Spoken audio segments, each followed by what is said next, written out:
Persuasion by Jane Austen. Chapter 1.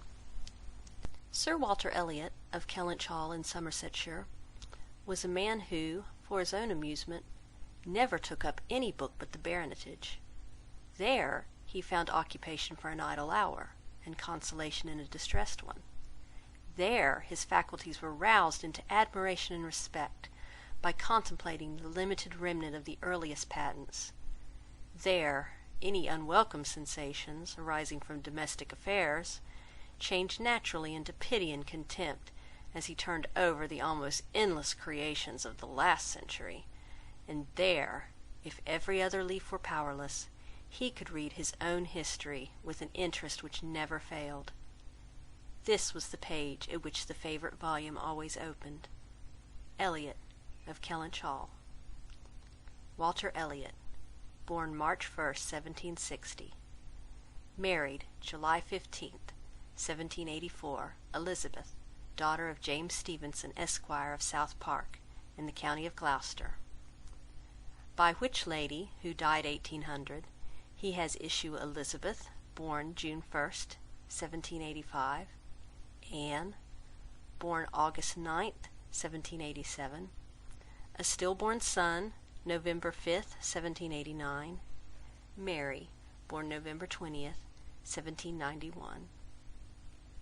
Precisely such had the paragraph originally stood from the printer's hands, but Sir Walter had improved it by adding, for the information of himself and his family, these words: after the date of Mary's birth, married, December 16th, 1810, Charles, son and heir of Charles Musgrove, Esquire, of Uppercross, in the county of Somerset, and by inserting, most accurately, the day of the month on which he had lost his wife. Then followed the history and rise of the ancient and respectable family in the usual terms, how it had been first settled in Cheshire, how mentioned in Dugdale, serving the office of High Sheriff, representing a borough in 3 successive parliaments, exertions of loyalty and dignity of baronet in the first year of Charles II, with all the Marys and Elizabeths they had married, forming altogether 2 handsome 12mo pages, and concluding with the arms and motto: principal seat, Kellynch Hall, in the county of Somerset, and Sir Walter's handwriting again in this finale: heir presumptive, William Walter Elliott, Esquire, great-grandson of the second Sir Walter. Vanity was the beginning and the end of Sir Walter Elliott's character, vanity of person and of situation. He had been remarkably handsome in his youth, and, at 54, was still a very fine man. Few women could think more of their personal appearance than he did, nor could the valet of any new-made lord be more delighted with the place he held in society. He considered the blessing of beauty as inferior only to the blessing of a baronetcy, and the Sir Walter Elliott who united these gifts was the constant object of his warmest respect and devotion. His good looks and his rank had one fair claim on his attachment, since to them he must have owed a wife of very superior character to anything deserved by his own. Lady Elliott had been an excellent woman, sensible and amiable, whose judgment and conduct, if they might be pardoned the youthful infatuation which had made her Lady Elliott, had never required indulgence afterwards. She had humoured, or softened, or concealed his failings, and promoted his real respectability for 17 years; and though not the very happiest being in the world herself, had found enough in her duties, her friends, and her children to attach her to life, and make it no matter of indifference when she was called on to quit them. 3 girls, the 2 eldest, 16 and 14, was an awful legacy for a mother to bequeath, an awful charge rather to confide to the authority and guidance of a conceited, silly father. She had, however, one very intimate friend, a sensible, deserving woman, who had been brought, by strong attachment to herself, to settle close by her in the village of Kellynch, and on her guidance and advice Lady Elliott mainly relied for the best help and maintenance of the good principles and instructions which she had been anxiously giving her daughters. This friend and Sir Walter did not marry, whatever might have been anticipated on that head by their acquaintance. 13 years had passed away since Lady Elliott's death, and they were still near neighbours and intimate friends, and one remained a widower, the other a widow. That Lady Russell, of steady age and character, and extremely well provided for, should have no thought of a second marriage, needs no apology to the public, which is rather apt to be unreasonably discontented when a woman does marry again than when she does not. But Sir Walter's continuing in singleness requires explanation. Be it known then, that Sir Walter, like a good father, having met with one or two private disappointments and very unreasonable applications, prided himself on remaining single for his dear daughter's sake. For one daughter, his eldest, he would really have given up anything which he had not been very much tempted to do. Elizabeth had succeeded at 16 to all that was possible of her mother's rights and consequence, and being very handsome, and very like himself, her influence had always been great, and they had gone on together most happily. His two other children were of very inferior value.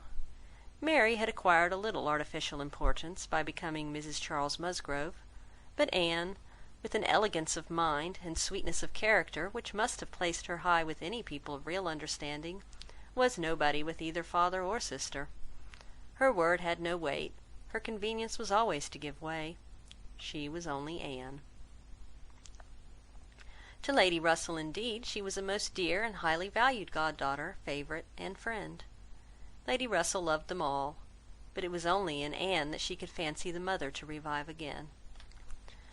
A few years before, Anne Elliott had been a very pretty girl, but her bloom had vanished early, and as even in its height her father had found little to admire in her, so totally different were her delicate features and mild dark eyes from his own, there could be nothing in them, now that she was faded and thin, to excite his esteem. He had never indulged much hope, he now had none, of ever reading her name in any other page of his favourite work. All equality of alliance must rest with Elizabeth. All equality of alliance must rest with Elizabeth. For Mary had merely connected herself with an old country family of respectability and large fortune, and had therefore given all the honour, and received none. Elizabeth would, one day or other, marry suitably. It sometimes happens that a woman is handsomer at 29 than she was 10 years before, and, generally speaking, if there has been neither ill health nor anxiety, it is a time of life at which scarcely any charm is lost. It was so with Elizabeth, still the same handsome Miss Elliott that she had begun to be 13 years ago, and Sir Walter might be excused, therefore, in forgetting her age, or, at least, be deemed only half a fool, for thinking himself and Elizabeth as blooming as ever, amidst the wreck of the good looks of everybody else, for he could plainly see how old all the rest of his family and acquaintance were growing. Anne haggard, Mary coarse, every face in the neighbourhood worsting, and the rapid increase of the crow's foot about Lady Russell's temples had long been a distress to him. Elizabeth did not quite equal her father in personal contentment. 13 years had seen her mistress of Kellynch Hall, presiding and directing with a self-possession and decision which could never have given the idea of her being younger than she was. For 13 years had she been doing the honours, and laying down the domestic law at home, and leading the way to the chaise and four, and walking immediately after Lady Russell out of all the drawing-rooms and dining-rooms in the country. 13 winters revolving frosts had seen her opening every ball of credit which a scanty neighbourhood afforded, and 13 springs shewn their blossoms, as she travelled up to London with her father for a few weeks' annual enjoyment of the great world. She had the remembrance of all this. She had the consciousness of being 29 to give her some regrets and some apprehensions. She was fully satisfied of being still quite as handsome as ever, but she felt her approach to the years of danger, and would have rejoiced to be certain of being properly solicited by baronet blood within the next 12-month or two. Then might she again take up the book of books with as much enjoyment as in her early youth, but now she liked it not.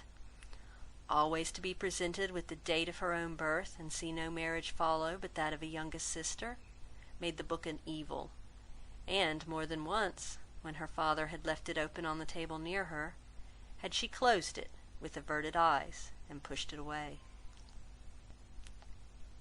She had had a disappointment, moreover, which that book, and especially the history of her own family, must ever present the remembrance of. The heir presumptive, the very William Walter Elliott, Esquire, whose rights had been so generously supported by her father, had disappointed her. She had, while a very young girl, as soon as she had known him to be, in the event of her having no brother, the future baronet, meant to marry him, and her father had always meant that she should. He had not been known to them as a boy, but soon after Lady Elliott's death Sir Walter had sought the acquaintance, and though his overtures had not been met with any warmth, he had persevered in seeking it, making allowance for the modest drawing back of youth, and, in one of their spring excursions to London, when Elizabeth was in her first bloom, Mr. Elliott had been forced into the introduction. He was at that time a very young man, just engaged in the study of the law, and Elizabeth had found him extremely agreeable, and every plan in his favour was confirmed. He was invited to Kellynch Hall, he was talked of and expected all the rest of the year, but he never came. The following spring he was seen again in town, found equally agreeable, again encouraged, invited, and expected, and again he did not come, and the next tidings were that he was married. Instead of pushing his fortune in the line marked out for the heir of the house of Elliott, he had purchased independence by uniting himself to a rich woman of inferior birth. Sir Walter had resented it. As the head of the house, he felt that he ought to have been consulted, especially after taking the young man so publicly by the hand. "For they must have been seen together," he observed, "once at Tattersall's, and twice in the lobby of the House of Commons." His disapprobation was expressed, but apparently very little regarded. Mr. Elliott had attempted no apology, and shewn himself as unsolicitous of being longer noticed by the family, as Sir Walter considered him unworthy of it. All acquaintance between them had ceased.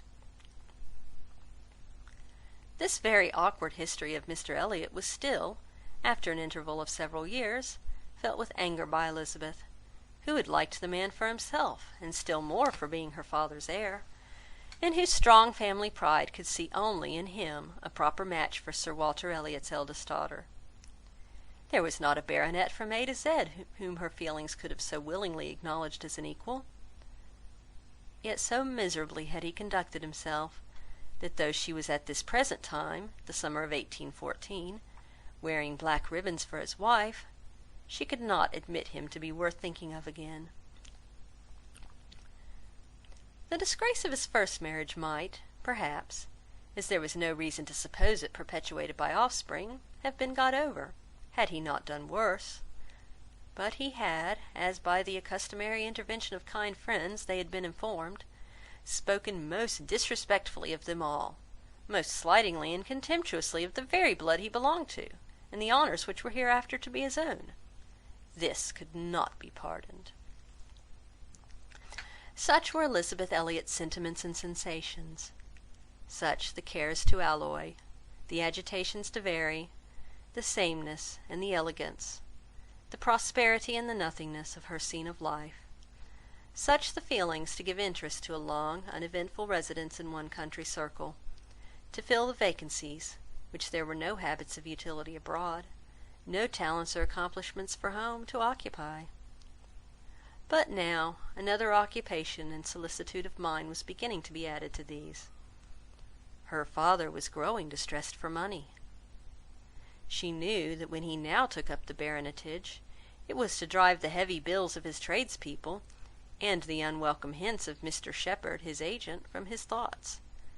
The Kellynch property was good, but not equal to Sir Walter's apprehension of the state required in its possessor. While Lady Elliott lived, there had been method, moderation, and economy, which had just kept him within his income, but with her had died all such right-mindedness, and from that period he had been constantly exceeding it. It had not been possible for him to spend less.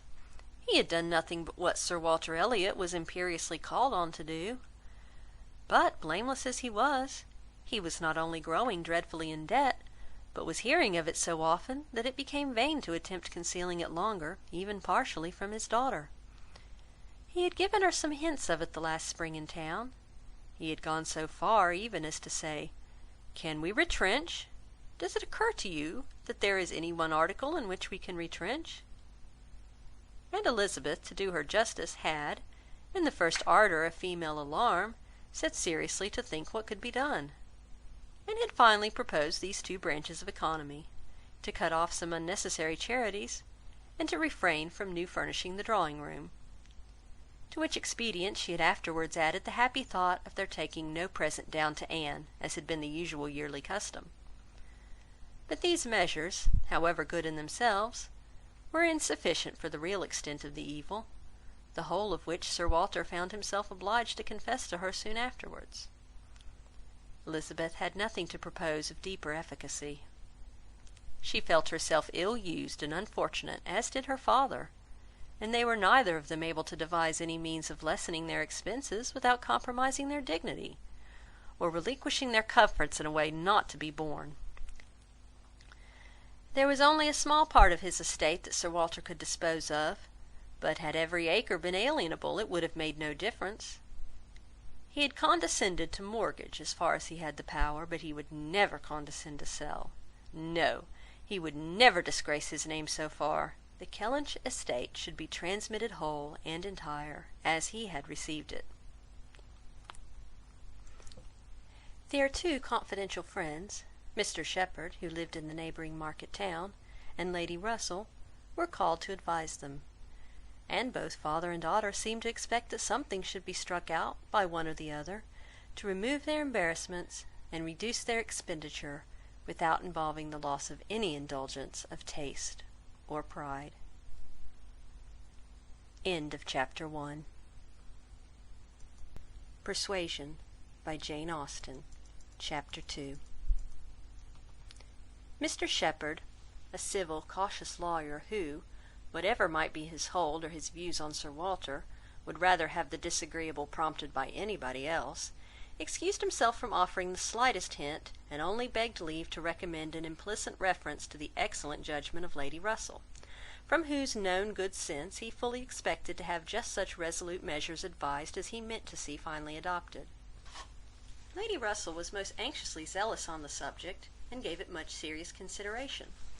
She was a woman rather of sound than of quick abilities, whose difficulties in coming to any decision in this instance were great, from the opposition of two leading principles.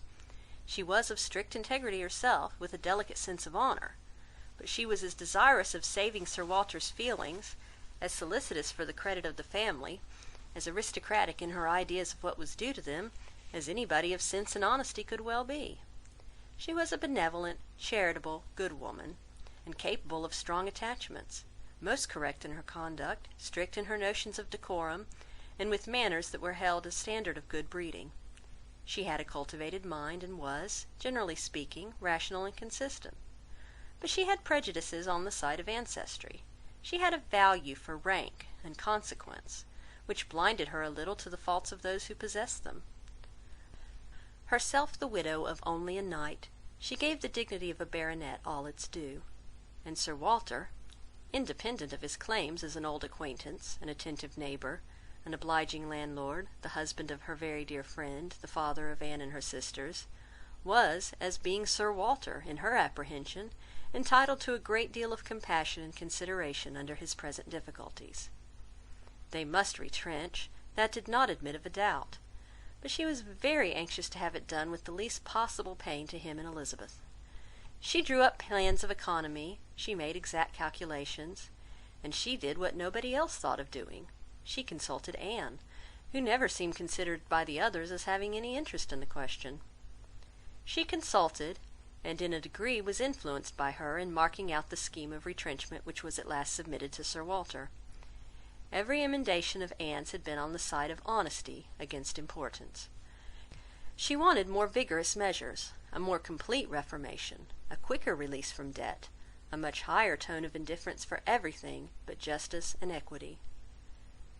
"If we can persuade your father to all this," said Lady Russell, looking over her paper, "much may be done.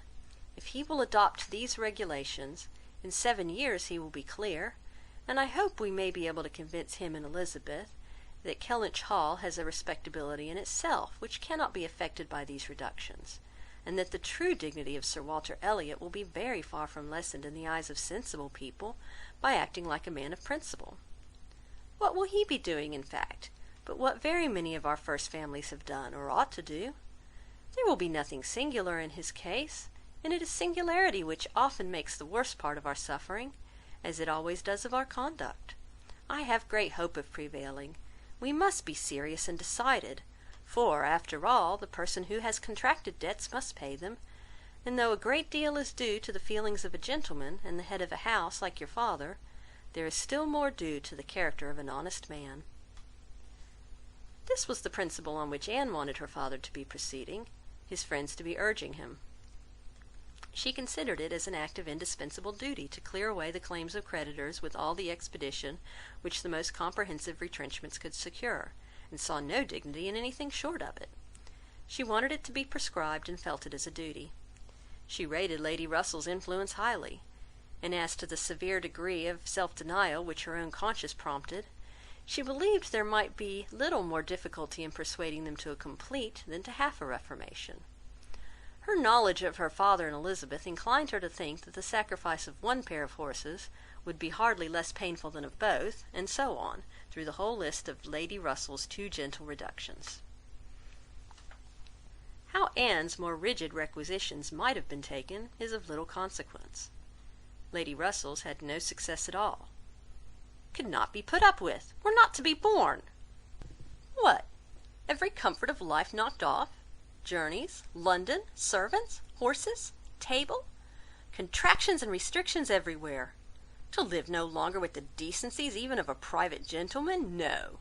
He would sooner quit Kellynch Hall at once than remain in it on such disgraceful terms. Quit Kellynch Hall.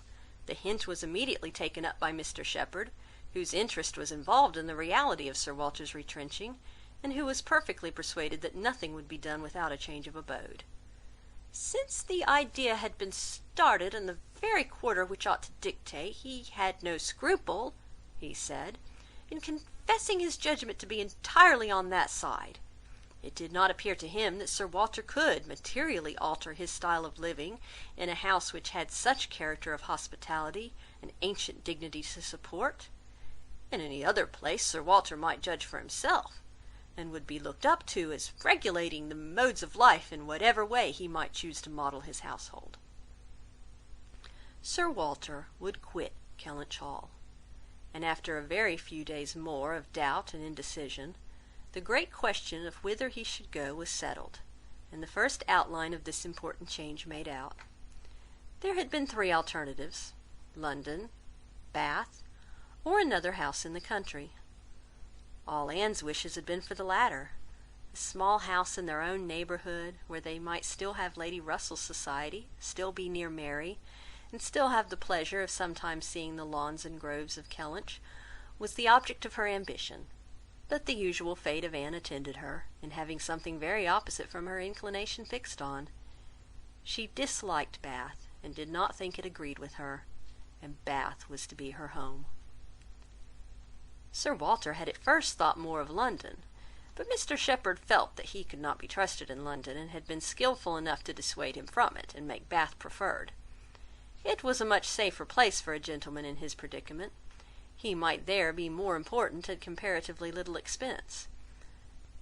2 material advantages of Bath over London had of course been given all their weight: its more convenient distance from Kellynch, only 50 miles, and Lady Russell spending some part of every winter there; and to the very great satisfaction of Lady Russell, whose first views on the projected change had been for Bath, Sir Walter and Elizabeth were induced to believe that they should lose neither consequence nor enjoyment by settling there. Lady Russell felt obliged to oppose her dear Anne's known wishes. It would be too much to expect Sir Walter to descend into a small house in his own neighbourhood. Anne herself would have found the mortifications of it more than she foresaw, and to Sir Walter's feelings they must have been dreadful. And with regard to Anne's dislike of Bath, she considered it as a prejudice and mistake, arising first from the circumstance of her having been 3 years at school there after her mother's death, and secondly, from her happening to be not in perfectly good spirits the only winter which she had afterwards spent there with herself. Lady Russell was fond of Bath, in short, and disposed to think it must suit them all. And as to her young friend's health, in passing all the warm months with her at Kellynch Lodge, every danger would be avoided. And it was, in fact, a change which must do both health and spirits good. Anne had been too little from home, too little seen. Her spirits were not high. A larger society would improve them. She wanted Anne to be more known. The undesirableness of any other house in the same neighbourhood for Sir Walter was certainly much strengthened by one part, and a very material part of the scheme, which had been happily engrafted on the beginning. He was not only to quit his home, but to see it in the hands of others, a trial of fortitude which stronger heads than Sir Walter's have found too much. Kellynch Hall was to be let. This, however, was a profound secret, not to be breathed beyond their own circle. Sir Walter could not have borne the degradation of being known to design letting his house. Mr Shepherd had once mentioned the word advertise, but never dared approach it again. Sir Walter spurned the idea of its being offered in any manner, forbade the slightest hint being dropped of his having such an intention, and it was only on the supposition of his being spontaneously solicited by some most unexceptionable applicant on his own terms, and as a great favour, that he would let it at all. How quick come the reasons for approving what we like! Lady Russell had another excellent one at hand for being extremely glad that Sir Walter and his family were to remove from the country. Elizabeth had been lately forming an intimacy which she wished to see interrupted. It was with the daughter of Mr Shepherd, who had returned, after an unprosperous marriage, to her father's house, with the additional burden of 2 children. She was a clever young woman, who understood the art of pleasing at least at Kellynch Hall, and who had made herself so acceptable to Miss Elliott as to have already been staying there more than once, in spite of all that Lady Russell, who thought it a friendship quite out of place, could hint of caution and reserve. Lady Russell, indeed, had scarcely any influence with Elizabeth, and seemed to love her rather because she would love her than because Elizabeth deserved it. She had never received from her more than outward attention, nothing beyond the observances of complaisance, had never succeeded in any point which she wanted to carry against previous inclination. She had been repeatedly very earnest in trying to get Anne included in the visit to London, sensibly open to all the injustice and all the discredit of the selfish arrangements which shut her out, and on many lesser occasions had endeavoured to give Elizabeth the advantage of her own better judgment and experience, but always in vain. Elizabeth would go her own way, and never had she pursued it in more decided opposition to Lady Russell than in this selection of Mrs Clay, turning from the society of so deserving a sister, to bestow her affection and confidence on one who ought to have been nothing to her but the object of distant civility. From situation, Mrs Clay was, in Lady Russell's estimate, a very unequal, and in her character she believed a very dangerous companion, and a removal that would leave Mrs Clay behind, and bring a choice of more suitable intimates within Miss Elliott's reach, was therefore an object of first-rate importance. End of Chapter 2. Persuasion by Jane Austen. Chapter 3. "I must take leave to observe, Sir Walter," said Mr Shepherd one morning at Kellynch Hall, as he laid down the newspaper, "that the present juncture is much in our favour. This peace will be turning all the rich naval officers ashore. They will be all wanting a home. Could not be a better time, Sir Walter, for having a choice of tenants, very responsible tenants. Many a noble fortune has been made during the war. If a rich admiral were to come in our way, Sir Walter—" "He would be a very lucky man, Shepherd," replied Sir Walter. "That's all I have to remark. A prize indeed would Kellynch Hall be to him. Rather the greatest prize of all, let him have taken ever so many before, Shepherd?" Mr Shepherd laughed, as he knew he must at this wit, and then added, "I presume to observe, Sir Walter, that in the way of business, gentlemen of the navy are well to deal with.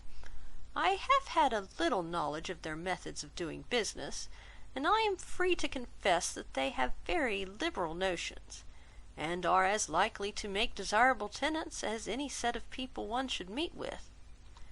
Therefore, Sir Walter, what I would take leave to suggest is, that if in consequence of any rumours getting abroad of your intention, which must be contemplated as a possible thing, because we know how difficult it is to keep the actions and designs of one part of the world from the notice and curiosity of the other, consequence has its tax. I, John Shepherd, might conceal any family matters that I chose, for nobody would think it worth their while to observe me.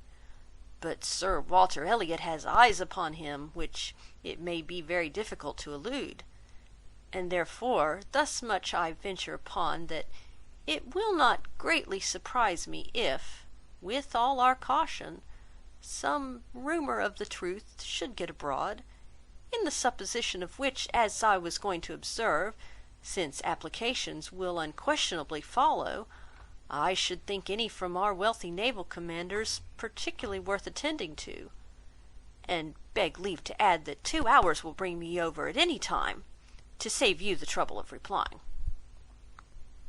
Sir Walter only nodded, but soon afterwards, rising and pacing the room, he observed sarcastically, "There are few among the gentlemen of the navy, I imagine, who would not be surprised to find themselves in a house of this description." "They would look around them, no doubt, and bless their good fortune," said Mrs Clay, for Mrs Clay was present. Her father had driven her over, nothing being of so much use to Mrs Clay's health as a drive to Kellynch. "But I quite agree with my father in thinking a sailor might be a very desirable tenant.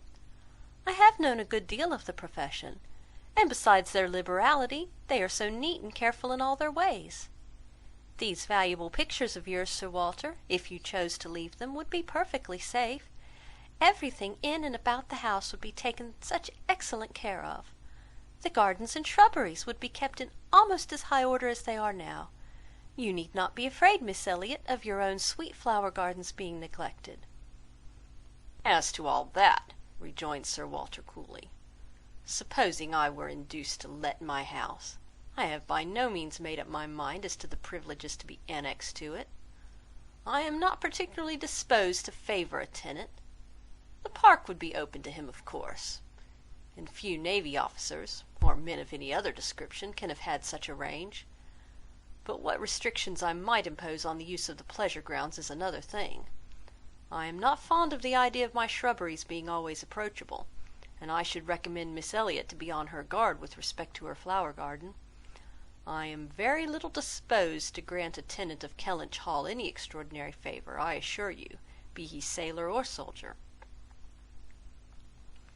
After a short pause, Mr Shepherd presumed to say, "In all these cases there are established usages which make everything plain and easy between landlord and tenant. Your interest, Sir Walter, is in pretty safe hands. Depend upon me for taking care that no tenant has more than his just rights. I venture to hint that Sir Walter Elliott cannot be half so jealous for his own as John Shepherd will be for him." Here Anne spoke. "The navy, I think, who have done so much for us, have at least an equal claim with any other set of men, for all the comforts and all the privileges which any home can give. Sailors work hard enough for their comforts, we must all allow." Very true. What Miss Anne says is very true," was Mr Shepherd's rejoinder, and "Oh, certainly," was his daughter's. But Sir Walter's remark was, soon afterwards, "The profession has its utility, but I should be sorry to see any friend of mine belonging to it." "Indeed," was the reply, and with a look of surprise. "Yes, it is in 2 points offensive to me. I have 2 strong grounds of objection to it. First, as being the means of bringing persons of obscure birth into undue distinction, and raising men to honours which their fathers and grandfathers never dreamt of; and secondly, as it cuts up a man's youth and vigour most horribly. A sailor grows old sooner than any other man. I have observed it all my life. A man is in greater danger in the navy of being insulted by the rise of one whose father, his father, might have disdained to speak to, and of becoming prematurely an object of disgust himself, than in any other line. One day last spring in town, I was in company with two men, striking instances of what I am talking of. Lord St. Ives, whose father we all know to have been a country curate, without bread to eat, I was to give place to Lord St. Ives, and a certain Admiral Baldwin, the most deplorable looking personage you can imagine, his face the colour of mahogany, rough and rugged to the last degree, all lines and wrinkles, 9 grey hairs of a side, and nothing but a dab of powder at top. In the name of heaven, who is that old fellow? Said I to a friend of mine who was standing near, Sir Basil Morley. Old fellow, cried Sir Basil, it is Admiral Baldwin. What do you take his age to be? 60, said I, or perhaps 62. 40, replied Sir Basil. 40 and no more. Picture to yourselves my amazement. I shall not easily forget Admiral Baldwin. I never saw quite so wretched an example of what a seafaring life can do, but to a degree I know it is the same with them all. They are all knocked about and exposed to every climate and every weather till they are not fit to be seen. It is a pity they are not knocked on the head at once before they reach Admiral Baldwin's age. Nay, Sir Walter, cried Mrs. Clay, this is being severe indeed. Have a little mercy on the poor men. We are not all born to be handsome. The sea is no beautifier, certainly. Sailors do grow old betimes, I have observed it. They soon lose the look of youth. But then, is it not the same with many other professions, perhaps most other? Soldiers in active service are not at all better off. And even in the quieter professions there is a toil and a labour of the mind, if not of the body, which seldom leaves a man's look to the natural effect of time. The lawyer plods, quite careworn. The physician is up at all hours and travelling in all weather. And even the clergyman. She stopped a moment to consider what might do for the clergyman. And even the clergyman, you know, is obliged to go into infected rooms, and expose his health and looks to all the injury of a poisonous atmosphere. In fact, as I have long been convinced, though every profession is necessary and honourable in its turn, it is only the lot of those who are not obliged to follow any, who can live in a regular way in the country, choosing their own hours, following their own pursuits, and living on their own property, without the torment of trying for more. It is only their lot, I say, to hold the blessings of health and a good appearance to the utmost. I know no other set of men but what lose something of their personableness when they cease to be quite young. It seemed as if Mr. Shepherd, in this anxiety to bespeak Sir Walter's good will towards a naval officer as tenant, had been gifted with foresight. For the very first application for the house was from an Admiral Croft, with whom he shortly afterwards fell into company in attending the quarter sessions at Taunton, and indeed he had received a hint of the Admiral from a London correspondent. By the report which he hastened over to Kellynch to make, Admiral Croft was a native of Somersetshire, who, having acquired a very handsome fortune, was wishing to settle in his own country, and had come down to Taunton in order to look at some advertised places in that immediate neighbourhood, which, however, had not suited him. That accidentally hearing, "It was just as he had foretold," Mr. Shepherd observed. "Sir Walter's concerns could not be kept a secret." Accidentally hearing of the possibility of Kellynch Hall being to let, and understanding his, Mr. Shepherd's, connection with the owner, he had introduced himself to him in order to make the particular inquiries, and had, in the course of a pretty long conference, expressed as strong an inclination for the place as a man who knew it only by description could feel, and given Mr. Shepherd, in his explicit account of himself, every proof of his being a most responsible, eligible tenant. "And who is Admiral Croft?" was Sir Walter's cold, suspicious inquiry. Mr. Shepherd answered for his being of a gentleman's family, and mentioned a place, and Anne, after the little pause which followed, added, "He is a rear admiral of the White. He was in the Trafalgar action, and has been in the East Indies since. He was stationed there, I believe, several years." "Then I take it for granted," observed Sir Walter, "that his face is about as orange as the cuffs and capes of my livery." Mr Shepherd hastened to assure him that Admiral Croft was a very hale, hearty, well-looking man, a little weather-beaten to be sure, but not much, and quite the gentleman in all his notions and behaviour, not likely to make the smallest difficulty about terms, only wanted a comfortable home, and to get into it as soon as possible, knew he must pay for his convenience, knew what rent a ready-furnished house of that consequence might fetch, should not have been surprised if Sir Walter had asked more, had inquired about the manor, would be glad of the deputation, certainly, but made no great point of it, said he sometimes took out a gun, but never killed, quite the gentleman. Mr Shepherd was eloquent on the subject, pointing out all the circumstances of the Admiral's family which made him particularly desirable as a tenant. He was a married man, and without children, the very state to be wished for.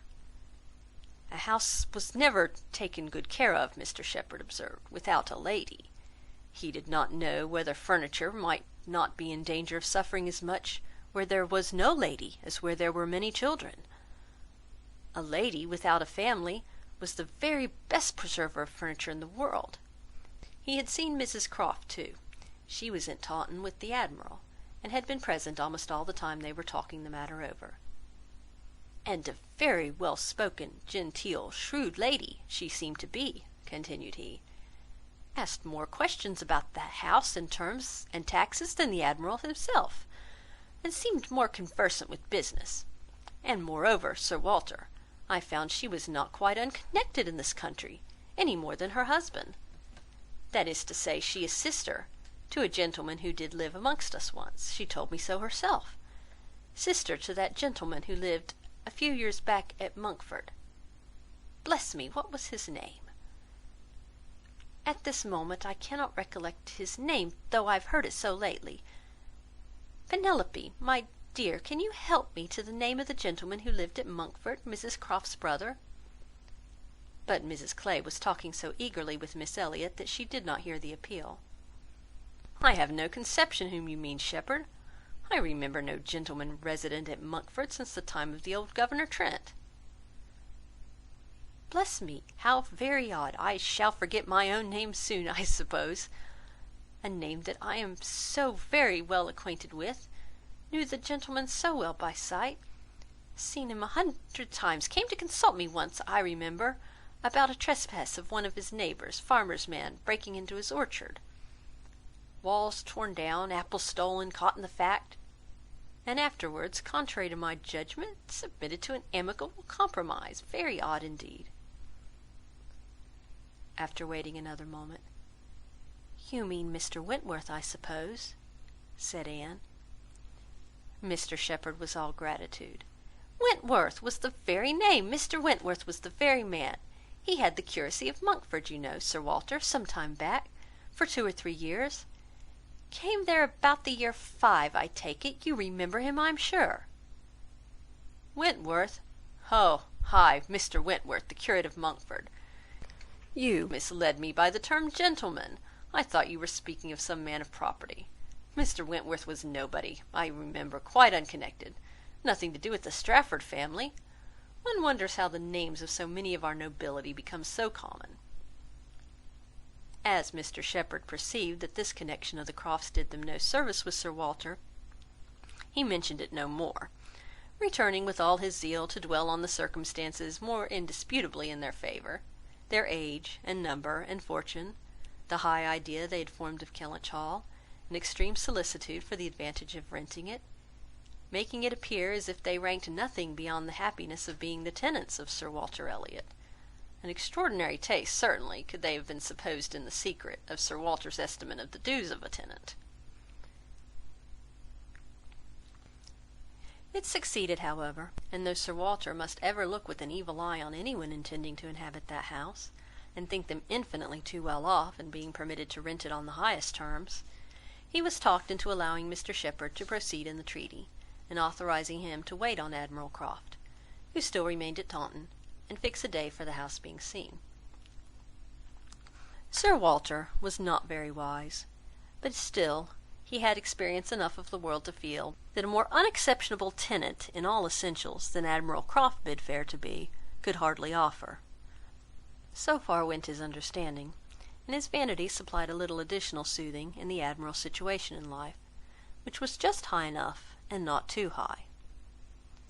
"I have let my house to Admiral Croft," would sound extremely well, much better than to any mere Mr.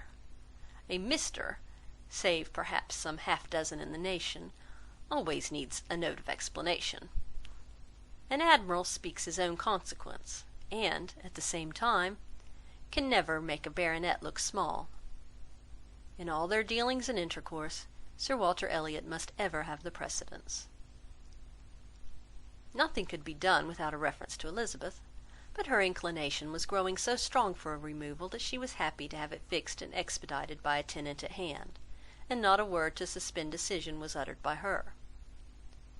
Mr Shepherd was completely empowered to act, and no sooner had such an end been reached than Anne, who had been a most attentive listener to the whole, left the room, to seek the comfort of cool air for her flushed cheeks, and as she walked along a favourite grove, said, with a gentle sigh, "A few months more, and he, perhaps, may be walking here."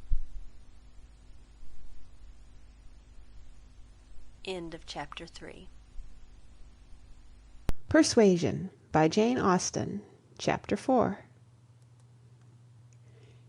He was not Mr Wentworth, the former curate of Monkford, however suspicious appearances may be, but a Captain Frederick Wentworth, his brother, who, being made commander in consequence of the action off St Domingo, and not immediately employed, had come into Somersetshire in the summer of 1806, and having no parent living, found a home for half a year at Monkford.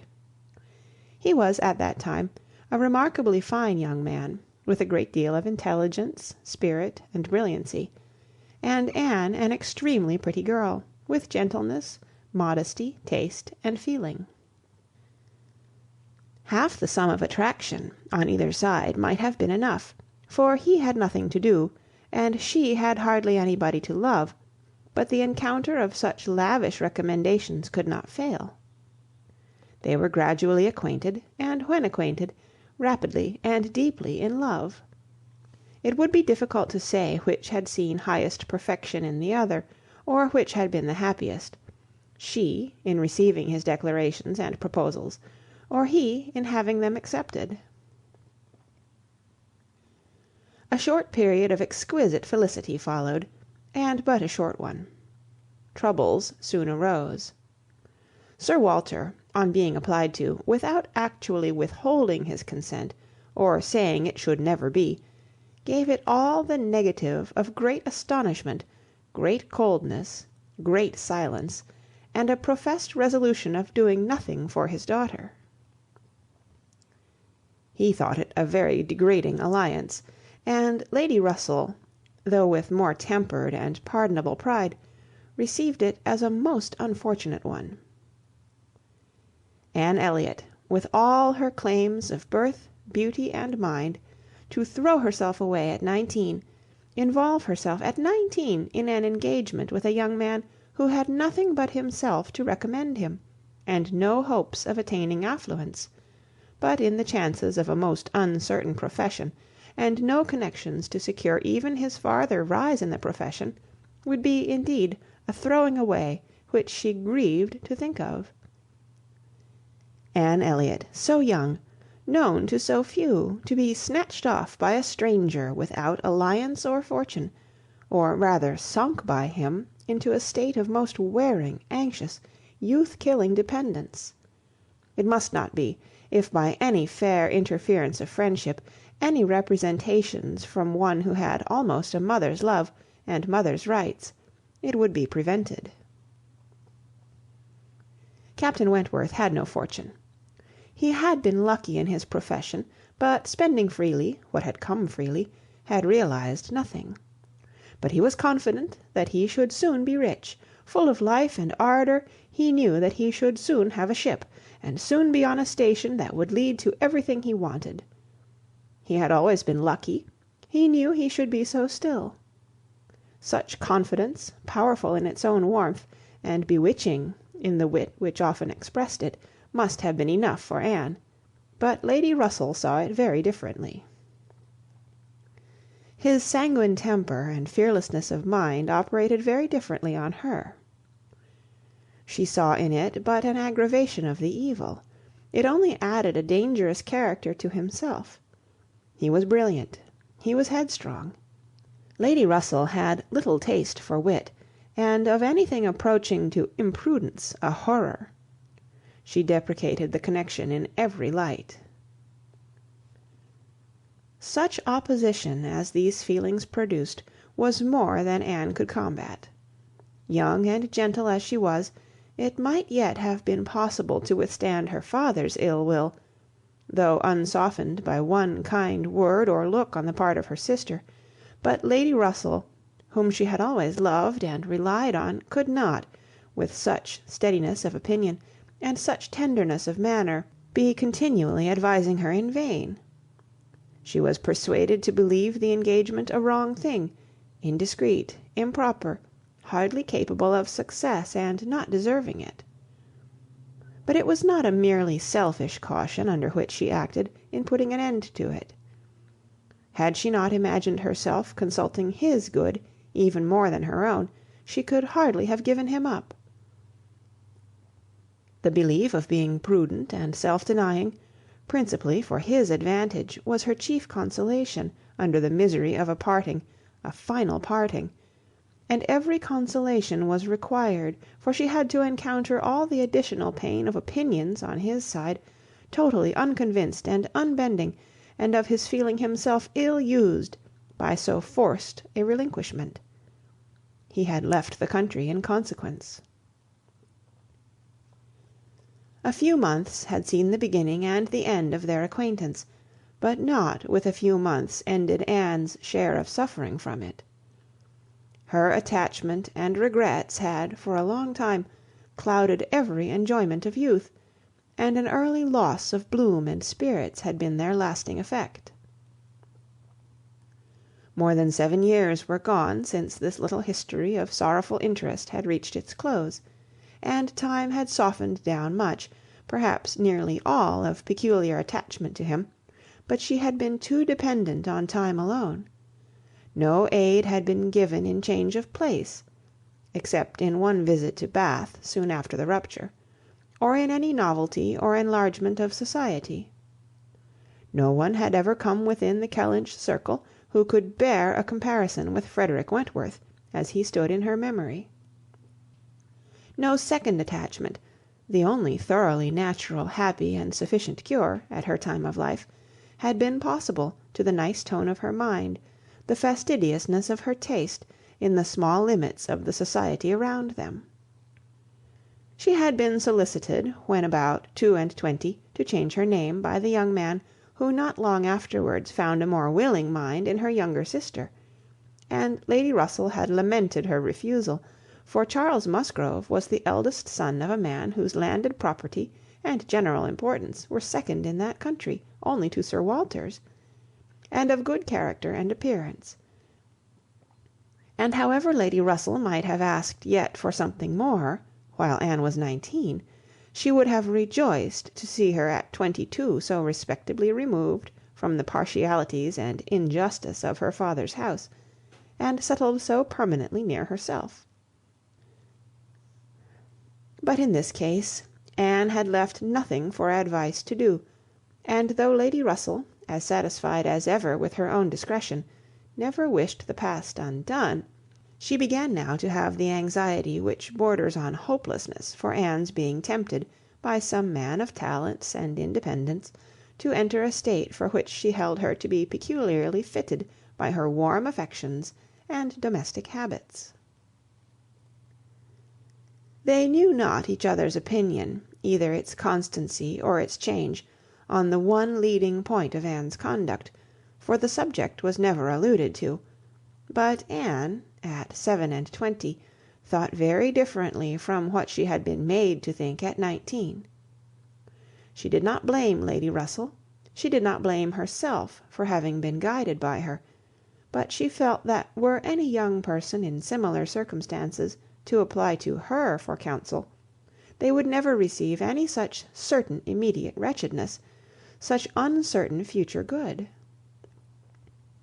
She was persuaded that under every disadvantage of disapprobation at home, and every anxiety attending his profession, all their probable fears, delays, and disappointments, she should yet have been a happier woman in maintaining the engagement than she had been in the sacrifice of it, and this, she fully believed, had the usual share, had even more than the usual share of all such solicitudes and suspense been theirs, without reference to the actual results of their case, which, as it happened, would have bestowed earlier prosperity than could be reasonably calculated on. All his sanguine expectations, all his confidence had been justified. His genius and ardour had seemed to foresee and to command his prosperous path. He had, very soon after their engagement ceased, got employ, and all that he had told her would follow had taken place.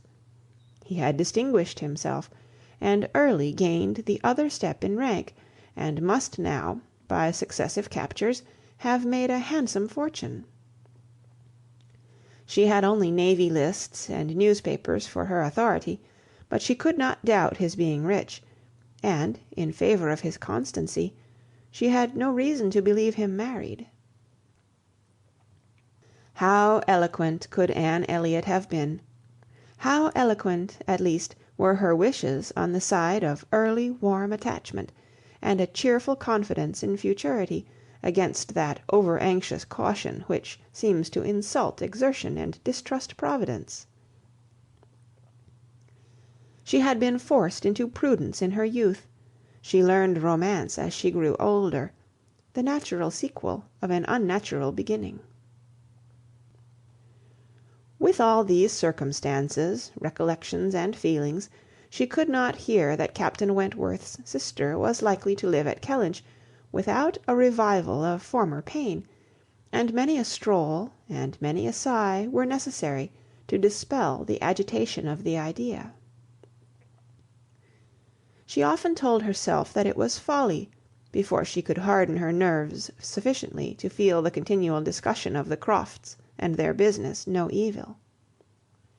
She was assisted, however, by that perfect indifference and apparent unconsciousness, among the only three of her own friends in the secret of the past, which seemed almost to deny any recollection of it. She could do justice to the superiority of Lady Russell's motives in this, over those of her father and Elizabeth. She could honour all the better feelings of her calmness, but the general air of oblivion among them was highly important, from whatever it sprung, and in the event of Admiral Croft's really taking Kellynch Hall, she rejoiced anew over the conviction, which had always been most grateful to her, of the past being known only to those three among her connections, by whom no syllable, she believed, would ever be whispered, and in the trust that among his, the brother only with whom he had been residing had received any information of their short-lived engagement. That brother had been long removed from the country, and being a sensible man, and, moreover, a single man at the time, she had a fond dependence on no human creature's having heard of it from him. The sister, Mrs Croft, had then been out of England, accompanying her husband on a foreign station, and her own sister, Mary, had been at school while it all occurred, and never admitted by the pride of some, and the delicacy of others, to the smallest knowledge of it afterwards. With these supports, she hoped that the acquaintance between herself and the Crofts, which, with Lady Russell, still resident in Kellynch, and Mary fixed only 3 miles off, must be anticipated, need not involve any particular awkwardness. End of chapter 4. Persuasion by Jane Austen. Chapter 5. On the morning appointed for Admiral and Mrs Croft's seeing Kellynch Hall, Anne found it most natural to take her almost daily walk to Lady Russell's, and keep out of the way till all was over, when she found it most natural to be sorry she had missed the opportunity of seeing them. This meeting of the two parties proved highly satisfactory, and decided the whole business at once. Each lady was previously well disposed for an agreement, and saw nothing therefore but good manners in the other, and with regard to the gentleman, there was such a hearty good humour, such an open, trusting liberality on the Admiral's side, as could not but influence Sir Walter, who had besides been flattered into his very best and most polished behaviour by Mr Shepherd's assurances of his being known, by report, to the Admiral as a model of good breeding. The house and grounds and furniture were approved, the Crofts were approved, terms, times, everything and everybody was right, and Mr Shepherd's clerks were set to work, without there having been a single preliminary difference to modify all of that this indenture sheweth.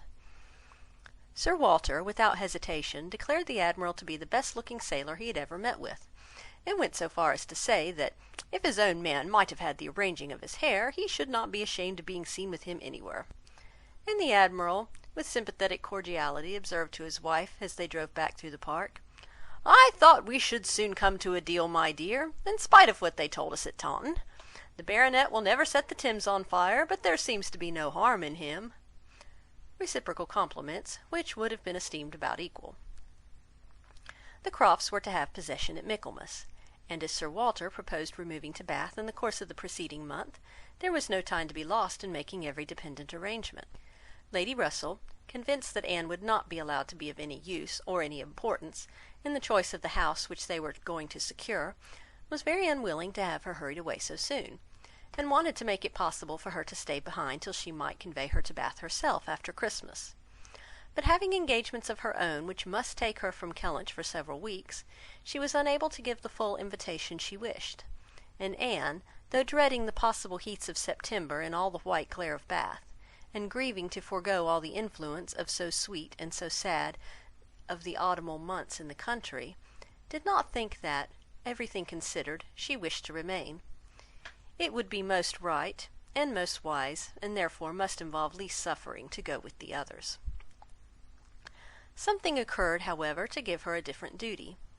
Mary, often a little unwell, and always thinking a great deal of her own complaints, and always in the habit of claiming Anne when anything was the matter, was indisposed, and foreseeing that she should not have a day's health in all the autumn, entreated, or rather required her, for it was hardly entreaty, to come to Uppercross Cottage, and bear her company as long as she should want her, instead of going to Bath. "I cannot possibly do without Anne," was Mary's reasoning, and Elizabeth's reply was, "Then I'm sure Anne had better stay, for nobody will want her in Bath."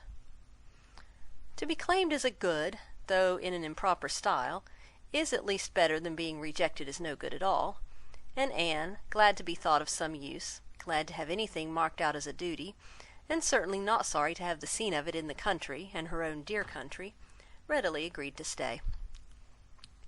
This invitation of Mary's removed all Lady Russell's difficulties, and it was consequently soon settled that Anne should not go to Bath till Lady Russell took her, and that all the intervening time should be divided between Uppercross Cottage and Kellynch Lodge. So far all was perfectly right, but Lady Russell was almost startled by the wrong of one part of the Kellynch Hall plan, when it burst on her, which was Mrs Clay's being engaged to go to Bath with Sir Walter and Elizabeth, as a most important and valuable assistant to the latter in all the business before her. Lady Russell was extremely sorry that such a measure should have been resorted to at all, wondered, grieved, and feared, and the affront it contained to Anne, in Mrs Clay's being of so much use, while Anne could be of none, was a very sore aggravation. Anne herself was become hardened to such affronts, but she felt the imprudence of the arrangement quite as keenly as Lady Russell. With a great deal of quiet observation, and a knowledge, which she often wished less, of her father's character, she was sensible that results the most serious to his family from the intimacy were more than possible. She did not imagine that her father had at present an idea of the kind. Mrs Clay had freckles, and a projecting tooth, and a clumsy wrist, which he was continually making severe remarks upon in her absence.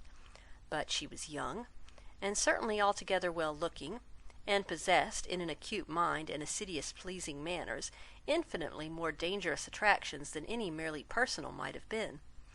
Anne was so impressed by the degree of their danger that she could not excuse herself from trying to make it perceptible to her sister. She had little hope of success, but Elizabeth, who in the event of such a reverse would be so much more to be pitied than herself, should never, she thought, have reason to reproach her for giving no warning.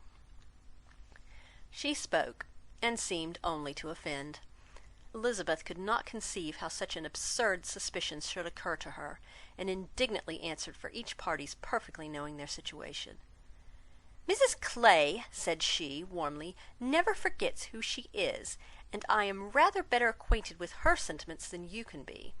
I can assure you that upon the subject of marriage they are particularly nice, and that she reprobates all inequality of condition and rank more strongly than most people. And as to my father, I really should not have thought that he, who has kept himself single so long for our sakes, need be suspected now. If Mrs Clay were a very beautiful woman, I grant you, it might be wrong to have her so much with me. Not that anything in the world, I'm sure, would induce my father to make a degrading match, but he might be rendered unhappy. But poor Mrs Clay, who, with all her merits, can never have been reckoned tolerably pretty, I really think poor Mrs Clay may be staying here in perfect safety. One would imagine you'd never heard my father speak of her personal misfortunes, though I know you must 50 times. That tooth of hers, and those freckles. Freckles do not disgust me so very much as they do him.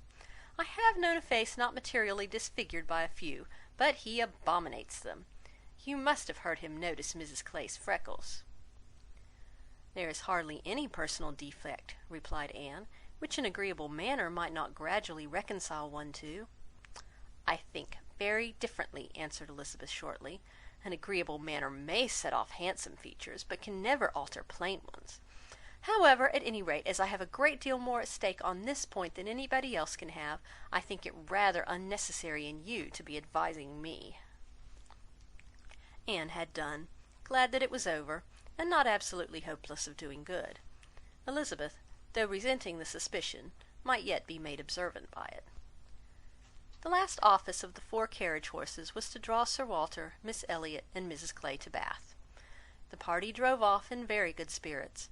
Sir Walter prepared with condescending bows for all the afflicted tenantry and cottagers who might have had a hint to show themselves, and Anne walked up at the same time, in a sort of desolate tranquillity, to the lodge where she was to spend the first week. Her friend was not in better spirits than herself. Lady Russell felt this break-up of the family exceedingly. Their respectability was as dear to her as her own, and a daily intercourse had become precious by habit. It was painful to look upon their deserted grounds, and still worse to anticipate the new hands they were to fall into. And to escape the solitariness and the melancholy of so altered a village, and be out of the way when Admiral and Mrs Croft first arrived, she had determined to make her own absence from home begin when she must give up Anne. Accordingly, their removal was made together, and Anne was set down at Uppercross Cottage in the first stage of Lady Russell's journey. Uppercross was a moderate-sized village, which a few years back had been completely in the old English style, containing only 2 houses superior in appearance to those of the yeomen and labourers: the mansion of the squire, with its high walls, great gates, and old trees, substantial and unmodernized, and the compact, tight parsonage, enclosed in its own neat garden, with a vine and a pear tree trained round its casements. But upon the marriage of the young squire, it had received the improvement of a farmhouse elevated into a cottage for his residence, and Uppercross Cottage, with its verandah, French windows, and other prettiness, was quite as likely to catch the traveller's eye as the more consistent and considerable aspect and premises of the great house, about a quarter of a mile further on. Here Anne had often been staying. She knew the ways of Uppercross as well as those of Kellynch. The 2 families were so continually meeting, so much in the habit of running in and out of each other's house at all hours, that it was rather a surprise to her to find Mary alone. But being alone, her being unwell and out of spirits was almost a matter of course. Though better endowed than the elder sister, Mary had not Anne's understanding nor temper. While well and happy, and properly attended to, she had great good humour and excellent spirits, but any indisposition sunk her completely. She had no resources for solitude, and inheriting a considerable share of the Elliott self-importance, was very prone to add to every other distress that of fancying herself neglected and ill-used. In person she was inferior to both sisters, and had, even in her bloom, only reached the dignity of being a fine girl. She was now lying on the faded sofa in the pretty little drawing-room, the once elegant furniture of which had been gradually growing shabby under the influence of 4 summers and 2 children, and, on Anne's appearing, greeted her with, "So you're come at last! I began to think I should never see you. I'm so ill I can hardly speak. I've not seen a creature the whole morning." "I am sorry to find you unwell," replied Anne. "You sent me such a good account of yourself on Thursday." "Yes, I made the best of it. I always do, but I was very far from well at the time. I do not think I was ever so ill in my life as I've been all this morning. Very unfit to be left alone, I'm sure. Suppose I were to be seized of a sudden in some dreadful way, and not able to ring the bell. So, Lady Russell would not get out. I do not think she's been in this house 3 times this summer." Anne said what was proper, and inquired after her husband. "Oh, Charles is out shooting. I have not seen him since 7 o'clock. He would go, though I told him how ill I was. He said he should not stay out long, but he's never come back, and now it's almost 1. I assure you I've not seen a soul this whole long morning." "You have had your little boys with you?" "Yes, as long as I could bear their noise, but they're so unmanageable, and they do me more harm than good. Little Charles does not mind a word I say, and Walter is growing quite as bad." "Well, you will soon be better now," replied Anne cheerfully.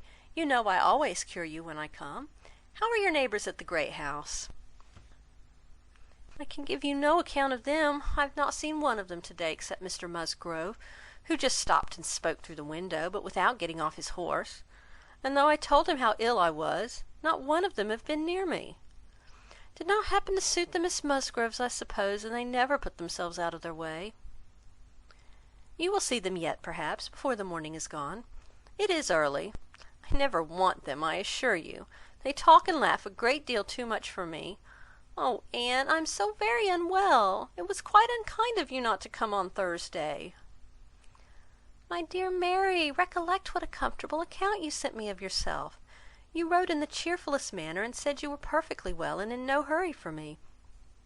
And that being the case, you must be aware that my wish would be to remain with Lady Russell to the last. And besides what I felt on her account, I have really been so busy, have had so much to do, that I could not very conveniently have left Kellynch sooner." "Dear me, what can you possibly have to do?" "A great many things, I assure you. More than I can recollect in a moment, but I can tell you some. I've been making a duplicate of the catalogue of my father's books and pictures. I've been several times in the garden with Mackenzie, trying to understand and make him understand which of Elizabeth's plants are for Lady Russell. I've had all my own little concerns to arrange, books and music to divide, and all my trunks to repack, from not having understood in time what was intended as to the waggons. And one thing I've had to do, Mary, of a more trying nature, going to almost every house in the parish as a sort of take leave. I was told that they wished it, but all these things took up a great deal of time." "Oh, well," and after a moment's pause, "but you've never asked me one word about our dinner at the Pools yesterday." "Did you go then? I have made no inquiries, because I concluded you must have been obliged to give up the party." "Oh yes, I went. I was very well yesterday, nothing at all the matter with me till this morning. It would have been strange if I had not gone." "I am very glad you were well enough, and I hope you had a pleasant party." "Nothing remarkable. One always knows beforehand what the dinner will be, and who will be there. It's so very uncomfortable not having a carriage of one's own. Mr and Mrs Musgrove took me, and we were so crowded. They are both so very large, and they take up so much room, and Mr Musgrove always sits forward. So there was I, crowded into the back seat with Henrietta and Louise, and I think it very likely that my illness to-day may be owing to it." A little further perseverance and patience and forced cheerfulness on Anne's side produced nearly a cure on Mary's. She could soon sit upright on the sofa, and began to hope she might be able to leave it by dinner time.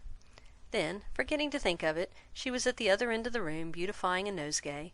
Then she ate her cold meat, and then she was well enough to propose a little walk. "Where shall we go?" said she, when they were ready. Suppose you will not like to call at the great house before they've been to see you." "I have not the smallest objection on that account," replied Anne.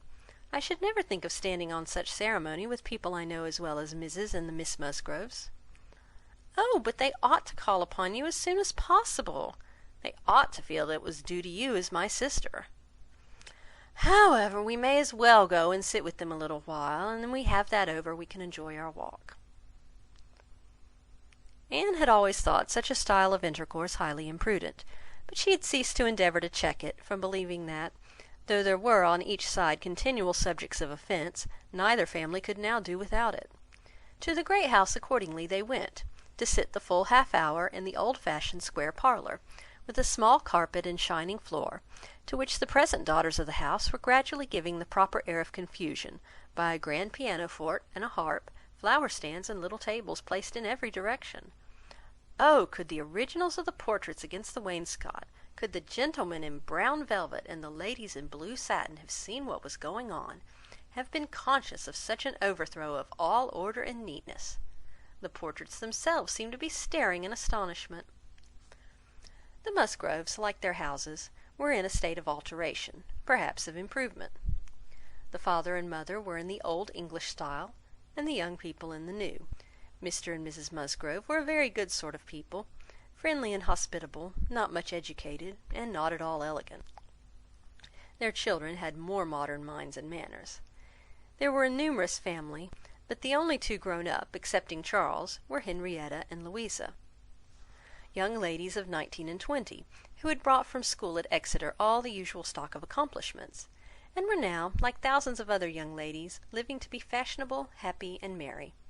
Their dress had every advantage, their faces were rather pretty, their spirits extremely good, their manner unembarrassed and pleasant. They were of consequence at home, and favourites abroad. Anne always contemplated them as some of the happiest creatures of her acquaintance. But still, saved as we all are by some comfortable feeling of superiority from wishing for the possibility of exchange, she would not have given up her more elegant and cultivated mind for all their enjoyments, and envied them nothing but that seemingly perfect good understanding and agreement together, that good-humoured mutual affection, of which she had known so little herself with either of her sisters. They were received with great cordiality. Nothing seemed amiss on the side of the Great House family, which was generally, as Anne very well knew, the least to blame. The half hour was chatted away pleasantly enough, and she was not at all surprised at the end of it to have their walking party joined by both the Miss Musgroves, and Mary's particular invitation. Persuasion by Jane Austen. Chapter 6. Anne had not wanted this visit to Uppercross to learn that a removal from one set of people to another, though at a distance of only 3 miles, will often include a total change of conversation, opinion, and idea. She had never been staying there before without being struck by it, or without wishing that the other Elliotts could have her advantage in seeing how unknown or unconsidered there were the affairs which at Kellynch Hall were treated as of such general publicity and pervading interest. Yet, with all this experience, she believed she must now submit to feel that another lesson, in the art of knowing our own nothingness beyond our own circle, was become necessary for her. For certainly, coming as she did, with a heart full of the subject which had been completely occupying both houses in Kellynch for many weeks, she had expected rather more curiosity and sympathy than she found in the separate but very similar remark of Mr. and Mrs. Musgrove. "So, Miss Anne, Sir Walter and your sister are gone, and what part of Bath do you think they will settle in?" And this, without much waiting for an answer. Or in the young lady's edition of, "I hope we shall be in Bath in the winter, but remember, papa, if we do go, we must be in a good situation. None of your Queen Squares for us." Or in the anxious supplement from Mary of, "Upon my word, I shall be pretty well off when you are all gone away to be happy at Bath." She could only resolve to avoid such self-delusion in future, and think with heightened gratitude of the extraordinary blessing of having one such truly sympathizing friend as Lady Russell. The Mr. Musgroves had their own game to guard and to destroy, their own horses, dogs, and newspapers to engage them, and the females were fully occupied in all the other common subjects of housekeeping, neighbours, dress, dancing, and music. She acknowledged it to be very fitting that every little social commonwealth should dictate its own matters of discourse, and hoped, ere long, to become a not unworthy member of the one she was now transplanted into. With the prospect of spending at least 2 months at Uppercross, it was highly incumbent on her to clothe her imagination, her memory, and all her ideas in as much of Uppercross as possible. She had no dread of these 2 months. Mary was not so repulsive and unsisterly as Elizabeth, nor so inaccessible to all influence of hers. Neither was there anything among the other component parts of the cottage inimical to comfort. She was always on friendly terms with her brother-in-law, and in the children, who loved her nearly as well, and respected her a great deal more than their mother, she had an object of interest, amusement, and wholesome exertion. Charles Musgrove was civil and agreeable. In sense and temper he was undoubtedly superior to his wife, but not of powers or conversation or grace to make the past, as they were connected together, at all a dangerous contemplation; though, at the same time, Anne could believe, with Lady Russell, that a more equal match might have greatly improved him, and that a woman of real understanding might have given more consequence to his character, and more usefulness, rationality, and elegance to his habits and pursuits. As it was, he did nothing with much zeal but sport, and his time was otherwise trifled away without benefit from books, or anything else. He had very good spirits, which never seemed much affected by his wife's occasional lowness, bore with her unreasonableness, sometimes to Anne's admiration, and upon the whole, though there was very often a little disagreement, in which she had sometimes more share than she wished, being appealed to by both parties, they might pass for a happy couple. They were always perfectly agreed in the want of more money, and a strong inclination for a handsome present from his father. But here, as on most topics, he had the superiority; for while Mary thought it a great shame that such a present was not made, he always contended for his father's having many other uses for his money, and a right to spend it as he liked. As to the management of their children, his theory was much better than his wife's, and his practice not so bad. "I could manage them very well if it were not for Mary's interference," was what Anne often heard him say, and had a good deal of faith in. But when listening in turn to Mary's reproach of "Charles spoils the children so that I cannot get them into any order," she never had the smallest temptation to say, "Very true." One of the least agreeable circumstances of her residence there was her being treated with too much confidence by all parties, and being too much in the secret of the complaints of each house. Known to have some influence with her sister, she was continually requested, or at least receiving hints to exert it, beyond what was practicable. "I wish you could persuade Mary not to be always fancying herself ill," was Charles's language; and in an unhappy mood thus spoke Mary. "I do believe if Charles were to see me dying, he would not think there was anything the matter with me. I am sure, Anne, if you would, you might persuade him that I really am very ill, a great deal worse than I ever own." Mary's declaration was, "I hate sending the children to the great house. Their grandmamma is always wanting to see them. She humours and indulges them to such a degree, gives them so much trash and sweet things, they're sure to come back sick and cross for the rest of the day." And Mrs Musgrove took the first opportunity of being alone with Anne to say, "Oh, Miss Anne, I cannot help wishing Mrs Charles had a little of your method with those children. They are quite different creatures with you, but to be sure, in general, they are so spoilt. It is a pity you cannot put your sister in the way of managing them. They are as fine healthy children as ever were seen, poor little dears, without partiality. But Mrs Charles knows no more how they should be treated. Bless me, how troublesome they are sometimes! I assure you, Miss Anne, it prevents my wishing to see them at our house quite so often as I otherwise should. I believe Mrs Charles is not quite pleased with my not inviting them oftener, but you know it's very bad to have children with one that one is obligated to be checking every moment. Don't do this and don't do that, or that one can only keep in tolerable order by more cake than is good for them." She had this communication, moreover, from Mary: "Mrs Musgrove thinks all her servants so steady that it would be high treason to call it in question, but I am sure, without exaggeration, that her upper housemaid and laundry maid, instead of being in their business, are gadding about the village all day long. I meet them wherever I go, and I declare, never go twice into my nursery without seeing something of them. Jemima were not the trustiest, steadiest creature in the world, it would be enough to spoil her.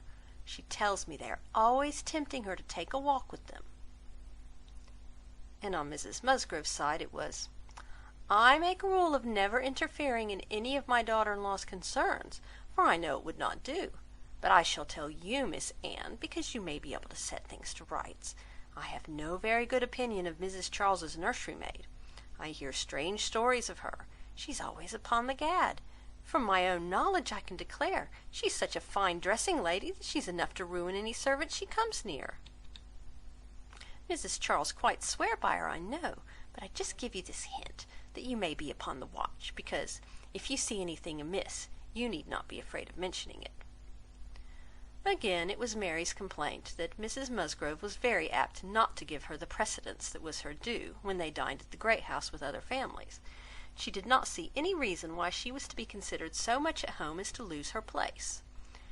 And one day, when Anne was walking with only the Musgroves, one of them, after talking of rank, people of rank, and jealousy of rank, said, "I have no scruple of observing to you how nonsensical some persons are about their place, because all the world knows how easy and indifferent you are about it.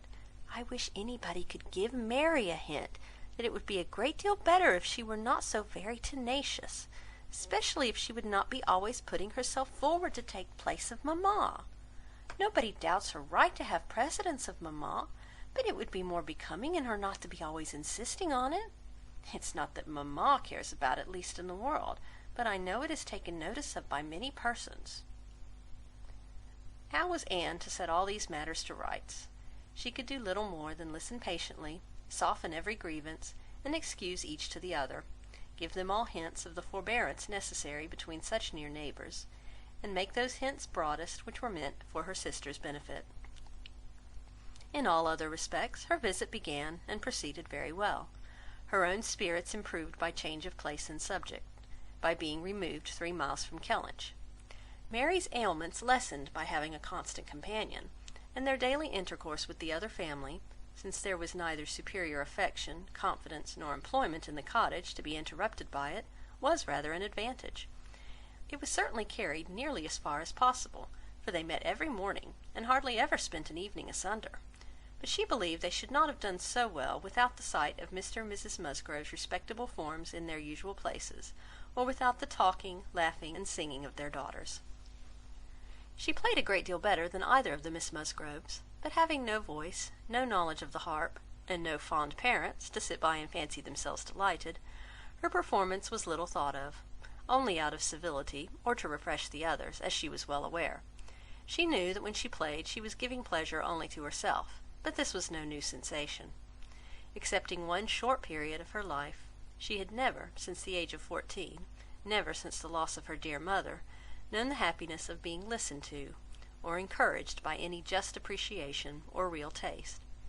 In music, she had been always used to feel alone in the world, and Mr and Mrs Musgrove's fond partiality for their own daughter's performance, and total indifference to any other person's, gave her much more pleasure for their sakes than mortification for her own.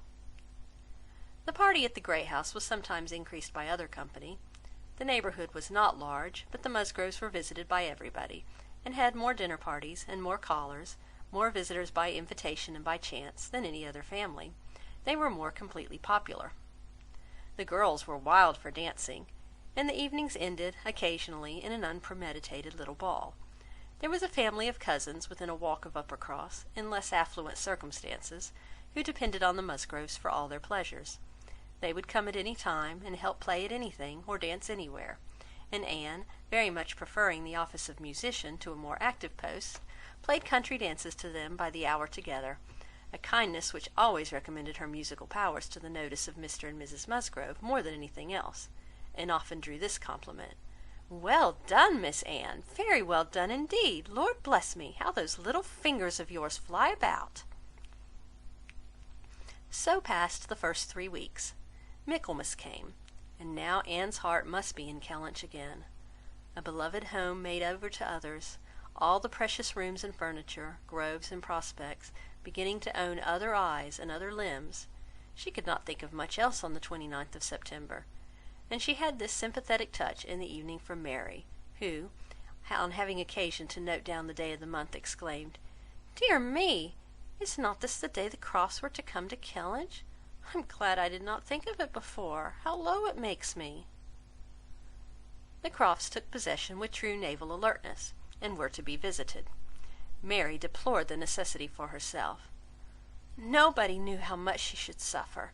She should put it off as long as she could. But was not easy till she had talked Charles into driving her over on an early day, and was in a very animated, comfortable state of imaginary agitation when she came back. Anne had very sincerely rejoiced in there being no means of her going. She wished, however, to see the Crofts, and was glad to be within when the visit was returned. They came. The master of the house was not at home, but the two sisters were together, and as it chanced that Mrs Croft fell to the share of Anne, while the Admiral sat by Mary and made himself very agreeable by his good-humoured notice of her little boys, she was very well able to watch for a likeness, and if it failed her in the features, to catch it in the voice, or in the turn of sentiment and expression. Mrs Croft, though neither tall nor fat, had a squareness, uprightness, and vigour of form which gave importance to her person. She had bright dark eyes, good teeth, and altogether an agreeable face, though her reddened and weather-beaten complexion, the consequence of her having been almost as much at sea as her husband, made her seem to have lived some years longer in the world than her real 38.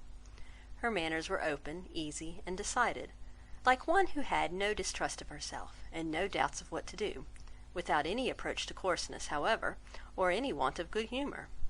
Anne gave her credit, indeed, for feelings of great consideration towards herself, in all that related to Kellynch, and it pleased her, especially as she had satisfied herself in the very first half-minute, in the instant even of introduction, that there was not the smallest symptom of any knowledge or suspicion on Mrs Croft's side to give a bias of any sort. She was quite easy on that head, and consequently full of strength and courage, till for a moment electrified by Mrs Croft suddenly saying, "It was you, and not your sister, I find, that my brother had the pleasure of being acquainted with when he was in this country." Anne hoped she had outlived the age of blushing, but the age of emotion she certainly had not.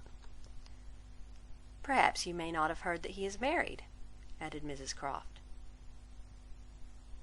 She could now answer as she ought, and was happy to feel, when Mrs Croft's next words explained it to be Mr Wentworth of whom she spoke, that she had said nothing that might not do for either brother.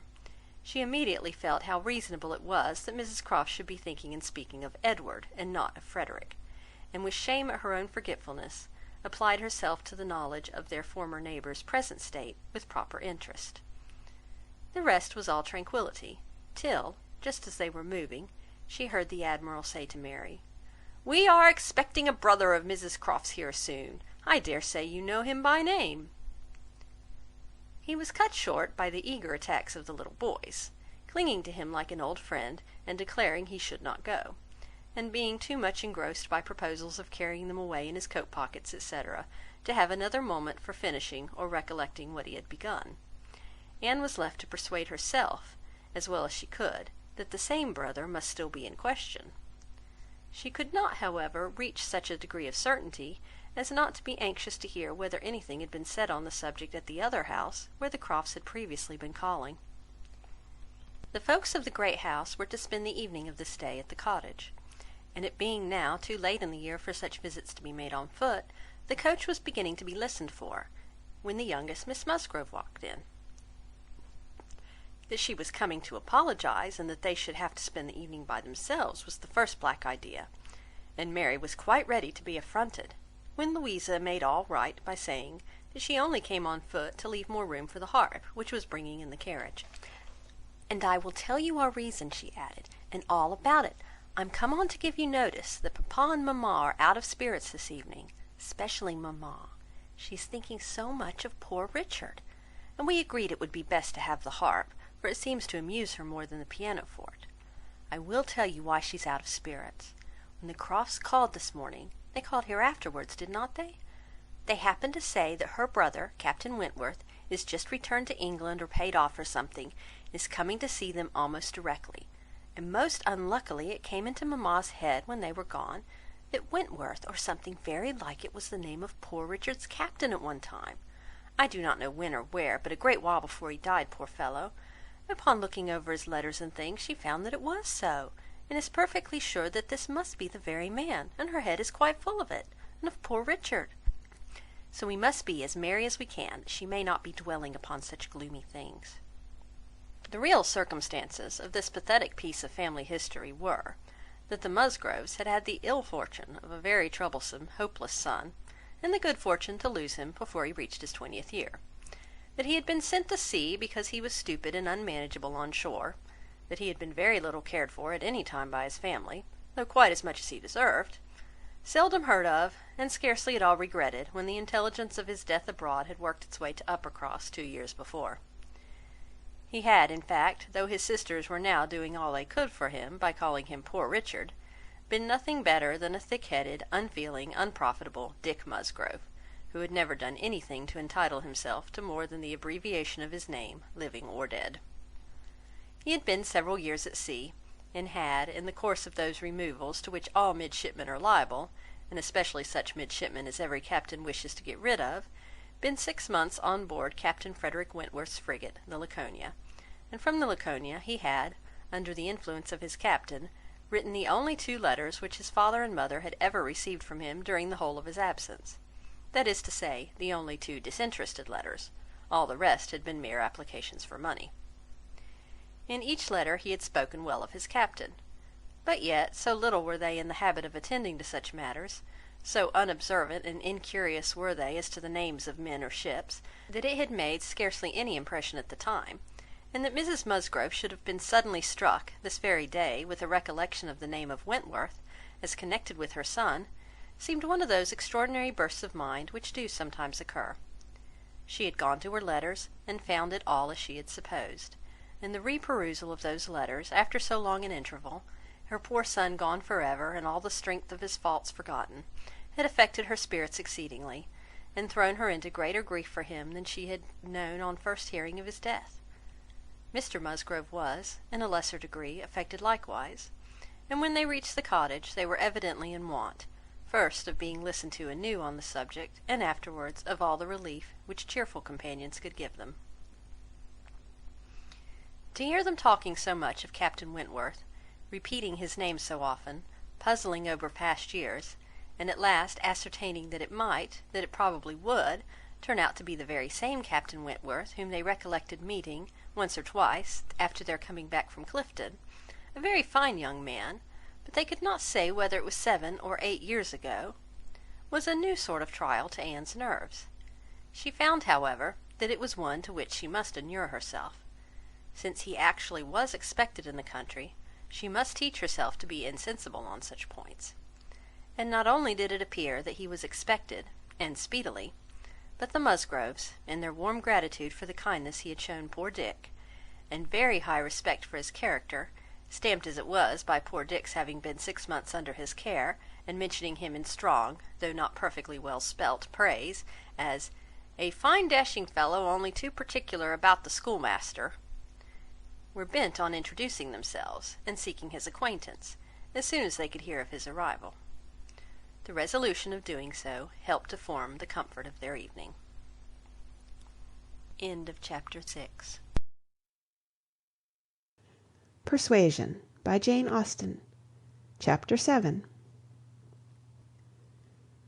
A very few days more, and Captain Wentworth was known to be at Kellynch, and Mr Musgrove had called on him, and come back warm in his praise, and he was engaged with the Crofts to dine at Uppercross by the end of another week.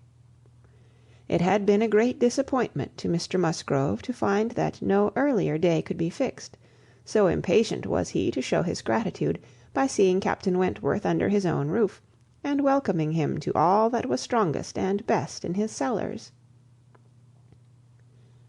But a week must pass, only a week in Anne's reckoning, and then she supposed they must meet, and soon she began to wish that she could feel secure even for a week. Captain Wentworth made a very early return to Mr Musgrove's civility, and she was all but calling there in the same half hour. She and Mary were actually setting forward for the great house, where, as she afterwards learnt, they must inevitably have found him, when they were stopped by the eldest boy's being at that moment brought home in consequence of a bad fall.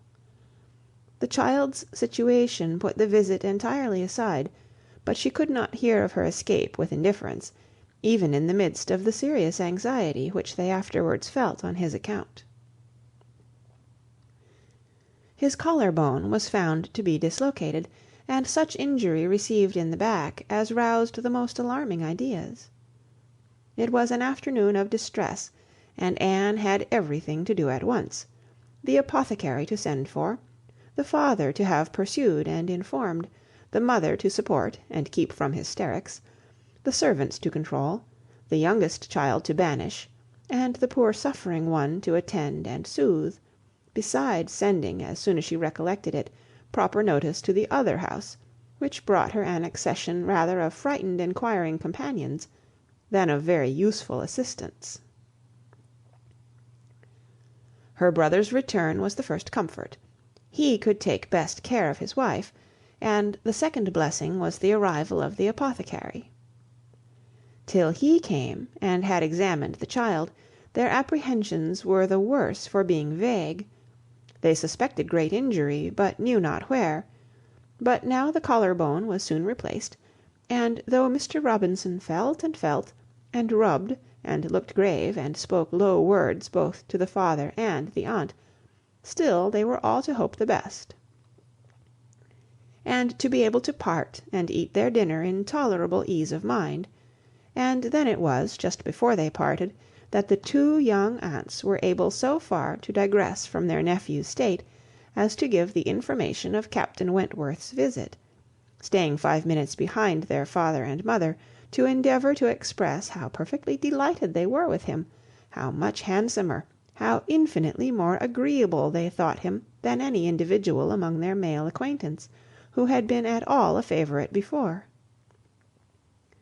How glad they had been to hear papa invite him to stay dinner, how sorry when he said it was quite out of his power, and how glad again when he had promised, in reply to papa and mamma's farther pressing invitations, to come and dine with them on the morrow, actually on the morrow, and he had promised it in so pleasant a manner, as if he felt all the motive of their attention just as he ought.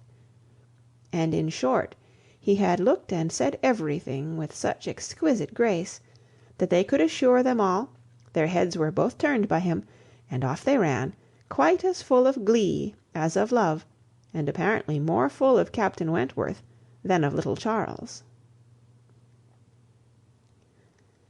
The same story and the same raptures were repeated when the two girls came with their father, through the gloom of the evening, to make enquiries, and Mr Musgrove, no longer under the first uneasiness about his heir, could add his confirmation and praise, and hope there would be now no occasion for putting Captain Wentworth off, and only be sorry to think that the cottage party, probably, would not like to leave the little boy to give him the meeting. Oh no! As to leaving the little boy, both father and mother were in much too strong and recent alarm to bear the thought, and Anne, in the joy of the escape, could not help adding her warm protestations to theirs. Charles Musgrove, indeed, afterwards showed more of inclination. The child was going on so well, and he wished so much to be introduced to Captain Wentworth, that perhaps he might join them in the evening. He would not dine from home, but he might walk in for half an hour. But in this he was eagerly opposed by his wife, with, "Oh, no, indeed, Charles, I cannot bear to have you go away. Only think if anything should happen." The child had a good night, and was going on well the next day. It must be a work of time to ascertain that no injury had been done to the spine, but Mr. Robinson found nothing to increase alarm, and Charles Musgrove began, consequently, to feel no necessity for longer confinement. The child was to be kept in bed, and amused as quietly as possible. But what was there for a father to do? This was quite a female case, and it would be highly absurd in him, who could be of no use at home, to shut himself up. His father very much wished him to meet Captain Wentworth, and there being no sufficient reason against it, he ought to go, and it ended in his making a bold public declaration, when he came in from shooting, of his meaning to dress directly and dine at the other house. "Nothing can be going on better than the child," said he. "So I told my father just now that I would come, and he thought me quite right. Your sister being with you, my love, I have no scruple at all. You would not like to leave him yourself, but you see I can be of no use. Anne will send for me if anything is the matter." Husbands and wives generally understand when opposition will be vain. Mary knew, from Charles's manner of speaking, that he was quite determined on going, and that it would be of no use to tease him. She said nothing, therefore, till he was out of the room, but as soon as there was only Anne to hear— "So you and I are to be left to shift by ourselves with this poor sick child, and not a creature coming near us all the evening. I knew how it would be. This is always my luck. If there is anything disagreeable going on, men are always sure to get out of it, and Charles is as bad as any of them. Very unfeeling. I must say it is very unfeeling of him to be running away from his poor little boy. Talks of his being going on so well. How does he know that he is going on well, or that there may not be a sudden change half an hour hence? I did not think Charles would have been so unfeeling. So here he is to go away and enjoy himself, and because I am the poor mother, I am not to be allowed to stir, and yet, I am sure, I am more unfit than anybody else to be about the child. My being the mother is the very reason why my feelings should not be tried. I am not at all equal to it. You saw how hysterical I was yesterday." "But that was only the effect of the suddenness of your alarm, of the shock. You will not be hysterical again. I dare say we shall have nothing to distress us. I perfectly understand Mr. Robinson's directions, and have no fears. And indeed, Mary, I cannot wonder at your husband. Nursing does not belong to a man. It is not his province. A sick child is always the mother's property. Her own feelings generally make it so." "I hope I am as fond of my child as any mother, but I do not know that I am of any more use in the sick room than Charles, for I cannot be always scolding and teasing the poor child when it is ill, and you saw this morning that if I told him to keep quiet, he was sure to begin kicking about. I have not nerves for the sort of thing." "But could you be comfortable yourself to be spending the whole evening away from the poor boy?" "Yes, you see his papa can, and why should not I? Jemima is so careful, and she could send us word every hour how he was. I really think Charles might as well have told his father we would all come. I am not more alarmed about little Charles now than he is. I was dreadfully alarmed yesterday, but the case is very different to-day." "Well, if you do not think it too late to give notice for yourself, suppose you were to go, as well as your husband. Leave little Charles to my care. Mr. and Mrs. Musgrove cannot think it wrong, while I remain with him." "Are you serious?" cried Mary, her eyes brightening. "Dear me, that's a very good thought, very good indeed. To be sure, I may just as well go as not, for I am of no use at home, am I, and it only harasses me. You, who have not a mother's feelings, are a great deal the properest person. You can make little Charles do anything. He always minds you at a word. It will be a great deal better than leaving him only with Jemima. Oh, I shall certainly go. I am sure I ought if I can, quite as much as Charles, for they want me excessively to be acquainted with Captain Wentworth, and I know you do not mind being left alone." "An excellent thought of yours, indeed, Anne. I will go and tell Charles, and get ready directly.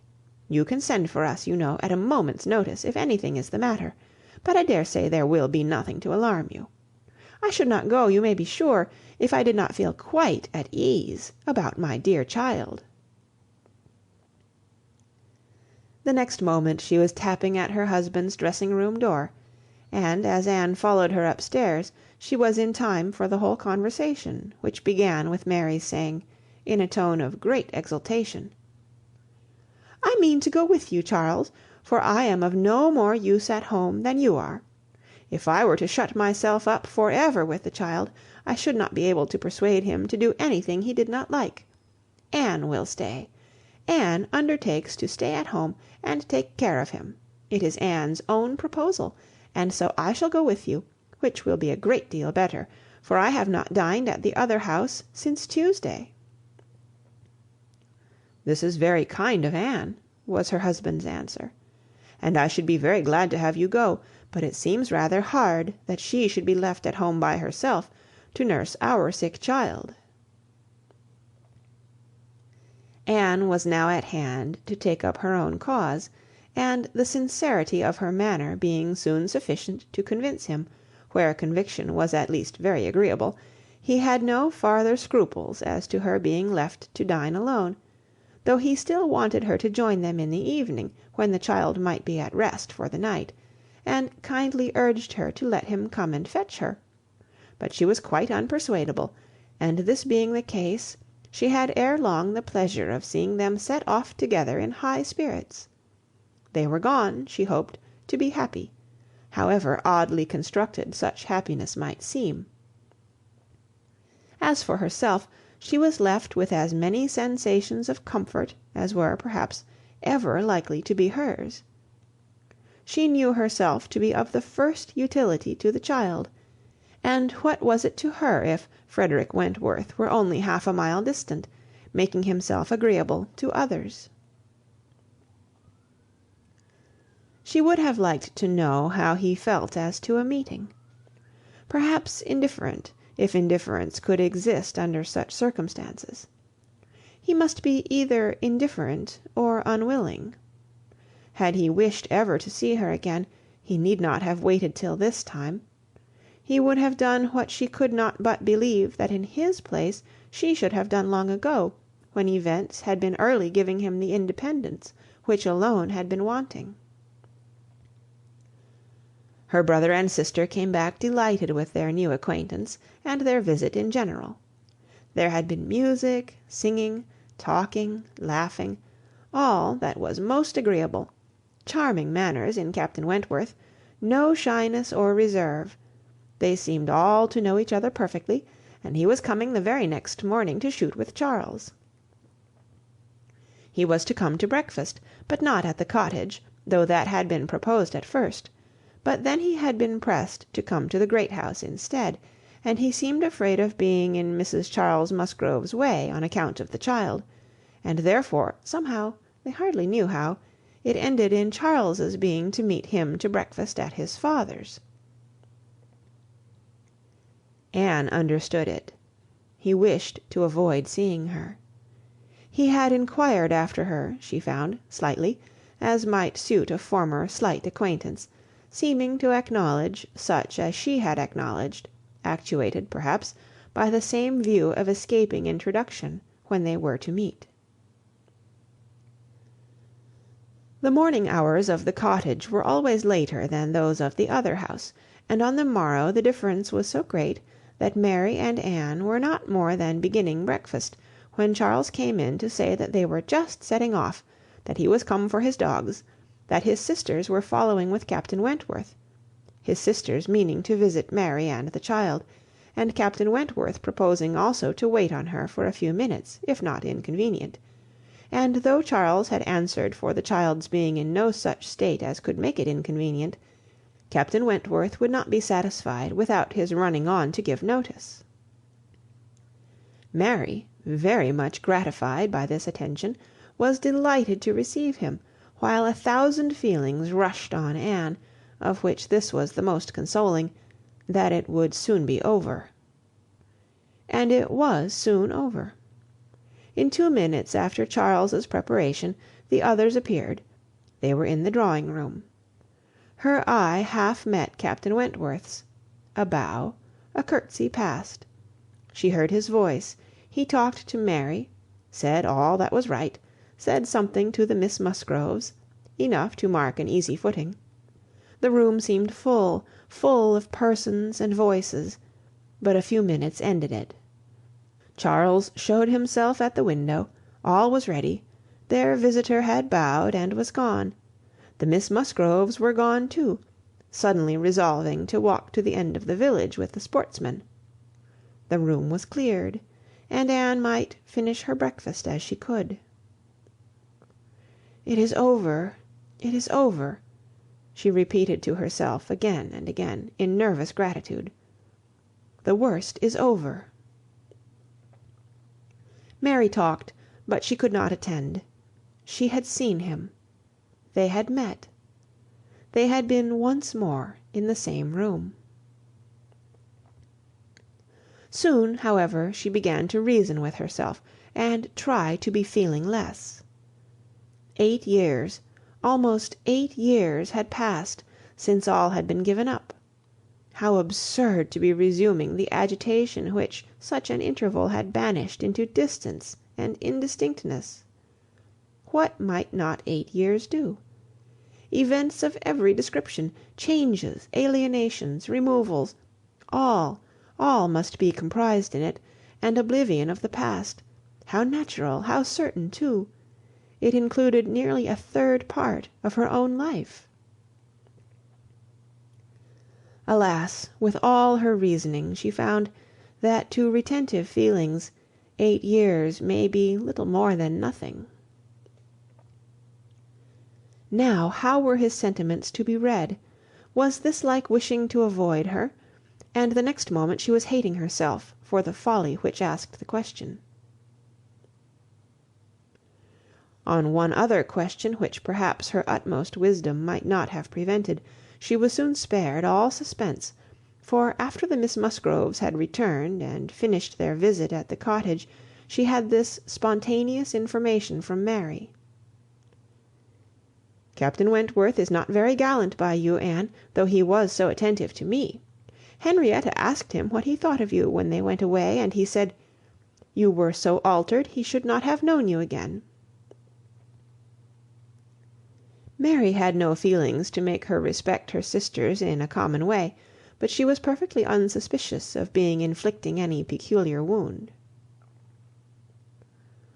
"Altered beyond his knowledge." Anne fully submitted, in silent, deep mortification. Doubtless it was so, and she could take no revenge, for he was not altered, or not for the worse. She had already acknowledged it to herself, and she could not think differently, let him think of her as he would. No, the years which had destroyed her youth and bloom had only given him a more glowing, manly, open look, in no respect lessening his personal advantages. She had seen the same Frederick Wentworth. So altered that he should not have known her again. These were words which could not but dwell with her. Yet she soon began to rejoice that she had heard them. They were of sobering tendency, they allayed agitation, they composed, and consequently must make her happier. Frederick Wentworth had used such words, or something like them, but without an idea that they would be carried round to her. He had thought her wretchedly altered, and in the first moment of appeal had spoken as he felt. He had not forgiven Anne Elliott. She had used him ill, deserted and disappointed him, and worse, she had shown a feebleness of character in doing so, which his own decided, confident temper could not endure. She had given him up to oblige others. It had been the effect of over-persuasion, it had been weakness and timidity. He had been most warmly attached to her, and had never seen a woman since whom he thought her equal, but, except from some natural sensation of curiosity, he had no desire of meeting her again. Her power with him was gone for ever. It was now his object to marry. He was rich, and being turned on shore, fully intended to settle as soon as he could be properly tempted, actually looking round, ready to fall in love with all the speed which a clear head and a quick taste could allow. He had a heart for either of the Miss Musgroves, if they could catch it; a heart, in short, for any pleasing young woman who came in his way, excepting Anne Elliott. This was his only secret exception, when he said to his sister, in answer to her suppositions, "Yes, here I am, Sophia, quite ready to make a foolish match. Anybody between 15 and 30 may have me for asking. A little beauty, and a few smiles, and a few compliments to the navy, and I am a lost man. Should not this be enough for a sailor who has had no society among women to make him nice?" He said it, she knew, to be contradicted. His bright proud eye spoke the conviction that he was nice, and Anne Elliott was not out of his thoughts when he more seriously described the woman he should wish to meet with. "A strong mind with sweetness of manner," made the first and the last of the description. "That is the woman I want," said he. "Something a little inferior I shall of course put up with, but it must not be much. If I am a fool, I shall be a fool indeed, for I have thought on the subject more than most men."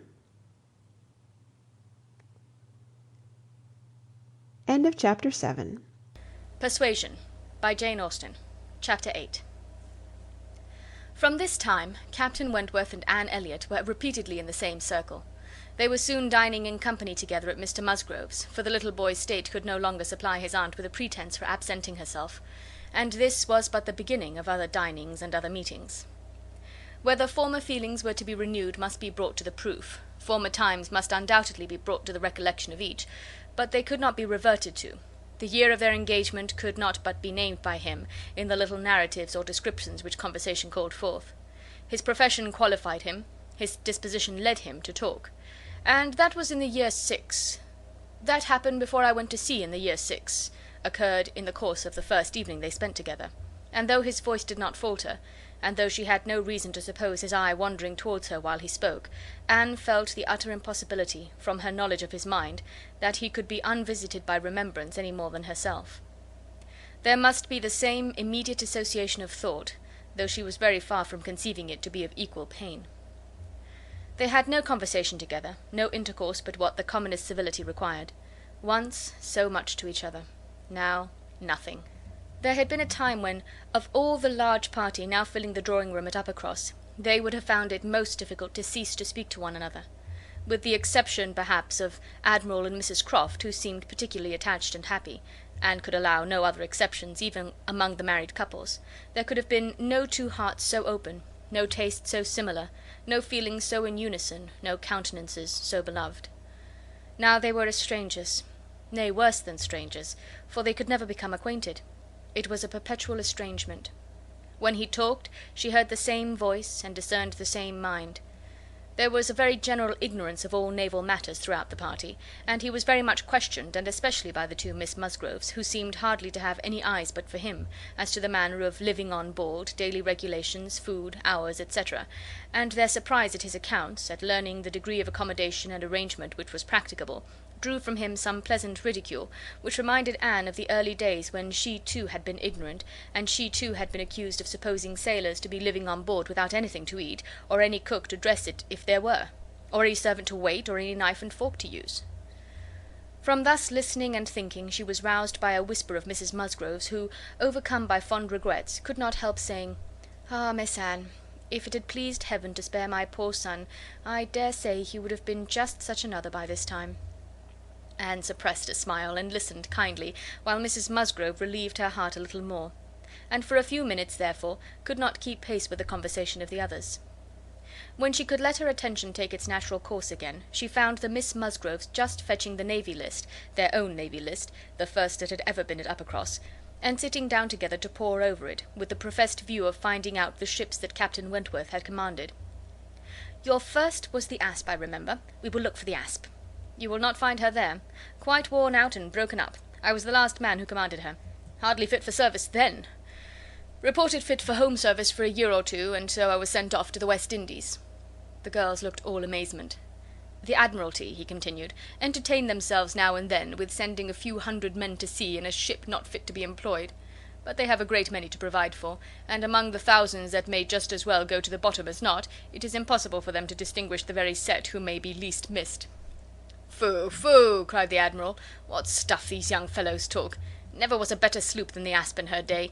For an old-built sloop you would not see her equal. Lucky fellow to get her. He knows there must have been 20 better men than himself applying for her at the same time. Lucky fellow to get anything so soon, with no more interest than his."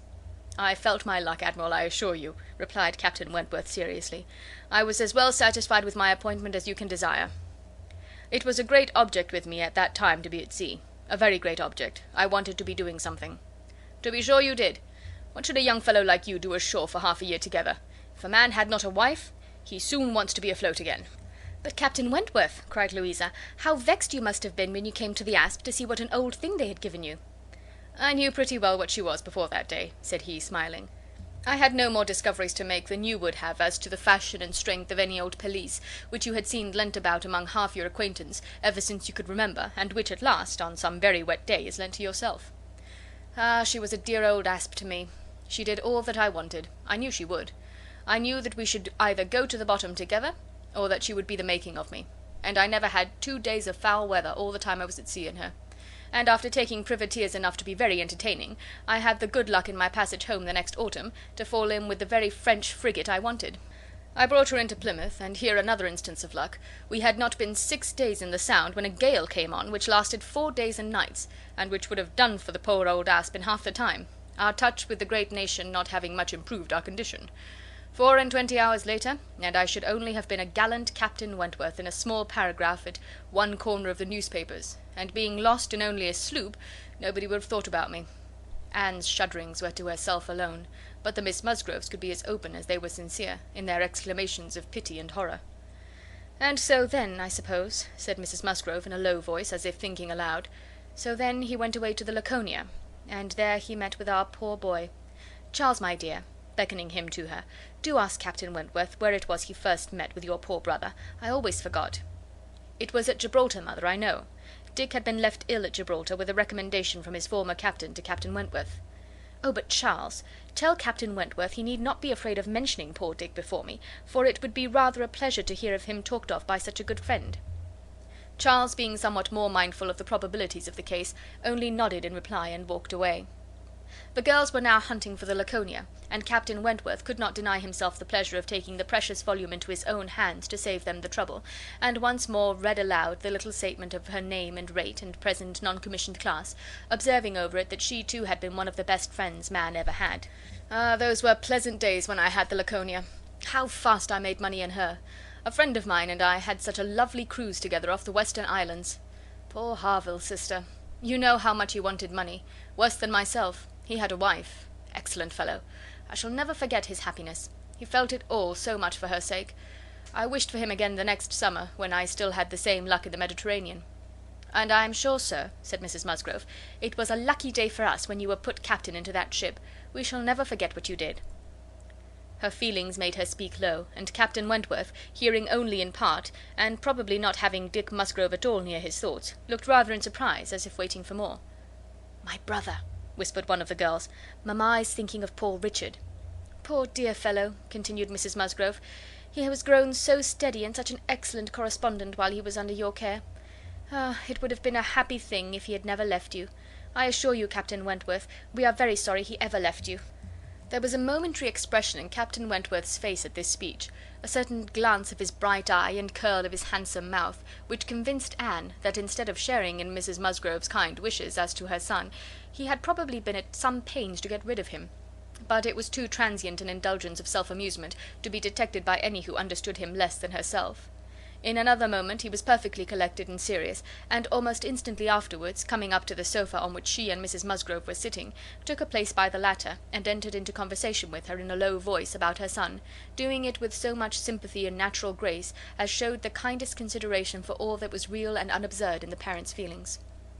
They were actually on the same sofa, for Mrs. Musgrove had most readily made room for him. They were divided only by Mrs. Musgrove. It was no insignificant barrier, indeed. Mrs Musgrove was of a comfortable, substantial size, infinitely more fitted by nature to express good cheer and good humour than tenderness and sentiment, and while the agitations of Anne's slender form and pensive face may be considered as very completely screened, Captain Wentworth should be allowed some credit for the self-command with which he attended to her large fat sighings over the destiny of a son whom alive nobody had cared for. Personal size and mental sorrow have certainly no necessary proportions.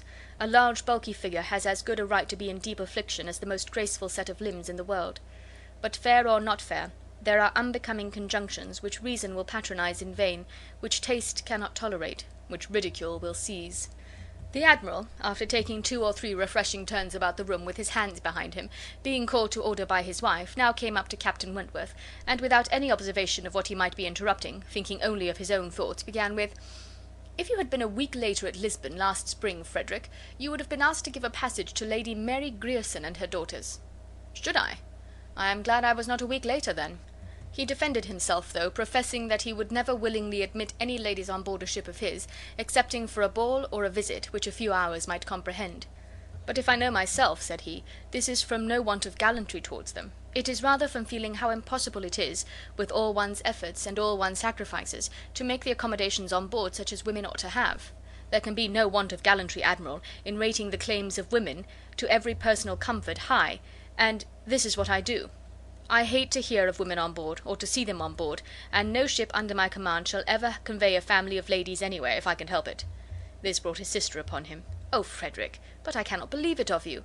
All idle refinement! Women may be as comfortable on board as in the best house in England. I believe I have lived as much on board as most women, and I know nothing superior to the accommodations of a man-of-war.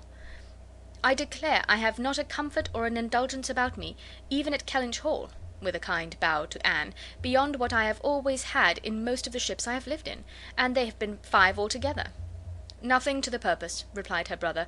"You were living with your husband, and were the only woman on board." "But you yourself brought Mrs Harville, her sister, her cousin, and her 3 children round from Portsmouth to Plymouth. Where was this superfine, extraordinary sort of gallantry of yours then?"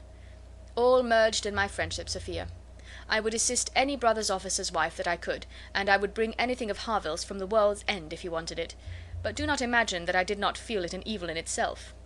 Depend upon it, they were all perfectly comfortable. I might not like them the better for that, perhaps. Such a number of women and children have no right to be comfortable on board." "My dear Frederick, you are talking quite idly. Pray, what would become of us poor sailors' wives, who often want to be conveyed to one port or another after our husbands, if everybody had your feelings?" "My feelings, you see, did not prevent my taking Mrs Harville and all her family to Plymouth." "But I hate to hear you talking so like a fine gentleman, and as if women were all fine ladies instead of rational creatures. We none of us expect to be in smooth water all our days." "Ah, my dear," said the Admiral, "when he had got a wife he will sing a different tune. When he is married, if we have the good luck to live to another war, we shall see him do as you and I, and a great many others have done. We shall have him very thankful to anybody that will bring him his wife." "Aye, that we shall."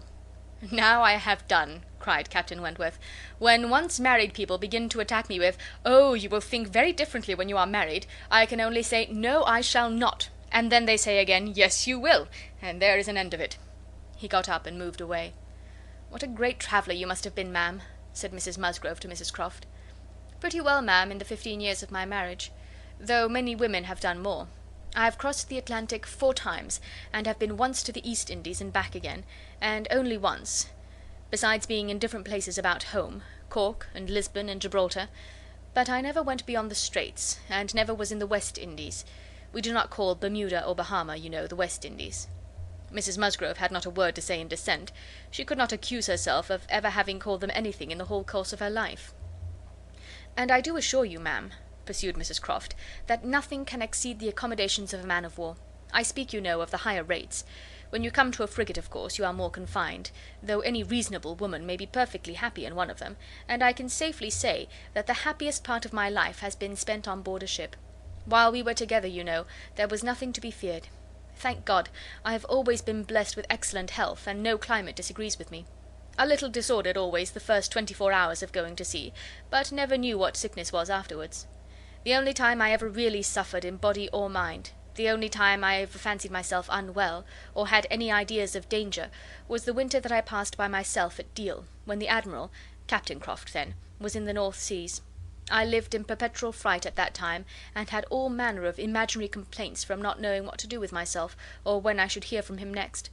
But as long as we could be together, nothing ever ailed me, and I never met with the smallest inconvenience. Ay, to be sure. Yes, indeed, oh yes. I am quite of your opinion, Mrs Croft, was Mrs Musgrove's hearty answer.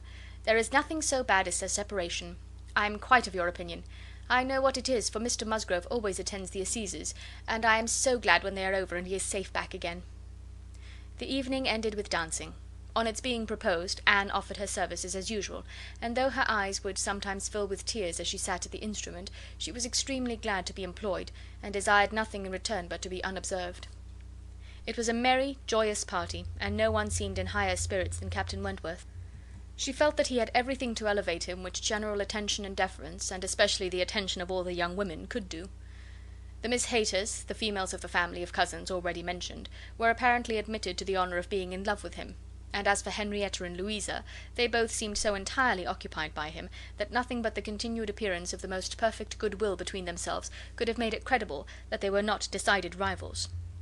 If he were a little spoiled by such universal, such eager admiration, who could wonder?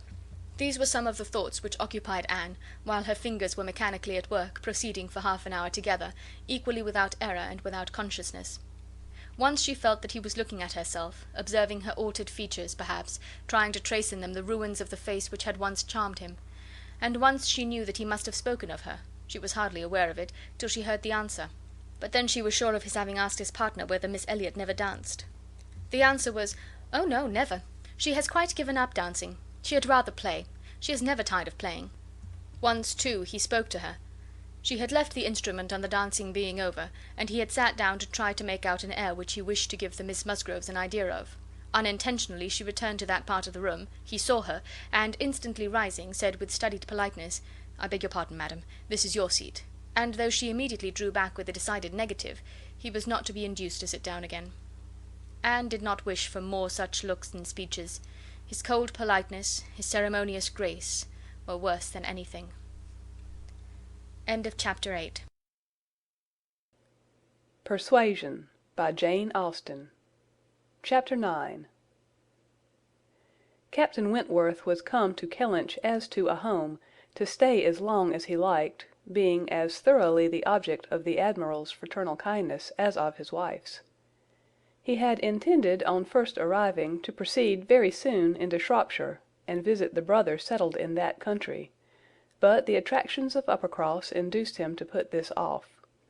There was so much of friendliness, and of flattery, and of everything most bewitching in his reception there, the old were so hospitable, the young so agreeable, that he could not but resolve to remain where he was, and take all the charms and perfections of Edward's wife upon credit a little longer. It was soon Uppercross with him almost every day. The Musgroves could hardly be more ready to invite than he to come, particularly in the morning, when he had no companion at home, for the Admiral and Mrs Croft were generally out of doors together, interesting themselves in their new possessions, their grass, and their sheep, and dawdling about in a way not endurable to a third person, or driving out in a gig lately added to their establishment. Hitherto there had been but one opinion of Captain Wentworth among the Musgroves and their dependencies. It was unvarying, warm admiration everywhere, but this intimate footing was not more than established when a certain Charles Hayter returned among them to be a good deal disturbed by it, and to think Captain Wentworth very much in the way. Charles Hayter was the eldest of all the cousins, and a very amiable, pleasing young man, between whom and Henrietta there had been a considerable appearance of attachment previous to Captain Wentworth's introduction. He was in orders, and having a curacy in the neighbourhood where residence was not required, lived at his father's house, only 2 miles from Uppercross.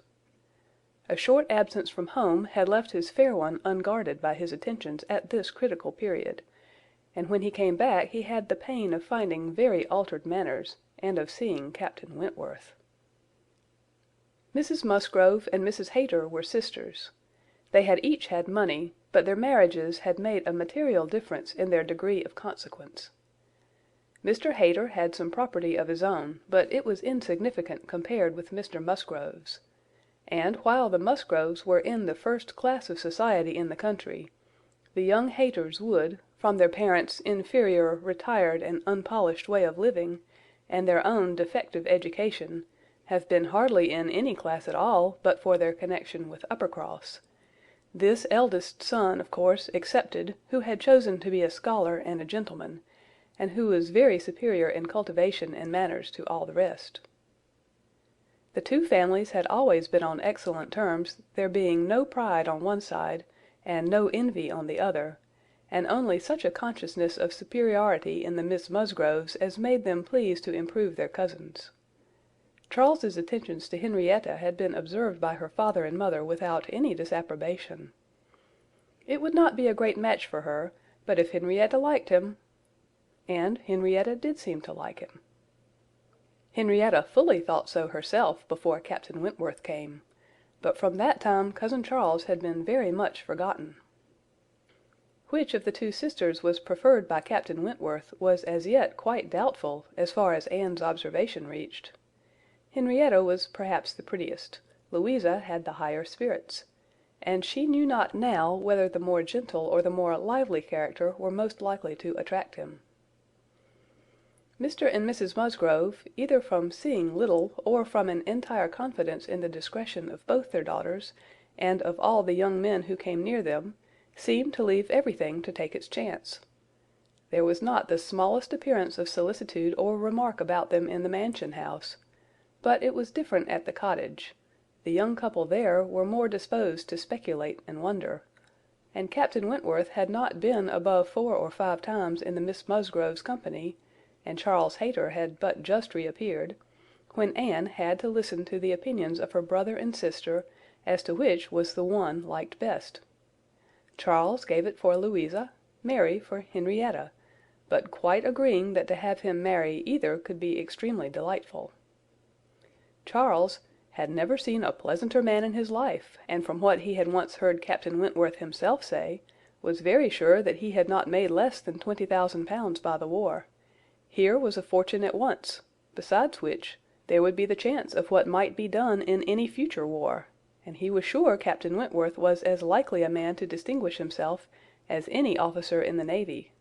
Oh, it would be a capital match for either of his sisters. "Upon my word it would," replied Mary. "Dear me, if he should rise to any very great honours, if he should ever be made a baronet! Lady Wentworth sounds very well. That would be a noble thing indeed for Henrietta. She would take place of me then, and Henrietta would not dislike that. Sir Frederick and Lady Wentworth! It would be but a new creation, however, and I never think much of your new creations." It suited Mary best to think Henrietta the one preferred on the very account of Charles Hayter, whose pretensions she wished to see put an end to. She looked down very decidedly upon the Hayters, and thought it would be quite a misfortune to have the existing connection between the families renewed, very sad for herself and her children. "You know," said she, "I cannot think him at all a fit match for Henrietta. And considering the alliances which the Musgroves have made, she has no right to throw herself away. I do not think any young woman has a right to make a choice that may be disagreeable and inconvenient to the principal part of her family, and be giving bad connections to those who have not been used to them. And pray who is Charles Hayter? Nothing but a country curate. A most improper match for Miss Musgrove of Uppercross." Her husband, however, would not agree with her here. For, besides having a regard for his cousin, Charles Hayter was an eldest son, and he saw things as an eldest son himself. "Now you are talking nonsense, Mary," was therefore his answer. "It would not be a great match for Henrietta, but Charles has a very fair chance, through the Spicers, of getting something from the bishop in the course of a year or two, and you will please to remember that he is the eldest son. Whenever my uncle dies, he steps into very pretty property. The estate at Winthrop is not less than 250 acres, besides the farm near Taunton, which is some of the best land in the country. I grant you that any one of them but Charles would be a very shocking match for Henrietta, and indeed it could not be. he is the only one that could be possible, but he is a very good-natured, good sort of a fellow, and whenever Winthrop comes into his hands he will make a different sort of place of it, and live in a very different sort of way, and with that property he will never be a contemptible man. Good freehold property. No, no, Henrietta might do worse than marry Charles Hayter, and if she has him, and Louisa can get Captain Wentworth, I shall be very well satisfied." "Charles may say what he pleases," cried Mary to Anne as soon as he was out of the room, "but it would be shocking to have Henrietta marry Charles Hayter.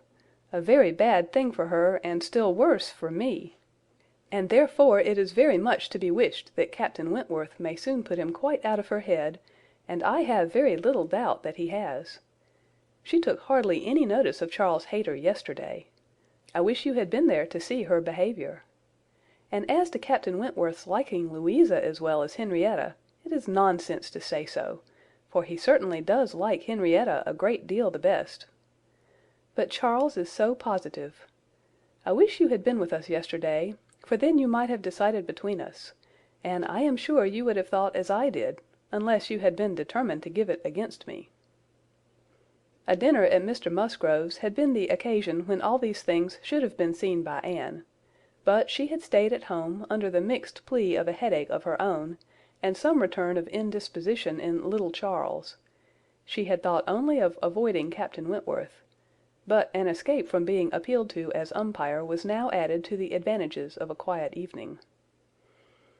As to Captain Wentworth's views, she deemed it of more consequence that he should know his own mind early enough not to be endangering the happiness of either sister, or impeaching his own honour, than that he should prefer Henrietta to Louisa, or Louisa to Henrietta.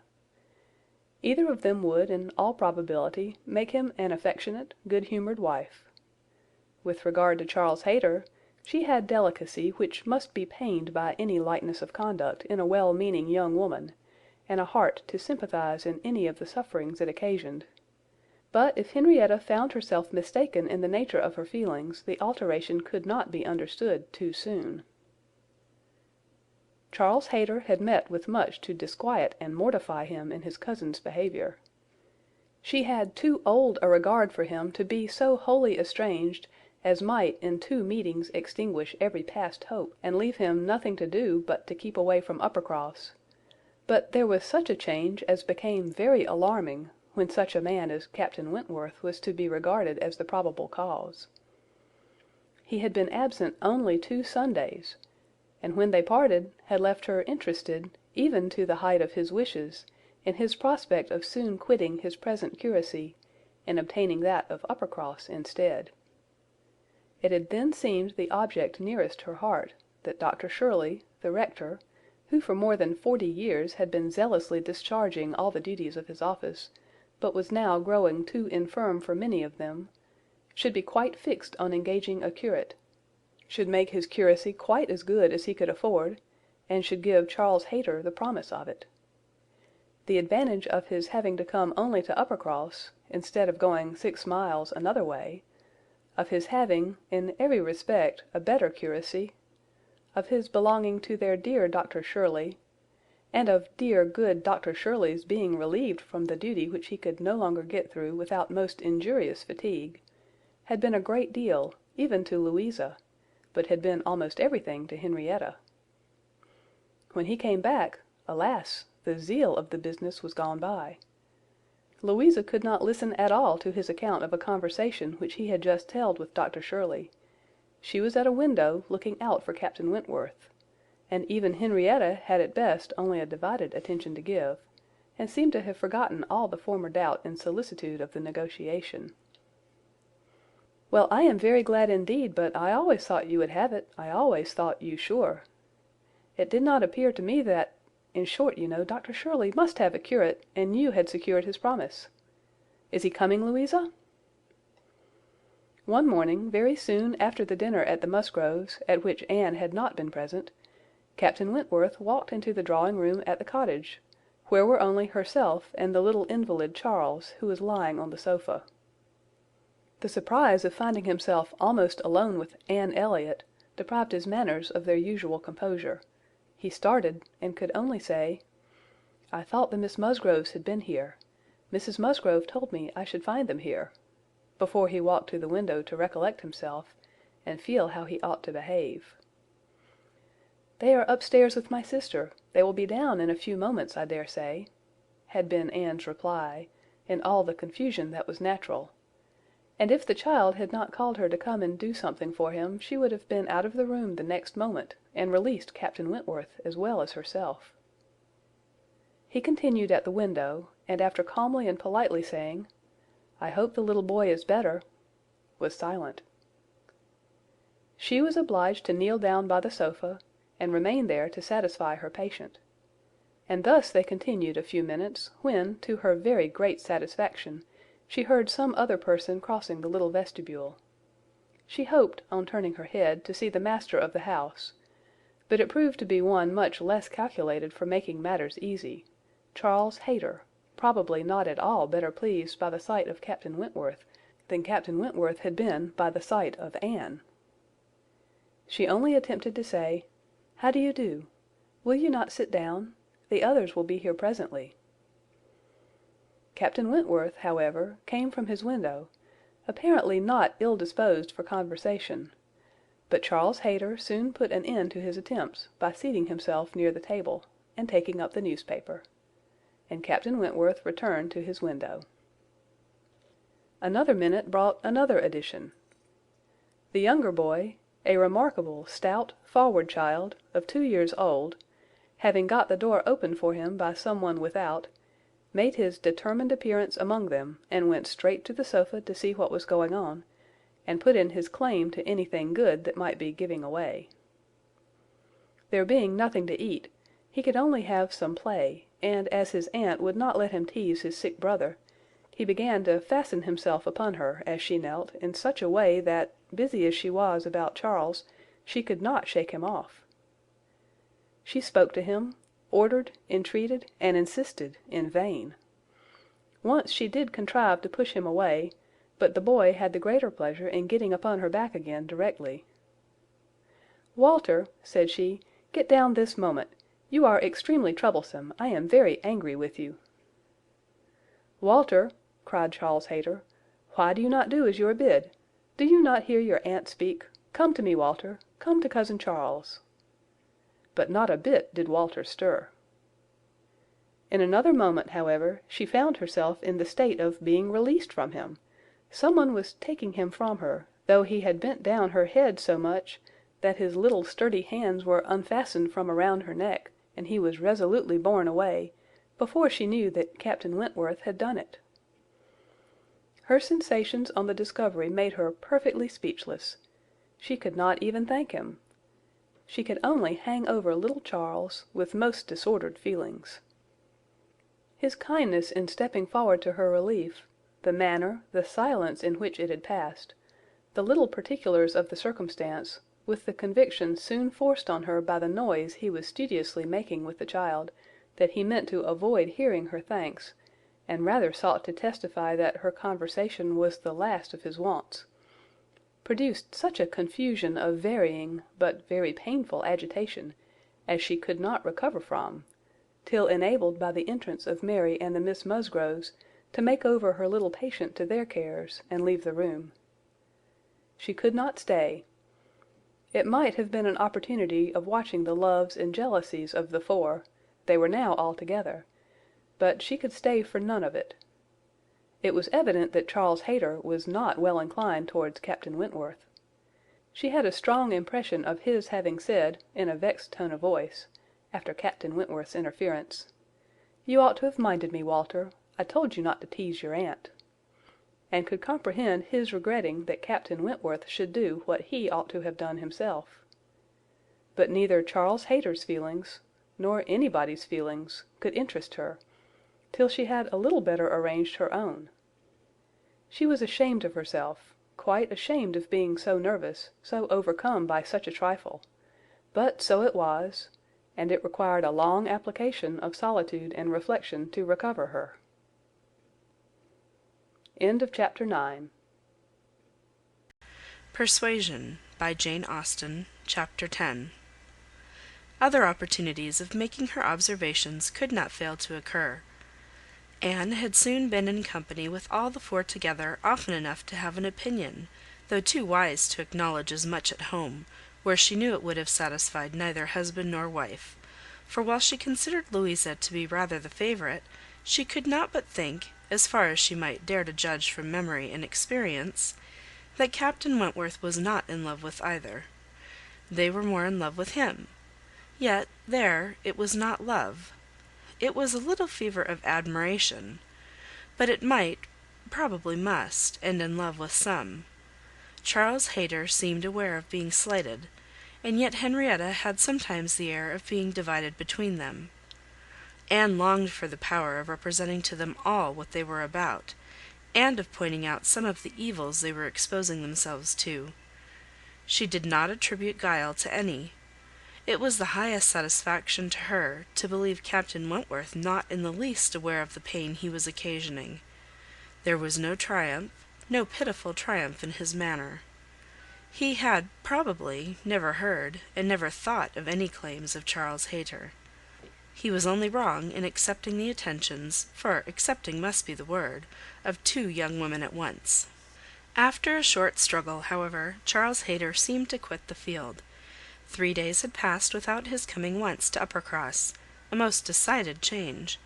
He had even refused one regular invitation to dinner, and having been found on the occasion by Mr Musgrove with some large books before him, Mr and Mrs Musgrove were sure all could not be right, and talked with grave faces of his studying himself to death. It was Mary's hope and belief that he had received a positive dismissal from Henrietta, and her husband lived under the constant dependence of seeing him to-morrow.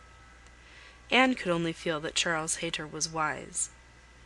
One morning, about this time, Charles Musgrove and Captain Wentworth being gone a-shooting together, as the sisters in the cottage were sitting quietly at work, they were visited at the window by the sisters from the mansion house.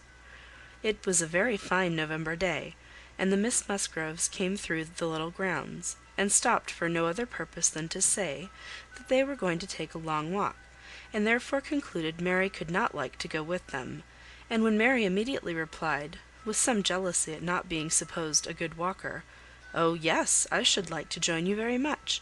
I am very fond of a long walk," Anne felt persuaded, by the looks of the two girls, that it was precisely what they did not wish, and admired again the sort of necessity which the family habits seemed to produce, of everything being to be communicated, and everything being to be done together, however undesired and inconvenient. She tried to dissuade Mary from going, but in vain, and that being the case, thought it best to accept the Miss Musgrove's much more cordial invitation to herself to go likewise, as she might be useful in turning back with her sister, and lessening the interference in any plan of their own. "I cannot imagine why they should suppose I should not like a long walk," said Mary, as she went upstairs. "Everybody is always supposing that I am not a good walker, and yet they would not have been pleased if we had refused to join them. When people come in this manner on purpose to ask us, how can one say no?" Just as they were setting off, the gentlemen returned. They had taken out a young dog, who had spoilt their sport, and sent them back early. Their time and strength and spirits were, therefore, exactly ready for this walk, and they entered into it with pleasure. Could Anne have foreseen such a junction, she would have stayed at home, but from some feelings of interest and curiosity, she fancied now that it was too late to retract, and the whole six set forward together in the direction chosen by the Miss Musgroves, who evidently considered the walk as under their guidance. Anne's object was, not to be in the way of anybody, and where the narrow paths across the fields made many separations necessary, to keep with her brother and sister. Her pleasure in the walk must arise from the exercise in the day, from the view of the last smiles of the year upon the tawny leaves and withered hedges, and from repeating to herself some few of the thousand poetical descriptions extant of autumn, that season of peculiar and inexhaustible influence on the mind of taste and tenderness, that season which had drawn from every poet, worthy of being read, some attempt at description, or some lines of feeling. She occupied her mind as much as possible in such like musings and quotations, but it was not possible that when within reach of Captain Wentworth's conversation with either of the Miss Musgroves, she should not try to hear it. Yet she caught very little remarkable. It was mere lively chat, such as any young persons on an intimate footing might fall into. He was more engaged with Louisa than Henrietta. Louisa certainly put more forward for notice than her sister. The distinction appeared to increase, and there was one speech of Louisa's which struck her. After one of the many praises of the day, which were continually bursting forth, Captain Wentworth added, "What glorious weather for the Admiral and my sister! They meant to take a long drive this morning. Perhaps we may hail them from some of these hills. They talked of coming into this side of the country. I wonder whereabouts they will upset to-day. Oh, it does make happen very often, I assure you, but my sister makes nothing of it. She would as lieve be tossed out as not." "Ah, you make the most of it, I know," cried Louisa, "but if it were really so, I should do just the same in her place. If I loved a man as she loves the Admiral, I would be always with him, nothing should ever separate us, and I would rather be overturned by him than driven safely by anybody else." It was spoken with enthusiasm. "Had you?" cried he, catching the same tone. "I honour you." And there was silence between them for a little while. Anne could not immediately fall into a quotation again. The sweet scenes of autumn were for a while put by, unless some tender sonnet, fraught with the apt analogy of the declining year, with declining happiness, and the images of youth and hope, and spring, all gone together, blessed her memory. She roused herself to say, as they struck by order into another path, "Is not this one of the ways to Winthrop?" But nobody heard, or at least nobody answered her.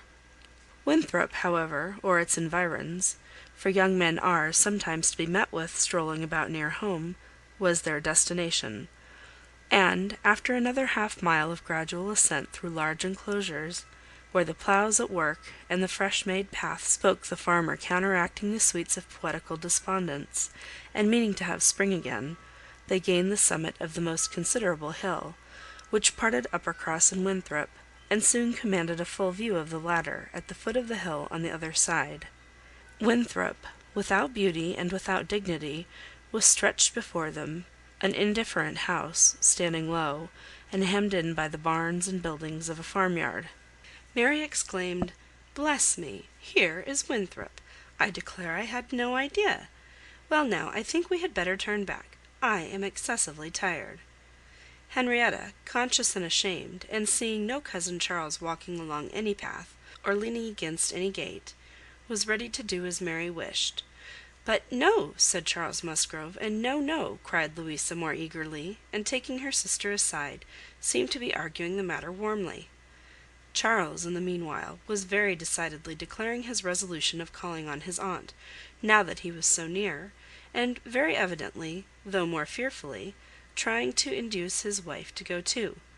But this was one of the points on which the lady shewed her strength, and when he recommended the advantage of resting herself a quarter of an hour at Winthrop, as she felt so tired, she resolutely answered, "Oh no, indeed! Walking up that hill again would do her more harm than any sitting down could do her good;" and, in short, her look and manner declared that go she would not. After a little succession of these sort of debates and consultations, it was settled between Charles and his two sisters that he and Henrietta should just run down for a few minutes to see their aunt and cousins, while the rest of the party waited for them at the top of the hill. Louisa seemed the principal arranger of the plan, and, as she went a little way with them, down the hill, still talking to Henrietta, Mary took the opportunity of looking scornfully around her, and saying to Captain Wentworth, "It is very unpleasant having such connections, but I assure you I have never been in the house above twice in my life." She received no other answer than an artificial assenting smile, followed by a contemptuous glance, as he turned away, which Anne perfectly knew the meaning of. The brow of the hill, where they remained, was a cheerful spot. Louisa returned, and Mary, finding a comfortable seat for herself on the step of the stile, was very well satisfied so long as the others all stood about her; but when Louisa drew Captain Wentworth away, to try for a gleaning of nuts in an adjoining hedgerow, and they were gone by degrees quite out of sight and sound, Mary was happy no longer. She quarrelled with her own seat, was sure Louisa had got a much better somewhere, and nothing could prevent her from going to look for a better also. She turned through the same gate, but could not see them. Anne found a nice seat for her on a dry sunny bank, under the hedgerow, in which she had no doubt of their still being in some spot or other. Mary sat down for a moment, but it would not do. She was sure Louisa had found a better seat somewhere else, and she would go on till she overtook her. Anne, really tired herself, was glad to sit down, and she very soon heard Captain Wentworth and Louisa in the hedgerow behind her, as if making their way back along the rough, wild sort of channel, down the centre. They were speaking as they drew near. Louisa's voice was the first distinguished. She seemed to be in the middle of some eager speech. What Anne first heard was, "And so I made her go. I could not bear that she should be frightened from the visit by such nonsense. What! Would I be turned back from doing a thing that I had determined to do, and that I knew to be right, by the airs and interference of such a person, or of any person, I may say? No, I have no idea of being so easily persuaded. When I have made up my mind, I have made it, and Henrietta seemed entirely to have made up hers to call at Winthrop to-day, and yet she was as near giving it up out of nonsensical complaisance." "She would have turned back then, but for you?" "She would indeed. I am almost ashamed to say it." "Happy for her to have such a mind as yours at hand, after the hints you gave just now, which did but confirm my own observations. The last time I was in company with him, I need not affect to have no comprehension of what is going on. I see that more than a mere dutiful morning visit to your aunt was in question, and woe betide him, and her too, when it comes to things of consequence. When they are placed in circumstances requiring fortitude and strength of mind, if she have not resolution enough to resist idle interference in such a trifle as this. Your sister is an amiable creature, but yours is a character of decision and firmness, I see. If you value her conduct or happiness, infuse as much of your own spirit into her as you can. But this, no doubt, you have always been doing. It is the worst evil of too yielding and indecisive a character, that no influence over it can be depended on. You are never sure of a good impression being durable. Everybody may sway it. Let those who would be happy be firm. Here is a nut," said he, catching one down from an upper bough, "to exemplify. A beautiful glossy nut, which, blessed with original strength, has outlived all the storms of autumn. Not a puncture, not a weak spot anywhere. This nut," he continued, with playful solemnity, "while so many of his brethren have fallen and been trodden under foot, is still in possession of all the happiness that a hazel nut can be supposed capable of." Then, returning to his former earnest tone, "My first wish for all whom I am interested in, is that they should be firm. If Louisa Musgrove would be beautiful and happy in her November of life, she will cherish all her present powers of mind." He had done, and was unanswered. It would have surprised Anne if Louisa could have readily answered such a speech. Words of such interest, spoken with such serious warmth, she could imagine what Louisa was feeling. For herself, she feared to move, lest she should be seen. While she remained, a bush of low rambling holly protected her, and they were moving on. Before they were beyond her hearing, however, Louisa spoke again. "Mary is good-natured enough in many respects," said she, "but she does sometimes provoke me excessively by her nonsense and pride, the Elliott pride. She has a great deal too much of the Elliott pride. We do so wish that Charles had married Anne instead. I suppose you know he wanted to marry Anne?" After a moment's pause, Captain Wentworth said, "Do you mean that she refused him?" "Oh yes, certainly." "When did that happen?" "I do not exactly know, for Henrietta and I were at school at the time, but I believe about a year before he married Mary. I wish she had accepted him. We should all have liked her a great deal better, and papa and mamma always think it was her great friend Lady Russell's doing that she did not. They think Charles might not be learned and bookish enough to please Lady Russell, and that therefore she has persuaded Anne to refuse him." The sounds were retreating, and Anne distinguished no more. Her own emotions still kept her fixed. She had much to recover from before she could move. The listener's proverbial fate was not absolutely hers. She had heard no evil of herself, but she had heard a great deal of very painful import. She saw how her own character was considered by Captain Wentworth, and there had been just that degree of feeling and curiosity about her in his manner which must give her extreme agitation. As soon as she could, she went after Mary, and having found and walked back with her to their former station by the stile, felt some comfort in their whole party being immediately afterwards collected, and once more in motion together. Her spirits wanted the solitude and silence which only numbers could give. Charles and Henrietta returned, bringing, as may be conjectured, Charles Hayter with them. The minutiae of the business Anne could not attempt to understand. Even Captain Wentworth did not seem admitted to perfect confidence here. But that there had been a withdrawing on the gentlemen's side, and a relenting on the ladies', and that they were now very glad to be together again, did not admit a doubt. Henrietta looked a little ashamed, but very well pleased; Charles Hayter exceedingly happy; and they were devoted to each other almost from the first instant of their all setting forward for Uppercross. Everything now marked out Louisa for Captain Wentworth. Nothing could be plainer; and where many divisions were necessary, or even where they were not, they walked side by side nearly as much as the other two. In a long strip of meadow land, where there was ample space for all, they were thus divided, forming 3 distinct parties; and to that party of the 3 which boasted least animation and least complaisance, Anne necessarily belonged. She joined Charles and Mary, and was tired enough to be very glad of Charles's other arm; but Charles, though in very good humour with her, was out of temper with his wife. Mary had shown herself disobliging to him, and was now to reap the consequence, which consequence was his dropping her arm almost every moment to cut off the heads of some nettles in the hedge with his switch; and when Mary began to complain of it, and lament her being ill used, according to custom, in being on the hedge side, while Anne was never incommoded on the other, he dropped the arms of both to hunt after a weasel which he had a momentary glance of, and they could hardly get him along at all.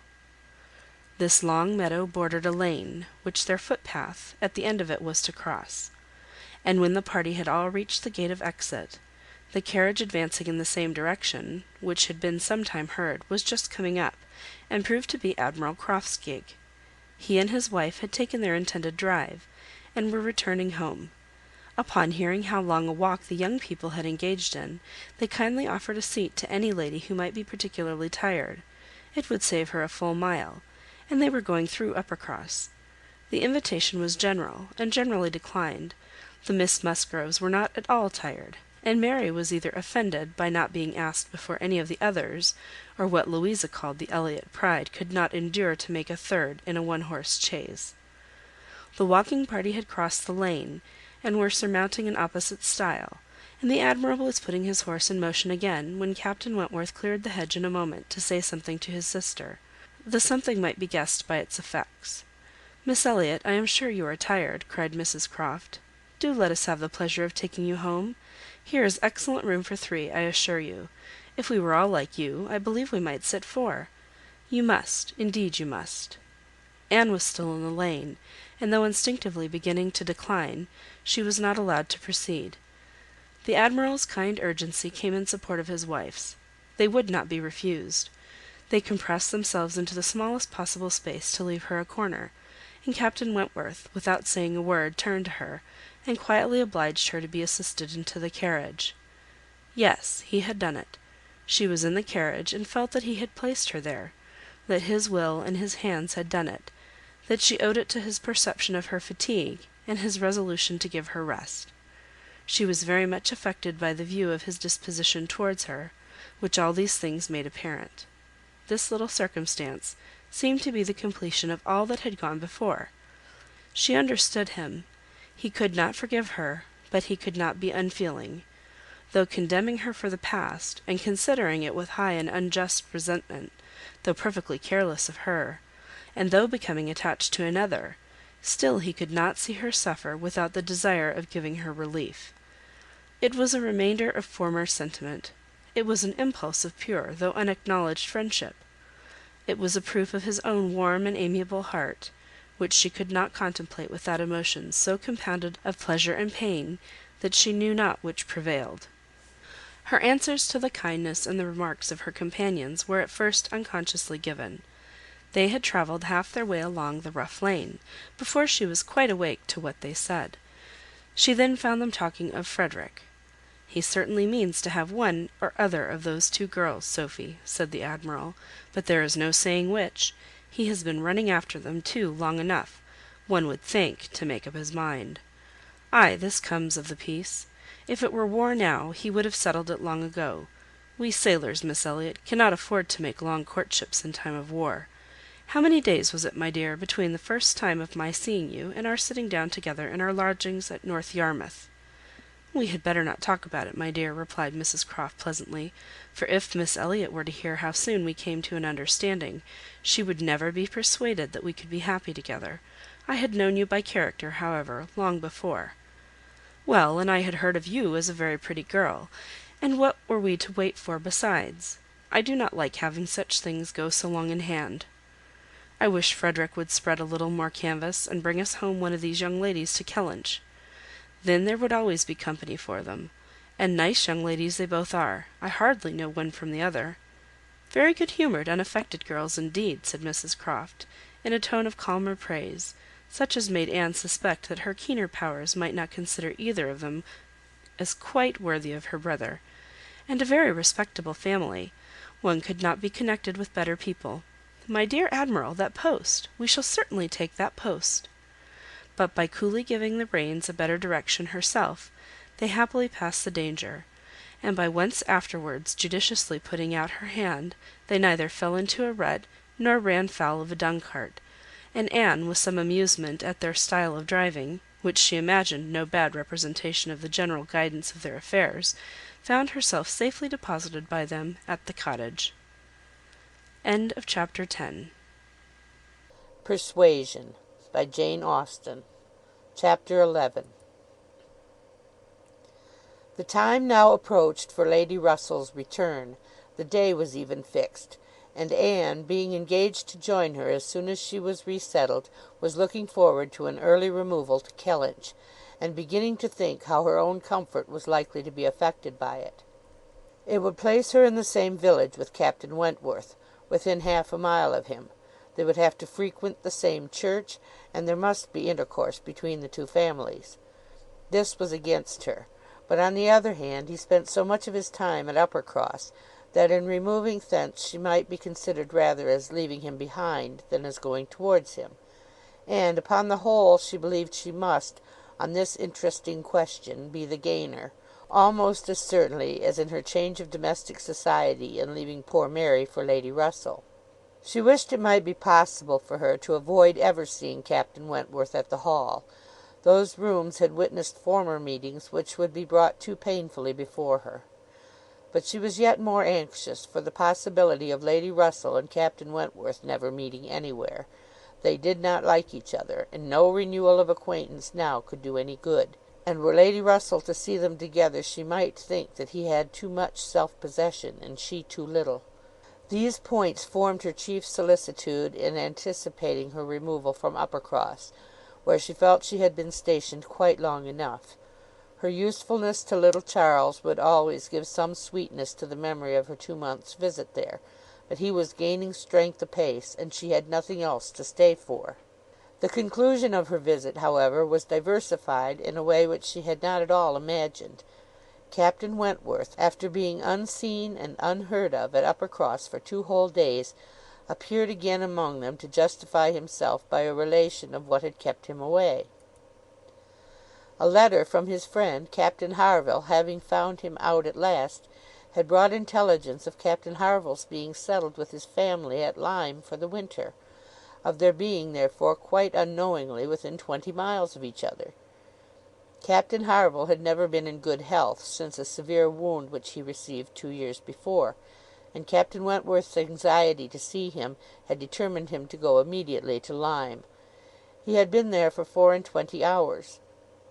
His acquittal was complete, his friendship warmly honoured, a lively interest excited for his friend, and his description of the fine country about Lyme so feelingly attended to by the party, that an earnest desire to see Lyme themselves, and a project for going thither, was the consequence.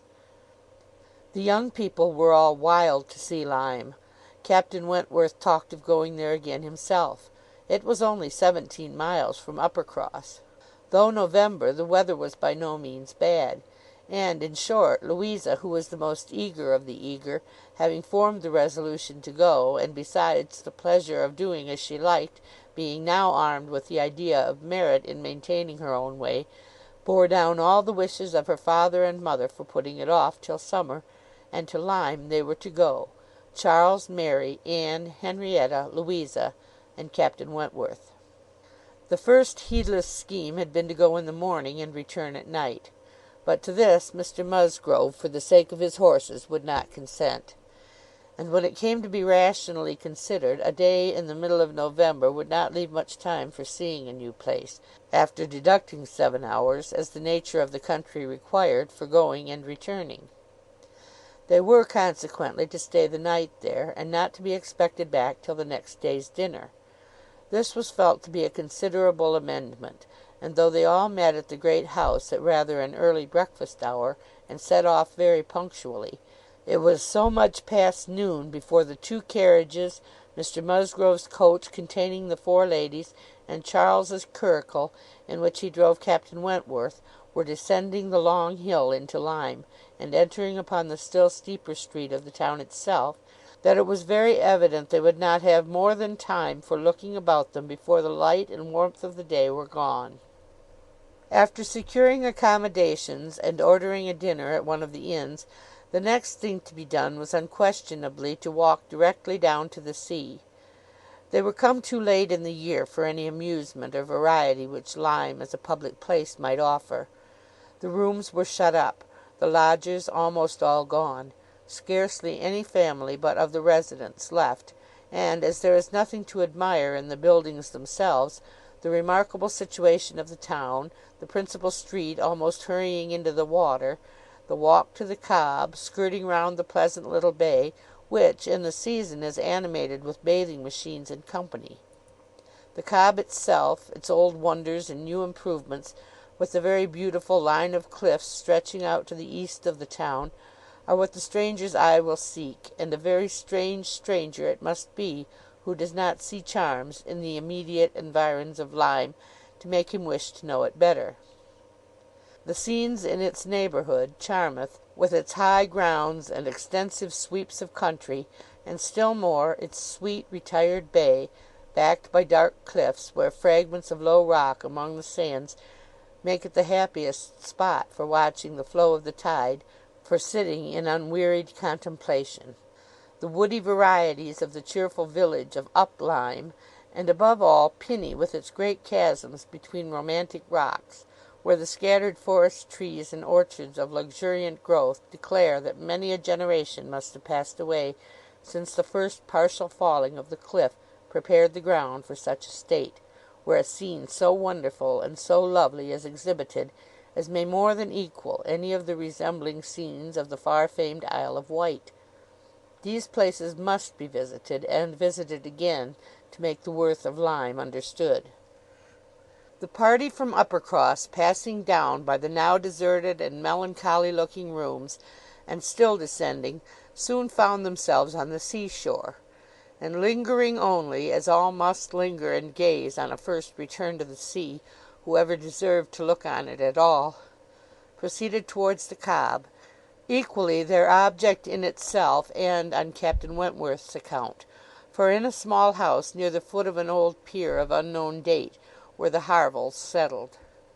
Captain Wentworth turned in to call on his friend, the others walked on, and he was to join them on the Cobb. They were by no means tired of wondering and admiring, and not even Louisa seemed to feel that they had parted with Captain Wentworth long, when they saw him coming after them, with 3 companions, all well known already by description, to be Captain and Mrs. Harville, and a Captain Benwick who was staying with them. Captain Benwick had some time ago been first lieutenant of the Laconia, and the account which Captain Wentworth had given of him on his return from Lyme before, his warm praise of him as an excellent young man and an officer whom he had always valued highly, which must have stamped him well in the esteem of every listener, had been followed by a little history of his private life, which rendered him perfectly interesting in the eyes of all the ladies. He had been engaged to Captain Harville's sister, and was now mourning her loss. They had been a year or two waiting for fortune and promotion. Fortune came, his prize money as lieutenant being great. Promotion, too, came at last, but Fanny Harville did not live to know it.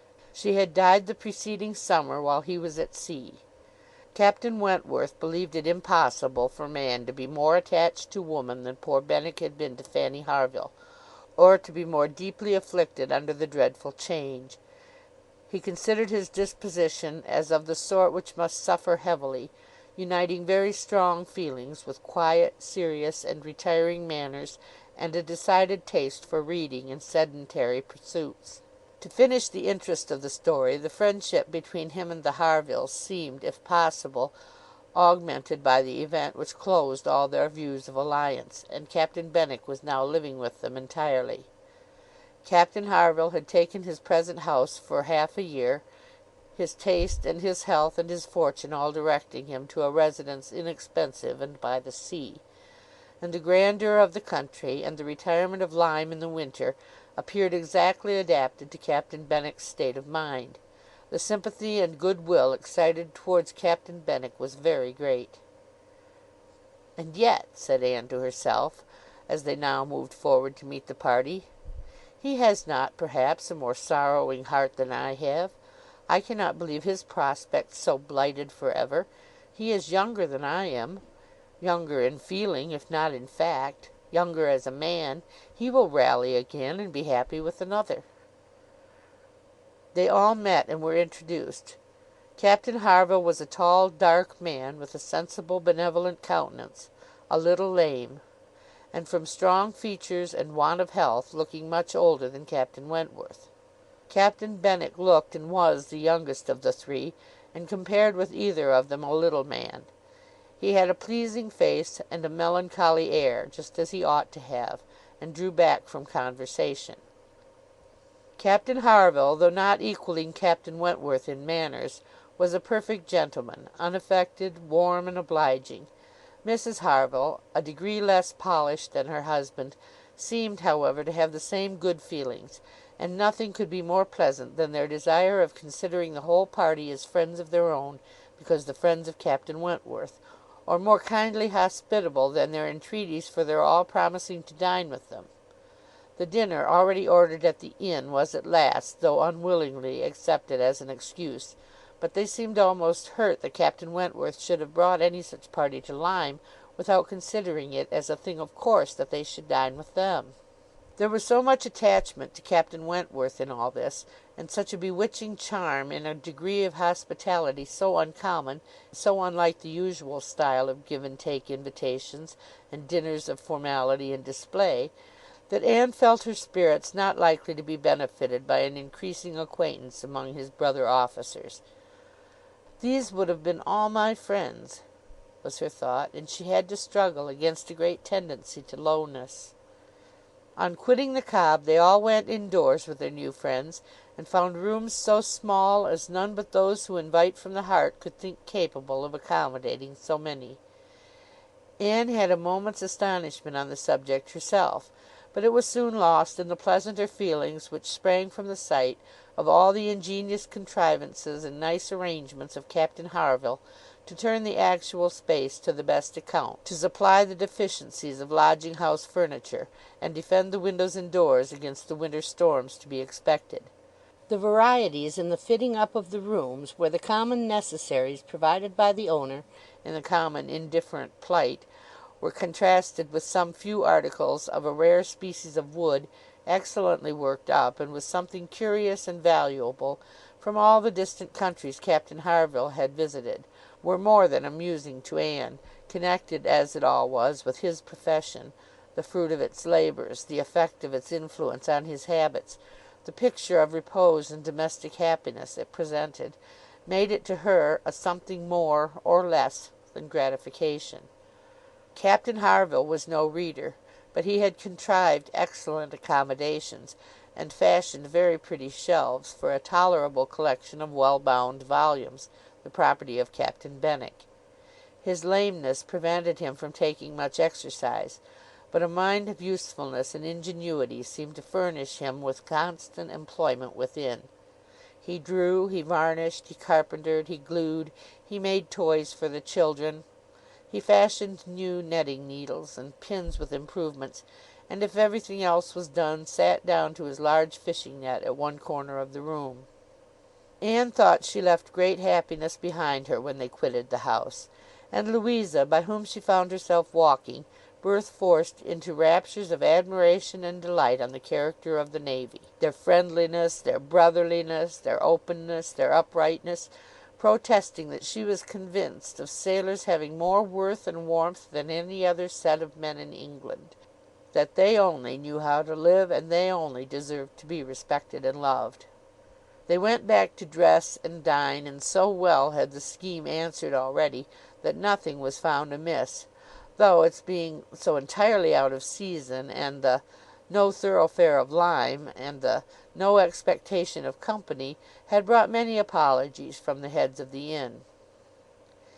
Anne found herself by this time growing so much more hardened to being in Captain Wentworth's company than she had at first imagined could ever be, that the sitting down to the same table with him now, and the interchange of the common civilities attending on it (they never got beyond), was become a mere nothing.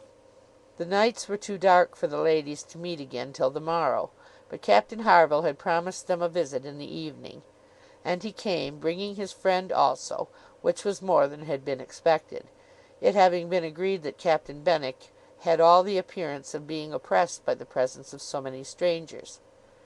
He ventured among them again, however, though his spirits certainly did not seem fit for the mirth of the party in general. While Captains Wentworth and Harville led the talk on one side of the room, and by recurring to former days supplied anecdotes in abundance to occupy and entertain the others, it fell to Anne's lot to be placed rather apart with Captain Benwick, and a very good impulse of her nature obliged her to begin an acquaintance with him. He was shy and disposed to abstraction, but the engaging mildness of her countenance and gentleness of her manners soon had their effect, and Anne was well repaid the first trouble of exertion. He was evidently a young man of considerable taste in reading, though principally in poetry, and besides the persuasion of having given him at least an evening's indulgence in the discussion of subjects which his usual companions had probably no concern in, she had the hope of being of real use to him in some suggestions as to the duty and benefit of struggling against affliction, which had naturally grown out of their conversation. For though shy, he did not seem reserved. It had rather the appearance of feelings glad to burst their usual restraints, and having talked of poetry, the richness of the present age, and gone through a brief comparison of opinion as to the first-rate poets, trying to ascertain whether Marmion or the Lady of the Lake were to be preferred, and how ranked the Giaour and the Bride of Abydos, and moreover how the Giaour was to be pronounced, he showed himself so intimately acquainted with all the tenderest songs of the one poet, and all the impassioned descriptions of hopeless agony of the other, he repeated with such tremulous feeling the various lines which imaged a broken heart or a mind destroyed by wretchedness, and looked so entirely as if he meant to be understood, that she ventured to hope he did not always read only poetry, and to say that she thought it was the misfortune of poetry to be seldom safely enjoyed by those who enjoyed it completely, and that the strong feelings which alone could estimate it truly were the very feelings which ought to taste it but sparingly. His looks showing him not pained but pleased with this allusion to his situation, she was emboldened to go on, and feeling in herself the right of seniority of mind, she ventured to recommend a larger allowance of prose in his daily study, and on being requested to particularize, mentioned such works of our best moralists, such collections of the finest letters, such memoirs of characters of worth and suffering, as occurred to her at the moment as calculated to rouse and fortify the mind by the highest precepts, and the strongest examples of moral and religious endurances. Captain Benwick listened attentively, and seemed grateful for the interest implied; and though with a shake of the head, and sighs which declared his little faith in the efficacy of any books on grief like his, noted down the names of those she recommended, and promised to procure and read them. When the evening was over, Anne could not but be amused at the idea of her coming to Lyme to preach patience and resignation to a young man whom she had never seen before; nor could she help fearing, on more serious reflection, that, like many other great moralists and preachers, she had been eloquent on a point in which her own conduct would ill bear examination. Chapter 11. Persuasion by Jane Austen. Chapter 12. Anne and Henrietta, finding themselves the earliest of the party the next morning, agreed to stroll down to the sea before breakfast. They went to the sands to watch the flowing of the tide, which a fine southeasterly breeze was bringing in with all the grandeur which so flat a shore admitted. They praised the morning, gloried in the sea, sympathized in the delight of the fresh-feeling breeze, and were silent, till Henrietta suddenly began again with, "Oh, yes, I am quite convinced that, with very few exceptions, the sea air always does good. There can be no doubt of its having been of the greatest service to Dr Shirley, after his illness last spring 12-month. He declares himself that coming to Lyme for a month did him more good than all the medicine he took, and that being by the sea always makes him feel young again. Now I cannot help thinking it a pity that he does not live entirely by the sea. I think he had better leave Uppercross entirely, and fix at Lyme. Do not you, Anne? Do not you agree with me that it is the best thing he could do, both for himself and Mrs Shirley? She has cousins here, you know, and many acquaintance, which would make it cheerful for her, and I am sure she would be glad to get to a place where she could have medical attendance at hand in case of his having another seizure. Indeed, I think it quite melancholy to have such excellent people as Dr and Mrs Shirley, who have been doing good all their lives, wearing out their last days in a place like Uppercross, where, excepting our family, they seem shut out from all the world. I wish his friends would propose it to him. I really think they ought. And as to procuring a dispensation, there could be no difficulty at his time of life, and with his character. My only doubt is whether anything could persuade him to leave his parish. He is so very strict and scrupulous in his notions, over-scrupulous, I must say. Do not you think, Anne, it is being over-scrupulous? Do not you think it is quite a mistaken point of conscience, when a clergyman sacrifices his health for the sake of duties, which may be just as well performed by another person? And at Lyme, too, only 17 miles off. He would be near enough to hear, if people thought there was anything to complain of." Anne smiled more than once to herself during this speech, and entered into the subject, as ready to do good by entering into the feelings of a young lady as of a young man, though here it was good of a lower standard, for what could be offered but general acquiescence? She said all that was reasonable and proper on the business, felt the claims of Dr Shirley to repose as she ought, saw how very desirable it was that he should have some active, respectable young man as a resident curate, and was even courteous enough to hint at the advantage of such a resident curate's being married. "I wish," said Henrietta, very well pleased with her companion, "I wish Lady Russell lived at Uppercross, and were intimate with Dr Shirley. I have always heard of Lady Russell as a woman of the greatest influence with everybody. I always look upon her as able to persuade a person to anything. I am afraid of her, as I have told you before, quite afraid of her, because she is so very clever, but I respect her amazingly, and I wish we had such a neighbour at Uppercross." Anne was amused by Henrietta's manner of being grateful, and amused also that the course of events and the new interests of Henrietta's views should have placed her friend at all in favour with any of the Musgrove family. She had only time, however, for a general answer, and a wish that such another woman were at Uppercross, before all subjects suddenly ceased, on seeing Louisa and Captain Wentworth coming towards them. They came also for a stroll till breakfast was likely to be ready, but Louisa, recollecting immediately afterwards that she had to procure something at a shop, invited them all to go back with her into the town.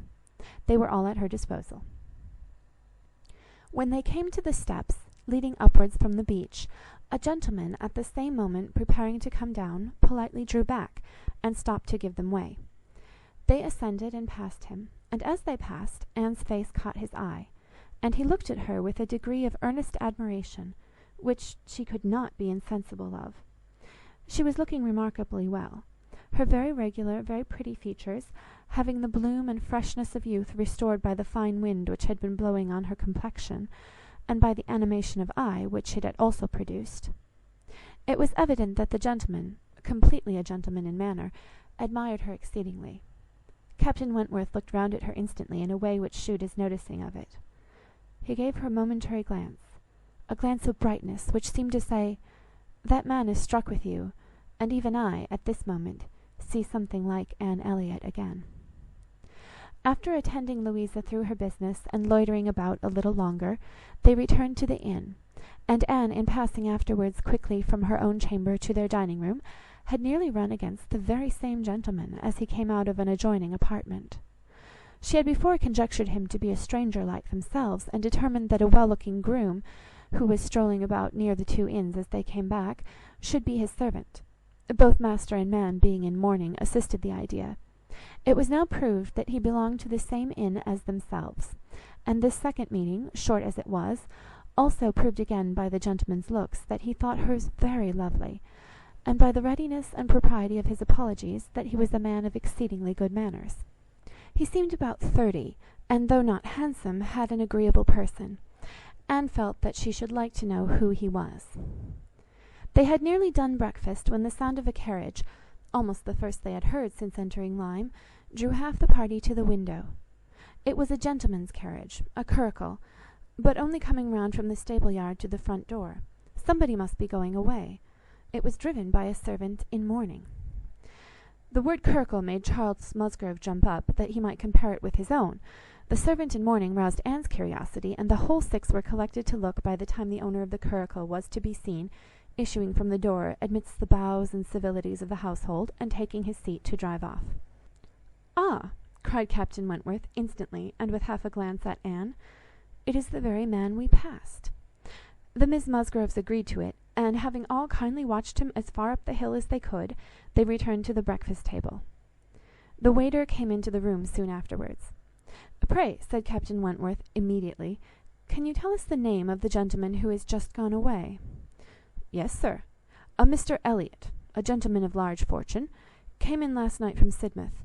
Dare say you heard the carriage, sir, while you were at dinner, and going on now for Crewkerne, on his way to Bath and London." Elliott! Many had looked on each other, and many had repeated the name, before all this had been got through, even by the smart rapidity of a waiter. "Bless me!" cried Mary, "it must be our cousin. It must be our Mr. Elliott, it must indeed. Charles, Anne, must it not? In mourning, you see, just as our Mr. Elliott must be. How very extraordinary! In the very same inn with us. Anne, must it not be our Mr. Elliott, my father's next heir? Pray, sir," turning to the waiter, did not his servant say whether he belonged to the Kellynch family?" "No, mum, he did not mention no particular family, but he said his master was a very rich gentleman, and would be a baronet some day." "There, you see!" cried Mary, in an ecstasy. "Just as I said, heir to Sir Walter Elliott. I was sure that would come out, if it was so. Depend upon it, that is a circumstance which his servants take care to publish wherever he goes." "But, Anne, only conceive how extraordinary! I wish I looked at him more. I wish we had been aware in time who it was, that he might have been introduced to us. What a pity we should not have been introduced to each other. Do you think he had the Elliott countenance? I hardly looked at him, I was looking at the horses, but I think he had something of the Elliott countenance. I wonder the arms did not strike me. Oh, the greatcoat was hanging over the panel, and hid the arms, so it did, otherwise I am sure I should have observed them, and the livery too. If the servant had not been in, one should have known him by the livery." "Putting all these very extraordinary circumstances together," said Captain Wentworth, "we must consider it to be the arrangement of Providence that you should not be introduced to your cousin." When she could command Mary's attention, Anne quietly tried to convince her that their father and Mr. Elliott had not, for many years, been on such terms as to make the power of attempting an introduction at all desirable. At the same time, however, it was a secret gratification to herself to have seen her cousin, and to know that the future owner of Kellynch was undoubtedly a gentleman, and had an air of good sense. She would not upon any account mention her having met with him the second time.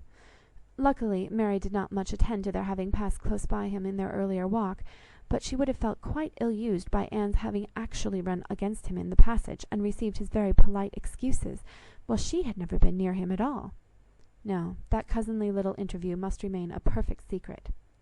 "Of course," said Mary, "you will mention our seeing Mr. Elliott the next time you write to Bath. I think my father certainly ought to hear of it.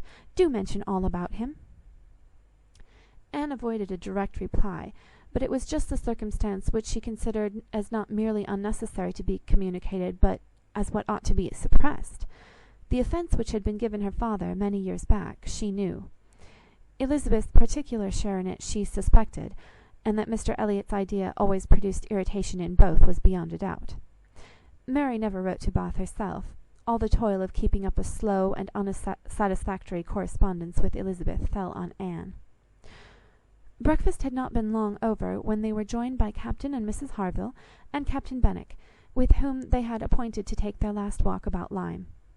They ought to be setting off for Uppercross by 1, and in the meanwhile were to be all together and out of doors as long as they could.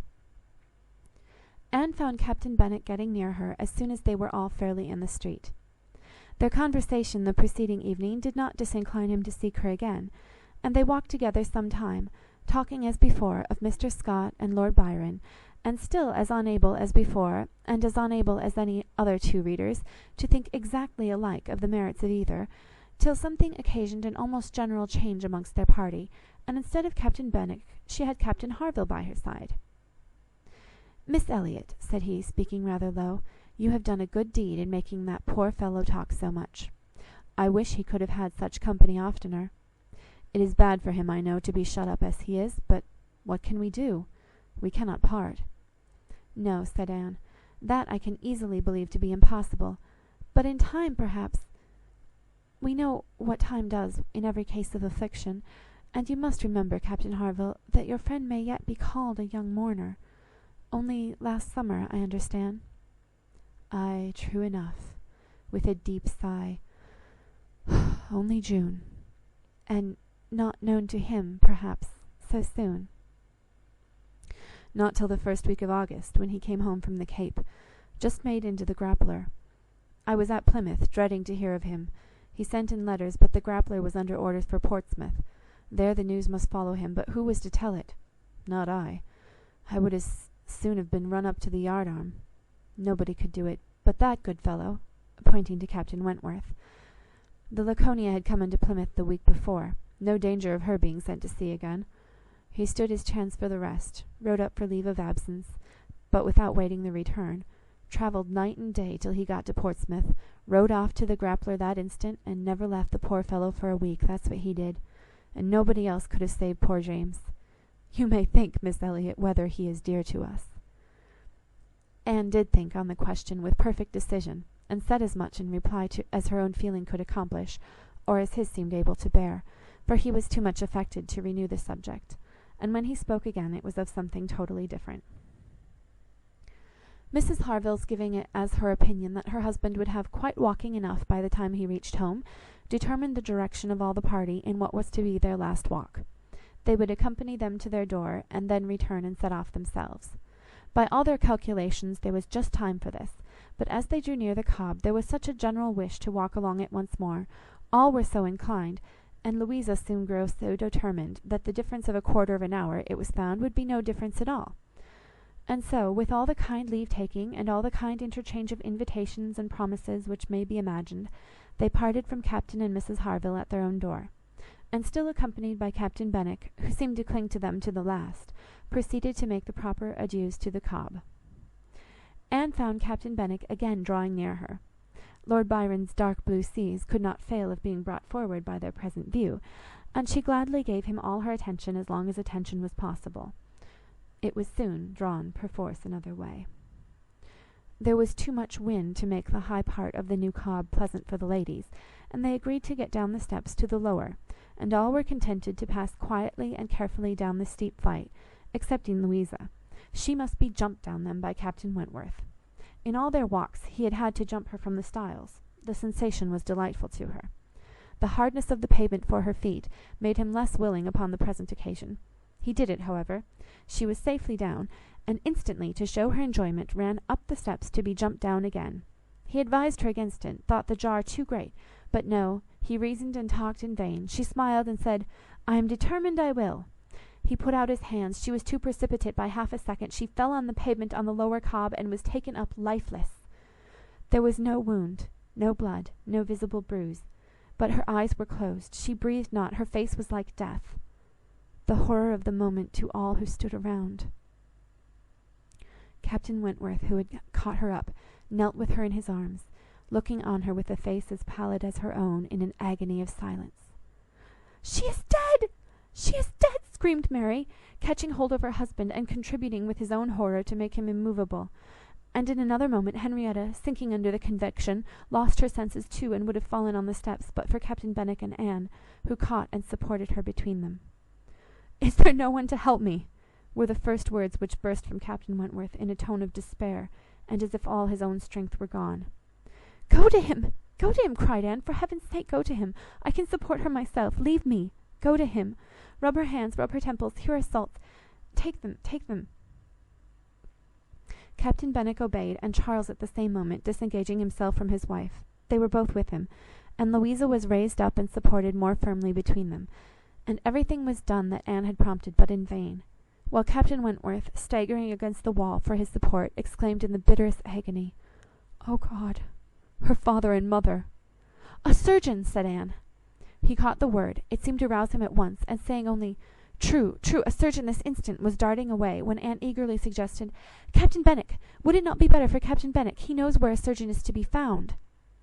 Every one capable of thinking felt the advantage of the idea, and in a moment, it was all done in rapid moments, Captain Benwick had resigned the poor corpse-like figure entirely to the brothers' care, and was off for the town with the utmost rapidity.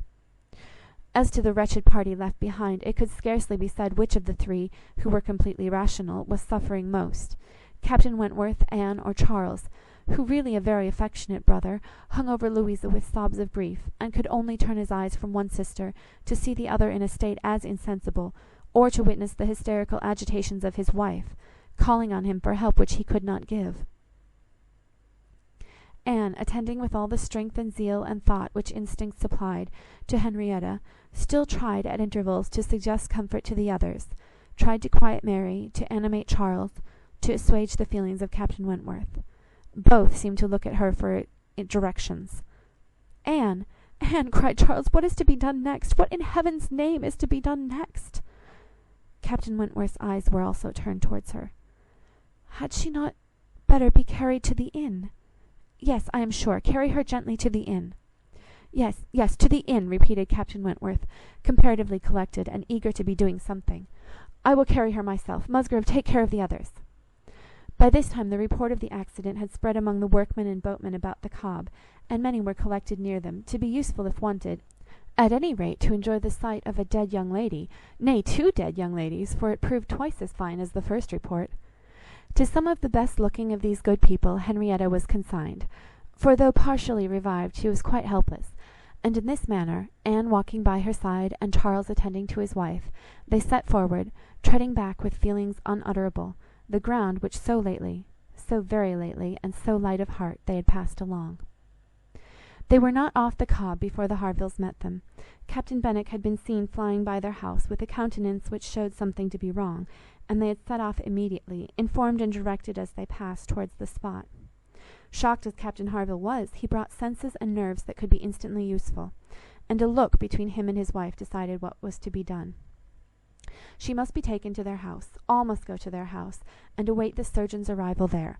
They would not listen to scruples. He was obeyed. They were all beneath his roof, and while Louisa, under Mrs Harville's direction, was conveyed upstairs, and given possession of her own bed, assistance, cordials, restoratives were supplied by her husband to all who needed them. Louisa had once opened her eyes, but soon closed them again, without apparent consciousness. This had been a proof of life, however, of service to her sister, and Henrietta, though perfectly incapable of being in the same room with Louisa, was kept by the agitation of hope and fear from a return of her own insensibility. Mary, too, was growing calmer. The surgeon was with them almost before it had seemed possible. They were sick with horror while he examined, but he was not hopeless. The head had received a severe contusion, but he had seen greater injuries recovered from. He was by no means hopeless. He spoke cheerfully. That he did not regard it as a desperate case, that he did not say "a few hours must end it," was at first felt beyond the hope of most, and the ecstasy of such a reprieve, the rejoicing, deep and silent, after a few fervent ejaculations of gratitude to heaven had been offered, may be conceived. The tone, the look with which "Thank God" was uttered by Captain Wentworth, Anne was sure could never be forgotten by her, nor the sight of him afterwards, as he sat near a table, leaning over it with folded arms and face concealed, as if overpowered by the various feelings of his soul, and trying by prayer and reflection to calm them. Louisa's limbs had escaped; there was no injury but to the head. It now became necessary for the party to consider what was best to be done as to their general situation. They were now able to speak to each other and consult. That Louisa must remain where she was, however distressing to her friends to be involving the Harvilles in such a trouble, did not admit a doubt. Her removal was impossible. The Harvilles silenced all scruples, and as much as they could, all gratitude.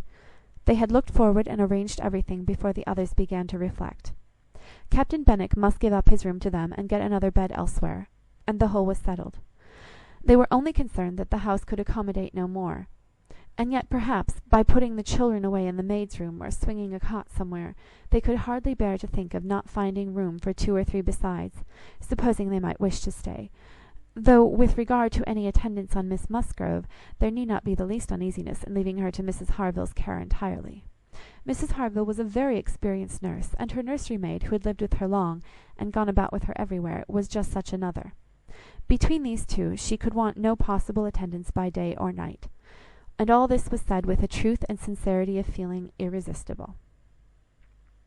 Charles, Henrietta, and Captain Wentworth were the 3 in consultation, and for a little while it was only an interchange of perplexity and terror. Uppercross, the necessity of some one's going to Uppercross, the news to be conveyed, how could it be broken to Mr and Mrs Musgrove, the lateness of the morning, an hour already gone since they ought to have been off, the impossibility of being in tolerable time. At first they were capable of nothing more to the purpose than such exclamations, but after a while Captain Wentworth, exerting himself, said, "We must be decided, and without the loss of another minute. Every minute is valuable. Some one must resolve on being off for Uppercross instantly. Musgrove, either you or I must go." Charles agreed, but declared his resolution of not going away. He would be as little encumbrance as possible to Captain and Mrs Harville, but as to leaving his sister in such a state, he neither ought nor would. So far it was decided, and Henrietta at first declared the same. She, however, was soon persuaded to think differently. The usefulness of her staying, she, who had not been able to remain in Louisa's room, or to look at her, without sufferings which made her worse than helpless. She was forced to acknowledge that she could do no good, yet was still unwilling to be away, till touched by the thought of her father and mother. She gave it up. She consented. She was anxious to be at home. The plan had reached this point, when Anne, coming quietly down from Louisa's room, could not but hear what followed, for the parlour door was open. "Then it is settled, Musgrove," cried Captain Wentworth, "that you stay, and that I take care of your sister home. But as to the rest, as to the others, if one stays to assist Mrs Harville, I think it need be only one. Mrs Charles Musgrove will of course wish to get back to her children, but if Anne will stay, no one so proper, so capable as Anne." She paused a moment to recover from the emotion of hearing herself so spoken of. The other 2 warmly agreed with what he said, and she then appeared. "You will stay, I am sure. You will stay and nurse her," cried he, turning to her and speaking with a glow, and yet a gentleness, which seemed almost restoring the past. She coloured deeply, and he recollected himself and moved away. She expressed herself most willing, ready, happy to remain. It was what she had been thinking of, and wishing to be allowed to do. A bed on the floor in Louisa's room would be sufficient for her, if Mrs Harville would but think so. One thing more, and all seemed arranged. Though it was rather desirable that Mr and Mrs Musgrove should be previously alarmed by some share of delay, yet the time required by the Uppercross horses to take them back would be a dreadful extension of suspense, and Captain Wentworth proposed, and Charles Musgrove agreed, that it would be much better for him to take a chaise from the inn, and leave Mr Musgrove's carriage and horses to be sent home the next morning early, when there would be the further advantage of sending an account of Louisa's night. Captain Wentworth now hurried off to get everything ready on his part, to be soon followed by the 2 ladies. When the plan was made known to Mary, however, there was an end of all peace in it. She was so wretched, and so vehement, complained so much of injustice in being expected to go away instead of Anne, who was nothing to Louisa, while she was her sister, and had the best right to stay in Henrietta's stead. Why was she not to be as useful as Anne? And to go home without Charles, too, without her husband? No, it was too unkind. And in short, she said more than her husband could long withstand, and as none of the others could oppose when he gave way, there was no help for it. The change of Mary for Anne was inevitable. Anne had never submitted more reluctantly to the jealous and ill-judging claims of Mary, but so it must be, and they set off for the town, Charles taking care of his sister, and Captain Benwick attending to her. She gave a moment's recollection, as they hurried along, to the little circumstances which the same spots had witnessed earlier in the morning. There she had listened to Henrietta's schemes for Dr Shirley's leaving Uppercross. Farther on she had first seen Mr Elliott.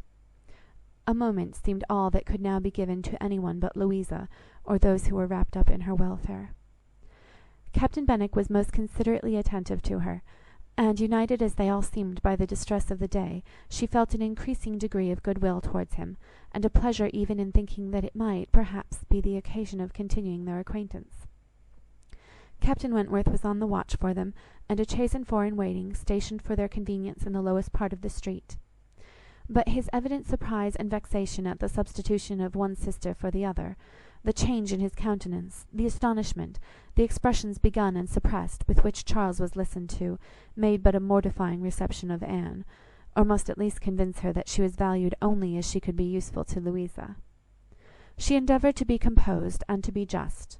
Without emulating the feelings of an Emma towards her Henry, she would have attended on Louisa with a zeal above the common claims of regard, for his sake, and she hoped he would not long be so unjust as to suppose she would shrink unnecessarily from the office of a friend. In the meanwhile she was in the carriage. He had handed them both in, and placed himself between them, and in this manner, under these circumstances, full of astonishment and emotion to Anne, she quitted Lyme.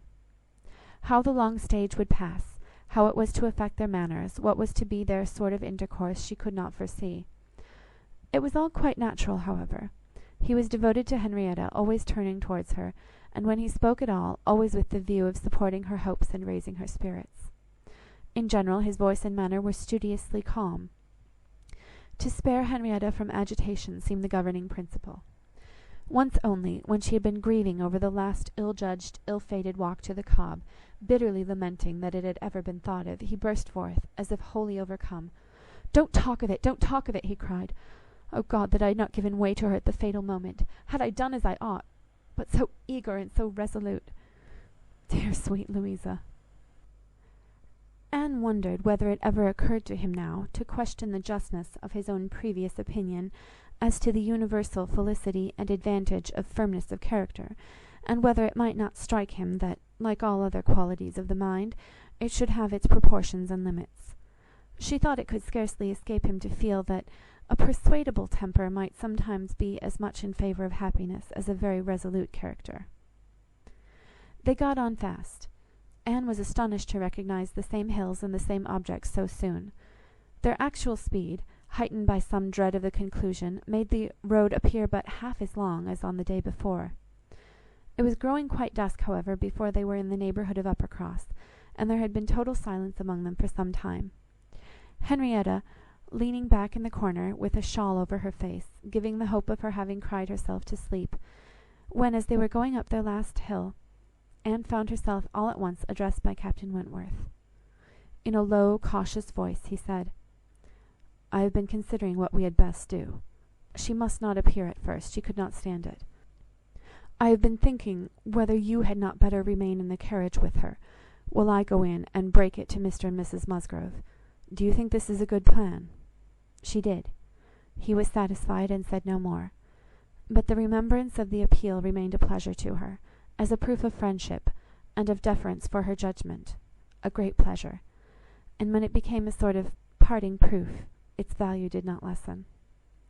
When the distressing communication at Uppercross was over, and he had seen the father and mother quite as composed as could be hoped, and the daughter all the better for being with them, he announced his intention of returning in the same carriage to Lyme, and when the horses were baited, he was off. End of chapter 12. Persuasion by Jane Austen. Chapter 13. The remainder of Anne's time at Uppercross, comprehending only 2 days, was spent entirely at the mansion house, and she had the satisfaction of knowing herself extremely useful there, both as an immediate companion, and as assisting in all those arrangements for the future, which, in Mr and Mrs Musgrove's distressed state of spirits, would have been difficulties. They had an early account from Lyme the next morning.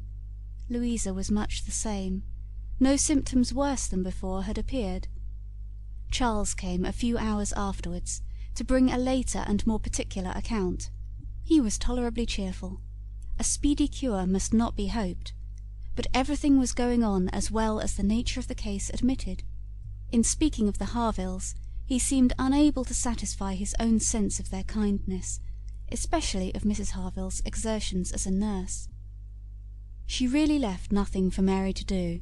He and Mary had been persuaded to go early to their inn last night. Mary had been hysterical again this morning. When he came away, she was going to walk out with Captain Benwick, which he hoped would do her good. He almost wished she had been prevailed on to come home the day before, but the truth was that Mrs Harville left nothing for anybody to do. Charles was to return to Lyme the same afternoon, and his father had at first half a mind to go with him, but the ladies could not consent. It would be going only to multiply trouble to the others, and increase his own distress, and a much better scheme followed, and was acted upon. A chaise was sent for from Crewkerne, and Charles conveyed back a far more useful person in the old nursery maid of the family, one who, having brought up all the children, and seen the very last, the lingering and long-petted Master Harry, sent to school after his brothers, was now living in her deserted nursery to mend stockings and dress all the blains and bruises she could get near her, and who, consequently, was only too happy in being allowed to go and help nurse dear Miss Louisa. Vague wishes of getting Sarah thither had occurred before to Mrs Musgrove and Henrietta, but without Anne it would hardly have been resolved on and found practicable so soon. They were indebted the next day to Charles Hayter for all the minute knowledge of Louisa, which it was so essential to obtain every 24 hours. He made it his business to go to Lyme, and his account was still encouraging. The intervals of sense and consciousness were believed to be stronger. Every report agreed in Captain Wentworth's appearing fixed in Lyme. Anne was to leave them on the morrow, an event which they all dreaded. What should they do without her? They were wretched comforters for one another. And so much was said in this way, that Anne thought she could not do better than impart among them the general inclination to which she was privy, and persuaded them all to go to Lyme at once. She had little difficulty. It was soon determined that they would go tomorrow, fix themselves at the inn, or get into lodgings, as it suited, and there remain till dear Louisa could be moved. They must be taking off some trouble from the good people she was with. They might at least relieve Mrs Harville from the care of her own children, and in short, they were so happy in the decision that Anne was delighted with what she had done, and felt that she could not spend her last morning at Uppercross better than in assisting their preparations, and sending them off at an early hour, though her being left to the solitary range of the house was the consequence. She was the last, excepting the little boys at the cottage. She was the very last, the only remaining one of all that had filled and animated both houses, of all that had given Uppercross its cheerful character. A few days had made a change indeed.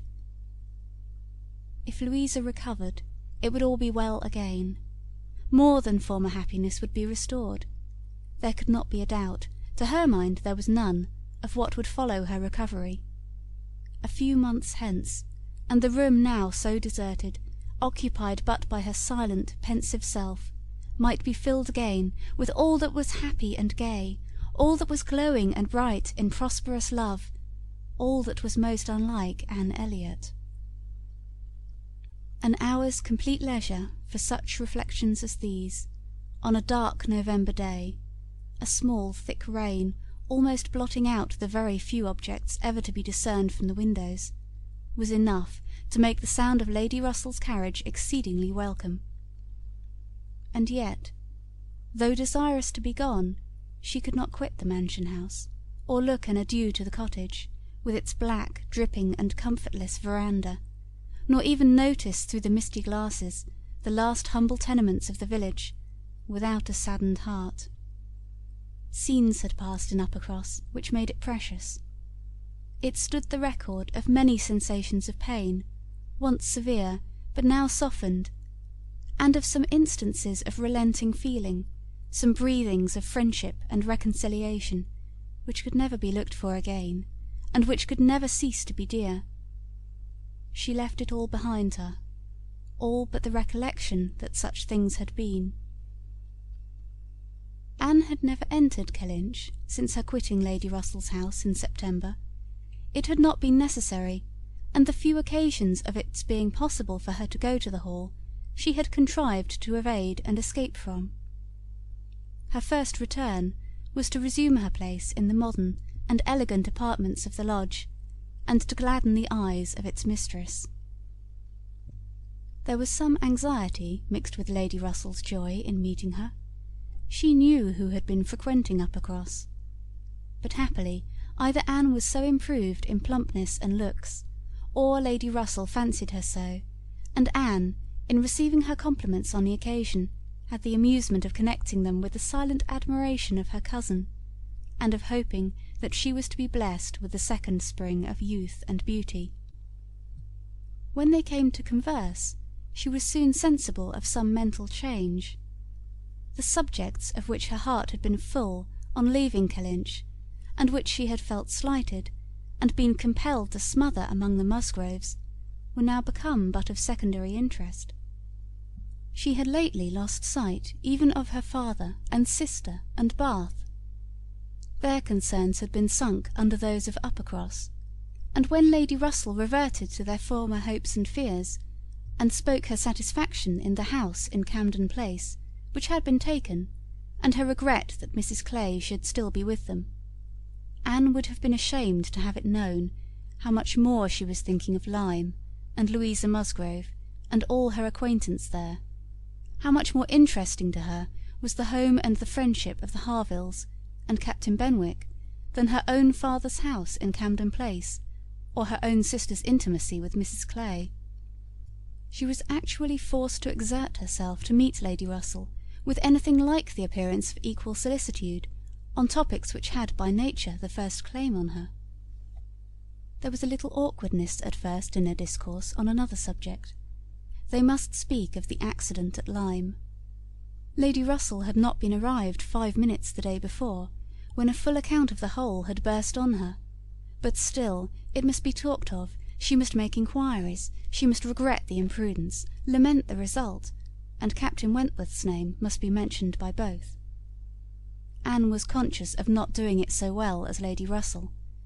She could not speak the name, and look straight forward to Lady Russell's eye, till she had adopted the expedient of telling her briefly what she thought of the attachment between him and Louisa. When this was told, his name distressed her no longer.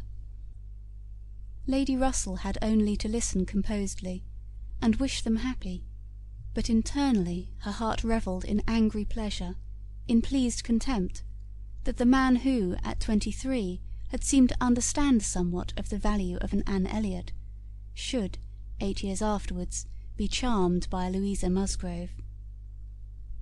The first 3 or 4 days passed most quietly, with no circumstance to mark them, excepting the receipt of a note or two from Lyme, which found their way to Anne, she could not tell how, and brought a rather improving account of Louisa.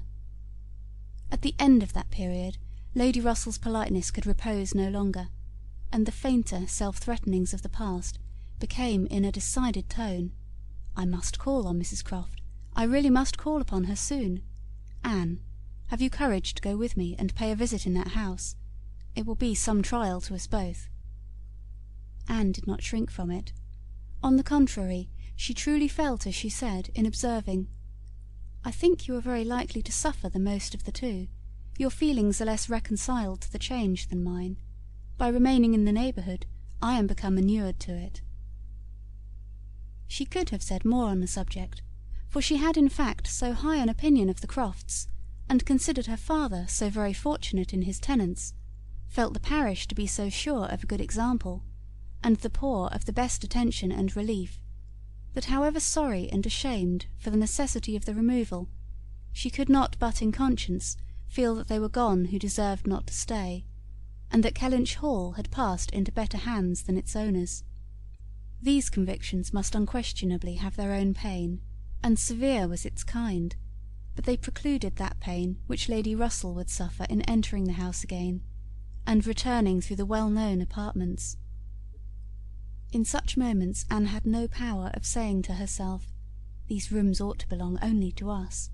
Oh, how fallen in their destination, how unworthily occupied, an ancient family to be so driven away, strangers filling their place."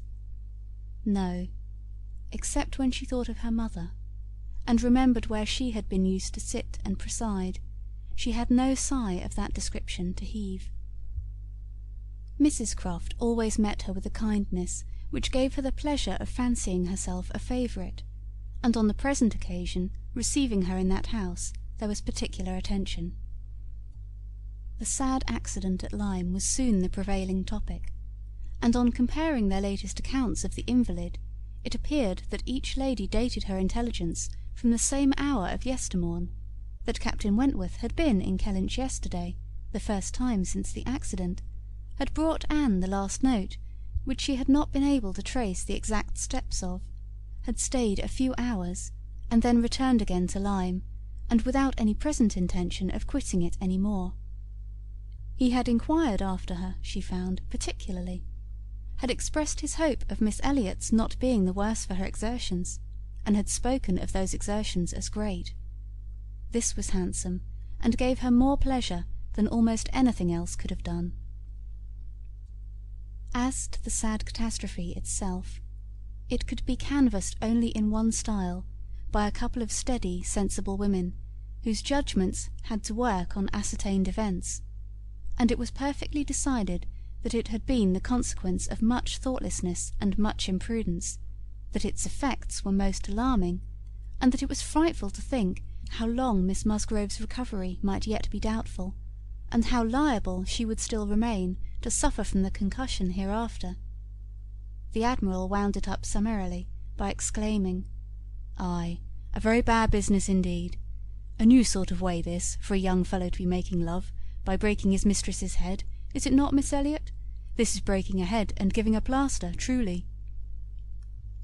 Admiral Croft's manners were not quite of the tone to suit Lady Russell, but they delighted Anne.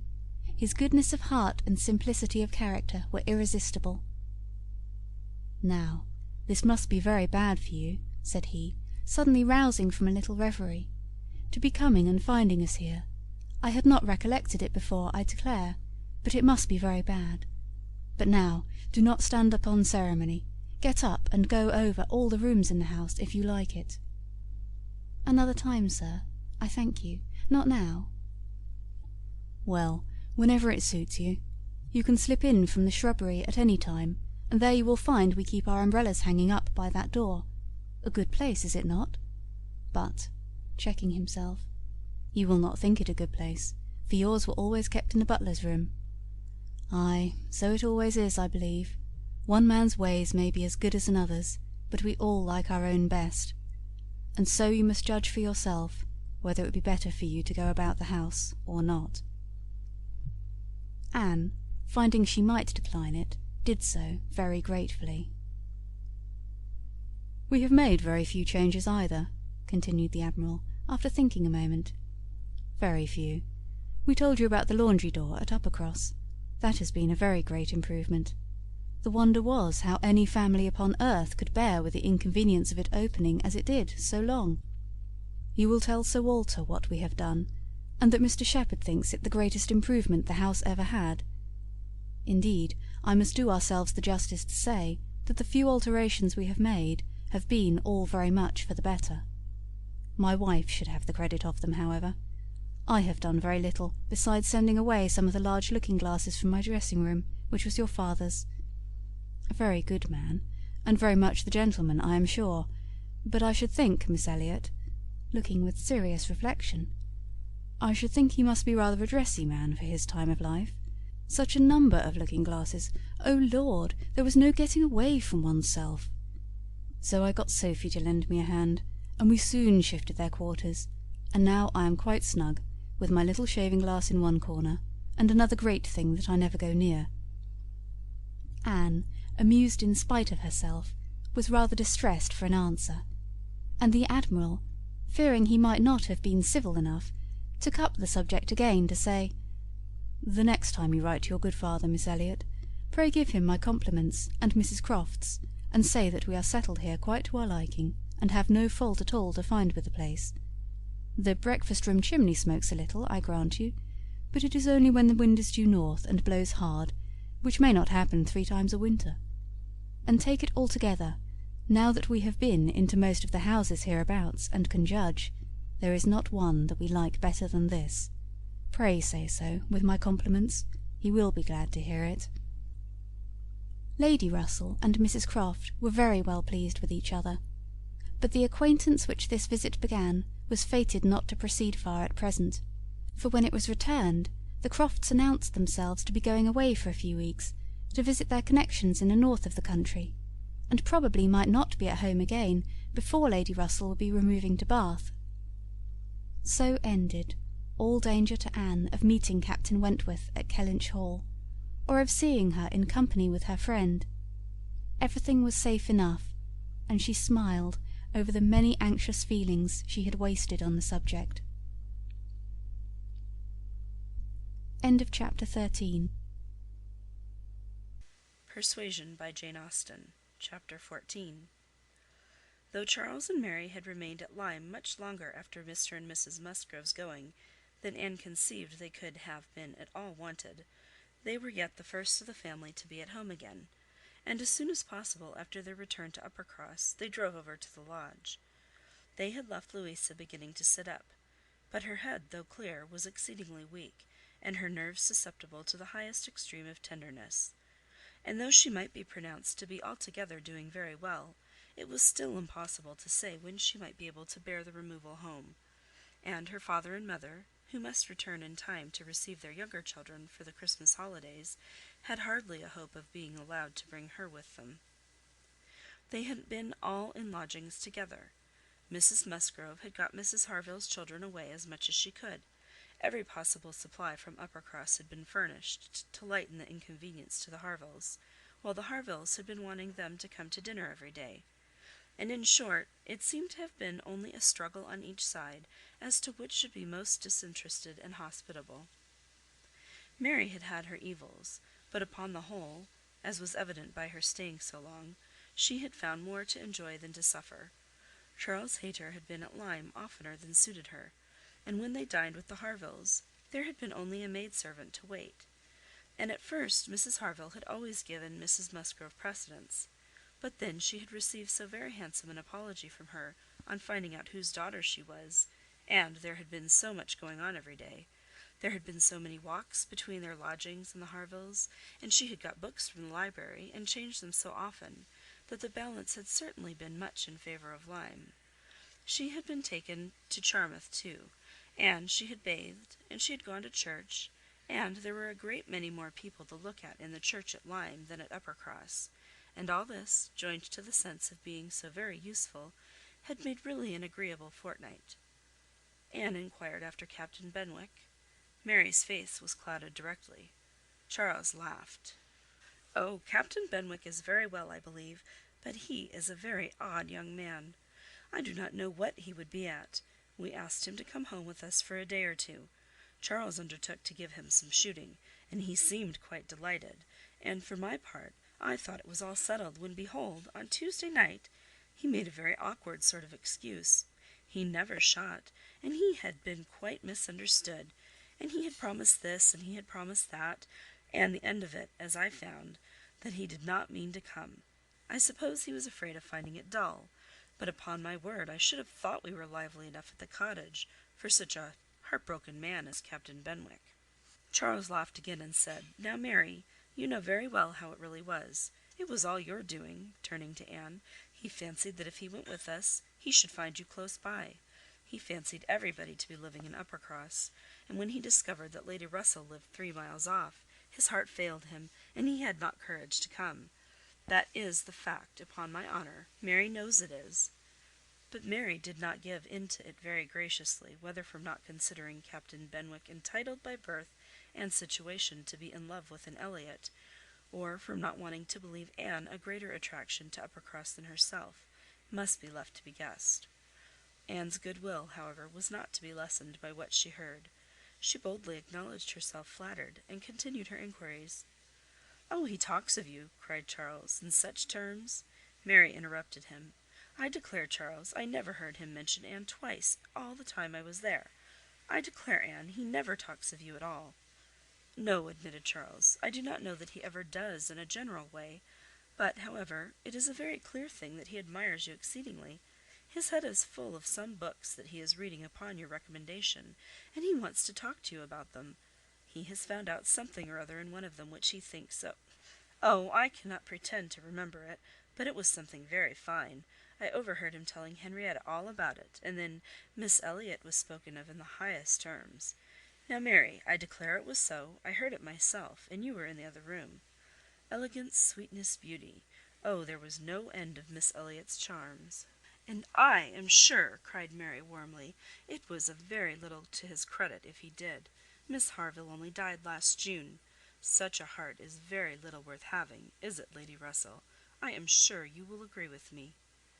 "I must see Captain Benwick before I decide," said Lady Russell, smiling. "And that you are very likely to do very soon, I can tell you, ma'am," said Charles. Though he had not nerves for coming away with us, and setting off again afterwards to pay a formal visit here, he will make his way over to Kellynch one day by himself, you may depend on it.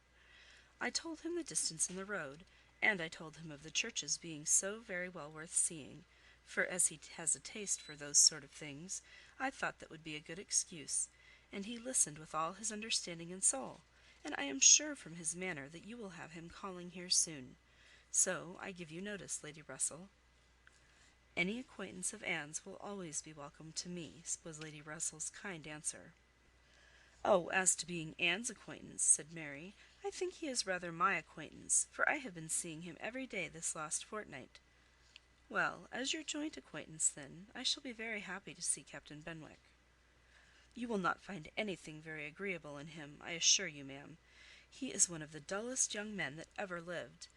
He has walked with me sometimes from one end of the sands to the other without saying a word. He is not at all a well-bred young man. I am sure you will not like him." "There we differ, Mary," said Anne. "I think Lady Russell would like him." "I think she would be so much pleased with his mind, that she would very soon see no deficiency in his manner." "So do I, Anne," said Charles. "I am sure Lady Russell would like him. He is just Lady Russell's sort. Give him a book, and he will read all day long." "Yes, that he will," exclaimed Mary, tauntingly. "He will sit poring over his book, and not know when a person speaks to him, or when one drops one's scissors, or anything that happens. Do you think Lady Russell would like that?" Lady Russell could not help laughing. "Upon my word," said she, "I should not have supposed that my opinion of any one could have admitted of such difference of conjecture, steady and matter of fact as I may call myself. I have really a curiosity to see the person who can give occasion to such directly opposite notions. I wish he may be induced to call here; and when he does, Mary, you may depend upon hearing my opinion, but I am determined not to judge him beforehand. You will not like him, I will answer for it." Lady Russell began talking of something else. Mary spoke with animation of their meeting with, or rather missing, Mr Elliott so extraordinarily. "He is a man," said Lady Russell, "whom I have no wish to see. His declining to be on cordial terms with the head of his family has left a very strong impression in his disfavour with me." This decision checked Mary's eagerness, and stopped her short in the midst of the Elliott countenance. With regard to Captain Wentworth, though Anne hazarded no enquiries, there was voluntary communication sufficient. His spirits had been greatly recovering lately, as might be expected. As Louisa improved, he had improved, and he was now quite a different creature from what he had been the first week.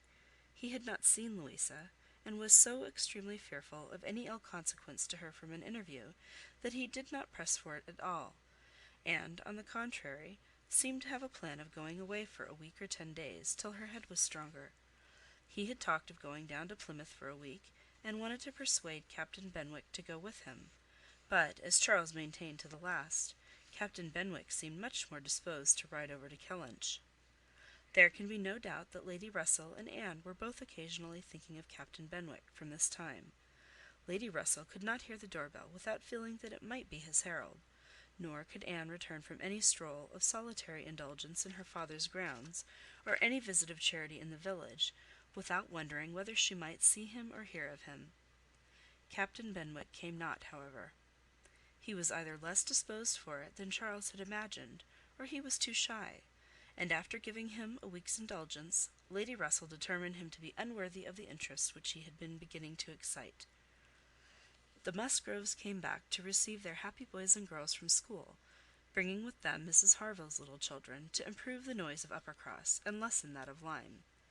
Henrietta remained with Louisa, but all the rest of the family were again in their usual quarters.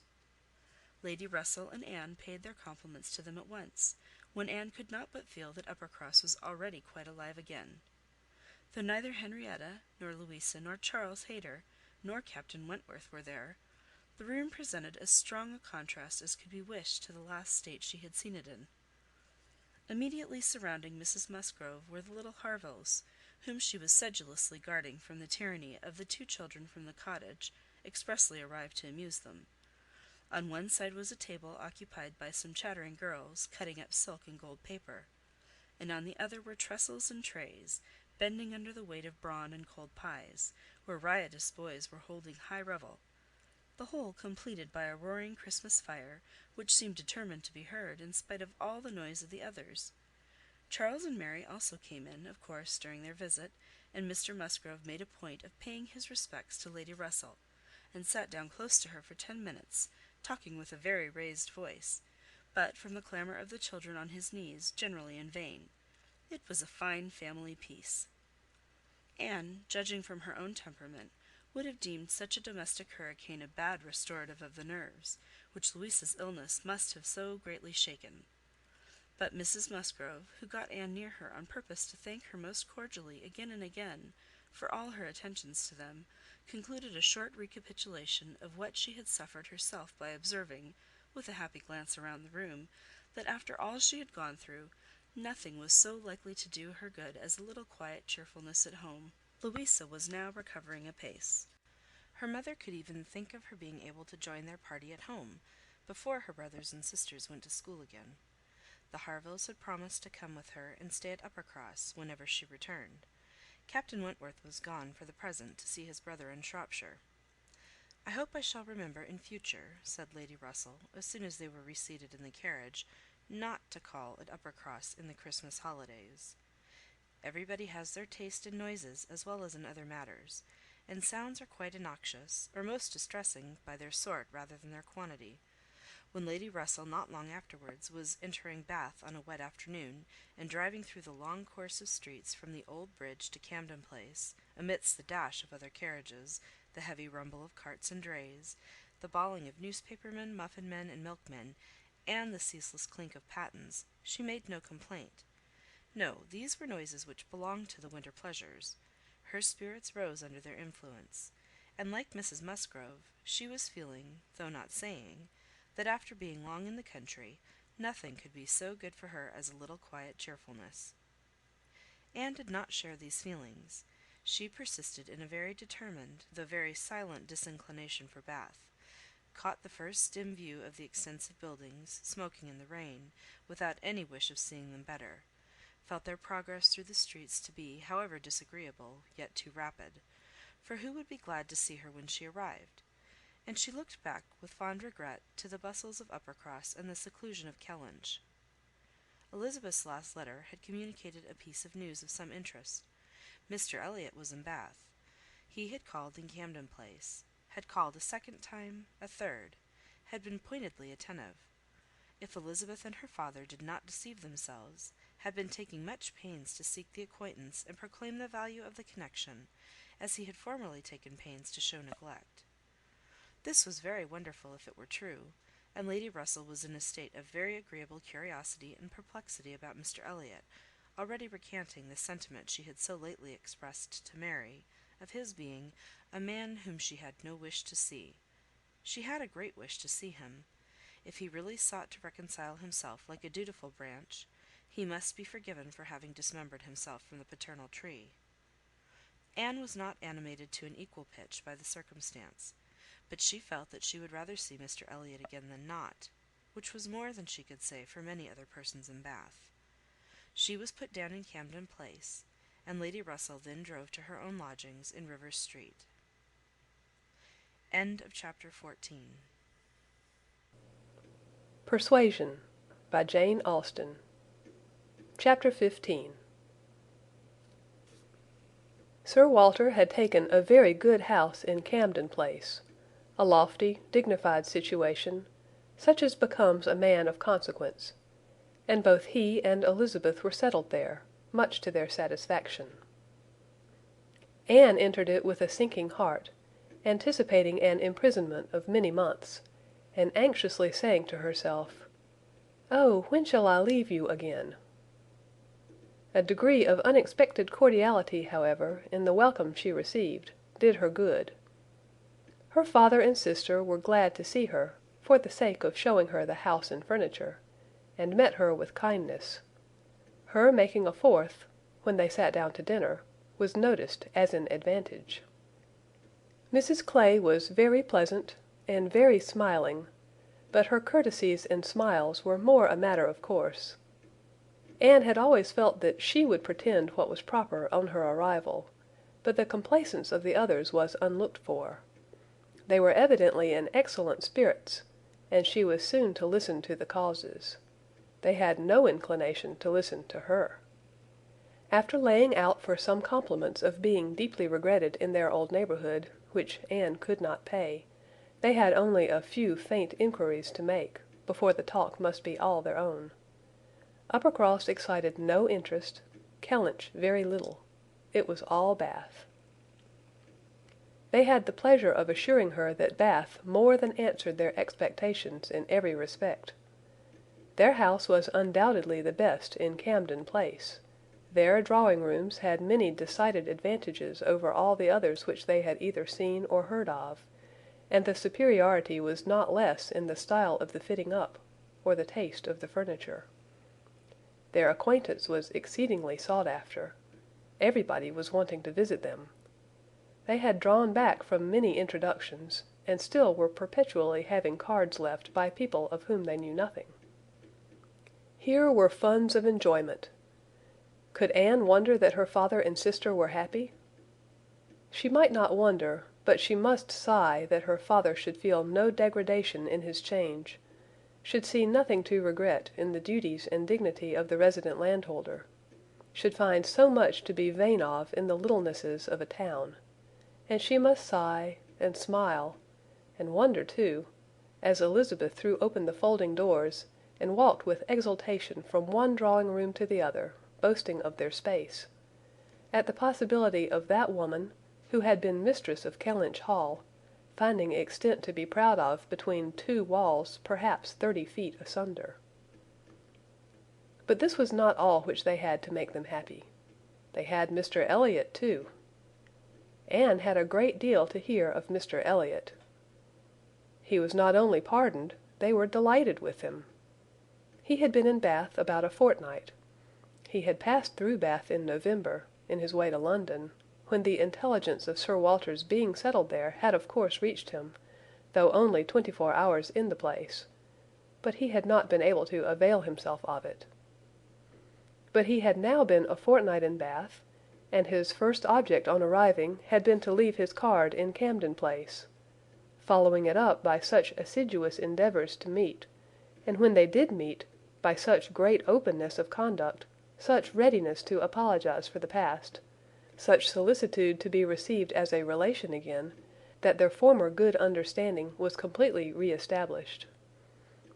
They had not a fault to find in him. He had explained away all the appearance of neglect on his own side. It had originated in misapprehension entirely. He had never had an idea of throwing himself off. He had feared that he was thrown off, but knew not why, and delicacy had kept him silent. Upon the hint of having spoken disrespectfully or carelessly of the family and the family honours, he was quite indignant. He, who had ever boasted of being an Elliott, and whose feelings as to connection were only too strict to suit the unfeudal tone of the present day. He was astonished, indeed, but his character and general conduct must refute it. He could refer Sir Walter to all who knew him, and certainly the pains he had been taking on this, the first opportunity of reconciliation, to be restored to the footing of a relation and heir presumptive, was a strong proof of his opinions on the subject. The circumstances of his marriage, too, were found to admit of much extenuation. This was an article not to be entered on by himself, but a very intimate friend of his, a Colonel Wallis, a highly respectable man, perfectly the gentleman, and not an ill-looking man, Sir Walter added, who was living in very good style in Marlborough Buildings, and had, at his own particular request, been admitted to their acquaintance through Mr Elliott, had mentioned one or two things relative to the marriage which made a material difference in the discredit of it. Colonel Wallis had known Mr Elliott long, had been well acquainted also with his wife, had perfectly understood the whole story. She was certainly not a woman of family, but well educated, accomplished, rich, and excessively in love with his friend. There had been the charm. She had sought him. Without that attraction, not all her money would have tempted Elliott, and Sir Walter was, moreover, assured of her having been a very fine woman. Here was a great deal to soften the business. A very fine woman with a large fortune in love with him. Sir Walter seemed to admit it as complete apology, and though Elizabeth could not see the circumstance in quite so favourable a light, she allowed it be a great extenuation. Mr Elliott had called repeatedly, had dined with them once, evidently delighted by the distinction of being asked, for they gave no dinners in general, delighted, in short, by every proof of cousinly notice, and placing his whole happiness in being on intimate terms in Camden Place. Anne listened, but without quite understanding it. Allowances, large allowances, she knew, must be made for the ideas of those who spoke. She heard it all under embellishment. All that sounded extravagant or irrational in the progress of the reconciliation might have no origin but in the language of the relators. Still, however, she had this sensation of there being something more than immediately appeared in Mr Elliott's wishing, after an interval of so many years, to be well received by them. In a worldly view he had nothing to gain by being on terms with Sir Walter, nothing to risk by a state of variance. In all probability he was already the richer of the two, and the Kellynch estate would as surely be his hereafter as the title. A sensible man, and he had looked like a very sensible man, why should it be an object to him? She could only offer one solution. It was, perhaps, for Elizabeth's sake. There might really have been a liking formerly, though convenience and accident had drawn him a different way. And now that he could afford to please himself, he might mean to pay his addresses to her. Elizabeth was certainly very handsome, with well-bred, elegant manners, and her character might never have been penetrated by Mr Elliott, knowing her but in public, and when very young himself. How her temper and understanding might bear the investigation of his present keener time of life was another concern, and rather a fearful one. Most earnestly did she wish that he might not be too nice or too observant if Elizabeth were his object, and that Elizabeth was disposed to believe herself so, and that her friend Mrs Clay was encouraging the idea, seemed apparent by a glance or two between them, while Mr Elliott's frequent visits were talked of. Anne mentioned the glimpses she had had of him at Lyme, but without being much attended to. Oh, yes, perhaps it had been Mr Elliott. They did not know. It might be him, perhaps. They could not listen to her description of him. They were describing him themselves, Sir Walter especially. He did justice to his very gentlemanlike appearance, his air of elegance and fashion, his good-shaped face, his sensible eye, but at the same time must lament his being very much underhung, a defect which time seemed to have increased, nor could he pretend to say that 10 years had not altered almost every feature for the worse. Mr Elliott appeared to think that he, Sir Walter, was looking exactly as he had done when they last parted. But Sir Walter had not been able to return the compliment entirely, which had embarrassed him. He did not mean to complain, however. Mr Elliott was better to look at than most men, and he had no objection to being seen with him anywhere. Mr Elliott and his friends in Marlborough Buildings were talked of the whole evening. Colonel Wallis had been so impatient to be introduced to them, and Mr Elliott so anxious that he should. And there was a Mrs Wallis, at present known only to them by description, as she was in daily expectation of her confinement. But Mr Elliott spoke of her as a most charming woman, quite worthy of being known in Camden Place. And as soon as she recovered they were to be acquainted. Sir Walter thought much of Mrs Wallis. She was said to be an excessively pretty woman, beautiful. He longed to see her. He hoped she might make some amends for the many very plain faces he was continually passing in the streets. The worst of Bath was the number of its plain women. He did not mean to say that there were no pretty women, but the number of the plain was out of all proportion. He had frequently observed, as he walked, that one handsome face would be followed by 30 or 35 frights, and once, as he had stood in a shop on Bond Street, he had counted 87 women go by, one after another, without there being a tolerable face among them. It had been a frosty morning, to be sure, a sharp frost which hardly one woman in 1,000 could stand the test of. But still there certainly were a dreadful multitude of ugly women in Bath, and as for the men, they were infinitely worse. Such scarecrows as the streets were full of! It was evident how little the women were used to the sight of anything tolerable, by the effect which a man of decent appearance produced. He had never walked anywhere arm in arm with Colonel Wallis, who was a fine military figure, though sandy-haired, without observing that every woman's eye was upon him, as every woman's eye was sure to be upon Colonel Wallis. Modest Sir Walter! He was not allowed to escape, however. His daughter and Mrs Clay united in hinting that Colonel Wallis's companion might have as good a figure as Colonel Wallis, and certainly was not sandy-haired. "How is Mary looking?" said Sir Walter, in the height of his good humour. "The last time I saw her she had a red nose, but I hope that may not happen every day." "Oh, no, that must have been quite accidental. In general she has been in very good health and very good looks since Michaelmas." "If I thought it would not tempt her to go out in sharp winds and grow coarse, I would send her a new hat and pelisse." Anne was considering whether she should venture to suggest that a gown or a cap would not be liable to any such misuse, when a knock at the door suspended everything. A knock at the door! And so late! It was 10 o'clock. Could it be Mr Elliott? They knew he was to dine in Lansdowne Crescent. It was possible that he might stop in his way home to ask them how they did. They could think of no one else. Mrs Clay decidedly thought it Mr Elliott's knock. Mrs Clay was right. With all the state which a butler and footboy could give, Mr Elliott was ushered into the room.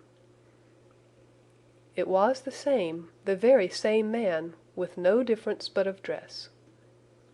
Anne drew a little back, while the others received his compliments, and her sister his apologies for calling at so unusual an hour. But he could not be so near without wishing to know that neither she nor her friend had taken cold the day before, etc., etc., which was all as politely done and as politely taken as possible, but her part must follow then. Sir Walter talked of his youngest daughter. Mr Elliott must give him leave to present him to his youngest daughter. There was no occasion for remembering Mary.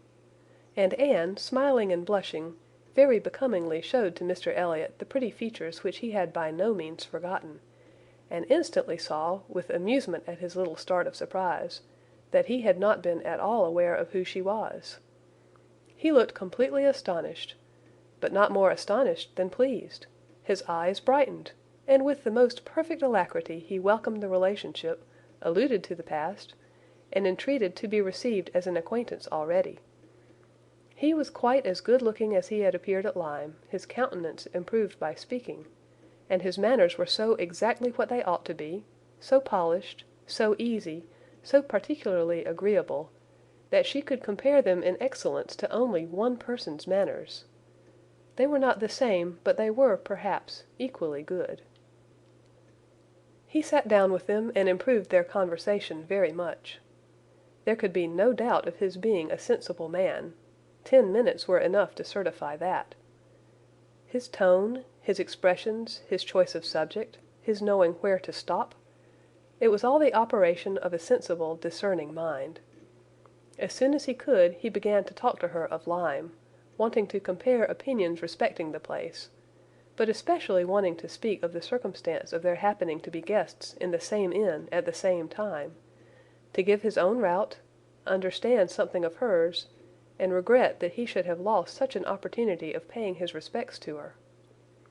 She gave him a short account of her party and business at Lyme. His regret increased as he listened.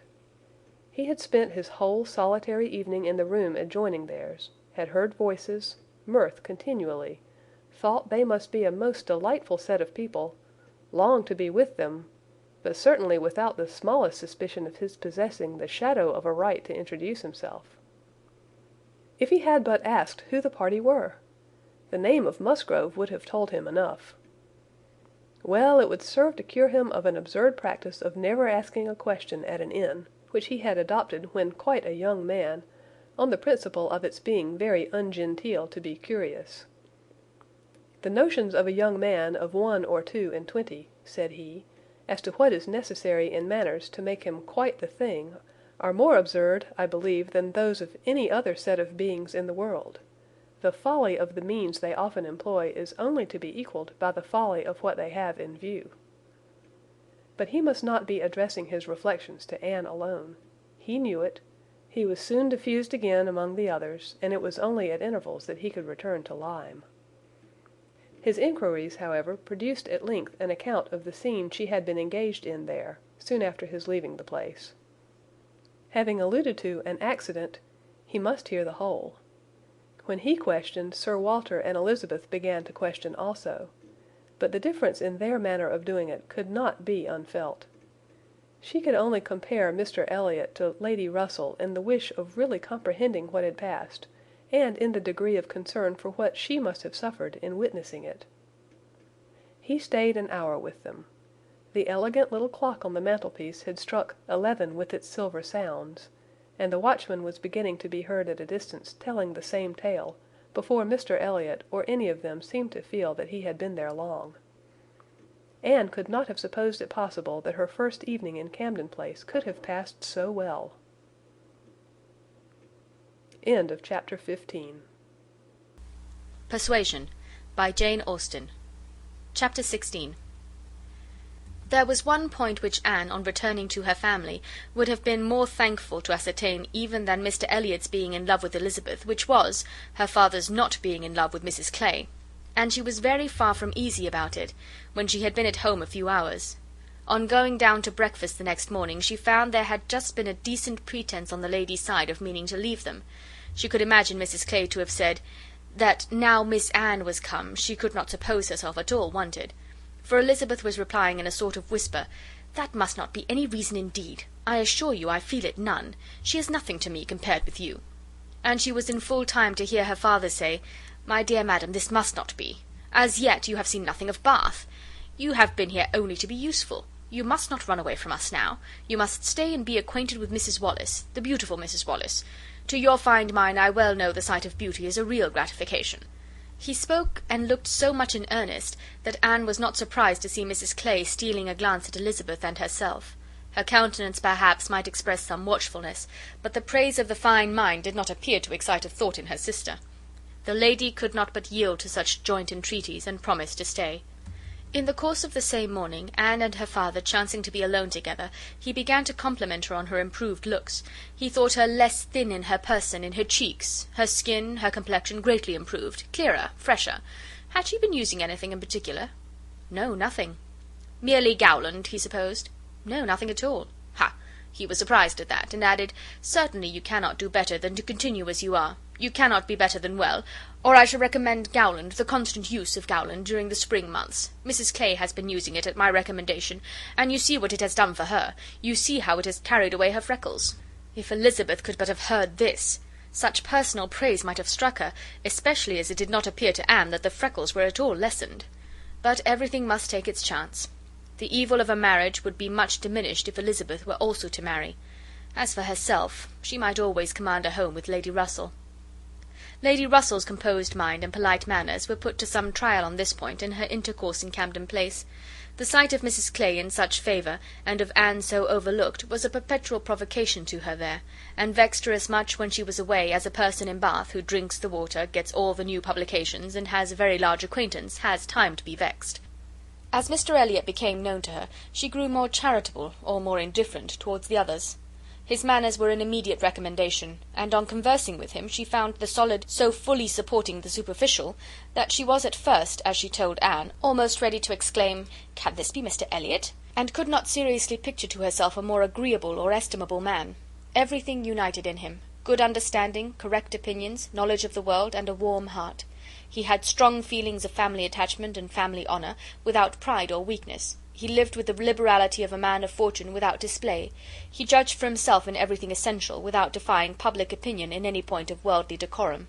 He was steady, observant, moderate, candid, never run away with by spirits or by selfishness, which fancied itself strong feeling, and yet with a sensibility to what was amiable and lovely, and a value for all the felicities of domestic life, which characters of fancied enthusiasm and violent agitation seldom really possess. She was sure that he had not been happy in marriage. Colonel Wallis said it, and Lady Russell saw it, but it had been no unhappiness to sour his mind, nor, she began pretty soon to suspect, to prevent his thinking of a second choice. Her satisfaction in Mr Elliott outweighed all the plague of Mrs Clay. It was now some years since Anne had begun to learn that she and her excellent friend could sometimes think differently, and it did not surprise her, therefore, that Lady Russell should see nothing suspicious or inconsistent, nothing to require more motives than appeared, in Mr Elliott's great desire of a reconciliation. In Lady Russell's view, it was perfectly natural that Mr Elliott, at a mature time of life, should feel it a most desirable object, and what would very generally recommend him among all sensible people, to be on good terms with the head of his family. The simplest process in the world of time upon a head naturally clear, and only erring in the heyday of youth. Anne presumed, however, still to smile about it, and at last to mention Elizabeth. Lady Russell listened, and looked, and made only this cautious reply: "Elizabeth? Very well, time will explain." It was a reference to the future which Anne, after a little observation, felt she must submit to. She could determine nothing at present. In that house Elizabeth must be first, and she was in the habit of such general observance as Miss Elliott that any particularity of attention seemed almost impossible. Mr Elliott, too, it must be remembered, had not been a widower 7 months. A little delay on his side might be very excusable. In fact, Anne could never see the crape around his hat without fearing that she was the inexcusable one in attributing to him such imaginations. For though his marriage had not been very happy, still it had existed so many years that she could not comprehend a very rapid recovery from the awful impression of its being dissolved. However it might end, he was without any question their pleasantest acquaintance in Bath. She saw nobody equal to him, and it was a great indulgence now and then to talk to him about Lyme, which he seemed to have as lively a wish to see again, and to see more of, as herself. They went through the particulars of their first meeting a great many times. He gave her to understand that he had looked at her with some earnestness. She knew it well, and she remembered another person's look also. They did not always think alike. His value for rank and connection she perceived was greater than hers. It was not merely complaisance, it must be a liking to the cause, which made him enter warmly into her father's and sister's solicitudes on a subject which she thought unworthy to excite them. The Bath paper one morning announced the arrival of the Dowager Viscountess Dalrymple, and her daughter, the Honourable Miss Carteret, and all the comfort of No. Camden Place was swept away for many days, for the Dalrymples, in Anne's opinion most unfortunately, were cousins of the Elliots, and the agony was how to introduce themselves properly. Anne had never seen her father and sister before in contact with nobility, and she must acknowledge herself disappointed. She had hoped better things from their high ideas of their own situation in life, and was reduced to form a wish which she had never foreseen, a wish that they had more pride. For "our cousins Lady Dalrymple and Miss Carteret, our cousins the Dalrymples," sounded in her ears all day long. Sir Walter had once been in company with the late Viscount, but had never seen any of the rest of the family, and the difficulties of the case arose from there having been a suspension of all intercourse by letters of ceremony ever since the death of that said late Viscount, when, in consequence of a dangerous illness of Sir Walter's at the same time, there had been an unlucky omission at Kellynch. No letter of condolence had been sent to Ireland.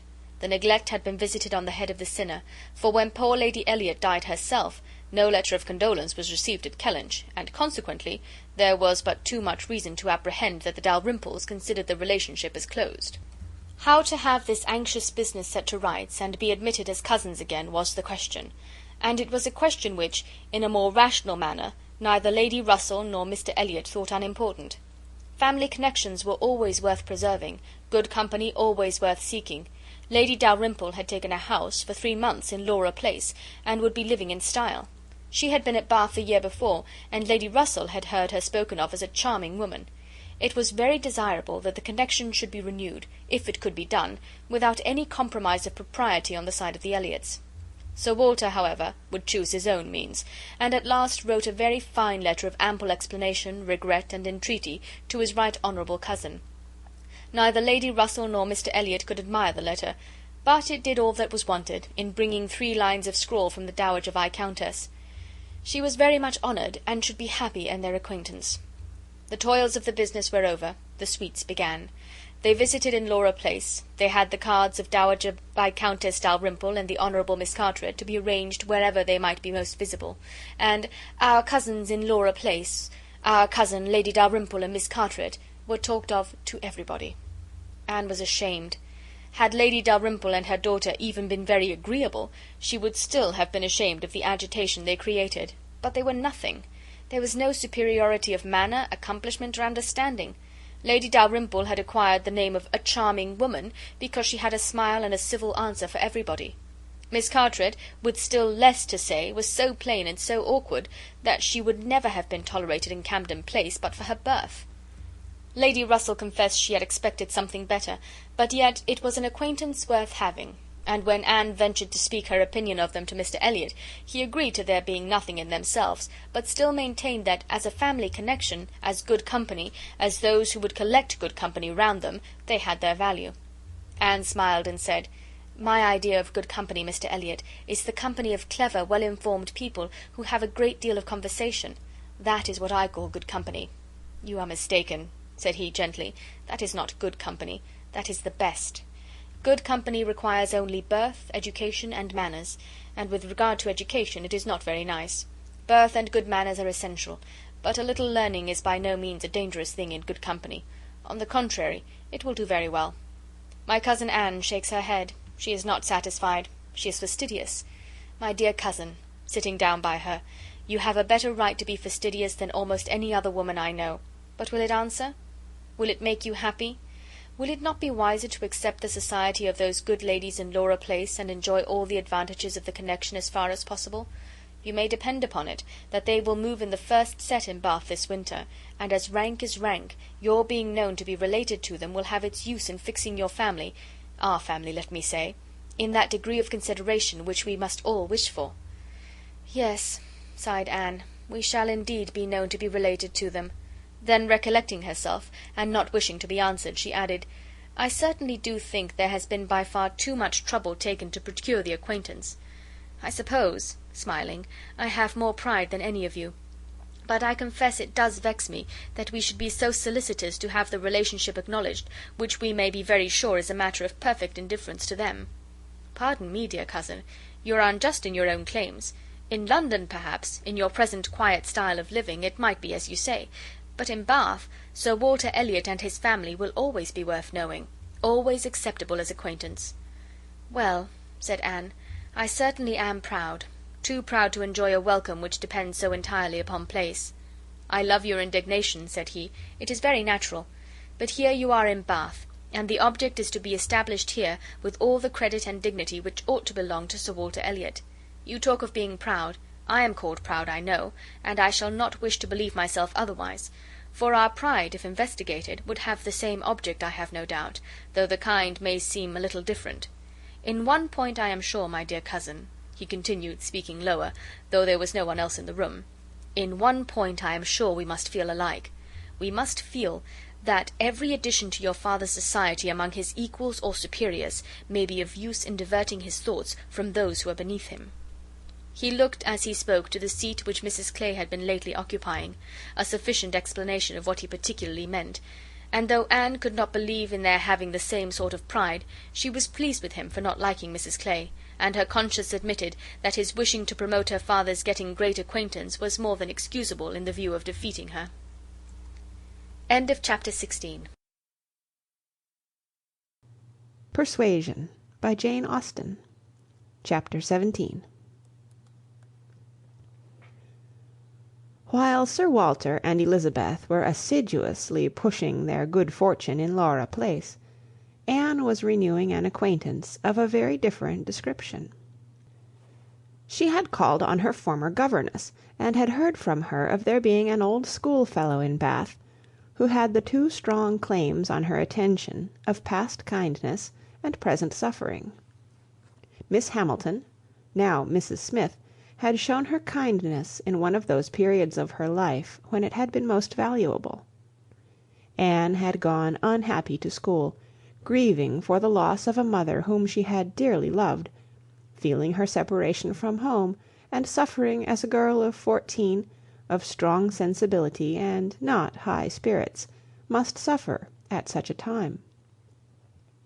And Miss Hamilton, 3 years older than herself, but still, from the want of near relations and a settled home, remaining another year at school, had been useful and good to her in a way which had considerably lessened her misery, and could never be remembered with indifference. Miss Hamilton had left school, had married not long afterwards, was said to have married a man of fortune, and this was all that Anne had known of her, till now that their governess's account brought her situation forward in a more decided but very different form. She was a widow and poor. Her husband had been extravagant, and at his death, about 2 years before, had left his affairs dreadfully involved. She had had difficulties of every sort to contend with, and in addition to these distresses had been afflicted with a severe rheumatic fever, which, finally settling in her legs, had made her for the present a cripple. She had come to Bath on that account, and was now in lodgings near the hot baths, living in a very humble way, unable even to afford herself the comfort of a servant, and of course almost excluded from society. Their mutual friend answered for the satisfaction which a visit from Miss Elliott would give Mrs Smith, and Anne therefore lost no time in going. She mentioned nothing of what she had heard, or what she intended, at home. It would excite no proper interest there. She only consulted Lady Russell, who entered thoroughly into her sentiments, and was most happy to convey her as near to Mrs Smith's lodgings in Westgate Buildings as Anne chose to be taken. The visit was paid, their acquaintance re-established, their interest in each other more than rekindled. The first 10 minutes had its awkwardness and its emotion. 12 years were gone since they had parted, and each presented a somewhat different person from what the other had imagined. 12 years had changed Anne from the blooming, silent, unformed girl of 15 to the elegant little woman of 27, with every beauty except bloom, and with manners as consciously right as they were invariably gentle.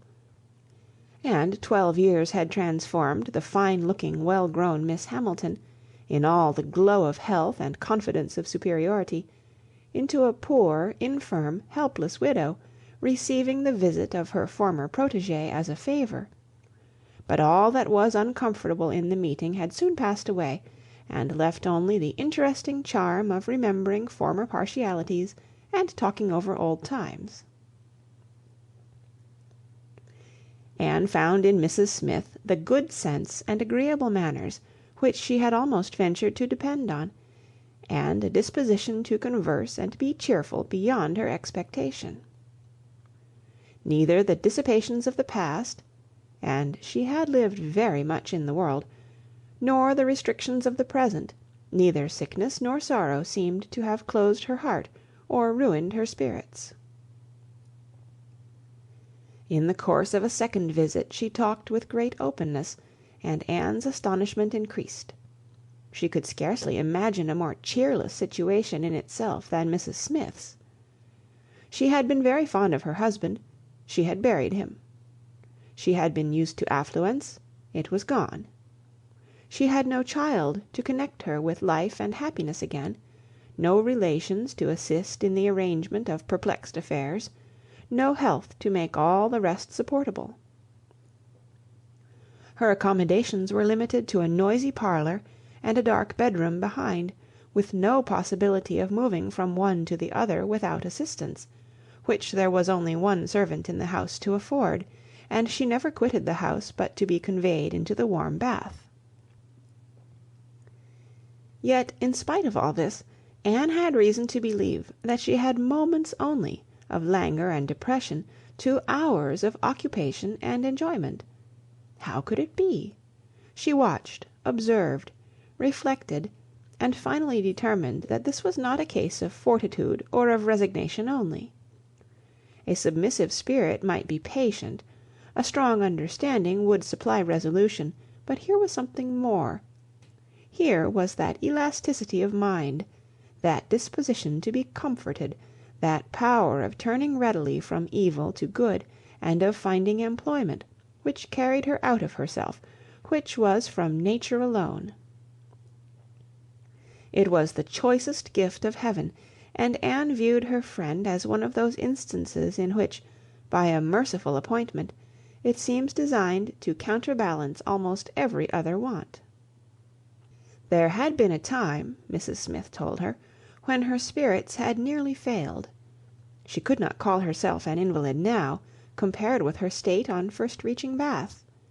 Then she had indeed been a pitiable object, for she had caught cold on the journey, and had hardly taken possession of her lodgings before she was again confined to her bed, and suffering under severe and constant pain, and all this among strangers, with the absolute necessity of having a regular nurse, and finances at that moment particularly unfit to meet any extraordinary expense. She had weathered it, however, and could truly say that it had done her good. It had increased her comforts by making her feel herself to be in good hands. She had seen too much of the world to expect sudden or disinterested attachment anywhere, but her illness had proved to her that her landlady had a character to preserve, and would not use her ill; and she had been particularly fortunate in her nurse, as a sister of her landlady, a nurse by profession, and who had always a home in that house when unemployed, chanced to be at liberty just in time to attend her. "And she," said Mrs Smith, "besides nursing me most admirably, has really proved an invaluable acquaintance. As soon as I could use my hands, she taught me to knit, which has been a great amusement, and she put me in the way of making these little thread cases, pincushions, and card racks, which you always find me so busy about, and which supply me with the means of doing a little good to one or two very poor families in this neighbourhood." She had a large acquaintance, of course professionally, among those who can afford to buy, and she disposes of my merchandise. She always takes the right time for applying. Everybody's heart is open, you know, when they have recently escaped from severe pain, or are recovering the blessing of health, and Nurse Rooke thoroughly understands when to speak. She is a shrewd, intelligent, sensible woman. Hers is a line for seeing human nature, and she has a fund of good sense and observation which, as a companion, make her infinitely superior to thousands of those who, having only received the best education in the world, know nothing worth attending to.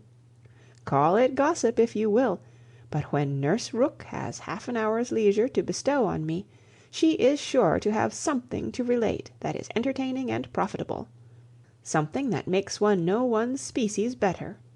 One likes to hear what is going on, to be au fait as to the newest modes of being trifling and silly. To me, who live so much alone, her conversation, I assure you, is a treat.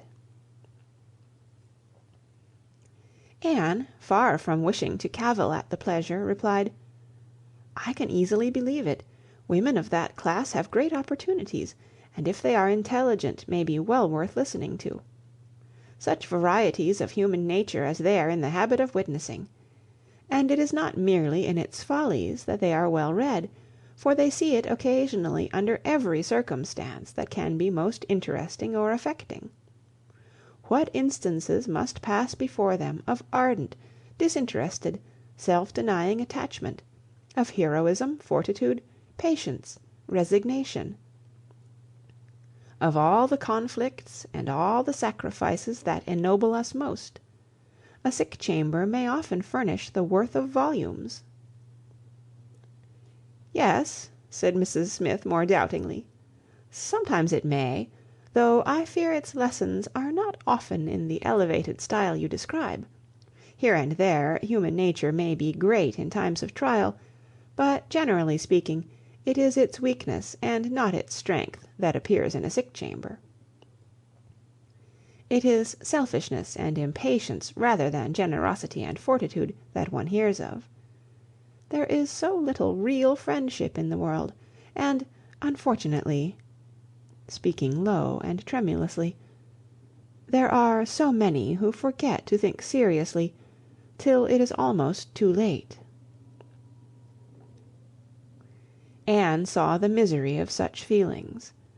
The husband had not been what he ought, and the wife had been led among that part of mankind which made her think worse of the world than she hoped it deserved. It was but a passing emotion, however, with Mrs. Smith. She shook it off, and soon added in a different tone, "I do not suppose the situation my friend Mrs. Rooke is in at present will furnish much either to interest or edify me.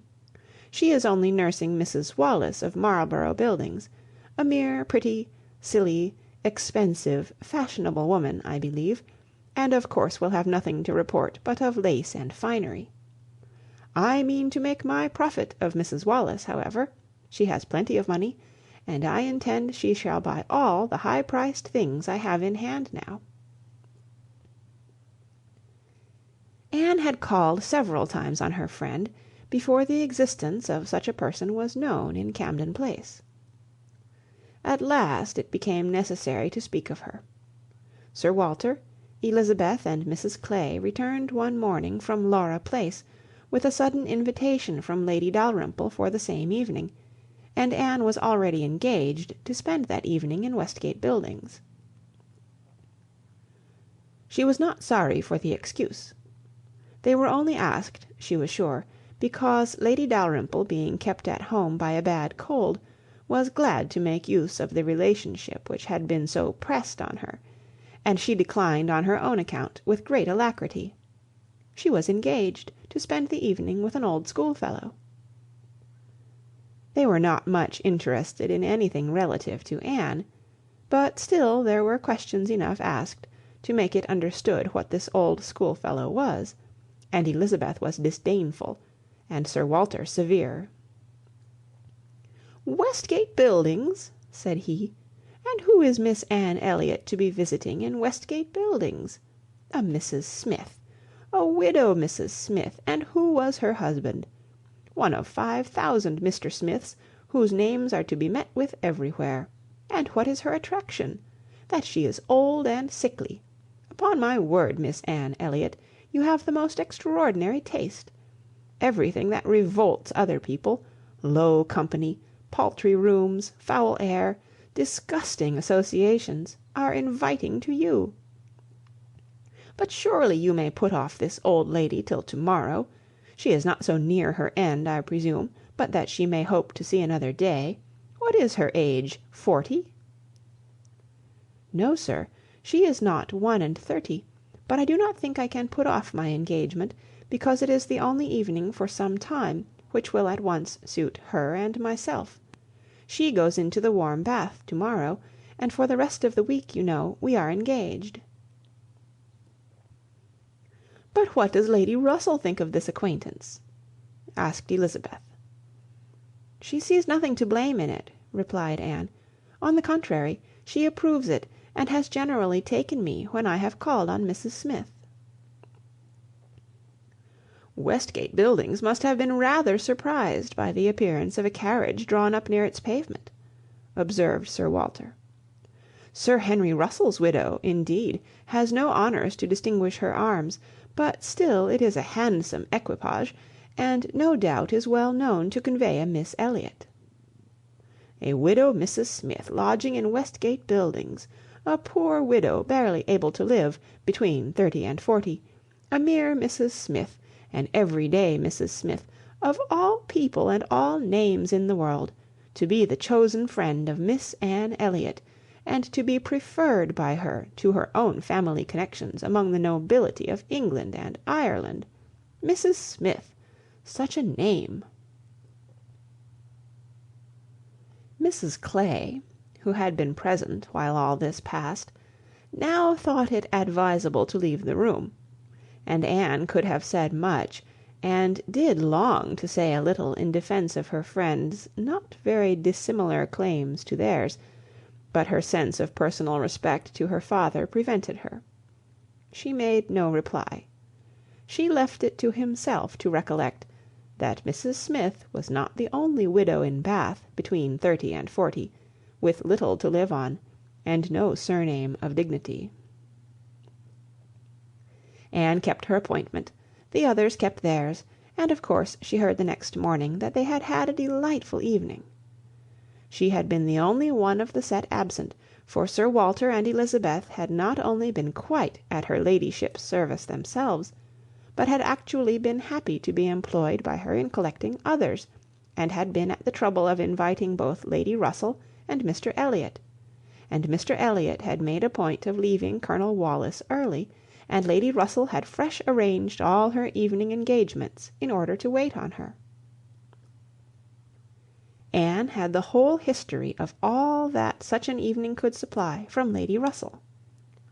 To her its greatest interest must be in having been very much talked of between her friend and Mr Elliott, in having been wished for, regretted, and at the same time honoured for staying away in such a cause. Her kind compassionate visits to this old schoolfellow, sick and reduced, seemed to have quite delighted Mr Elliott. He thought her a most extraordinary young woman, in her temper, manners, mind, a model of female excellence. He could meet even Lady Russell in a discussion of her merits, and Anne could not be given to understand so much by her friend, could not know herself to be so highly rated by a sensible man, without many of those agreeable sensations which her friend meant to create. Lady Russell was now perfectly decided in her opinion of Mr Elliott.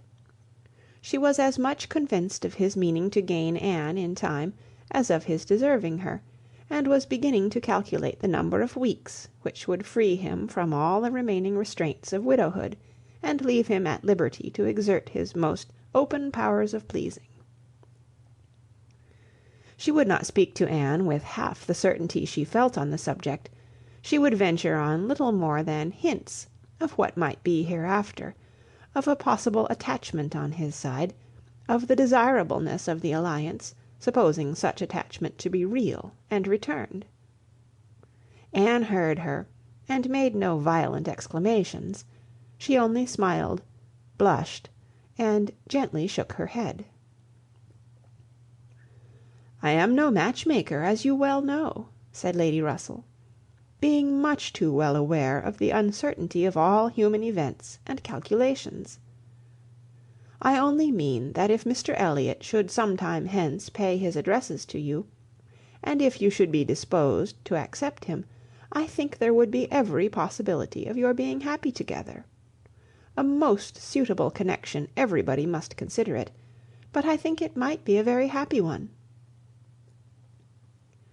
"Mr Elliott is an exceedingly agreeable man, and in many respects I think highly of him," said Anne, "but we should not suit."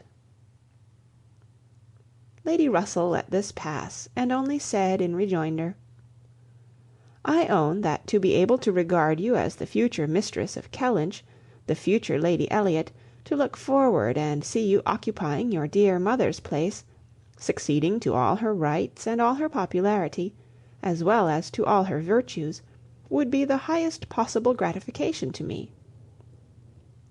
You are your mother's self in countenance and disposition, and if I might be allowed to fancy you such as she was, in situation and name and home, presiding and blessing in the same spot, and only superior to her in being more highly valued, my dearest Anne, it would give me more delight than is often felt at my time of life. Anne was obliged to turn away, to rise, to walk to a distant table, and, leaning there in pretended employment, try to subdue the feelings this picture excited. For a few moments her imagination and her heart were bewitched.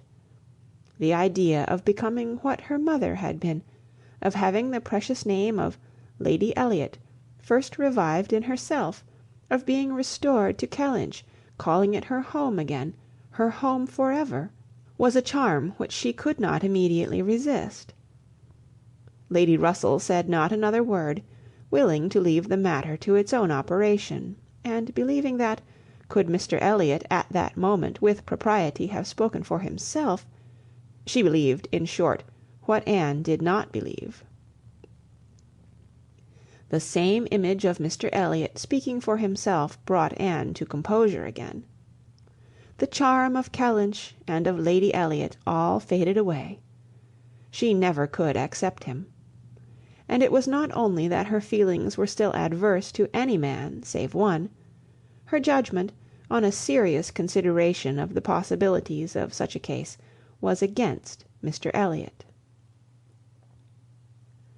Though they had now been acquainted a month, she could not be satisfied that she really knew his character. That he was a sensible man, an agreeable man, that he talked well, professed good opinions, seemed to judge properly and as a man of principle, this was all clear enough.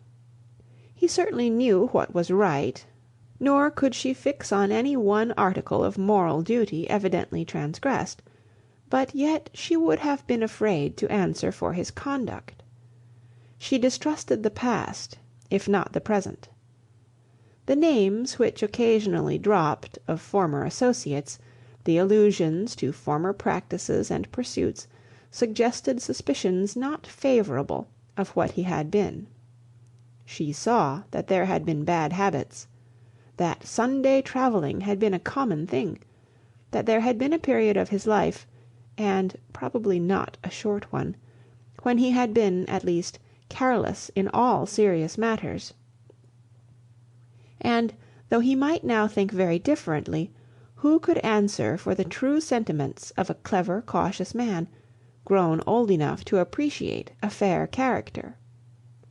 How could it ever be ascertained that his mind was truly cleansed?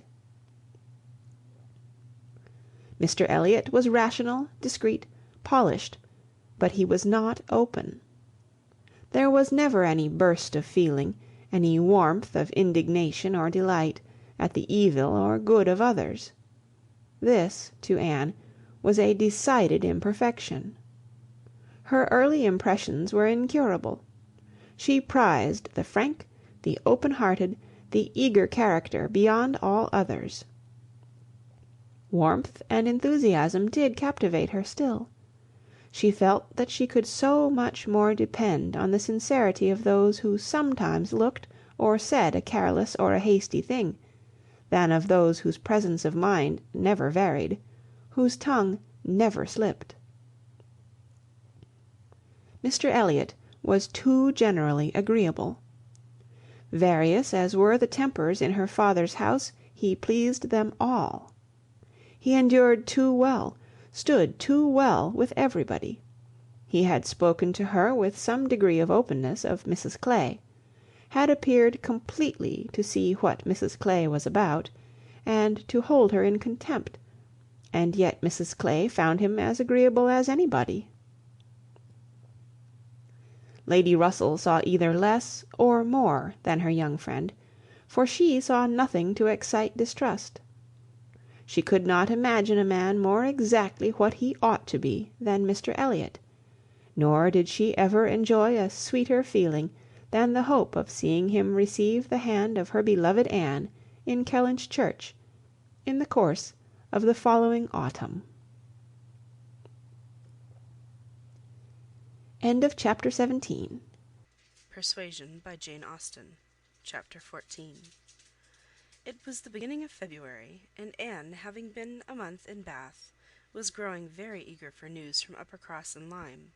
She wanted to hear much more than Mary had communicated. It was 3 weeks since she had heard at all. She only knew that Henrietta was at home again, and that Louisa, though considered to be recovering fast, was still in Lyme, and she was thinking of them all very intently one evening, when a thicker letter than usual from Mary was delivered to her, and, to quicken the pleasure and surprise, with Admiral and Mrs Croft's compliments. The Crofts must be in Bath, a circumstance to interest her. They were people whom her heart tuned to very naturally. "What is this?" cried Sir Walter. "The Crofts have arrived in Bath? The Crofts who rent Kellynch? What have they brought you?" "A letter from Uppercross Grange, sir." "Oh, those letters are convenient passports. They secure an introduction. I should have visited Admiral Croft, however, at any rate. I know what is due my tenant." Anne could listen no longer.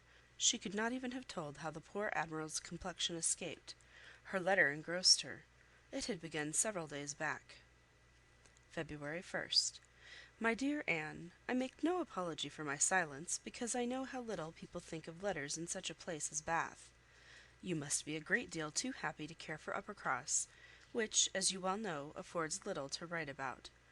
We have had a very dull Christmas. Mr and Mrs Musgrove have not had one dinner party all the holidays. I do not reckon the Hayters as anybody. The holidays, however, are over at last. I believe no children ever had such long ones. I am sure I had not. The house was cleared yesterday, except of the little Harvilles, but you will be surprised to hear that they have never gone home. Mrs Harville must be an odd mother to part with them so long. I do not understand it. They are not at all nice children, in my opinion, but Mrs Musgrove seems to like them quite as well, if not better, than her grandchildren. What dreadful weather we have had! It may not be felt in Bath, with your nice pavements, but in the country it is of some consequence. I have not had a creature call on me since the 2nd week in January, except Charles Hayter, who had been calling much oftener than was welcome. Between ourselves, I think it a great pity Henrietta did not remain at Lyme as long as Louisa. It would have kept her a little out of his way. The carriage is gone to-day, to bring Louisa and the Harvilles to-morrow. We are not asked to dine with them, however, till the day after. Mrs Musgrove is so afraid of her being fatigued by the journey, which is not very likely, considering the care that will be taken of her, and it would be much more convenient to me to dine there to-morrow. I am glad you find Mr Elliott so agreeable, and wish I could be acquainted with him too, but I have my usual luck. I am always out of the way when anything desirable is going on, always the last of my family to be noticed. What an immense time Mrs Clay has been staying with Elizabeth! Does she never mean to go away? But perhaps if she were to leave the room vacant, we might not be invited. Let me know what you think of this. I do not expect my children to be asked, you know. I can leave them at the great house very well for a month or 6 weeks. I have this moment heard that the Crofts are going to Bath almost immediately. They think the Admiral gouty. Charles heard it quite by chance. They have not had the civility to give me any notice, or of offering to take anything. I do not think they improve at all as neighbours. We see nothing of them, and this is really an instance of gross inattention. Charles joins me in love and everything proper. Yours affectionately, Mary M. I am sorry to say that I am very far from well, and Jemima has just told me that the butcher says there is a bad sore throat very much about. I dare say I shall catch it, and my sore throats, you know, are always worse than anybody's. So ended the first part, which had been afterwards put into an envelope, containing nearly as much more. I kept my letter open that I might send you word how Louisa bore her journey, and now I am extremely glad I did, having a great deal to add. In the first place, I had a note from Mrs Croft yesterday, offering to convey anything to you. A very kind friendly note indeed, addressed to me just as it ought. I shall therefore be able to make my letter as long as I like. The Admiral does not seem very ill, and I sincerely hope Bath will do him all the good he wants. I shall be truly glad to have them back again. Our neighbourhood cannot spare such a pleasant family. But now for Louisa. I have something to communicate that will astonish you not a little. She and the Harvilles came on Tuesday very safely, and in the evening we went to ask her how she did, when we were rather surprised not to find Captain Benwick of the party, for he had been invited as well as the Harvilles. And what do you think was the reason? Neither more nor less than his being in love with Louisa, and not choosing to venture to Uppercross till he had had an answer from Mr Musgrove, for it was all settled between him and her before she came away, and he had written to her father by Captain Harville. True, upon my honour! Are you not astonished? I shall be surprised at least if you ever received a hint of it, for I never did. Mrs Musgrove protests solemnly that she knew nothing of the matter. We are all very well pleased, however, for though it is not equal to her marrying Captain Wentworth, it is infinitely better than Charles Hayter, and Mr Musgrove has written his consent, and Captain Benwick is expected to-day. Mrs Harville says her husband feels a good deal on his poor sister's account. But, however, Louisa is a great favourite with both. Indeed, Mrs Harville and I quite agree that we love her the better for having nursed her. Charles wonders what Captain Wentworth will say. But if you remember, I never thought him attached to Louisa. I never could see anything of it. And this is the end, you see, of Captain Benwick's being supposed to be an admirer of yours. How Charles could take such a thing into his head was always incomprehensible to me. I hope he will be more agreeable now. Certainly not a great match for Louisa Musgrove, but 1,000,000 times better than marrying among the Hayters. Mary need not have feared her sister's being in any degree prepared for the news. She had never in her life been more astonished. Captain Benwick and Louisa Musgrove! It was almost too wonderful for belief, and it was with the greatest effort that she could remain in the room, preserve an air of calmness, and answer the common questions of the moment. Happily for her, there were not many. Sir Walter wanted to know whether the Crofts travelled with 4 horses, and whether they were likely to be situated in such a part of Bath as it might suit Miss Elliott and himself to visit in, but had little curiosity beyond. "How is Mary?" said Elizabeth, and without waiting for an answer, "and pray what brings the Crofts to Bath?" "They come on the Admiral's account. He is thought to be gouty." "Gout and decrepitude," said Sir Walter. "Poor old gentleman." "Have they any acquaintance here?" asked Elizabeth. "I do not know, but I can hardly suppose that, at Admiral Croft's time of life, and in his profession, he should not have many acquaintance in such a place as this." "I suspect," said Sir Walter coolly, "that Admiral Croft will be best known in Bath as the renter of Kellynch Hall.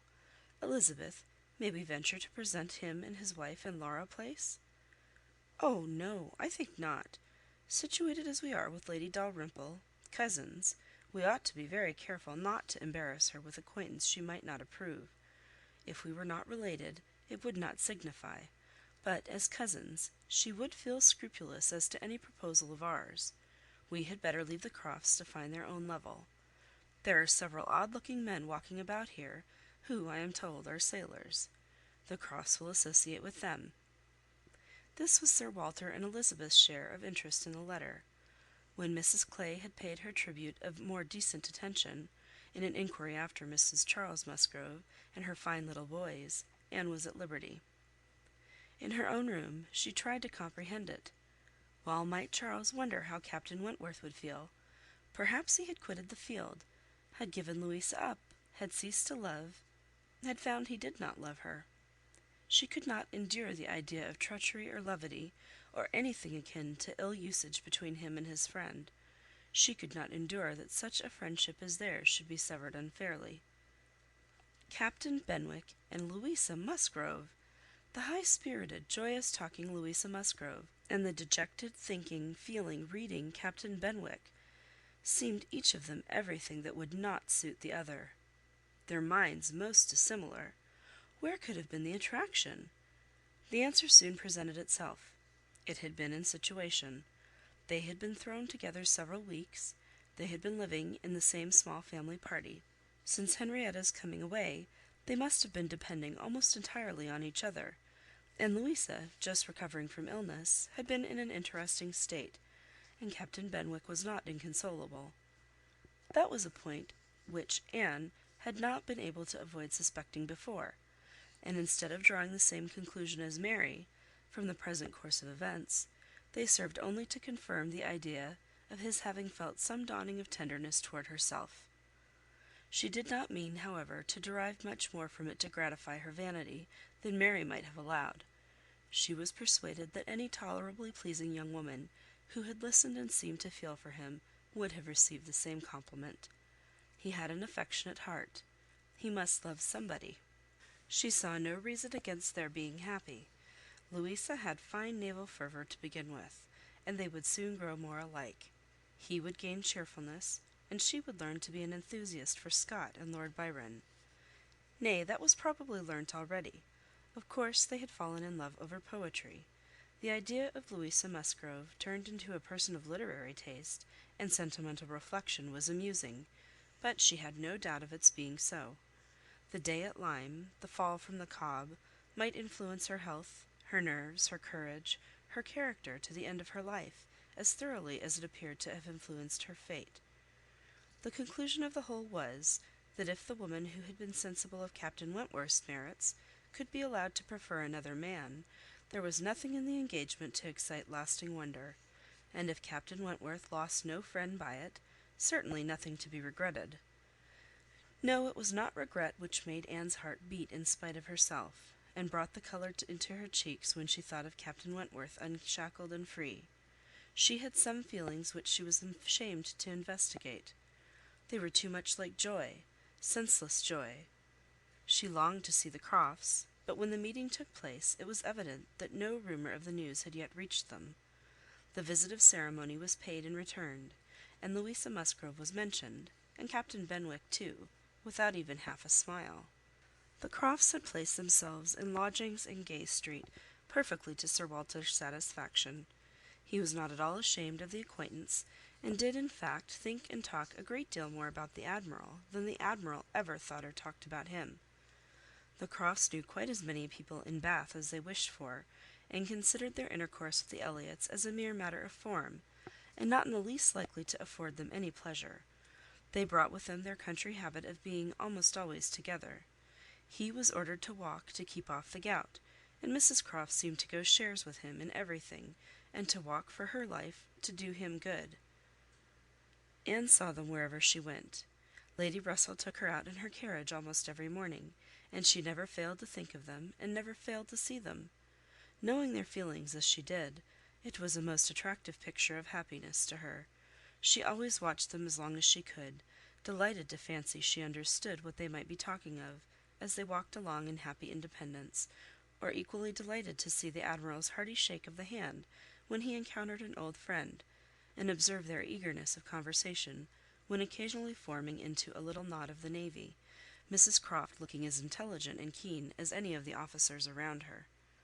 Anne was too much engaged with Lady Russell to be often walking herself, but it so happened that one morning, about a week or 10 days after the Crofts' arrival, it suited her best to leave her friend, or her friend's carriage, in the lower part of the town, and return alone to Camden Place, and in walking up Milsom Street she had the good fortune to meet with the Admiral. He was standing by himself at a print shop window, with his hands behind him, in earnest contemplation of some print, and she not only might have passed him unseen, but was obliged to touch as well as address him before she could catch his notice. When he did perceive and acknowledge her, however, it was done with all his usual frankness and good humour. "Ha! Is it you? Thank you, thank you. This is treating me like a friend. Here I am, you see, staring at a picture. I can never get by this shop without stopping. But what a thing here is, by way of a boat! Do look at it. Did you ever see the like? What queer fellows your fine painters must be, to think that anybody would venture their lives in such a shapeless old cockleshell as that! And yet here are two gentlemen stuck up in it mightily at their ease, and looking about them at the rocks and mountains, as if they were not to be upset by the next moment, which they certainly must be. I wonder where that boat was built. Laughing heartily, I would not venture over a horse pond in it. Well, turning away.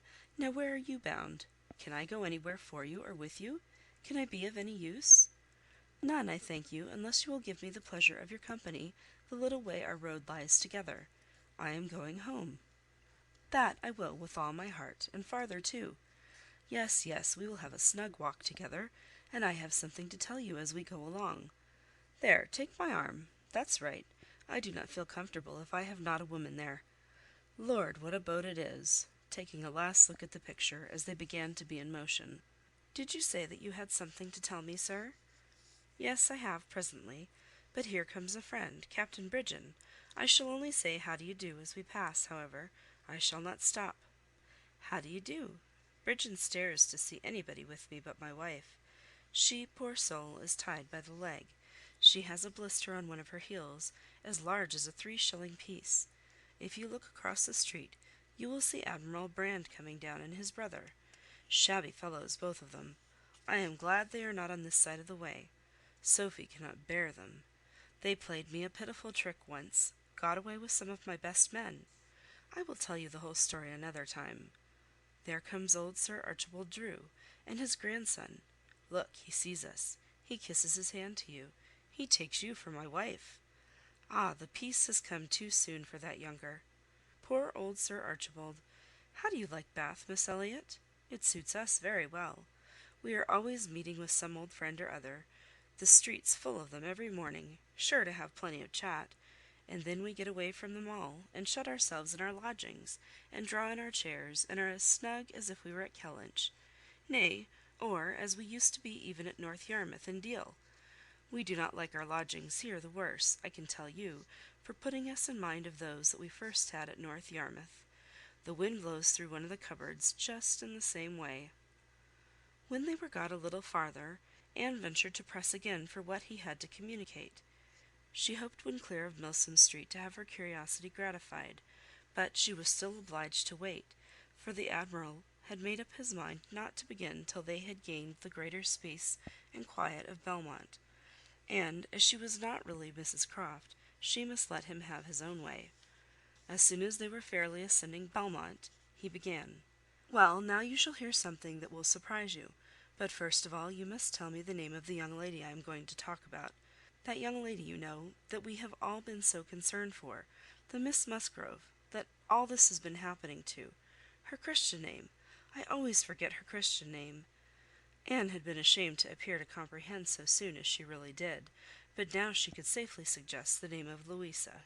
"Ay, ay, Miss Louisa Musgrove, that is the name. I wish young ladies had not such a number of fine Christian names. I should never be out if they were all Sophies, or something of that sort. Well, this Miss Louisa, we all thought, you know, was to marry Frederick. He was courting her week after week. The only wonder was, what they could be waiting for, till the business at Lyme came. Then, indeed, it was clear enough that they must wait till her brain was set to right. But even then there was something odd in their way of going on. Instead of staying at Lyme, he went off to Plymouth, and then he went off to see Edward. When we came back from Minehead, he was gone down to Edward's, and there he has been ever since. We have seen nothing of him since November. Even Sophie could not understand it. But now the matter has taken the strangest turn of all, for this young lady, this same Miss Musgrove, instead of being to marry Frederick, is to marry James Benwick. You know James Benwick?" "A little. I am a little acquainted with Captain Benwick." "Well, she is to marry him. Nay, most likely they are married already, for I do not know what they should wait for." "I thought Captain Benwick a very pleasing young man," said Anne, "and I understand that he bears an excellent character." "Oh, yes, yes, there is not a word to be said against James Benwick. He is only a commander, it is true, made last summer, and these are bad times for getting on, but he has not another fault that I know of. An excellent, good-hearted fellow, I assure you. A very active, zealous officer, too, which is more than you would think for, perhaps, for that soft sort of manner does not do him justice." "Indeed you are mistaken there, sir. I should never augur want of spirit from Captain Benwick's manners. I thought them particularly pleasing, and I will answer for it, they would generally please." "Well, well, ladies are the best judges. But James Benwick is rather too piano for me, and though very likely it is all our partiality, Sophie and I cannot help thinking Frederick's manners better than his. There is something about Frederick more to our taste." Anne was caught. She had only meant to oppose the too common idea of spirit and gentleness being incompatible with each other, not at all to represent Captain Benwick's manners as the very best that could possibly be. And, after a little hesitation, she was beginning to say, "I was not entering into any comparison of the two friends," but the Admiral interrupted her with, "And the thing is certainly true. It is not a mere bit of gossip. We have had it from Frederick himself. His sister had a letter from him yesterday, in which he tells us of it, and he had just had it in a letter from Harville, written upon the spot from Uppercross. I fancy they are all at Uppercross." This was an opportunity which Anne could not resist. She said, therefore, "I hope, Admiral, I hope there is nothing in the style of Captain Wentworth's letter to make you and Mrs Croft particularly uneasy. It did seem, last autumn, as if there were an attachment between him and Louisa Musgrove, but I hope it may be understood to have worn out on each side equally, and without violence. I hope his letter does not breathe the spirit of an ill-used man." "Not at all, not at all. There is not an oath or a murmur from beginning to end." Anne looked down to hide her smile. "No, no, Frederick is not a man to whine and complain. He has too much spirit for that. If the girl likes another man better, it is very fit she should have him." "Certainly. But what I mean is, that I hope there is nothing in Captain Wentworth's manner of writing to make you suppose he thinks himself ill-used by his friend, which might appear, you know, without its being absolutely said. I should be very sorry that such a friendship as has subsisted between him and Captain Benwick should be destroyed, or even wounded, by a circumstance of this sort." Yes, I understand you, but there is nothing at all of that nature in the letter. He does not give the least fling at Benwick, does not so much as say, 'I wonder at it. I have a reason of my own for wondering at it.' No, you would not guess from his way of writing that he had ever thought of this Miss what's her name for himself. He very handsomely hopes that they will be happy together, and there is nothing very unforgiving in that, I think." Anne did not receive the perfect conviction which the Admiral meant to convey, but it would have been useless to press the inquiry further. She therefore satisfied herself with commonplace remarks or quiet attention, and the Admiral had it all his own way.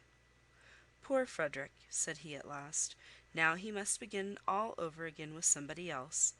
I think we must get him to Bath. Sophie must write and beg him to come to Bath. Here are pretty girls enough, I am sure. It would be of no use to go to Uppercross again, for that other Miss Musgrove, I find, is bespoke by her cousin, the young parson. Do not you think, Miss Elliott, we had better try to get him to Bath?" End of chapter 18. Persuasion, by Jane Austen. Chapter 19. While Admiral Croft was taking this walk with Anne, and expressing his wish of getting Captain Wentworth to Bath, Captain Wentworth was already on his way thither. Before Mrs Croft had written, he was arrived, and the very next time Anne walked out, she saw him. Mr Elliott was attending his two cousins and Mrs Clay. They were in Milsom Street. It began to rain, not much, but enough to make shelter desirable for women, and quite enough to make it very desirable for Miss Elliott to have the advantage of being conveyed home in Lady Dalrymple's carriage, which was seen waiting at a little distance. She, Anne, and Mrs Clay therefore turned into Mollyns, while Mr Elliott stepped to Lady Dalrymple to request her assistance. He soon joined them again, successful of course. Lady Dalrymple would be most happy to take them home, and would call for them in a few minutes. Her ladyship's carriage was a barouche, and did not hold more than 4 with any comfort. Miss Carteret was with her mother, consequently it was not reasonable to expect accommodation for all the 3 Camden Place ladies. There could be no doubt as to Miss Elliott. Whoever suffered inconvenience, she must suffer none, but it occupied a little time to settle the point of civility between the other two. The rain was a mere trifle, and Anne was most sincere in preferring a walk with Mr Elliott, but the rain was also a mere trifle to Mrs Clay. She would hardly allow it even to drop at all, and her boots were so thick, much thicker than Miss Anne's, and in short, her civility rendered her quite as anxious to be left to walk with Mr Elliott as Anne could be. and it was discussed between them with a generosity so polite and so determined that the others were obliged to settle it for them, Miss Elliott maintaining that Mrs Clay had a little cold already, and Mr Elliott deciding on appeal that his cousin Anne's boots were rather the thickest. It was fixed accordingly that Mrs Clay should be of the party in the carriage, and they had just reached this point when Anne, as she sat near the window, descried most decidedly and distinctly Captain Wentworth walking down the street. Her start was perceptible only to herself, but she instantly felt that she was the greatest simpleton in the world, the most unaccountable and absurd. For a few minutes she saw nothing before her. It was all confusion.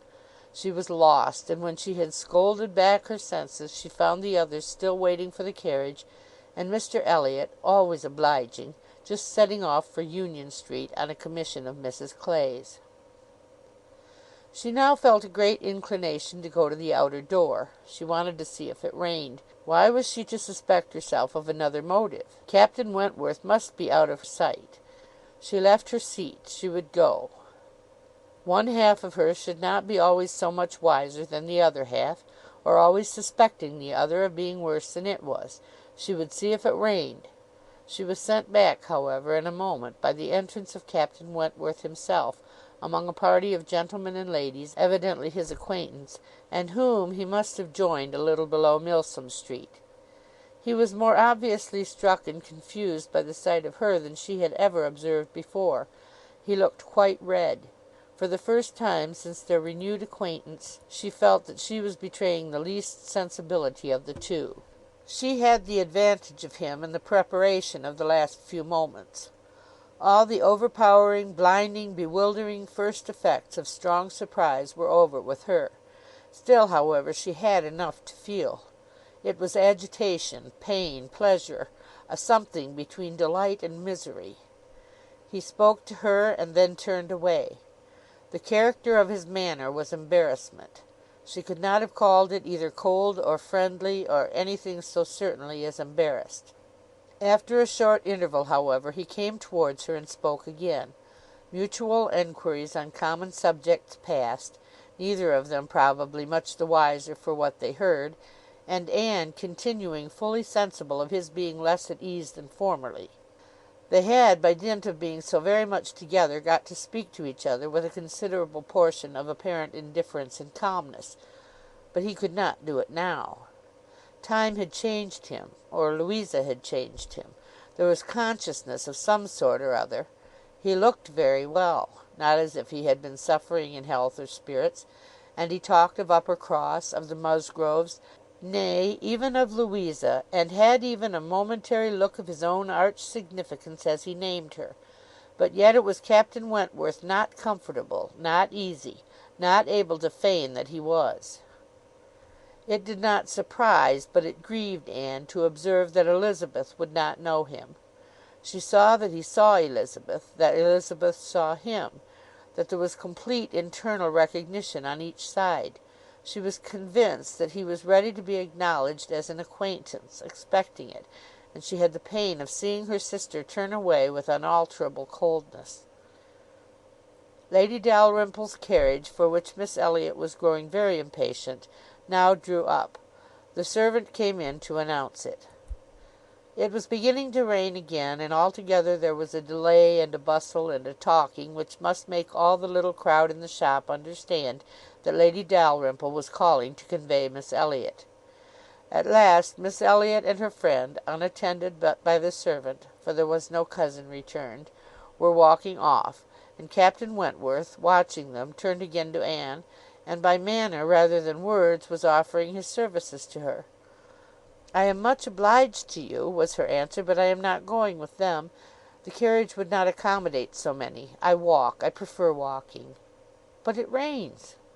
"Oh, very little. Nothing that I regard." After a moment's pause he said, "Though I came only yesterday, I have equipped myself properly for Bath already, you see," pointing to a new umbrella. "I wish you would make use of it, if you are determined to walk, though I think it would be more prudent to let me get you a chair." She was very much obliged to him, but declined it all, repeating her conviction that the rain would come to nothing at present, and adding, "I am only waiting for Mr Elliott. He will be here in a moment, I am sure." She had hardly spoken the words when Mr Elliott walked in. Captain Wentworth recollected him perfectly. There was no difference between him and the man who had stood on the steps at Lyme, admiring Anne as she passed, except in the air and look and manner of the privileged relation and friend. He came in with eagerness, appeared to see and think only of her, apologized for his stay, was grieved to have kept her waiting, and anxious to get her away without further loss of time, and before the rain increased. And in another moment they walked off together, her arm under his, a gentle and embarrassed glance and a "good morning to you" being all that she had time for as she passed away. As soon as they were out of sight, the ladies of Captain Wentworth's party began talking of them. "Mr Elliott does not dislike his cousin, I fancy." "Oh no, that is clear enough. One can guess what will happen there. He is always with them, half lives in the family, I believe. What a very good-looking man!" "Yes, and Miss Atkinson, who dined with him once at the Wallaces, says he is the most agreeable man she was ever in company with." "She is pretty, I think, Anne Elliott. Very pretty, when one comes to look at her. It is not the fashion to say so, but I confess I admire her more than her sister." "Oh, so do I." "And so do I. No comparison. But the men are all wild after Miss Elliott. Anne is too delicate for them." Anne would have been particularly obliged to her cousin if he would have walked by her side all the way to Camden Place without saying a word. She had never found it so difficult to listen to him, though nothing could exceed his solicitude and care, and though his subjects were principally such as were wont to be always interesting, praise, warm, just, and discriminating, of Lady Russell, and insinuations highly rational against Mrs Clay. But just now she could think only of Captain Wentworth. She could not understand his present feelings, whether he were really suffering much from disappointment or not. Until that point were settled, she could not be quite herself. She hoped to be wise and reasonable in time, but alas! alas! she must confess to herself that she was not wise yet. Another circumstance very essential for her to know was how long he meant to be in Bath. He had not mentioned it, or she could not recollect it. He might be only passing through, but it was more probable that he should be come to stay. In that case, so liable as everybody was to meet everybody in Bath, Lady Russell would in all likelihood see him somewhere. Would she recollect him? How would it all be? She had already been obliged to tell Lady Russell that Louisa Musgrove was to marry Captain Benwick. It had cost her something to encounter Lady Russell's surprise, and now, if she were by any chance to be thrown into company with Captain Wentworth, her imperfect knowledge of the matter might add another shade of prejudice against him. The following morning Anne was out with her friend, and for the first hour in an incessant and fearful sort of watch for him in vain. But at last, in returning down Pulteney Street, she distinguished him on the right hand pavement at such a distance as to have him in view the greater part of the street. There were many other men about him, many groups walking the same way, but there was no mistaking him. She looked instinctively at Lady Russell, but not from any mad idea of her recognizing him so soon as she did herself. No, it was not to be supposed that Lady Russell would perceive him till they were nearly opposite. She looked at her, however, from time to time, anxiously, and when the moment approached which must point him out, though not daring to look again, for her own countenance, she knew, was unfit to be seen, she was yet perfectly conscious of Lady Russell's eyes being turned exactly in the direction for him, of her being, in short, intently observing him. She could thoroughly comprehend the sort of fascination he must possess over Lady Russell's mind, the difficulty it must be for her to withdraw her eyes, the astonishment she must be feeling that 8 or 9 years should have passed over him, and in foreign climes, and in active service too, without robbing him of one personal grace. At last Lady Russell drew back her head. Now how would she speak of him? "You will wonder," said she, "what has been fixing my eye so long, but I was looking after some window curtains which Lady Alicia and Mrs. Frankland were telling me of last night. They described the drawing-room window curtains of one of the houses on this side of the way and this part of the street as being the handsomest and best hung of any in Bath, but could not recollect the exact number, and I have been trying to find out which it could be, but I confess I can see no curtains hereabouts that answer their description. Anne sighed and blushed and smiled, in pity and disdain, either at her friend or herself. The part which provoked her most was that in all this waste of foresight and caution she should have lost the right moment for seeing whether he saw them. A day or two passed without producing anything. The theatre or the rooms where he was most likely to be were not fashionable enough for the Elliotts, whose evening amusements were solely in the elegant stupidity of private parties, in which they were getting more and more engaged; and Anne, wearied of such a state of stagnation, sick of knowing nothing, and fancying herself stronger because her strength was not tried, was quite impatient for the concert evening. It was a concert for the benefit of a person patronized by Lady Dalrymple. Of course they must attend. It was really expected to be a good one, and Captain Wentworth was very fond of music.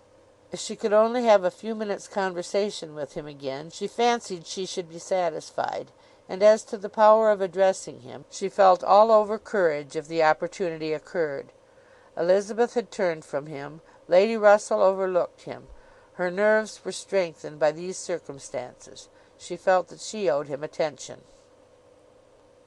She had once partly promised Mrs. Smith to spend the evening with her, but in a short hurried call she excused herself and put it off, with the more decided promise of a longer visit on the morrow. Mrs. Smith gave a most good-humoured acquiescence. "By all means," said she, "only tell me all about it when you do come. Who is your party?" Anne named them all.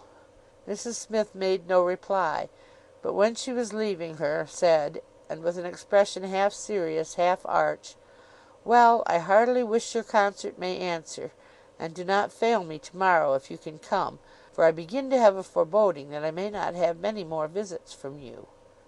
Anne was startled and confused, but after standing in a moment's suspense, was obliged, and not sorry to be obliged, to hurry away. Chapter 19. Persuasion by Jane Austen. Chapter 20.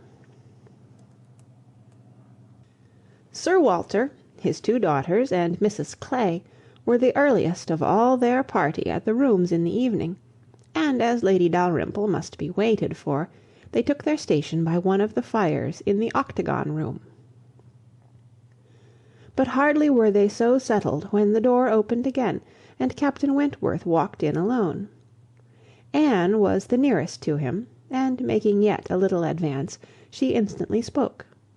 He was preparing only to bow and pass on, but her gentle "How do you do?" brought him out of the straight line to stand near her, and make enquiries in return, in spite of the formidable father and sister in the background. Their being in the background was a support to Anne. She knew nothing of their looks, and felt equal to everything which she believed right to be done. While they were speaking, a whispering between her father and Elizabeth caught her ear. She could not distinguish, but she must guess the subject, and on Captain Wentworth's making a distant bow, she comprehended that her father had judged so well as to give him that simple acknowledgment of acquaintance, and she was just in time, by a side glance, to see a slight curtsy from Elizabeth herself. This, though late and reluctant and ungracious, was yet better than nothing, and her spirits improved. After talking, however, of the weather, and Bath, and the concert, their conversation began to flag, and so little was said at last, that she was expecting him to go every moment, but he did not. He seemed in no hurry to leave her, and presently, with renewed spirit, with a little smile, a little glow, he said, "I have hardly seen you since our day at Lyme. I am afraid you must have suffered from the shock, and the more from its not overpowering you at the time." She assured him that she had not. "It was a frightful hour," said he, "a frightful day." And he passed his hand across his eyes, as if the remembrance were still too painful, but in a moment, half smiling again, added, "The day has produced some effects, however, has had some consequences which must be considered as the very reverse of frightful. When you had the presence of mind to suggest that Benwick would be the properest person to fetch a surgeon, you could have little idea of his being eventually one of those most concerned in her recovery." "Certainly I could have none, but it appears, I should hope it would be, a very happy match. There are on both sides good principles and good temper." "Yes," said he, looking not exactly forward, "but there, I think, ends the resemblance.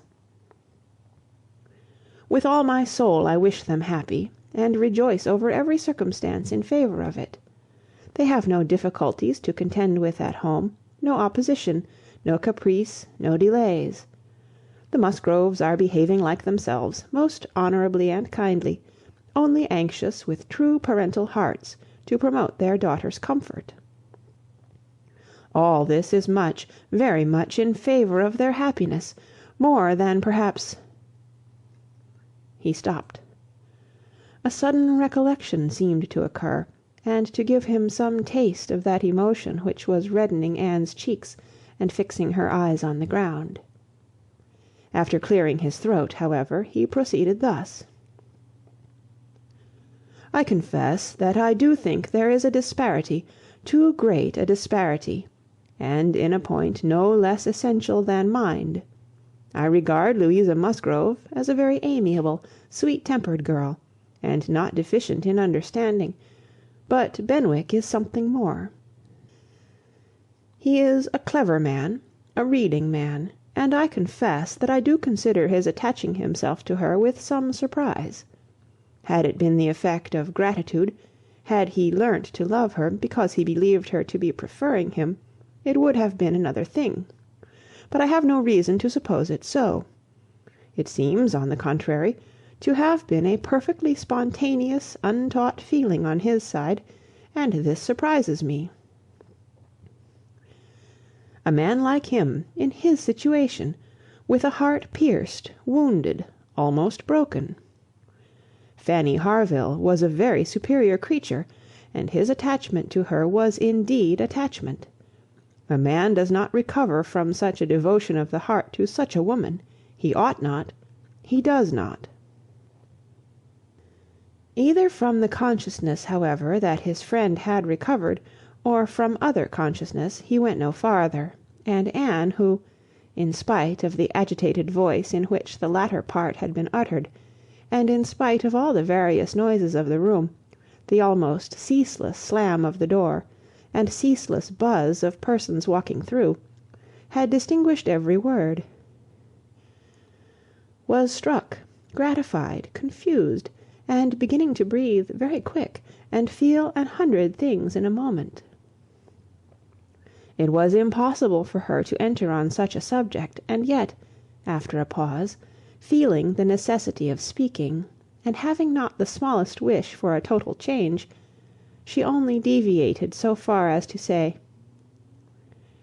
"You were a good while at Lyme, I think." "About a fortnight. I could not leave it till Louisa's doing well was quite ascertained. I had been too deeply concerned in the mischief to be soon at peace. It had been my doing, solely mine. She would not have been obstinate, if I had not been weak. The country round Lyme is very fine. I walked and rode a great deal, and the more I saw, the more I found to admire." "I should very much like to see Lyme again," said Anne. "Indeed, I should not have supposed that you could have found anything in Lyme to inspire such a feeling. The horror and distress you were involved in, the stretch of mind, the wear of spirits. I should have thought your last impressions of Lyme must have been strong disgust." "The last hours were certainly very painful," replied Anne. "But when pain is over, the remembrance of it often becomes a pleasure. One does not love a place the less for having suffered in it, unless it has been all suffering, nothing but suffering, which was by no means the case at Lyme.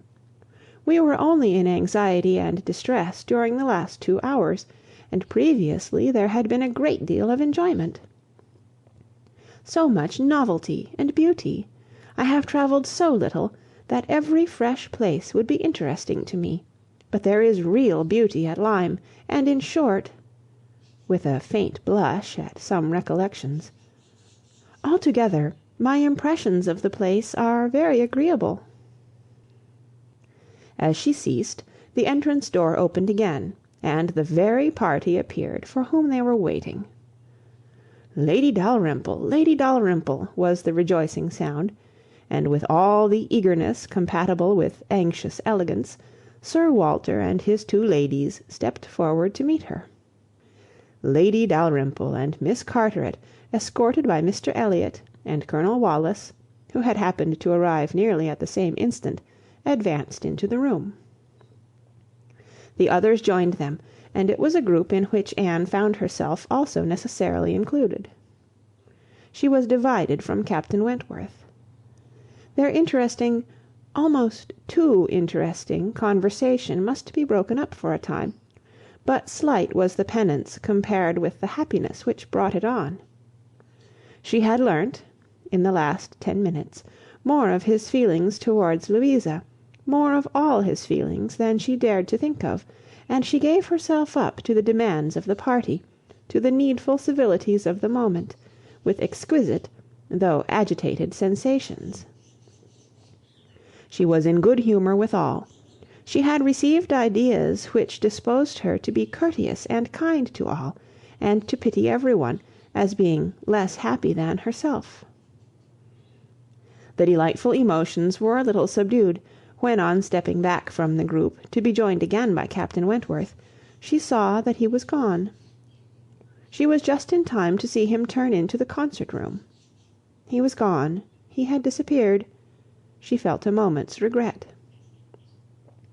But they should meet again. He would look for her, he would find her out before the evening were over, and at present, perhaps, it was as well to be asunder. She was in need of a little interval for recollection. Upon Lady Russell's appearance soon afterwards, the whole party was collected, and all that remained was to marshal themselves and proceed into the concert-room, and be of all the consequence in their power, draw as many eyes, excite as many whispers, and disturb as many people as they could. Very, very happy were both Elizabeth and Anne Elliott as they walked in. Elizabeth, arm in arm with Miss Carteret, and looking on the broad back of the Dowager Viscountess Dalrymple before her, had nothing to wish for which did not seem within her reach, and Anne— but it would be an insult to the nature of Anne's felicity to draw any comparison between it and her sisters. The origin of one all selfish vanity, of the other all generous attachment. Anne saw nothing, thought nothing of the brilliancy of the room. Her happiness was from within. Her eyes were bright, and her cheeks glowed, but she knew nothing about it. She was thinking only of the last half hour, and as they passed to their seats, her mind took a hasty range over it. His choice of subjects, his expressions, and still more his manner and look, had been such as she could see in only one light. His opinion of Louisa Musgrove's inferiority, an opinion which he had seemed solicitous to give, his wonder at Captain Benwick, his feelings as to a first strong attachment, sentences begun which he could not finish, his half-averted eyes, and more than half-expressive glance, all declared that he had a heart returning to her at last, that anger, resentment, avoidance were no more, and that they were succeeded, not merely by friendship and regard, but by the tenderness of the past. Yes, some share of the tenderness of the past. She could not contemplate the change as implying less. He must love her. These were thoughts, with their attendant visions, which occupied and flurried her too much to leave her any power of observation, and she passed along the room without having a glimpse of him, without even trying to discern him. When their places were determined on, and they were all properly arranged, she looked round to see if he should happen to be in the same part of the room, but he was not. Her eye could not reach him, and the concert being just opening, she must consent for a time to be happy in a humbler way. The party was divided and disposed of on two contiguous benches. Anne was among those on the foremost, and Mr Elliott had manoeuvred so well, with the assistance of his friend Colonel Wallis, as to have a seat by her. Miss Elliott, surrounded by her cousins, and the principal object of Colonel Wallis's gallantry, was quite contented. Anne's mind was in a most favourable state for the entertainment of the evening. It was just occupation enough. She had feelings for the tender, spirits for the gay, attention for the scientific, and patience for the wearisome, and had never liked a concert better, at least during the first act. Towards the close of it, in the interval succeeding an Italian song, she explained the words of the song to Mr Elliott. They had a concert bill between them.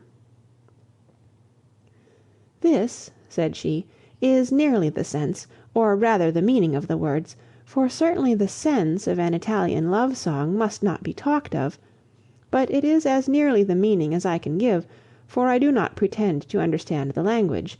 I am a very poor Italian scholar." "Yes, yes, I see you are. I see you know nothing of the matter. You have only knowledge enough of the language to translate at sight these inverted, transposed, curtailed Italian lines into clear, comprehensible, elegant English. You need not say anything more of your ignorance. Here is complete proof." I will not oppose such kind politeness, but I should be sorry to be examined by a real proficient.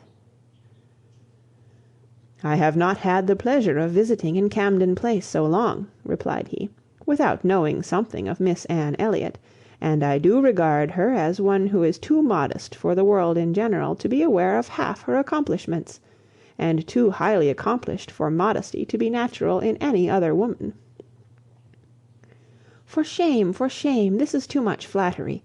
I forget what we are to have next," turning to the bill. "Perhaps," said Mr Elliott, speaking low, "I have had a longer acquaintance with your character than you are aware of." "Indeed, how so?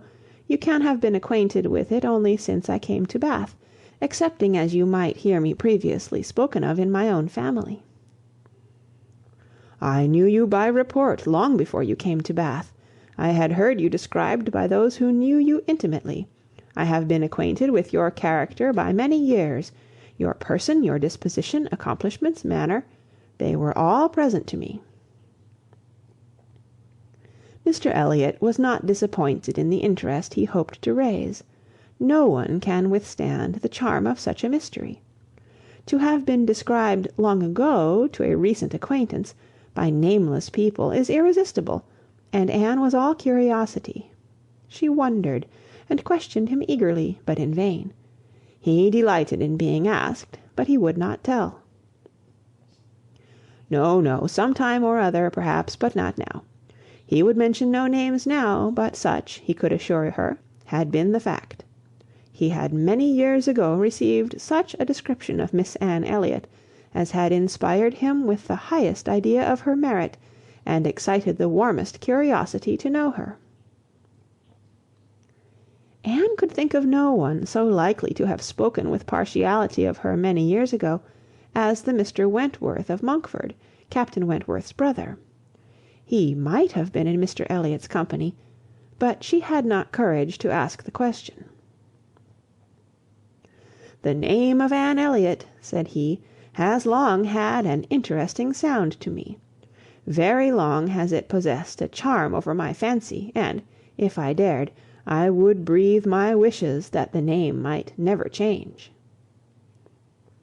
Such, she believed, were his words, but scarcely had she received their sound than her attention was caught by other sounds immediately behind her, which rendered everything else trivial. Her father and Lady Dalrymple were speaking. "A well-looking man," said Sir Walter, "a very well-looking man." "A very fine young man indeed," said Lady Dalrymple. "More air than one often sees in Bath. Irish, I dare say." "No, I just know his name. A bowing acquaintance. Wentworth, Captain Wentworth of the Navy. His sister married my tenant in Somersetshire, the Croft, who rents Kellynch." Before Sir Walter had reached this point, Anne's eyes had caught the right direction, and distinguished Captain Wentworth standing among a cluster of men at a little distance. As her eyes fell on him, his seemed to be withdrawn from her. It had that appearance. It seemed as if she had been one moment too late, and as long as she dared observe, he did not look again. But the performance was recommencing, and she was forced to seem to restore her attention to the orchestra, and look straight forward. When she could give another glance, he had moved away. He could not have come nearer to her if he would, she was so surrounded and shut in, but she would rather have caught his eye. Mr Elliott's speech, too, distressed her. She had no longer any inclination to talk to him. She wished him not so near her. The first act was over. Now she hoped for some beneficial change, and, after a period of nothing saying amongst the party, some of them did decide on going in quest of tea. Anne was one of the few who did not choose to move. She remained in her seat, and so did Lady Russell, but she had the pleasure of getting rid of Mr Elliott, and she did not mean, whatever she might feel on Lady Russell's account, to shrink from conversation with Captain Wentworth if he gave her the opportunity. She was persuaded by Lady Russell's countenance that she had seen him. He did not come, however. Anne sometimes fancied she discerned him at a distance, but he never came. The anxious interval wore away unproductively. The others returned, the room filled again, benches were reclaimed and repossessed, and another hour of pleasure, or of penance, was to be sat out, another hour of music was to give delight, or the gapes, as real or affected taste for it prevailed. To Anne it chiefly wore the prospect of an hour of agitation. She could not quit that room in peace without seeing Captain Wentworth once more, without the interchange of one friendly look. In resettling themselves, there were now many changes, the result of which were favourable for her. Colonel Wallis declined sitting down again, and Mr Elliott was invited by Elizabeth and Miss Carteret, in a manner not to be refused, to sit between them, and by some other removals and a little scheming of her own, Anne was enabled to place herself much nearer the end of the bench than she had been before, much more within reach of a passer-by. She could not do so without comparing herself with Miss Larolles, the inimitable Miss Larolles, but still she did it, and not with much happier effect, though by what seemed prosperity in the shape of an early abdication in her next neighbours, she found herself at the very end of the bench, before the concert closed. Such was her situation, with a vacant space at hand, when Captain Wentworth was again in sight. She saw him not far off.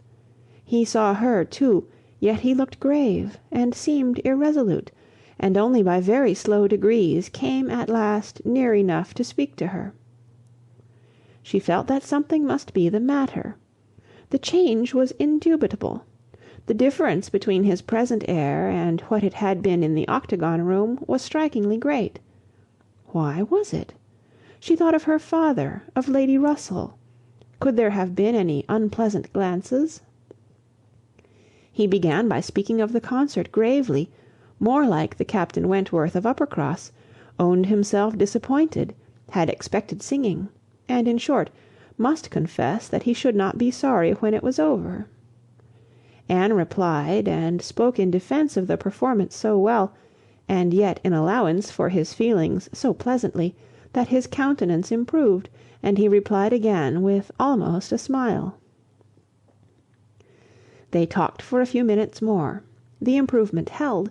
He even looked down towards the bench, as if he saw a place on it well worth occupying, when at that moment a touch on her shoulder obliged Anne to turn round.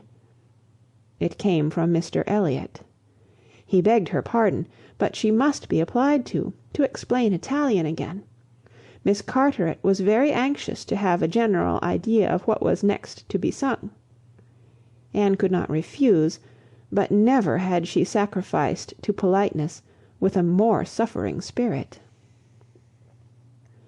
A few minutes, though as few as possible, were inevitably consumed, and when her own mistress again, when able to turn and look as she had done before, she found herself accosted by Captain Wentworth, in a reserved yet hurried sort of farewell. He must wish her good night. He was going. He should get home as fast as he could. "Is not this song worth staying for?" said Anne, suddenly struck by an idea which made her yet more anxious to be encouraging. "No," he replied impressively, "there is nothing worth my staying for." And he was gone directly. Jealousy of Mr Elliott! It was the only intelligible motive. Captain Wentworth jealous of her affection! Could she have believed it a week ago, 3 hours ago? For a moment the gratification was exquisite, but alas, there were very different thoughts to succeed. How was such jealousy to be quieted? How was the truth to reach him? How, in all the peculiar disadvantages of their respective situations, would he ever learn of her real sentiments? It was misery to think of Mr Elliott's attentions. Their evil was incalculable. End of chapter 20. Persuasion by Jane Austen. Chapter 21. Anne recollected with pleasure the next morning her promise of going to Mrs Smith, meaning that it should engage her from home at the time when Mr Elliott would be most likely to call, for to avoid Mr Elliott was almost a first object. She felt a great deal of goodwill towards him. In spite of the mischief of his attentions, she owed him gratitude and regard, perhaps compassion. She could not help thinking much of the extraordinary circumstances attending their acquaintance, of the right which he seemed to have to interest her, by everything in situation, by his own sentiments, by his early prepossession. It was altogether very extraordinary, flattering but painful. There was much to regret. How she might have felt had there been no Captain Wentworth in the case was not worth enquiry, for there was a Captain Wentworth, and be the conclusion of the present suspense good or bad, her affection would be his for ever. Their union, she believed, could not divide her more from other men than their final separation. Prettier musings of high-wrought love and eternal constancy could never have passed along the streets of Bath than Anne was sporting with from Camden Place to Westgate Buildings. It was almost enough to spread purification and perfume all the way. She was sure of a pleasant reception, and her friend seemed this morning particularly obliged to her for coming, seemed hardly to have expected her, though it had been an appointment. An account of the concert was immediately claimed, and Anne's recollections of the concert were quite happy enough to animate her features and make her rejoice to talk of it. All that she could tell she told most gladly, but the all was little for one who had been there, and unsatisfactory for such an inquirer as Mrs Smith, who had already heard, through the short cut of a laundress and a waiter, rather more of the general success and produce of the evening than Anne could relate, and who now asked in vain for several particulars of the company. Everybody of any consequence or notoriety in Bath was well known by name to Mrs Smith. "The little Durans were there, I conclude," said she, "with their mouths open to catch the music, like unfledged sparrows ready to be fed. They never miss a concert." "Yes, I did not see them myself, but I heard Mr Elliott say they were in the room." "The Ibbotsons, were they there, and the 2 new beauties, with the tall Irish officer who is talked of for one of them?" "I do not know. I do not think they were." "Old Lady Maclean? I need not ask after her. She never misses, I know, and you must have seen her. She must have been in your own circle, for as you went with Lady Dalrymple, you were in the seats of grandeur, round the orchestra, of course." "No, that was what I dreaded. It would have been very unpleasant to me in every respect. But happily Lady Dalrymple always chooses to be farther off, and we were exceedingly well placed, that is, for hearing. I must not say for seeing, because I appear to have seen very little." "Oh, you saw enough for your own amusement. I can understand. There is a sort of domestic enjoyment to be known even in a crowd, and this you had. You were a large party in yourselves, and you wanted nothing beyond." "But I ought to have looked about me more," said Anne, conscious while she spoke that there had in fact been no want of looking about, that the object only had been deficient. "No, no, you were better employed. You need not tell me that you had a pleasant evening. I see it in your eye. I perfectly see how the hours passed. That you had always something agreeable to listen to. In the intervals of the concert it was conversation." Anne half smiled and said, "Do you see that in my eye?" "Yes, I do. Your countenance perfectly informs me that you were in company last night with the person whom you think the most agreeable in the world, the person who interests you at this present time more than all the rest of the world put together." A blush overspread Anne's cheeks. She could say nothing. "And such being the case," continued Mrs. Smith, after a short pause, "I hope you believe that I do know how to value your kindness in coming to me this morning. It is really very good of you to come and sit with me, when you must have so many pleasanter demands upon your time." Anne heard nothing of this. She was still in the astonishment and confusion excited by her friend's penetration, unable to imagine how any report of Captain Wentworth could have reached her. After another short silence, "Pray," said Mrs. Smith, "is Mr. Elliott aware of your acquaintance with me? Does he know that I am in Bath?" "Mr. Elliott!" repeated Anne, looking up surprised. A moment's reflection shewed her the mistake she had been under. She caught it instantaneously, and recovering her courage with the feeling of safety, soon added, more composedly, "Are you acquainted with Mr. Elliott?"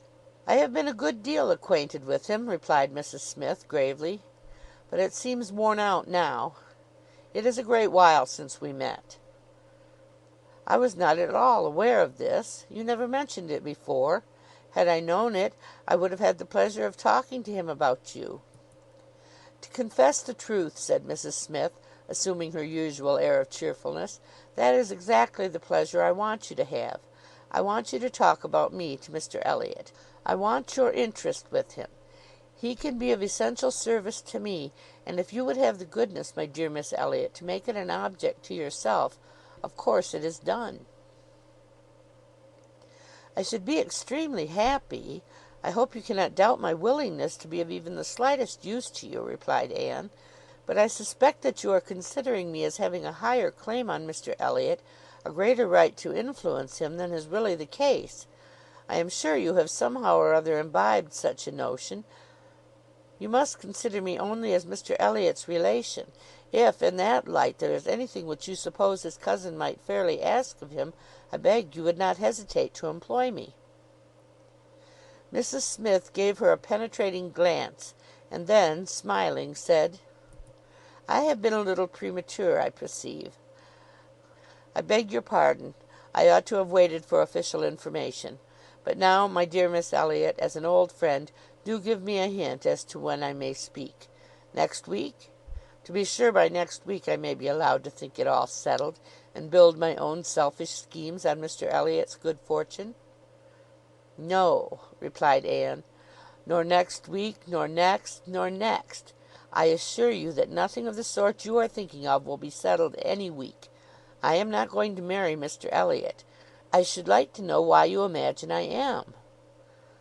Mrs. Smith looked at her again, looked earnestly, smiled, shook her head, and exclaimed, "Now how I do wish I understood you!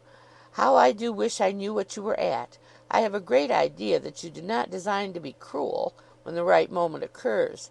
Till it does come, you know, we women never mean to have anybody.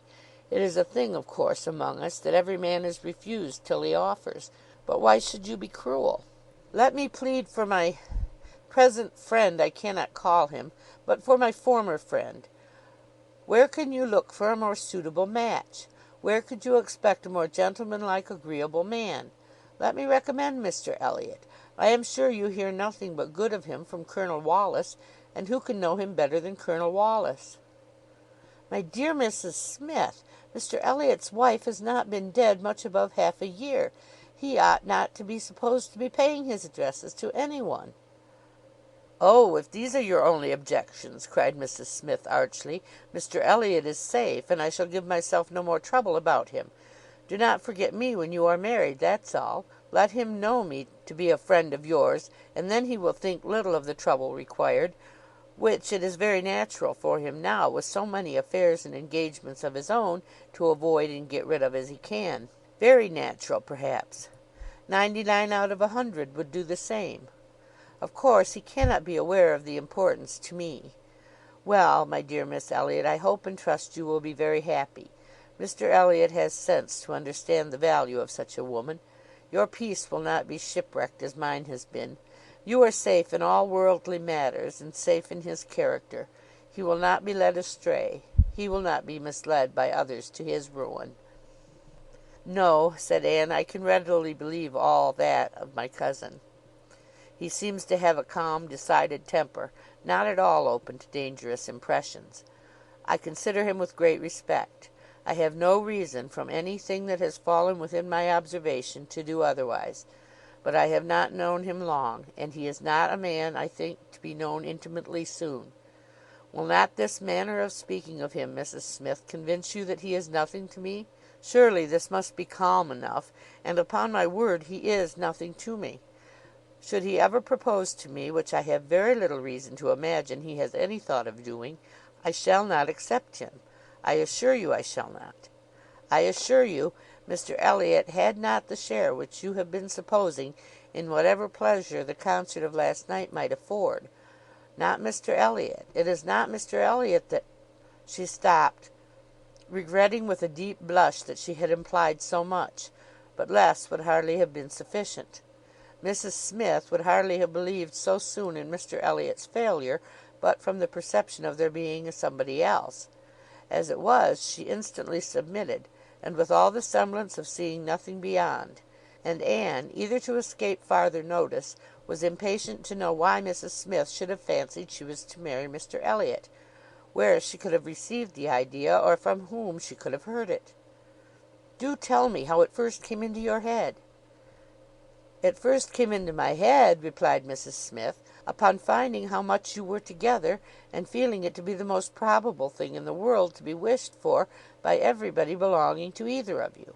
And you may depend upon it that all your acquaintance have disposed of you in the same way. But I never heard it spoken of till 2 days ago." "And has it indeed been spoken of?" "Did you observe the woman who opened the door to you when you called yesterday?" "No. Was not it Mrs. Speed, as usual, or the maid? I observed no one in particular." "It was my friend Mrs. Rook, Nurse Rook, who, by the by, had a great curiosity to see you, and was delighted to be in the way to let you in. She came away from Marlborough Buildings only on Sunday, and she it was who told me you were to marry Mr. Elliott. She had had it from Mrs. Wallis herself, which did not seem bad authority. She sat an hour with me on Monday evening, and gave me the whole history." "The whole history!" repeated Anne, laughing. "She could not make a very long history, I think, of one such little article of unfounded news." Mrs. Smith said nothing. "But," continued Anne presently, "though there is no truth in my having this claim on Mr. Elliott, I should be extremely happy to be of use to you in any way that I could.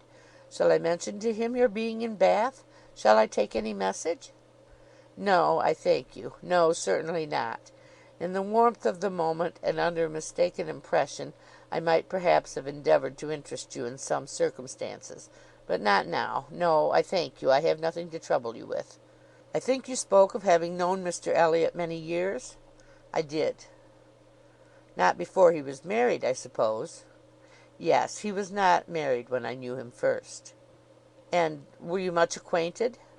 Intimately. Indeed! Then do tell me what he was at that time of life. I have a great curiosity to know what Mr Elliott was as a very young man. Was he at all such as he appears now?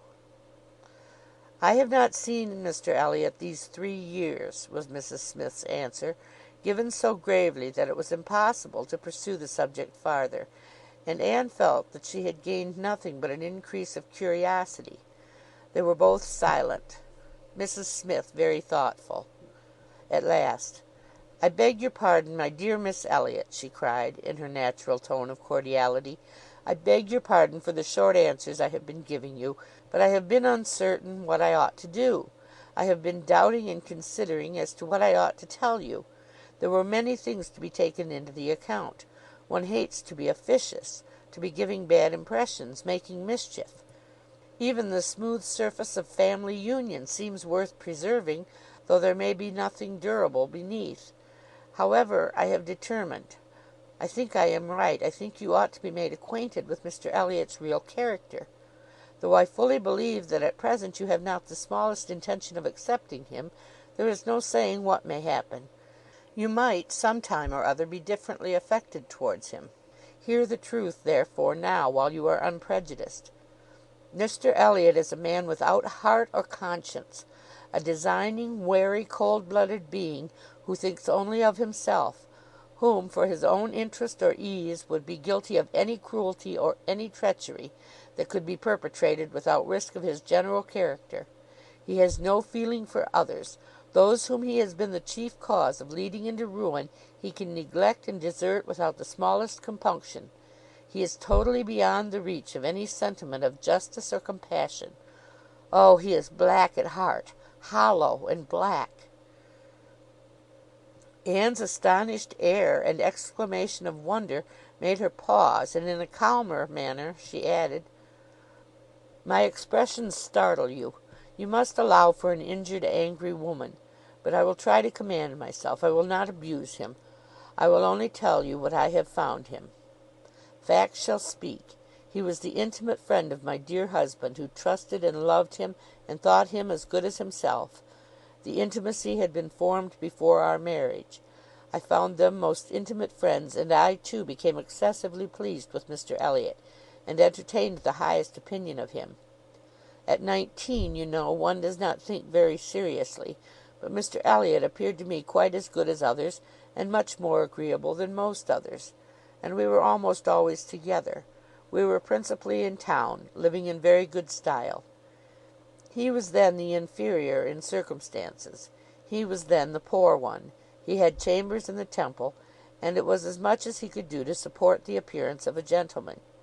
He had always a home with us whenever he chose it. He was always welcome. He was like a brother.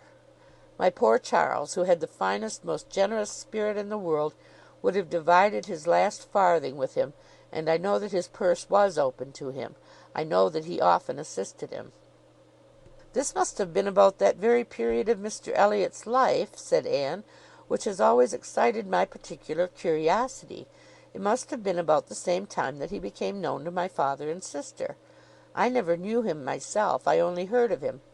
But there was a something in his conduct then with regard to my father and sister, and afterwards in the circumstances of his marriage, which I could never quite reconcile with present times.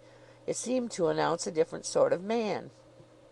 "I know it all. I know it all," cried Mrs Smith. "He had been introduced to Sir Walter and your sister before I was acquainted with him. But I heard him speak of them for ever. I know he was invited and encouraged, and I know he did not choose to go. I can satisfy you perhaps on points which you would little expect. And as to his marriage, I knew all about it at the time. I was privy to all the fors and againsts. I was the friend to whom he confided his hopes and plans, and though I did not know his wife previously, her inferior situation in society indeed rendered that impossible, yet I knew her all her life afterwards, or at least till within the last 2 years of her life, and can answer any question you may wish to put." "Nay," said Anne, "I have no particular inquiry to make about her. I have always understood they were not a happy couple, but I should like to know why, at that time of his life, he should slight my father's acquaintance as he did. My father was certainly disposed to take very kind and proper notice of him. Why did Mr Elliott draw back?" "Mr Elliott," replied Mrs Smith, "at that period of his life had one object in view, to make his fortune, and by a rather quicker process than the law. He was determined to make it by marriage. He was determined, at least, not to mar it by an imprudent marriage, and I know it was his belief, whether justly or not, of course I cannot decide, that your father and sister, in their civilities and invitations, were designing a match between the heir and the young lady, and it was impossible that such a match should have answered his ideas of wealth and independence. That was his motive for drawing back, I can assure you. He told me the whole story. He had no concealments with me. It was curious that, having just left you behind me in Bath, my first and principal acquaintance on marrying should be your cousin, and that through him I should be continually hearing of your father and sister. He described one Miss Elliot, and I thought very affectionately of the other." "Perhaps," cried Anne, struck by a sudden idea, "you sometimes spoke of me to Mr Elliot?" "To be sure I did, very often. I used to boast of my own Anne Elliot, and vouch for your being a very different creature from—" She checked herself just in time. "This accounts for something which Mr Elliot said last night," cried Anne. "This explains it. I found he had been used to hear of me. I could not comprehend how. What wild imaginations one forms where dear self is concerned! How sure to be mistaken! But I beg your pardon, I have interrupted you. Mr Elliot married then completely for money? The circumstances, probably, which first opened your eyes to his character." Mrs Smith hesitated a little here. "Oh, those things are too common. When one lives in the world, a man or woman's marrying for money is too common to strike one as it ought. I was very young, and associated only with the young, and we were a thoughtless, gay set, without any strict rules of conduct. We lived for enjoyment. I think differently now. Time and sickness and sorrow have given me other notions, but at that period, I must own, I saw nothing reprehensible in what Mr Elliot was doing. To do the best for himself passed as a duty." "But was she not a very low woman?" "Yes, which I objected to, but he would not regard. Money, money was all that he wanted. Her father was a grazier, her grandfather had been a butcher, but that was all nothing. She was a fine woman, had had a decent education, was brought forward by some cousins, thrown by chance into Mr Elliot's company, and fell in love with him. And not a difficulty or a scruple was there on his side with respect to her birth. All his caution was spent in being secured of the real amount of her fortune before he committed himself. Depend upon it, whatever esteem Mr Elliot may have for his own situation in life now, as a young man he had not the smallest value for it. His chance for the Kellynch estate was something, but all the honour of the family he held as cheap as dirt. I have often heard him declare that if baronetcies were saleable, anybody should have his for £50, arms and motto, name and livery included. But I will not pretend to repeat half that I used to hear him say on that subject. It would not be fair. And yet you ought to have proof, for what is all this but assertion? And you shall have proof." "Indeed, my dear Mrs Smith, I want none," cried Anne. "You have asserted nothing contradictory to what Mr Elliot appeared to be some years ago. This is all in confirmation, rather, of what we used to hear and believe. I am more curious to know why he should be so different now. But for my satisfaction, if you will have the goodness to ring for Mary— Stay, I am sure you will have the still greater goodness of going yourself into my bedroom, and bringing me the small inlaid box which you will find on the upper shelf of the closet." Anne, seeing her friend to be earnestly bent on it, did as she was desired. The box was brought and placed before her, and Mrs Smith, sighing over it as she unlocked it, said, "This is full of papers belonging to him, to my husband. A small portion only of what I had to look over when I lost him. The letter I am looking for was one written by Mr Elliot to him before our marriage, and happened to be saved. Why, one can hardly imagine. But he was careless and immethodical, like other men, about those things; and when I came to examine his papers, I found it with others still more trivial, from different people scattered here and there, while many letters and memorandums of real importance had been destroyed. Here it is. I would not burn it, because, being even then very little satisfied with Mr Elliot, I was determined to preserve every document of former intimacy. I have now another motive for being glad that I can produce it. This was the letter, directed to Charles Smith, Esquire, Tunbridge Wells, and dated from London as far back as July 1803. Dear Smith, I have received yours. Your kindness almost overpowers me. I wish nature had made such hearts as yours more common, but I have lived 23 years in the world, and have seen none like it. At present, believe me, I have no need of your services, being in cash again. Give me joy. I have got rid of Sir Walter and Miss. They are gone back to Kellynch, and almost made me swear to visit them this summer. But my first visit to Kellynch will be with a surveyor, to tell me how to bring it with best advantage to the hammer. The baronet, nevertheless, is not unlikely to marry again. He is quite fool enough. If he does, however, they will leave me in peace, which may be a decent equivalent for the reversion. He is worse than last year. I wish I had any name but Elliott. I am sick of it. The name of Walter I can drop, thank God, and I desire you will never insult me with my second W again, meaning, for the rest of my life, to be only yours truly, William Elliott. Such a letter could not be read without putting Anne in a glow, and Mrs Smith, observing the high colour in her face, said, "The language, I know, is highly disrespectful. Though I have forgot the exact terms, I have a perfect impression of the general meaning. But it shows you the man. Mark his professions to my poor husband.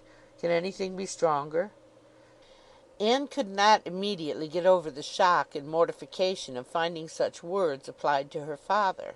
She was obliged to recollect that her seeing the letter was a violation of the laws of honour, that no one ought to be judged or to be known by such testimonies, that no private correspondence could bear the eye of others, before she could recover calmness enough to return the letter which she had been meditating over, and say, "Thank you.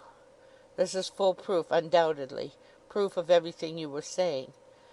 But why be acquainted with us now?" "I can explain this too," cried Mrs Smith, smiling. "Can you really?" "Yes. I have shown you Mr Elliot as he was a dozen years ago, and I will show him as he is now.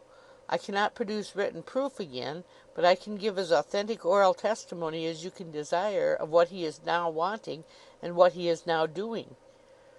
He is no hypocrite now. He truly wants to marry you. His present attentions to your family are very sincere, quite from the heart. I will give you my authority, his friend, Colonel Wallis." "Colonel Wallis! You are acquainted with him?" "No. It does not come to me in quite so direct a line as that. It takes a bend or two, but nothing of consequence. The stream is as good as at first. The little rubbish it collects in the turnings is easily moved away. Mr Elliot talks unreservedly to Colonel Wallis of his views on you. Which said, Colonel Wallis I imagine to be, in himself, a sensible, careful, discerning sort of character. But Colonel Wallis has a very pretty, silly wife, to whom he tells things which he had better not, and he repeats it all to her. She, in the overflowing spirits of her recovery, repeats it all to her nurse, and the nurse, knowing my acquaintance with you, very naturally brings it all to me. On Monday evening my good friend Mrs Rooke let me thus much into the secrets of Marlborough Buildings. When I talked of a whole history, therefore, you see, I was not romancing so much as you supposed." "My dear Mrs Smith, your authority is deficient. This will not do. Mr Elliot's having any views on me will not in the least account for the efforts he made towards a reconciliation with my father. That was all prior to my coming to Bath. I found them on the most friendly terms when I arrived." "I know you did. I know it all perfectly. But—" "Indeed, Mrs Smith, we must not expect to get real information in such a line. Facts or opinions which are to pass through the hands of so many, to be misconceived by folly in one and ignorance in another, can hardly have much truth left. Only give me a hearing. You will soon be able to judge of the general credit due by listening to some particulars which you can yourself immediately contradict or confirm. Nobody supposes that you were his first inducement. He had seen you, indeed, before he came to Bath, and admired you, but without knowing it to be you. So says my historian, at least. Is this true? Did he see you last summer or autumn somewhere down in the West, to use her own words, without knowing it to be you? He certainly did. So far it is very true. At Lyme. I happened to be at Lyme. Well, continued Mrs. Smith triumphantly, grant my friend the credit due to the establishment of the first point asserted. He saw you then at Lyme, and liked you so well as to be exceedingly pleased to meet with you again in Camden Place, as Miss Anne Elliott, and from that moment, I have no doubt, had a double motive in his visits there. But there was another, and an earlier, which I will now explain. If there is anything in my story which you know to be either false or improbable, stop me.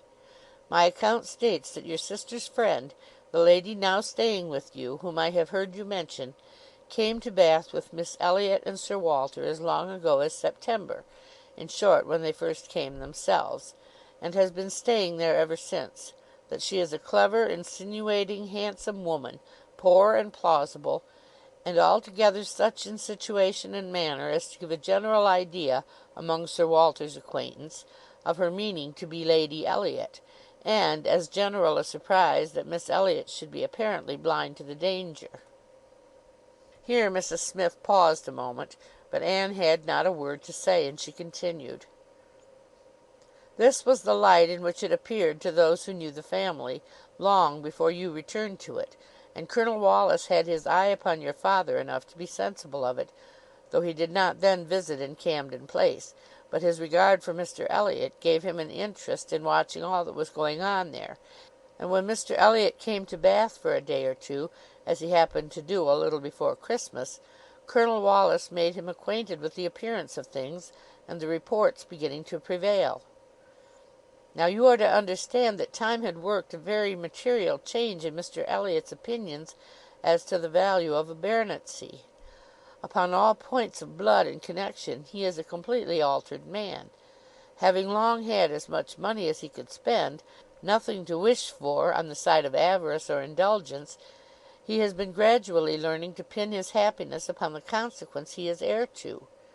I thought it coming on before our acquaintance ceased, but it is now a confirmed feeling.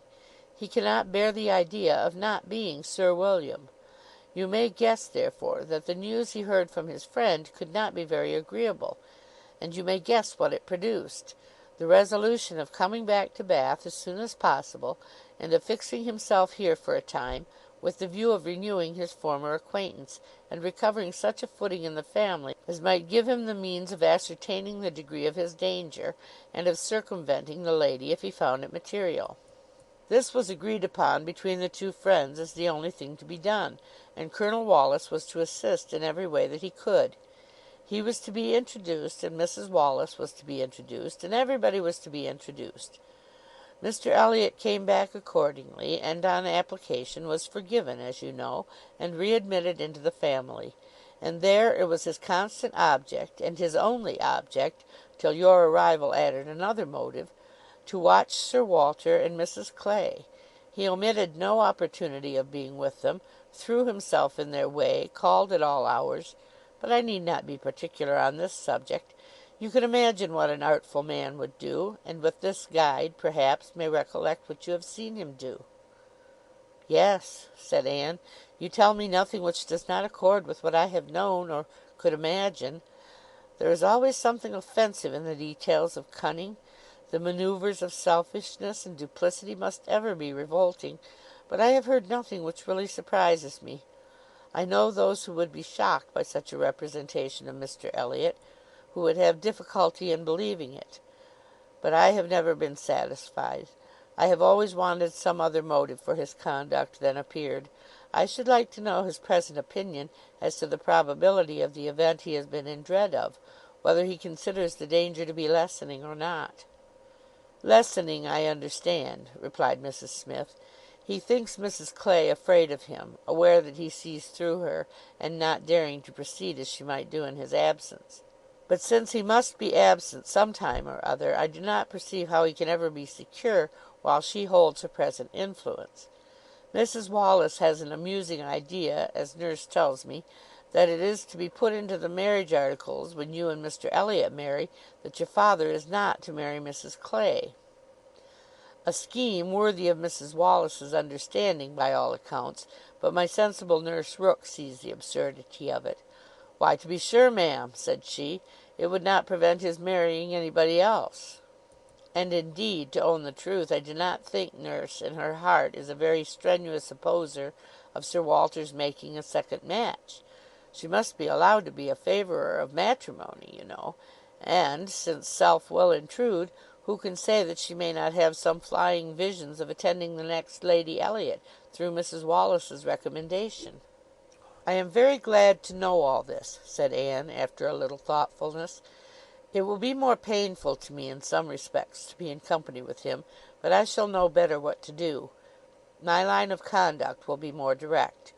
Mr Elliott is evidently a disingenuous, artificial, worldly man, who has never had any better principle to guide him than selfishness." But Mr Elliott was not done with.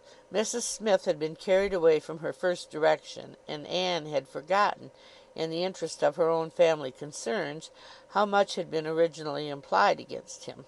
But her attention was now called to the explanation of those first hints, and she listened to a recital which, if it did not perfectly justify the unqualified bitterness of Mrs Smith, proved him to have been very unfeeling in his conduct towards her, very deficient both in justice and compassion. She learned that, the intimacy between them continuing unimpaired by Mr Elliott's marriage, they had been as before always together, and Mr Elliott had led his friend into expenses much beyond his fortune. Mrs Smith did not want to take blame to herself, and was most tender of throwing any on her husband, but Anne could collect that their income had never been equal to their style of living, and that from the first there had been a great deal of general and joint extravagance. From his wife's account of him, she could discern Mr Smith to have been a man of warm feelings, easy temper, careless habits, and not strong understanding, much more amiable than his friend, and very unlike him, led by him, and probably despised by him. Mr Elliott, raised by his marriage to great affluence, and disposed to every gratification of pleasure and vanity which could be commanded without involving himself, for with all his self-indulgence he had become a prudent man, and beginning to be rich just as his friend ought to have found himself to be poor, seemed to have had no concern at all for that friend's probable finances, but, on the contrary, had been prompting and encouraging expenses which could end only in ruin, and the Smiths accordingly had been ruined. The husband had died just in time to be spared the full knowledge of it. They had previously known embarrassments enough to try the friendship of their friends, and to prove that Mr Elliott's had better not be tried. But it was not till his death that the wretched state of his affairs was fully known. With a confidence in Mr Elliott's regard more creditable to his feelings than his judgment, Mr Smith had appointed him the executor of his will. But Mr Elliott would not act, and the difficulties and distress which this refusal had heaped on her, in addition to the inevitable sufferings of her situation, had been such as could not be related without anguish of spirit, or listened to without corresponding indignation. Anne was shewn some letters of his on the occasion, answers to urgent applications from Mrs Smith, which all breathed the same stern resolution of not engaging in a fruitless trouble, and under a cold civility the same hard-hearted indifference to any of the evils it might bring on her. It was a dreadful picture of ingratitude and inhumanity, and Anne felt at some moments that no flagrant open crime could have been worse. She had a great deal to listen to, all the particulars of past sad scenes, all the minutiae of distress upon distress, which in former conversations had been merely hinted at, were dwelt on now with a natural indulgence. Anne could perfectly comprehend the exquisite relief, and was only the more inclined to wonder at the composure of her friend's usual state of mind. There was one circumstance in the history of her grievances of particular irritation. She had good reason to believe that some property of her husband in the West Indies, which had been for many years under a sort of sequestration for the payment of its own encumbrances, might be recoverable by proper measures, and this property, though not large, would be enough to make her comparatively rich. But there was nobody to stir in it. Mr Elliott would do nothing, and she could do nothing herself, equally disabled from personal exertion by her state of bodily weakness, and from employing others by her want of money. She had no natural connections to assist her even with their counsel, and she could not afford to purchase the assistance of the law. This was a cruel aggravation of actually straitened means. To feel that she ought to be in better circumstances, that a little trouble in the right place might do it, and to fear that delay might be even weakening her claims, was hard to bear. It was on this point that she had hoped to engage Anne's good offices with Mr Elliott. She had previously, in the anticipation of their marriage, been very apprehensive of losing her friend by it, but on being assured that he could have made no attempt of that nature, since he did not even know her to be in Bath, it immediately occurred that something might be done in her favour by the influence of the woman he loved, and she had been hastily preparing to interest Anne's feelings, as far as the observances due to Mr Elliott's character would allow, when Anne's refutation of the supposed engagement changed the face of everything, and while it took from her the new-formed hope of succeeding in the object of her first anxiety, left her at least the comfort of telling the whole story her own way. After listening to this full description of Mr Elliott, Anne could not but express some surprise at Mrs Smith's having spoken of him so favourably in the beginning of their conversation. She had seemed to recommend and praise him. "My dear," was Mrs Smith's reply, "there was nothing else to be done. I considered your marrying him as certain, though he might not yet have made the offer, and I could no more speak the truth of him than if he had been your husband. My heart bled for you as I talked of happiness, and yet he is sensible, he is agreeable, and with such a woman as you it was not absolutely hopeless. He was very unkind to his first wife. They were wretched together, but she was too ignorant and giddy for respect, and he had never loved her. I was willing to hope that you must fare better." Anne could just acknowledge within herself such a possibility of having been induced to marry him as made her shudder at the idea of the misery which must have followed. It was just possible that she might have been persuaded by Lady Russell, and under such a supposition, which would have been most miserable, when time had disclosed all, too late. It was very desirable that Lady Russell should be no longer deceived, and one of the concluding arrangements of this important conference, which carried them through the greater part of the morning, was, that Anne had full liberty to communicate to her friend everything relative to Mrs Smith in which his conduct was involved. Chapter 21. Persuasion, by Jane Austen. Chapter 22. Anne went home to think over all that she had heard. In one point her feelings were relieved by this knowledge of Mr Elliott. There was no longer anything of tenderness due to him. He stood as opposed to Captain Wentworth in all his own unwelcome obtrusiveness, and the evil of his attentions last night, the irremediable mischief he might have done, was considered with sensations unqualified, unperplexed. Pity for him was all over. But this was the only point of relief. In every other respect, in looking around her, or penetrating forward, she saw more to distrust and to apprehend.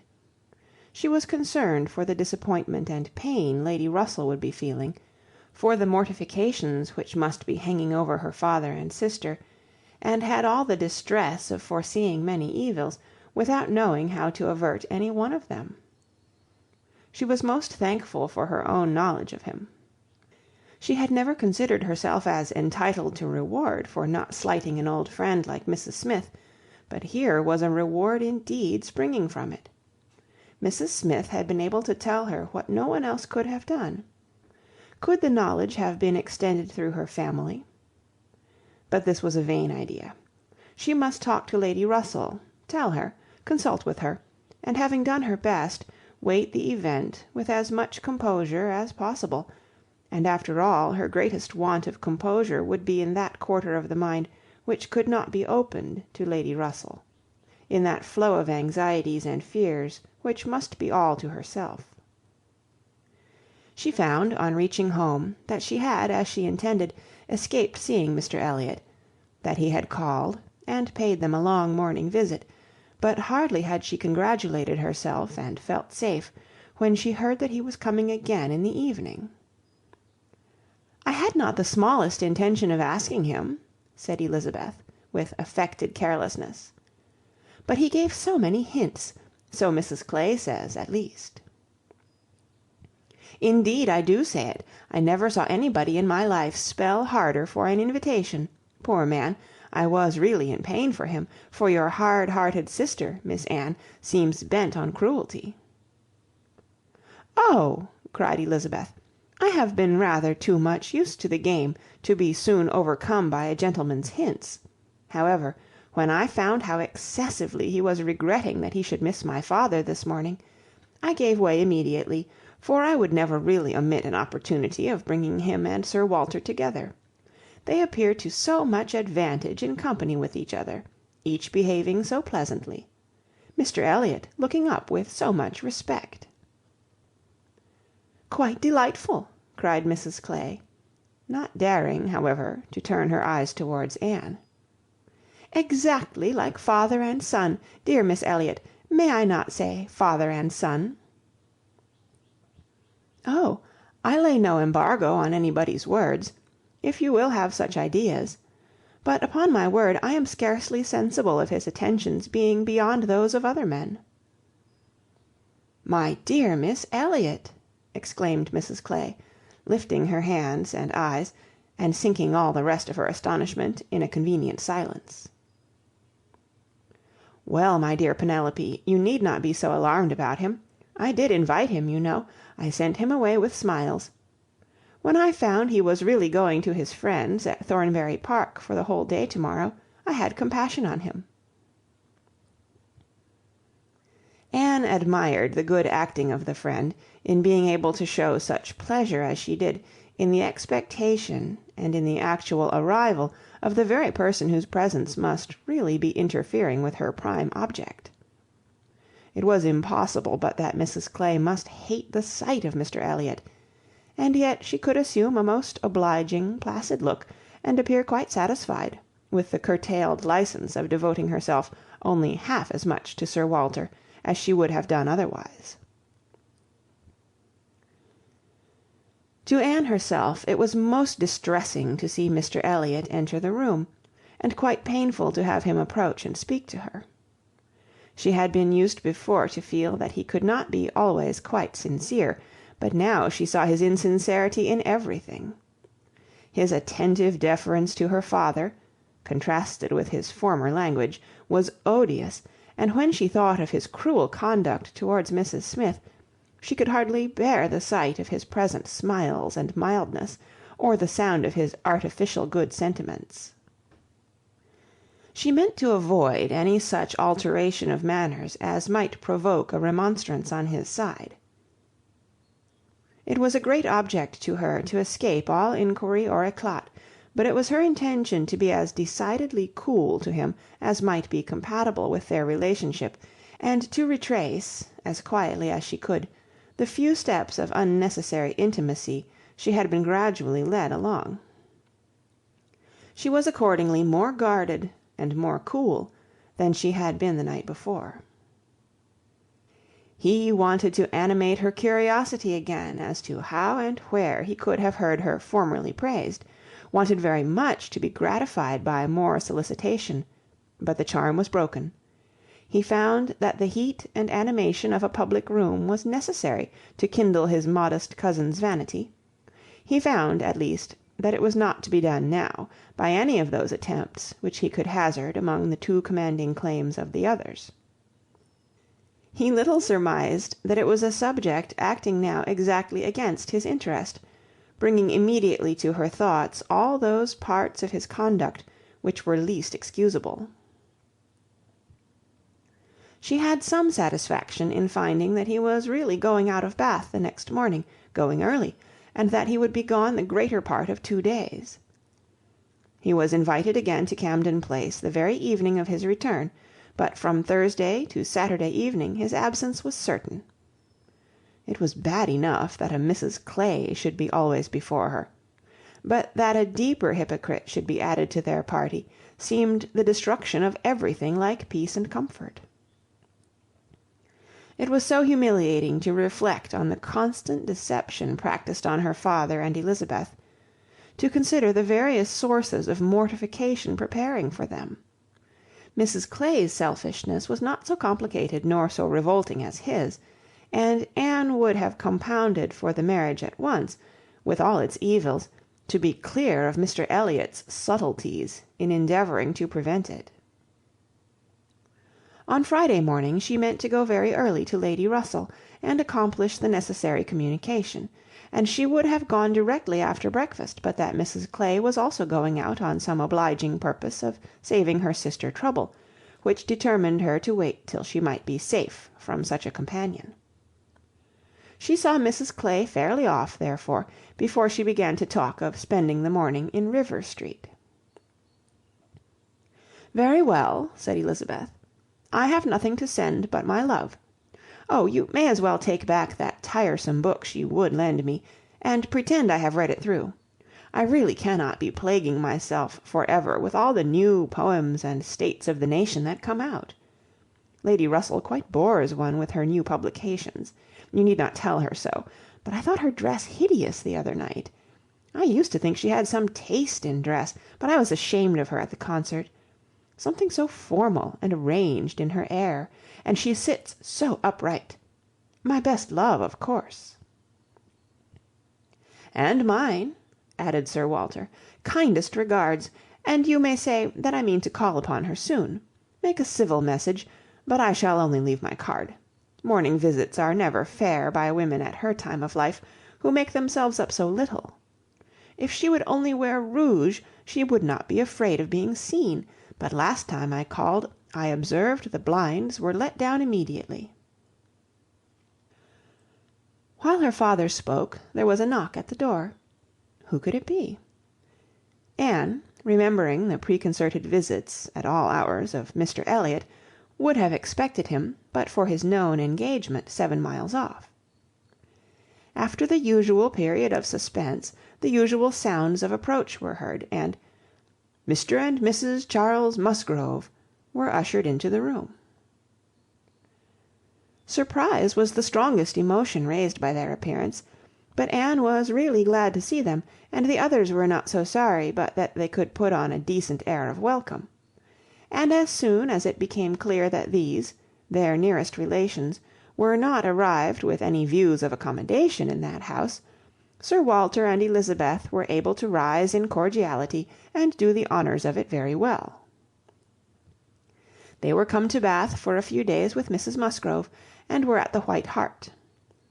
So much was pretty soon understood, but till Sir Walter and Elizabeth were walking Mary into the other drawing-room, and regaling themselves with her admiration, Anne could not draw upon Charles's brain for a regular history of their coming, or an explanation of some smiling hints of particular business, which had been ostentatiously dropped by Mary, as well as of some apparent confusion as to whom their party consisted of. She then found that it consisted of Mrs Musgrove, Henrietta, and Captain Harville, beside their 2 selves. He gave her a very plain, intelligible account of the whole, a narration in which she saw a great deal of most characteristic proceeding. The scheme had received its first impulse by Captain Harville's wanting to come to Bath on business.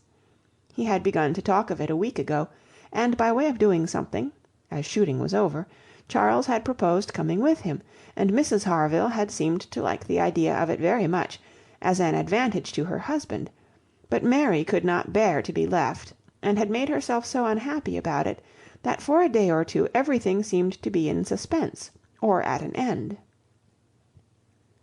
But then it had been taken up by his father and mother. His mother had some old friends in Bath whom she wanted to see. it was thought a good opportunity for Henrietta to come and buy wedding clothes for herself and her sister. And in short, it ended in being his mother's party, that everything might be comfortable and easy to Captain Harville, and he and Mary were included in it by way of general convenience. They had arrived late the night before. Mrs Harville, her children, and Captain Benwick remained with Mr Musgrove and Louisa at Uppercross. Anne's only surprise was, that affairs should be in forwardness enough for Henrietta's wedding clothes to be talked of. She had imagined such difficulties of fortune to exist there as must prevent the marriage from being near at hand, but she learned from Charles that, very recently, since Mary's last letter to herself, Charles Hayter had been applied to by a friend to hold a living for a youth who could not possibly claim it under many years, and that on the strength of his present income, with almost a certainty of something more permanent long before the term in question, the two families had consented to the young people's wishes, and that their marriage was likely to take place in a few months, quite as soon as Louisa's. And a very good living it was, Charles added. Only 25 miles from Uppercross, and in a very fine country, a fine part of Dorsetshire. In the centre of some of the best preserves in the kingdom, surrounded by 3 great proprietors, each more careful and jealous than the other, and to 2 of the 3 at least Charles Hayter might get a special recommendation. Not that he will value it as he ought, he observed. Charles is too cool about sporting. That's the worst of him. "I am extremely glad indeed," cried Anne, "particularly glad that this should happen, and that of 2 sisters, who both deserve equally well, and who have always been such good friends, the pleasant prospect of one should not be dimming those of the other. That they should be so equal in their prosperity and comfort. I hope your father and mother are quite happy with regard to both." "Oh yes, my father would be well pleased if the gentleman were richer, but he has no other fault to find. Money, you know, coming down with money. 2 daughters at once, it cannot be a very agreeable operation, and it straitens him as to many things.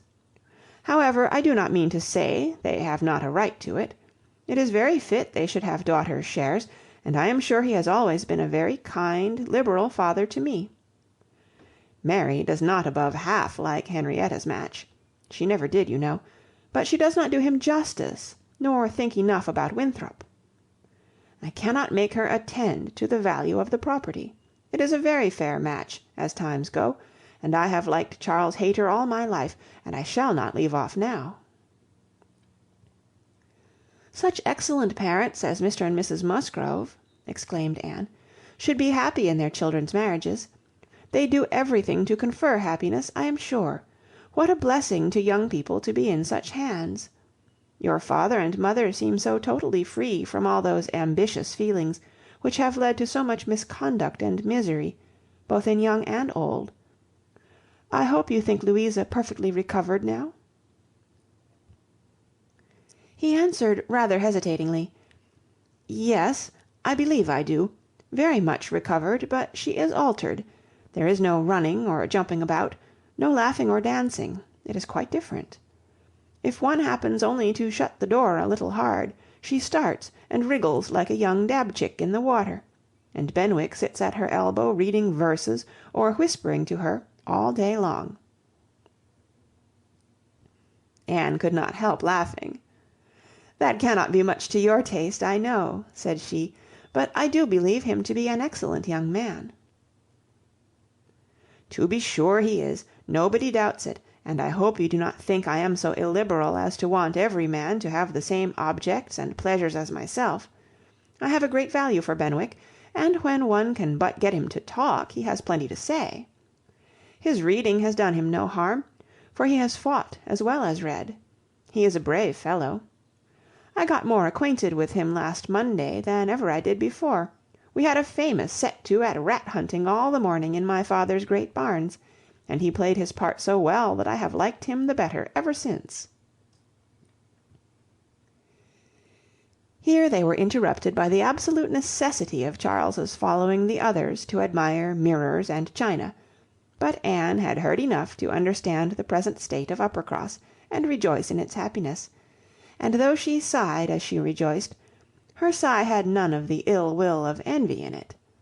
She would certainly have risen to their blessings if she could, but she did not want to lessen theirs. The visit passed off altogether in high good humour. Mary was in excellent spirits, enjoying the gaiety and the change, and so well satisfied with the journey in her mother-in-law's carriage with 4 horses, and with her own complete independence of Camden Place, that she was exactly in a temper to admire everything as she ought, and enter most readily into all the superiorities of the house as they were detailed to her.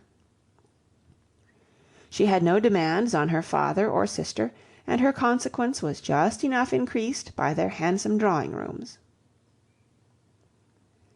Elizabeth was, for a short time, suffering a good deal. She felt that Mrs Musgrove and all her party ought to be asked to dine with them, but she could not bear to have the difference of style, the reduction of servants, which a dinner must betray, witnessed by those who had been always so inferior to the Elliots of Kellynch. It was a struggle between propriety and vanity, but vanity got the better, and then Elizabeth was happy again. These were her internal persuasions. Old-fashioned notions, country hospitality. We do not profess to give dinners.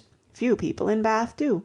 Lady Alicia never does, did not even ask her own sister's family, though they were here a month, and I dare say it would be very inconvenient to Mrs Musgrove, put her quite out of her way. I am sure she would rather not come. She cannot feel easy with us. I will ask them all for an evening. That will be much better. That will be a novelty and a treat. They have not seen 2 such drawing-rooms before. They will be delighted to come to-morrow evening. It shall be a regular party, small, but most elegant. And this satisfied Elizabeth. And when the invitation was given to the 2 present, and promised for the absent, Mary was as completely satisfied. She was particularly asked to meet Mr Elliott, and be introduced to Lady Dalrymple and Miss Carteret, who were fortunately already engaged to come, and she could not have received a more gratifying attention. Miss Elliott was to have the honour of calling on Mrs Musgrove in the course of the morning, and Anne walked off with Charles and Mary to go and see her and Henrietta directly. Her plan of sitting with Lady Russell must give way for the present. They all 3 called in Rivers Street for a couple of minutes, but Anne convinced herself that a day's delay of the intended communication could be of no consequence, and hastened forward to the White Hart to see again the friends and companions of the last autumn, with an eagerness of good-will which many associations contributed to form. They found Mrs Musgrove and her daughter within, and by themselves, and Anne had the kindest welcome from each. Henrietta was exactly in that state of recently improved views, of fresh-formed happiness, which made her full of regard and interest for everybody she had ever liked before at all, and Mrs Musgrove's real affection had been won by her usefulness when they were in distress. It was a heartiness and a warmth, and a sincerity which Anne delighted in the more, from the sad want of such blessings at home. She was entreated to give them as much of her time as possible, invited for every day and all day long, or rather claimed as part of the family, and in return she naturally fell into all her wonted ways of attention and assistance, and on Charles's leaving them together, was listening to Mrs Musgrove's history of Louisa, and to Henrietta's of herself, giving opinions on business, and recommendations to shops, with intervals of every help which Mary required, from altering her ribbon to settling her accounts, from finding her keys and assorting her trinkets, to trying to convince her that she was not ill-used by anybody, which Mary, well amused as she generally was, in her station at a window overlooking the entrance to the pump-room, could not but have her moments of imagining. A morning of thorough confusion was to be expected. A large party in a hotel ensured a quick-changing, unsettled scene. 1 5 minutes brought a note, the next a parcel, and Anne had not been there half an hour when their dining-room, spacious as it was, seemed more than half filled. A party of steady old friends were seated around Mrs Musgrove, and Charles came back with Captains Harville and Wentworth. The appearance of the latter could not be more than the surprise of the moment. It was impossible for her to have forgotten to feel that this arrival of their common friends must be soon bringing them together again. Their last meeting had been most important in opening his feelings. She had derived from it a delightful conviction, but she feared from his looks that the same unfortunate persuasion which had hastened him away from the concert-room still governed. He did not seem to want to be near enough for conversation. She tried to be calm, and leave things to take their course, and tried to dwell much on this argument of rational dependence. Surely, if there be constant attachment on each side, our hearts must understand each other ere long. We are not boy and girl, to be captiously irritable, misled by every moment's inadvertence, and wantonly playing with our own happiness. And yet, a few minutes afterwards, she felt as if their being in company with each other, under their present circumstances, could only be exposing them to inadvertencies and misconstructions of the most mischievous kind. "Anne!" cried Mary, still at her window, "there is Mrs Clay, I am sure, standing under the colonnade, and a gentleman with her. I saw them turn the corner from Bath Street just now. They seemed deep in talk. Who is it? Come and tell me. Good heavens, I recollect. It is Mr Elliott himself." "No," cried Anne quickly, "it cannot be Mr Elliott, I assure you. He was to leave Bath at 9 this morning, and does not come back till to-morrow." As she spoke, she felt that Captain Wentworth was looking at her, the consciousness of which vexed and embarrassed her, and made her regret that she had said so much, simple as it was.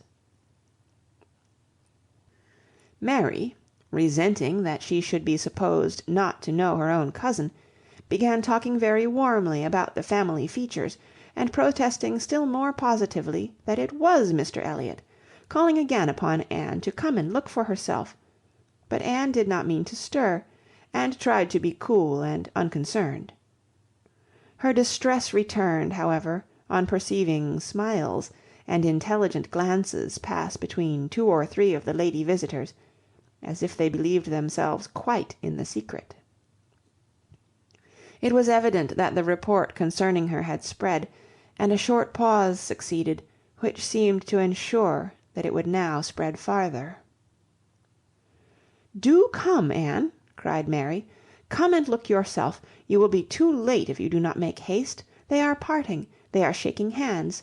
He is turning away. Not know Mr Elliott, indeed! You seem to have forgot all about Lyme." To pacify Mary, and perhaps screen her own embarrassment, Anne did move quietly to the window. She was just in time to ascertain that it really was Mr Elliott, which she had never believed, before he disappeared on one side, as Mrs Clay walked quickly off on the other, and checking the surprise which she could not but feel at such an appearance of friendly conference between 2 persons of totally opposite interest, she calmly said, "Yes, it is Mr Elliott, certainly. He has changed his hour of going, I suppose, that is all, or I may be mistaken, I might not attend," and walked back to her chair, recomposed, and with the comfortable hope of having acquitted herself well.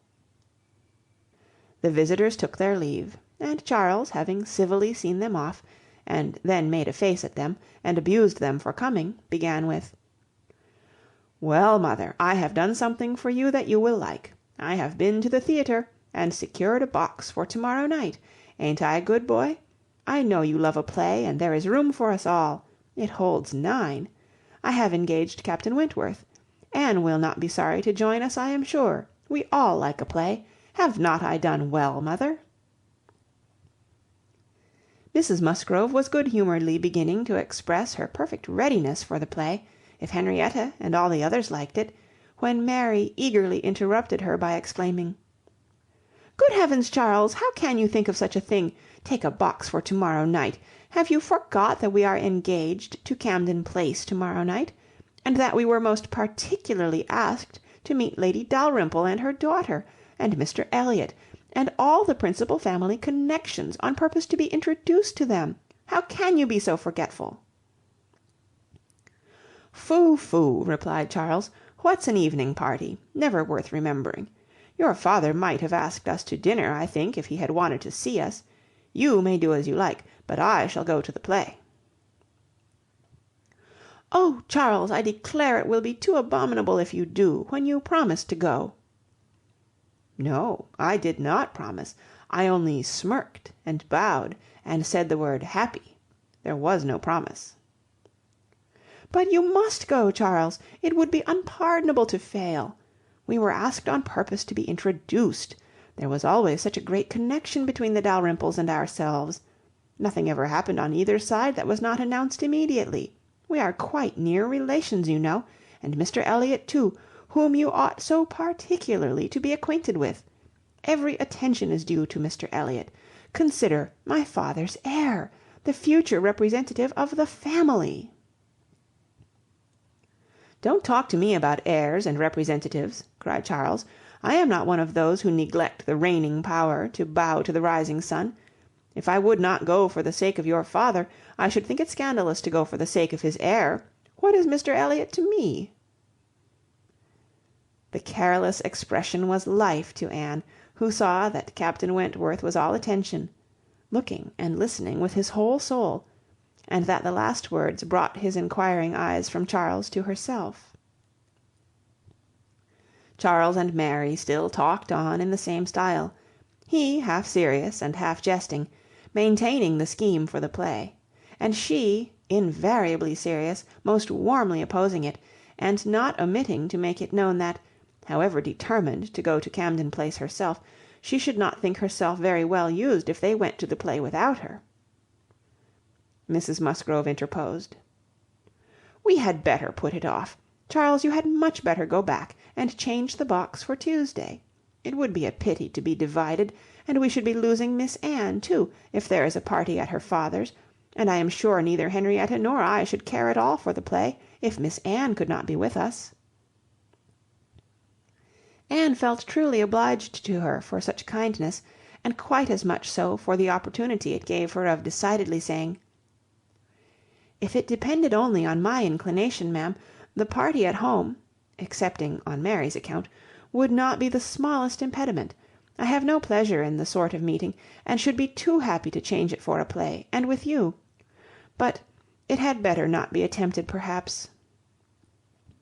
She had spoken it, but she trembled when it was done, conscious that her words were listened to, and daring not even to try to observe their effect. It was soon generally agreed that Tuesday should be the day, Charles only reserving the advantage of still teasing his wife by persisting that he would go to the play to-morrow if nobody else would. Captain Wentworth left his seat and walked to the fireplace, probably for the sake of walking away from it soon afterwards, and taking a station, with less bare-faced design, by Anne. "You have not been long enough in Bath," said he, "to enjoy the evening parties of the place." "Oh, no, the usual character of them has nothing for me. I am no card-player." "You were not formerly, I know. You did not use to like cards, but time makes many changes." "I am not so much changed," cried Anne, and stopped, fearing she hardly knew what misconstruction. After waiting a few moments, he said, and as if it were the result of immediate feeling, "It is a period indeed. 8 years and a half is a period." Whether he would have proceeded farther was left to Anne's imagination to ponder over in a calmer hour. For while still hearing the sounds he had uttered, she was startled to other subjects by Henrietta, eager to make use of the present leisure for getting out, and calling on her companions to lose no time, lest somebody else should come in. They were obliged to move.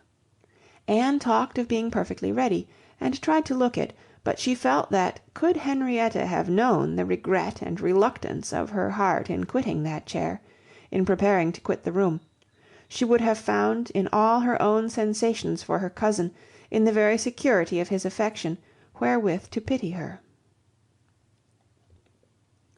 Their preparations, however, were stopped short.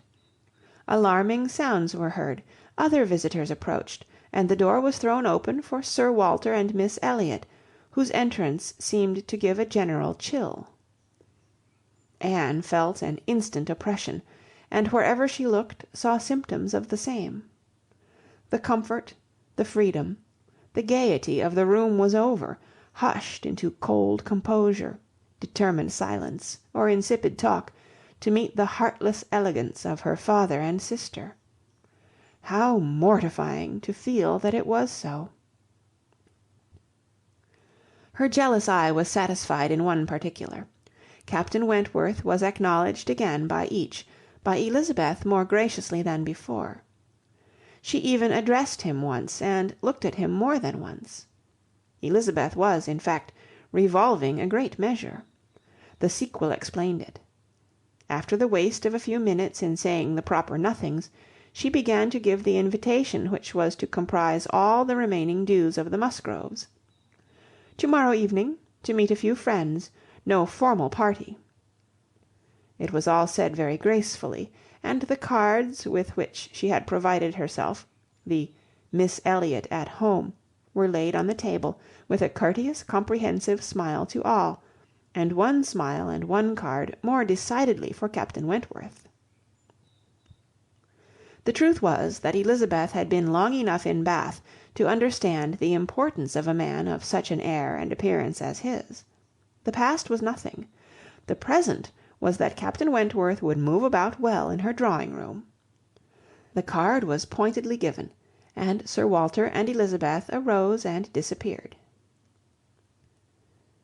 The interruption had been short, though severe, and ease and animation returned to most of those they left as the door shut them out, but not to Anne. She could think only of the invitation she had with such astonishment witnessed, and of the manner in which it had been received, a manner of doubtful meaning, of surprise rather than gratification, of polite acknowledgment rather than acceptance. She knew him.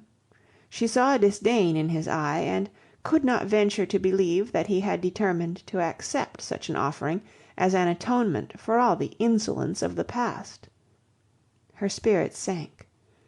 He held the card in his hand after they were gone, as if deeply considering it. "Only think of Elizabeth's including everybody," whispered Mary, very audibly. "I do not wonder Captain Wentworth is delighted. You see he cannot put the card out of his hand."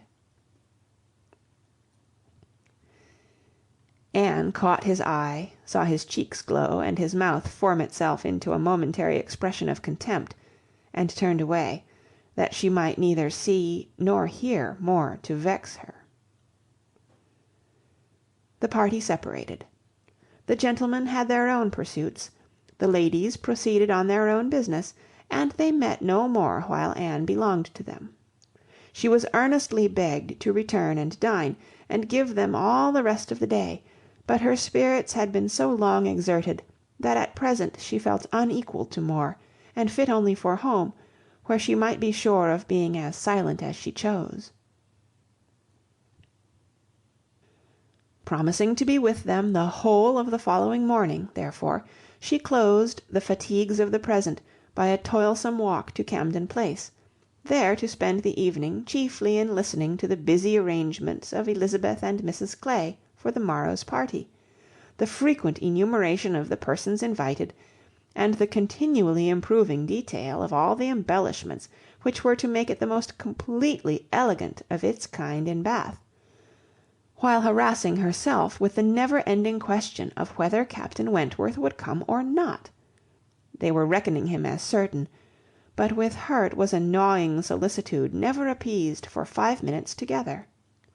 She generally thought he would come, because she generally thought he ought, but it was a case which she could not so shape into any positive act of duty or discretion, as inevitably to defy the suggestions of very opposite feelings.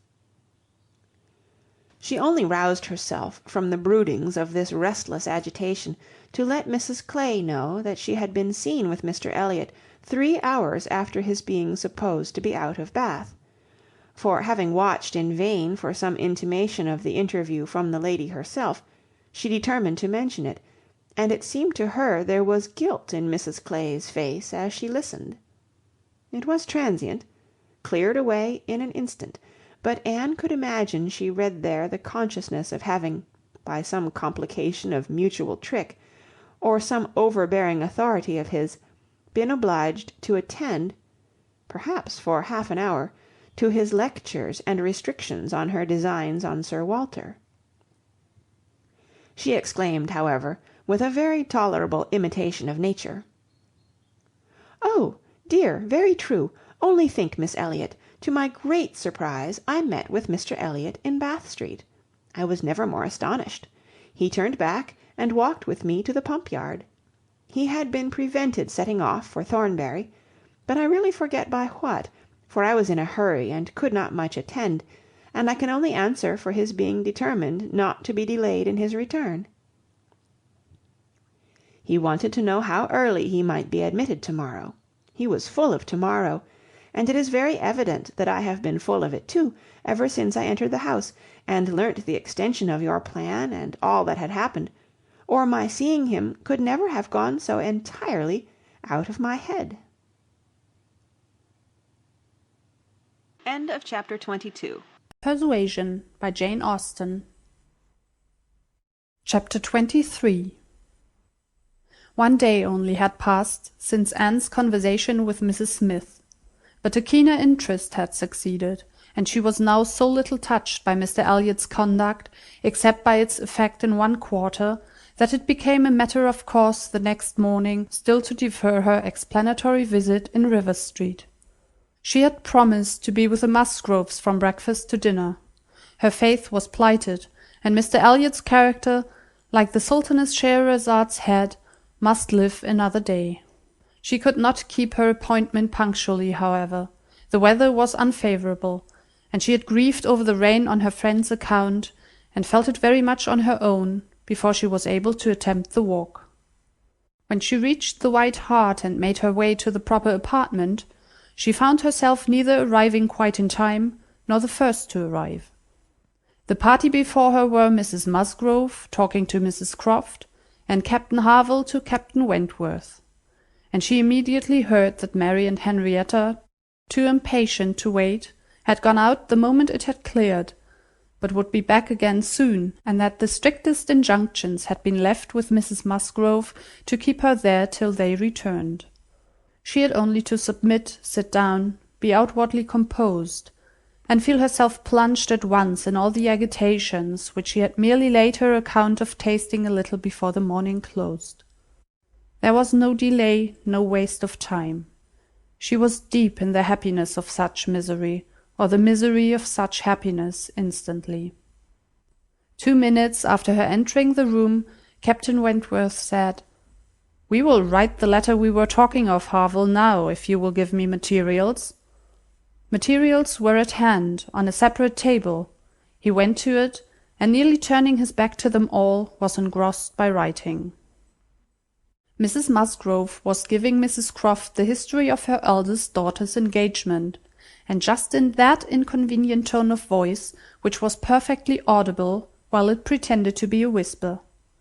Anne felt that she did not belong to the conversation, and yet, as Captain Harville seemed thoughtful and not disposed to talk, she could not avoid hearing many undesirable particulars, such as how Mr Musgrove and my brother Hayter had met again and again to talk it over, what my brother Hayter had said one day, and what Mr Musgrove had proposed the next, and what had occurred to my sister Hayter, and what the young people had wished, and what I said at first I never could consent to, but was afterwards persuaded to think might do very well, and a great deal in the same style of open-hearted communication, minutiae which, even with every advantage of taste and delicacy, which good Mrs Musgrove could not give, could be properly interesting only to the principals. Mrs Croft was attending with great good humour, and whenever she spoke at all, it was very sensibly. Anne hoped the gentlemen might each be too much self-occupied to hear. "And so, madam, all these things considered," said Mrs Musgrove in her powerful whisper, "though we could have wished it different, yet altogether we did not think it fair to stand out any longer, for Charles Hayter was quite wild about it, and Henrietta was pretty near as bad, and so we thought they had better marry at once and make the best of it, as many others have done before them. At any rate, said I, it will be better than a long engagement." "That is precisely what I was going to observe," cried Mrs Croft. "I would rather have young people settle on a small income at once, and have to struggle with a few difficulties together, than be involved in a long engagement. I always think that no mutual—" "Oh, dear Mrs Croft," cried Mrs Musgrove, unable to let her finish her speech, "there is nothing I so abominate for young people as a long engagement. It is what I always protested against for my children. It is all very well, I used to say, for young people to be engaged, if there is a certainty of their being able to marry in 6 months, or even in 12. But a long engagement—" "Yes, dear madam," said Mrs Croft, "or an uncertain engagement, an engagement which may be long. To begin without knowing that at such a time there will be the means of marrying, I hold to be very unsafe and unwise, and what I think all parents should prevent as far as they can." Anne found an unexpected interest here. She felt its application to herself, felt it in a nervous thrill all over her, and at the same moment that her eyes instinctively glanced towards the distant table, Captain Wentworth's pen ceased to move, his head was raised, pausing, listening, and he turned round the next instant to give a look, one quick, conscious look at her. The two ladies continued to talk, to re-urge the same admitted truths, and enforce them with such examples of the ill effect of a contrary practice as had fallen within their observation. But Anne heard nothing distinctly. It was only a buzz of words in her ear. Her mind was in confusion. Captain Harville, who had in truth been hearing none of it, now left his seat and moved to a window, and Anne, seeming to watch him, though it was from throughout absence of mind, became gradually sensible that he was inviting her to join him where he stood. He looked at her with a smile and a little motion of the head, which expressed, "Come to me, I have something to say," and the unaffected, easy kindness of manner which denoted the feelings of an older acquaintance than he really was, strongly enforced the invitation. She roused herself and went to him. The window at which he stood was at the other end of the room from where the two ladies were sitting, and though nearer to Captain Wentworth's table, not very near. As she joined him, Captain Harville's countenance reassumed the serious, thoughtful expression which seemed its natural character. "Look here," said he, unfolding a parcel in his hand and displaying a small miniature painting. "Do you know who that is?" "Certainly, Captain Benwick." "Yes, and you may guess who it is for. But," in a deep tone, "it was not done for her. Miss Elliott, do you remember our walking together at Lyme and grieving for him? I little thought then, but no matter. This was drawn at the Cape. He met with a clever young German artist at the Cape, and in compliance with a promise to my poor sister, said to him and was bringing it home for her. And I have now the charge of getting it properly set for another. It was a commission to me, but who else was there to employ? I hope I can allow for him. I am not sorry indeed to make it over to another. He undertakes it," looking towards Captain Wentworth. "He is writing about it now." And with a quivering lip he wound up the whole by adding, "Poor Fanny! She would not have forgotten him so soon." "No," replied Anne in a low feeling voice, "that I can easily believe. It was not in her nature. She doted on him. It would not be the nature of any woman who truly loved." Captain Harville smiled, as much as to say, Do you claim that for your sex? And she answered the question, smiling also. Yes, we certainly do not forget you as soon as you forget us. It is, perhaps, our fate rather than our merit. We cannot help ourselves. We live at home, quiet, confined, and our feelings prey upon us. You are forced on exertion. You have always a profession, pursuits, business of some sort or other, to take you back into the world immediately, and continual occupation and change soon weaken impressions. Granting your assertion that the world does all this so soon for man, which however I do not think I shall grant, it does not apply to Benwick. He has not been forced upon any exertion. The peace turned him on shore at the very moment, and he has been living with us in our little family circle ever since. True, said Anne, very true.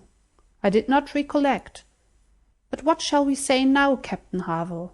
If the change be not from outward circumstances, it must be from within. It must be nature, man's nature, which has done the business for Captain Benwick. No, no, it is not man's nature. I will not allow it to be more man's nature than woman's to be inconsistent and forget those they do love or have loved.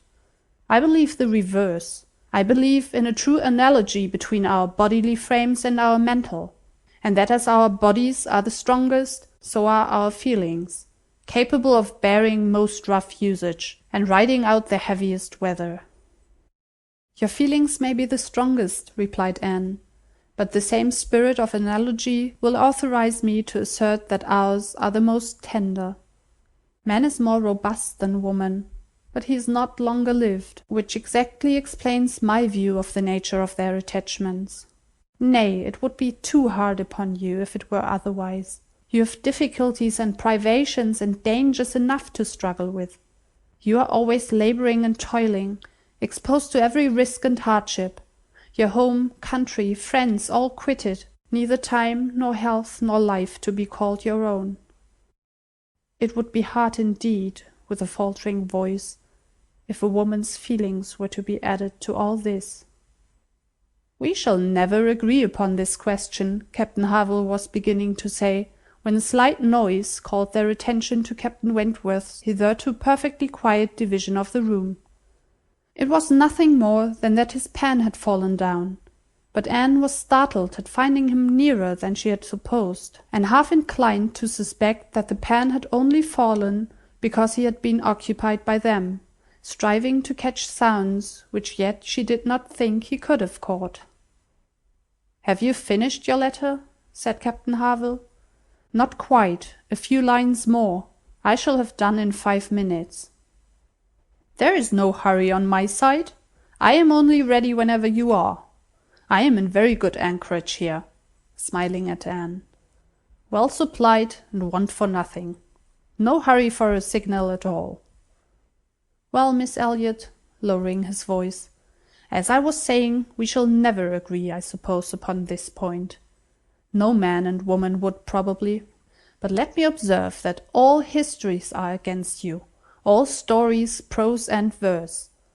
If I had such a memory as Benwick, I could bring you 50 quotations in a moment on my side the argument, and I do not think I ever opened a book in my life which had not something to say upon woman's inconstancy. Songs and proverbs all talk of woman's fickleness. But perhaps you will say these were all written by men." "Perhaps I shall. Yes, yes, if you please, no references to examples in books. Men have had every advantage of us in telling their own story. Education has been theirs in so much higher a degree. The pen has been in their hands. I will not allow books to prove anything." "But how shall we prove anything?" "We never shall. We never can expect to prove anything upon such a point. It is a difference of opinion which does not admit of proof. We each begin, probably, with a little bias towards our own sex, and upon that bias build every circumstance in favour of it which has occurred within our own circle, many of which circumstances, perhaps those very cases which strike us the most, may be precisely such as cannot be brought forward without betraying a confidence, or in some respect saying what should not be said." "Ah," cried Captain Harville, in a tone of strong feeling, "if I could but make you comprehend what a man suffers when he takes a last look at his wife and children, and watches the boat that he has sent them off in as long as it is in sight, and then turns away and says, 'God knows whether we ever meet again.' And then, if I could convey to you the glow of his soul when he does see them again, when, coming back after a 12-month's absence, perhaps, and obliged to put into another port, he calculates how soon it be possible to get them there, pretending to deceive himself and saying, 'They cannot be here till such a day,' but all the while hoping for them 12 hours sooner, and seeing them arrive at last, as if heaven had given them wings by many hours sooner still. If I could explain to you all this, and all that a man can bear and do, and glories to do, for the sake of these treasures of his existence. I speak, you know, only of such men as have hearts," pressing his own with emotion. "Oh," cried Anne eagerly, "I hope I do justice to all that is felt by you, and by those who resemble you. God forbid that I should undervalue the warm and faithful feelings of any of my fellow creatures. I should deserve utter contempt if I dared to suppose that true attachment and constancy were known only by woman. No, I believe you capable of everything great and good in your married lives. I believe you equal to every important exertion and to every domestic forbearance, so long as, if I may be allowed the expression, so long as you have an object. I mean, while the woman you love lives, and lives for you. All the privilege I claim for my own sex, it is not a very enviable one, you need not covet it, is that of loving longest when existence, or when hope is gone." She could not immediately have uttered another sentence. Her heart was too full, her breath too much oppressed. "You are a good soul," cried Captain Harville, putting his hand on her arm quite affectionately. "There is no quarrelling with you, and when I think of Benwick, my tongue is tied." Their attention was called towards the others. Mrs Croft was taking leave. "Here, Frederick, you and I part company, I believe," she said. "I am going home, and you have an engagement with your friend. To-night we may have the pleasure of all meeting again at your party," turning to Anne. "We had your sister's card yesterday, and I understood Frederick had a card too, though I did not see it. And you are disengaged, Frederick, are you not, as well as ourselves?" Captain Wentworth was folding up a letter in great haste, and either could not or would not answer fully. "Yes," said he, "very true. Here we separate, but Harville and I shall soon be after you. That is, Harville, if you are ready, I am in half a minute. I know you will not be sorry to be off. I shall be at your service in half a minute." Mrs Croft left them, and Captain Wentworth, having sealed his letter with great rapidity, was indeed ready, and had even a hurried, agitated air which shewed impatience to be gone. Anne knew not how to understand it. She had the kindest "Good morning, God bless you," from Captain Harville, but from him not a word nor a look. He had passed out of the room without a look.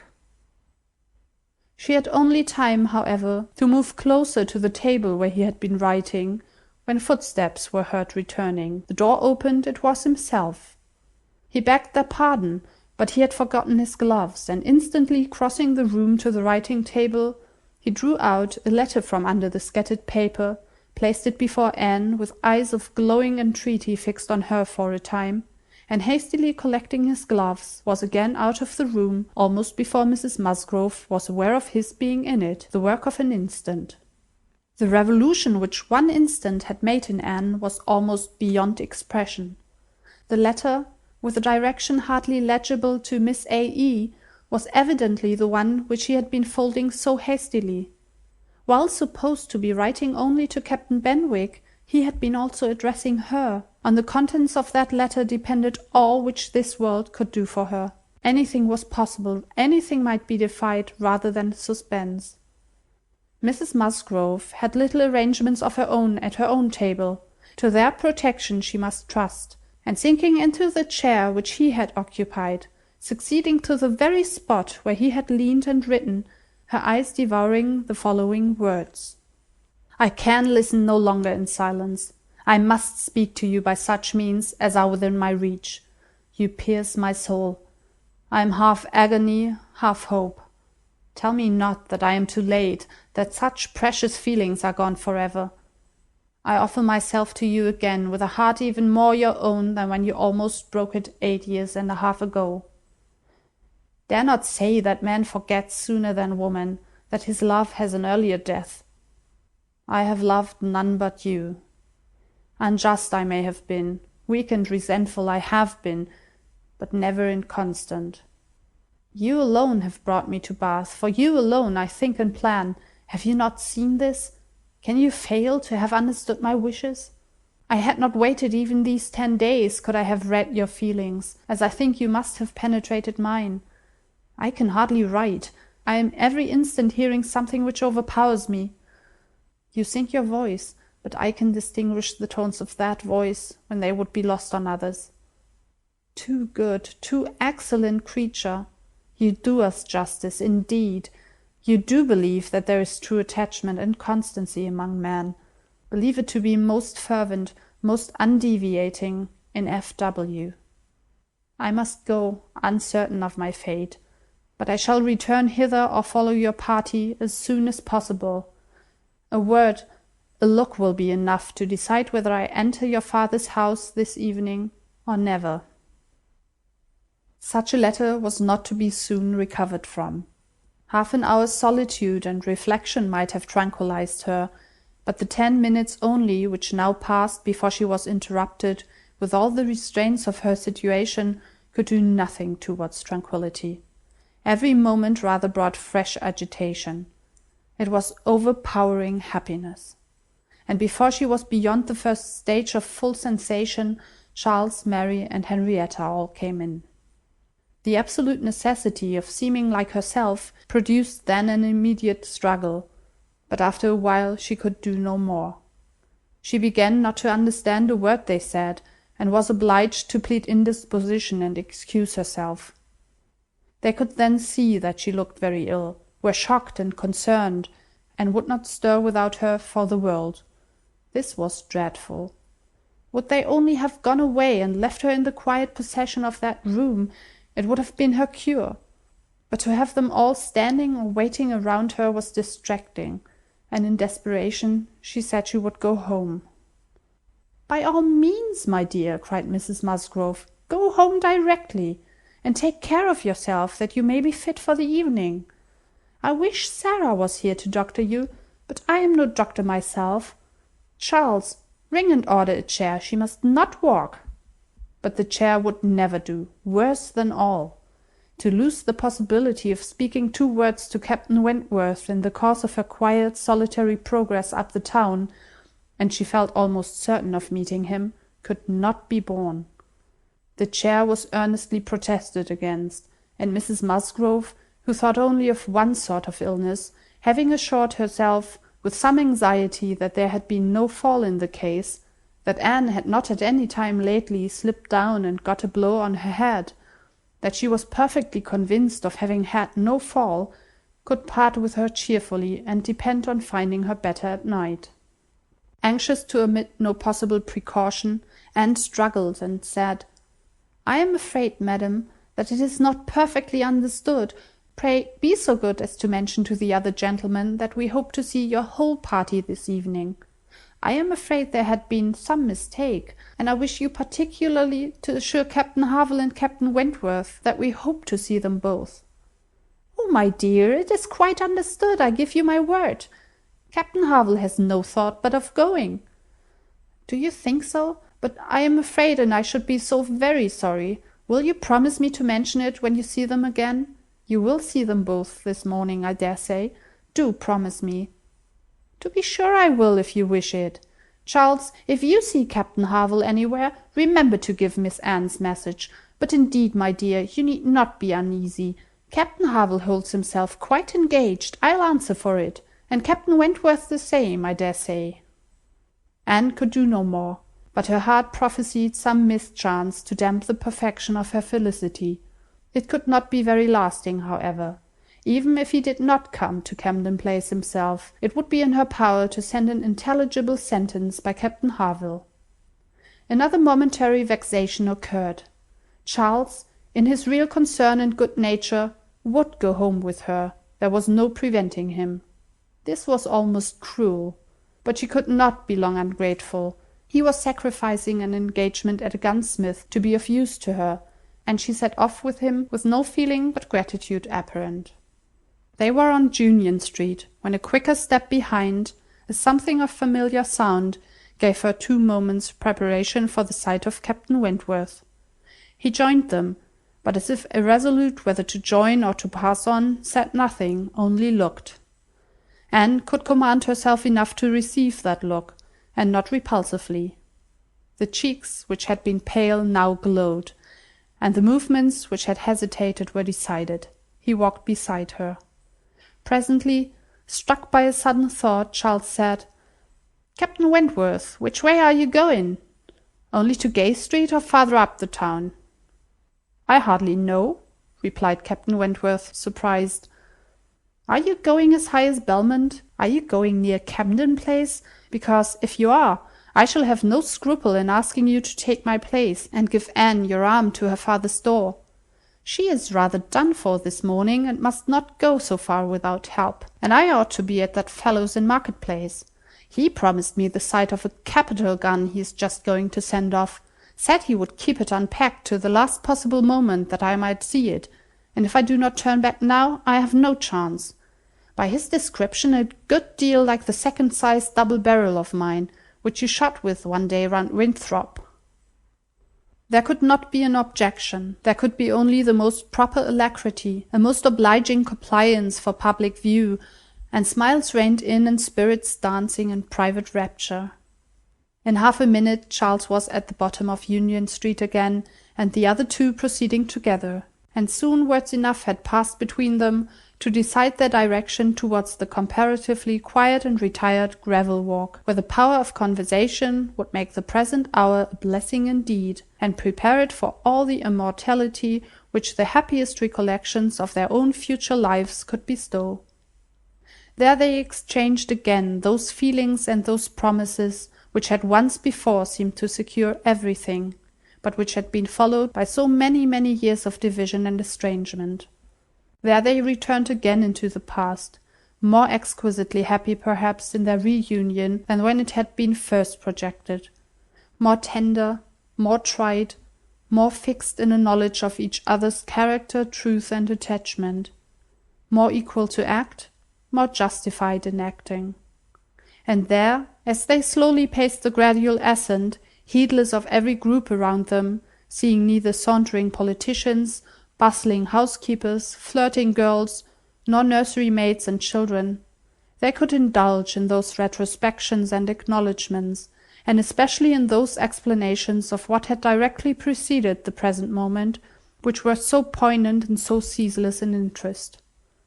All the little variations of the last week were gone through, and of yesterday and to-day there could scarcely be an end. She had not mistaken him. Jealousy of Mr. Elliott had been the retarding weight, the doubt, the torment. That had begun to operate in the very hour of first meeting her in Bath. That had returned, after a short suspension, to ruin the concert, and that had influenced him in everything he had said and done, or omitted to say and do in the last 24 hours. It had been gradually yielding to the better hopes which her looks or words or actions occasionally encouraged. It had been vanquished at last by those sentiments and those tones which had reached him while she talked with Captain Harville, and under the irresistible governance of which he had seized a sheet of paper and poured out his feelings. Of what he had then written nothing was to be retracted or qualified. He persisted in having loved none but her. She had never been supplanted. He never even believed himself to see her equal. Thus much indeed he was obliged to acknowledge, that he had been constant unconsciously, nay, unintentionally, that he had meant to forget her and believed it to be done. He had imagined himself indifferent when he had only been angry, and he had been unjust to her merits because he had been a sufferer from them. Her character was now fixed on his mind as perfection itself, maintaining the loveliest medium of fortitude and gentleness, but he was obliged to acknowledge that only at Uppercross had he learned to do her justice, and only at Lyme had he begun to understand himself. At Lyme he had received lessons of more than one sort. The passing admiration of Mr. Elliott had at least roused him, and the scenes on the Cobb and at Captain Harville's had fixed her superiority. In his preceding attempts to attach himself to Louisa Musgrove, the attempts of angry pride, he protested that he had for ever felt it to be impossible, that he had not cared, could not care for Louisa, though till that day, till the leisure for reflection which followed it, he had not understood the perfect excellence of the mind with which Louisa's could so ill bear a comparison, or the perfect unrivalled hold it possessed over his own. There he had learned to distinguish between the steadiness of principle and the obstinacy of self-will, between the darings of heedlessness and the resolution of a collected mind. There he had seen everything to exalt in his estimation the woman he had lost, and there begun to deplore the pride, the folly, the madness of resentment which had kept him from trying to regain her when thrown in his way. From that period his penance had become severe. He had no sooner been free from the horror and remorse attending the first few days of Louisa's accident, no sooner begun to feel himself alive again, than he had begun to feel himself, though alive, not at liberty. "I found," said he, "that I was considered by Harville an engaged man, that neither Harville nor his wife entertained a doubt of our mutual attachment. I was startled and shocked. To a degree I could contradict this instantly, but when I began to reflect that others might have felt the same, her own family, nay, perhaps herself, I was no longer at my own disposal. I was hers in honour if she wished it. I had been unguarded. I had not thought seriously on this subject before. I had not considered that my excessive intimacy must have its danger of ill consequence in many ways, and that I had no right to be trying whether I could attach myself to either of the girls at the risk of raising even an unpleasant report, were there no other ill effects. I had been grossly wrong and must abide the consequences." He found too late, in short, that he had entangled himself, and that precisely as he became fully satisfied of his not caring for Louisa at all, he must regard himself as bound to her if her sentiments for him were what the Harvilles supposed. It determined him to leave Lyme and await her complete recovery elsewhere. He would gladly weaken by any fair means whatever feelings or speculations concerning him might exist, and he went therefore to his brother's, meaning after a while to return to Kellynch and act as circumstances might require. "I was 6 weeks with Edward," said he, "and saw him happy. I could have no other pleasure. I deserved none. He inquired after you very particularly, asked even if you were personally altered, little suspecting that to my eye you could never alter." Anne smiled and let it pass. It was too pleasing a blunder for a reproach. It is something for a woman to be assured, in her 28th year, that she has not lost one charm of earlier youth, but the value of such homage was inexpressibly increased to Anne by comparing it with former words, and feeling it to be the result, not the cause, of a revival of his warm attachment. He had remained in Shropshire, lamenting the blindness of his own pride and the blunders of his own calculations, till at once released from Louisa by the astonishing and felicitous intelligence of her engagement with Benwick.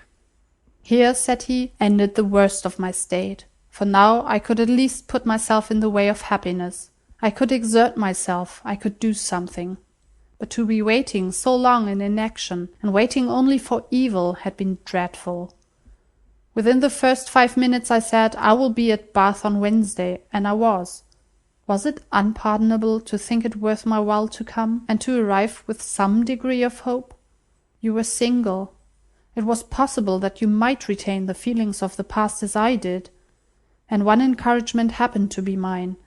I could never doubt that you would be loved and sought by others, but I knew to a certainty that you had refused one man at least of better pretensions than myself, and I could not help often saying, 'Was this for me?'" Their first meeting in Milsom Street afforded much to be said, but the concert still more. That evening seemed to be made up of exquisite moments.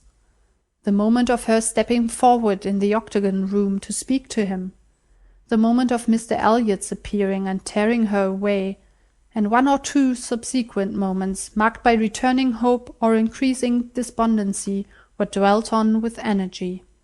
"To see you," cried he, "in the midst of those who could not be my well-wishers, to see your cousin close by you, conversing and smiling, and feel all the horrible eligibilities and proprieties of the match, to consider it as the certain wish of every being who could hope to influence you, even if your own feelings were reluctant or indifferent, to consider what powerful supports would be his.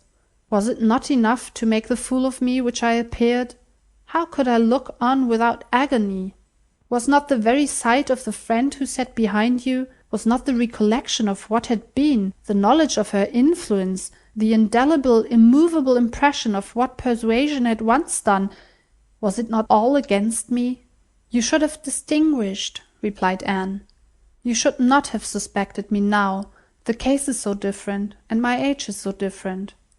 If I was wrong in yielding to Persuasion once, remember that it was to Persuasion exerted on the side of safety, not of risk.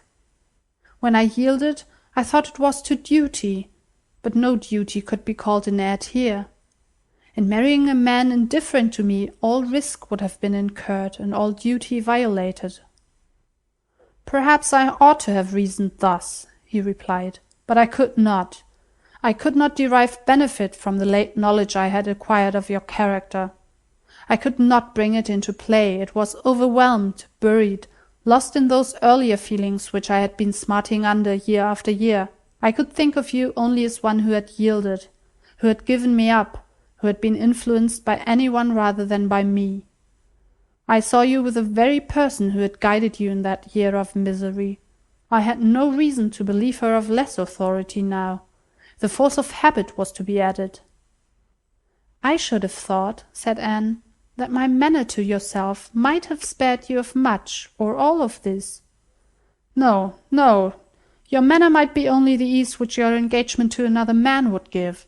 I left you in this belief, and yet I was determined to see you again. My spirits rallied with the morning, and I felt that I had still a motive of remaining here. At last Anne was at home again, and happier than anyone in that house could have conceived. All the surprise and suspense, and every other painful part of the morning dissipated by this conversation. She re-entered the house so happy as to be obliged to find an alloy in some momentary apprehensions of its being impossible to last. An interval of meditation, serious and grateful, was the best corrective of everything dangerous in such high-wrought felicity, and she went to her room and grew steadfast and fearless in the thankfulness of her enjoyment. The evening came, the drawing-rooms were lighted up, the company assembled. It was but a card-party. It was but a mixture of those who had never met before and those who met too often, a commonplace business, too numerous for intimacy, too small for variety, but Anne had never found an evening shorter. Glowing and lovely in sensibility and happiness, and more generally admired than she thought about or cared for, she had cheerful or forbearing feelings for every creature around her. Mr. Elliott was there, she avoided, but she could pity him. The Wallaces, she had amusement in understanding them. Lady Dalrymple and Miss Carteret, they would soon be innoxious cousins to her. She cared not for Mrs. Clay, and had nothing to blush for in the public manners of her father and sister. With the Musgroves there was the happy chat of perfect ease, with Captain Harville the kind-hearted intercourse of brother and sister, with Lady Russell attempts at conversation which a delicious consciousness cut short, with Admiral and Mrs. Croft everything of peculiar cordiality and fervent interest which the same consciousness sought to conceal, and with Captain Wentworth some moments of communications continually occurring, and always the hope for more, and always the knowledge of his being there. It was in one of these short meetings, each apparently occupied in admiring a fine display of greenhouse plants, that she said, I have been thinking over the past and trying impartially to judge of the right and wrong, I mean with regard to myself, and I must believe that I was right, much as I suffered from it, that I was perfectly right in being guided by the friend whom you will love better than you do now. To me she was in the place of a parent. Do not mistake me, however. I am not saying that she did not err in her advice. It was perhaps one of those cases in which advice is good or bad only as the event decides, and for myself I certainly never should in any circumstance of tolerable similarity give such advice. But I mean that I was right in submitting to her, and that if I had done otherwise, I should have suffered more in continuing the engagement than I did even in giving it up, because I should have suffered in my conscience. I have now, as far as such a sentiment is allowable in human nature, nothing to reproach myself with, and if I mistake not, a strong sense of duty is no bad part of a woman's portion. He looked at her, looked at Lady Russell, and looking again at her replied as if in cool deliberation, "Not yet, but there are hopes of her being forgiven in time. I trust to being in charity with her soon. But I too have been thinking over the past, and a question has suggested itself, whether there may not have been one person more my enemy than that lady, my own self.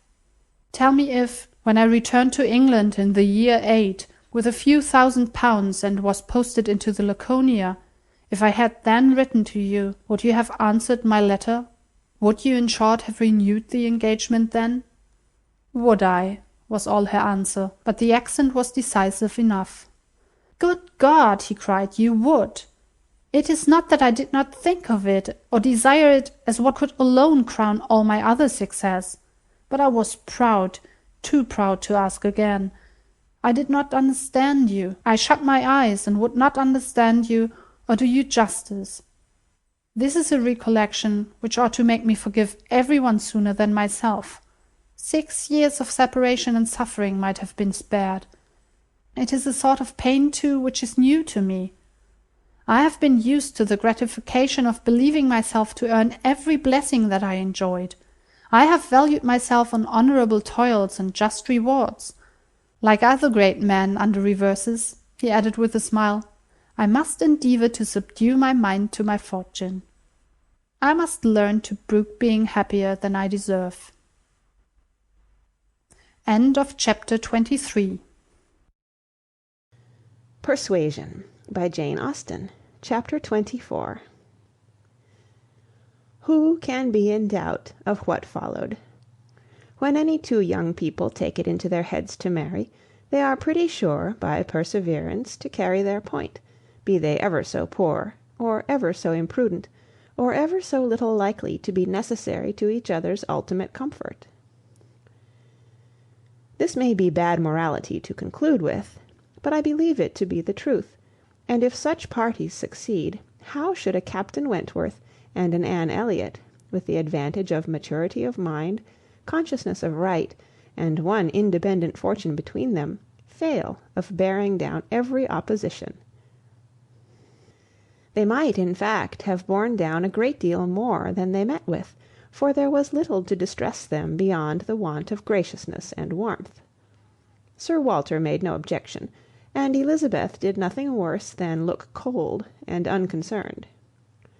Captain Wentworth, with £25,000, and as high in his profession as merit and activity could place him, was no longer nobody. He was now esteemed quite worthy to address the daughter of a foolish, spendthrift baronet, who had not the principle or sense enough to maintain himself in the situation in which Providence had placed him, and who could give his daughter at present but a small part of the share of £10,000, which must be hers hereafter. Sir Walter, indeed, though he had no affection for Anne, and no vanity flattered to make him really happy on the occasion, was very far from thinking it a bad match for her. On the contrary, when he saw more of Captain Wentworth, saw him repeatedly by daylight, and eyed him well, he was very much struck by his personal claims, and felt that his superiority of appearance might be not unfairly balanced against her superiority of rank, and all this, assisted by his well-sounding name, enabled Sir Walter at last to prepare his pen, with a very good grace, for the insertion of the marriage in the volume of honour. The only one among them whose opposition of feeling could excite any serious anxiety was Lady Russell. Anne knew that Lady Russell must be suffering some pain in understanding and relinquishing Mr Elliott, and be making some struggles to become truly acquainted with and do justice to Captain Wentworth.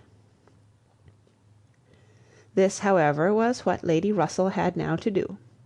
She must learn to feel that she had been mistaken with regard to both, that she had been unfairly influenced by appearances in each, that because Captain Wentworth's manners had not suited her own ideas, she had been too quick in suspecting them to indicate a character of dangerous impetuosity, and that because Mr Elliott's manners had precisely pleased her in their propriety and correctness, their general politeness and suavity, she had been too quick in receiving them as the certain result of the most correct opinions and well-regulated mind.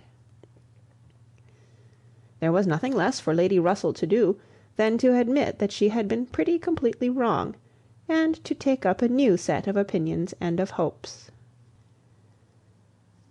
There is a quickness of perception in some, a nicety in the discernment of character, a natural penetration, in short, which no experience in others can equal, and Lady Russell had been less gifted in this part of understanding than her young friend.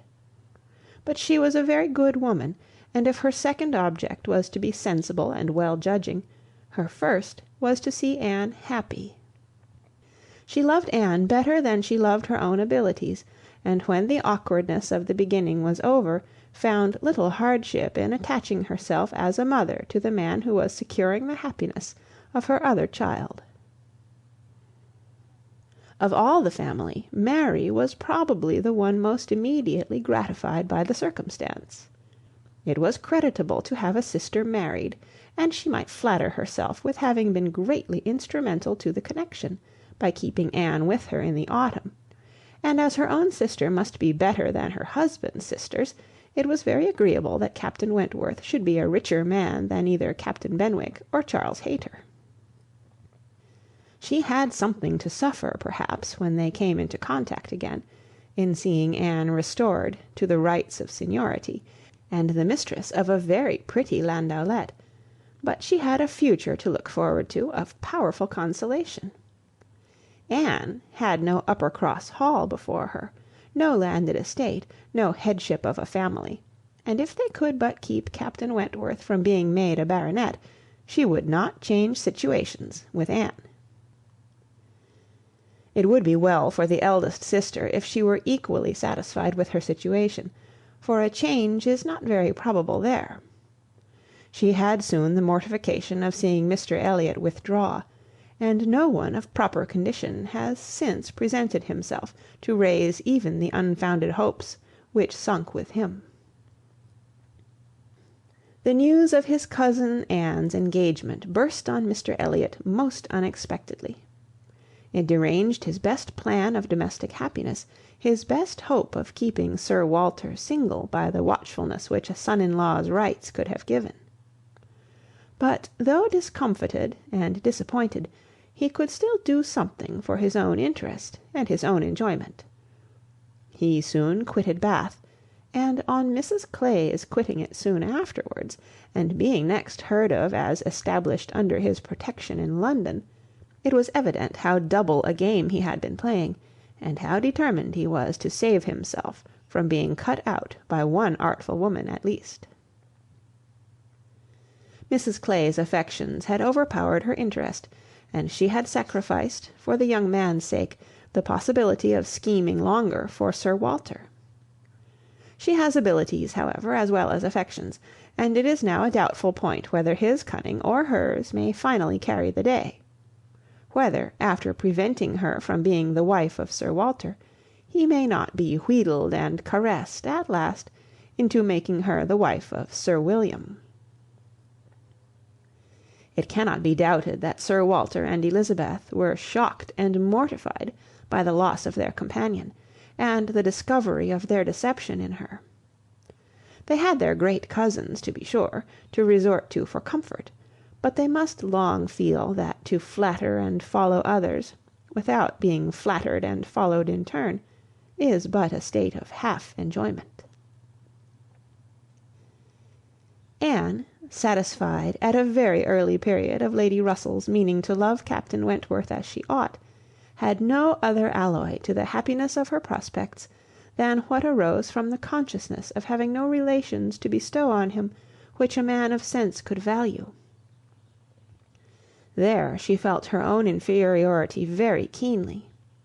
The disproportion in their fortune was nothing; it did not give her a moment's regret, but to have no family to receive and estimate him properly, nothing of respectability, of harmony, of goodwill to offer in return for all the worth and all the prompt welcome which met her in his brothers and sisters, was a source of as lively pain as her mind could well be sensible of under circumstances of otherwise strong felicity.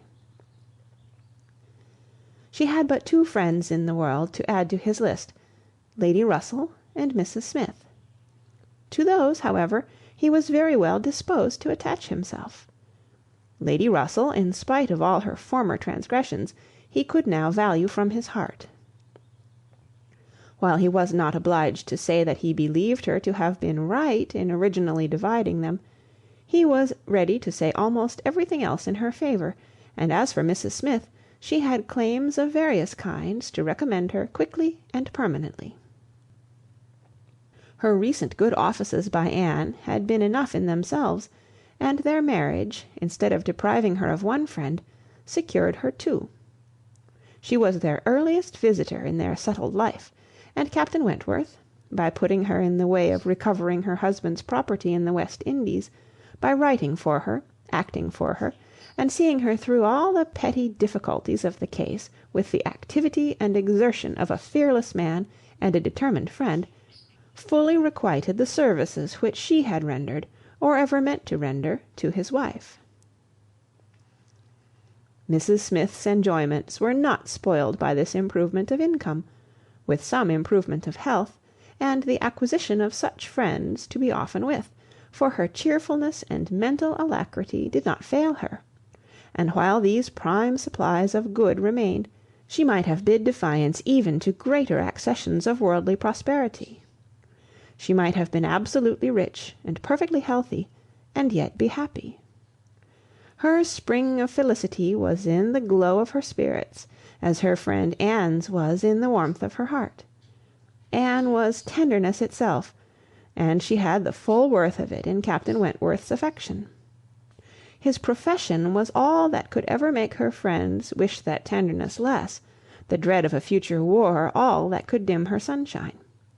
She gloried in being a sailor's wife, but she must pay the tax of quick alarm for belonging to that profession which is, if possible, more distinguished in its domestic virtues than in its national importance. End of chapter 24. The end of Persuasion by Jane Austen.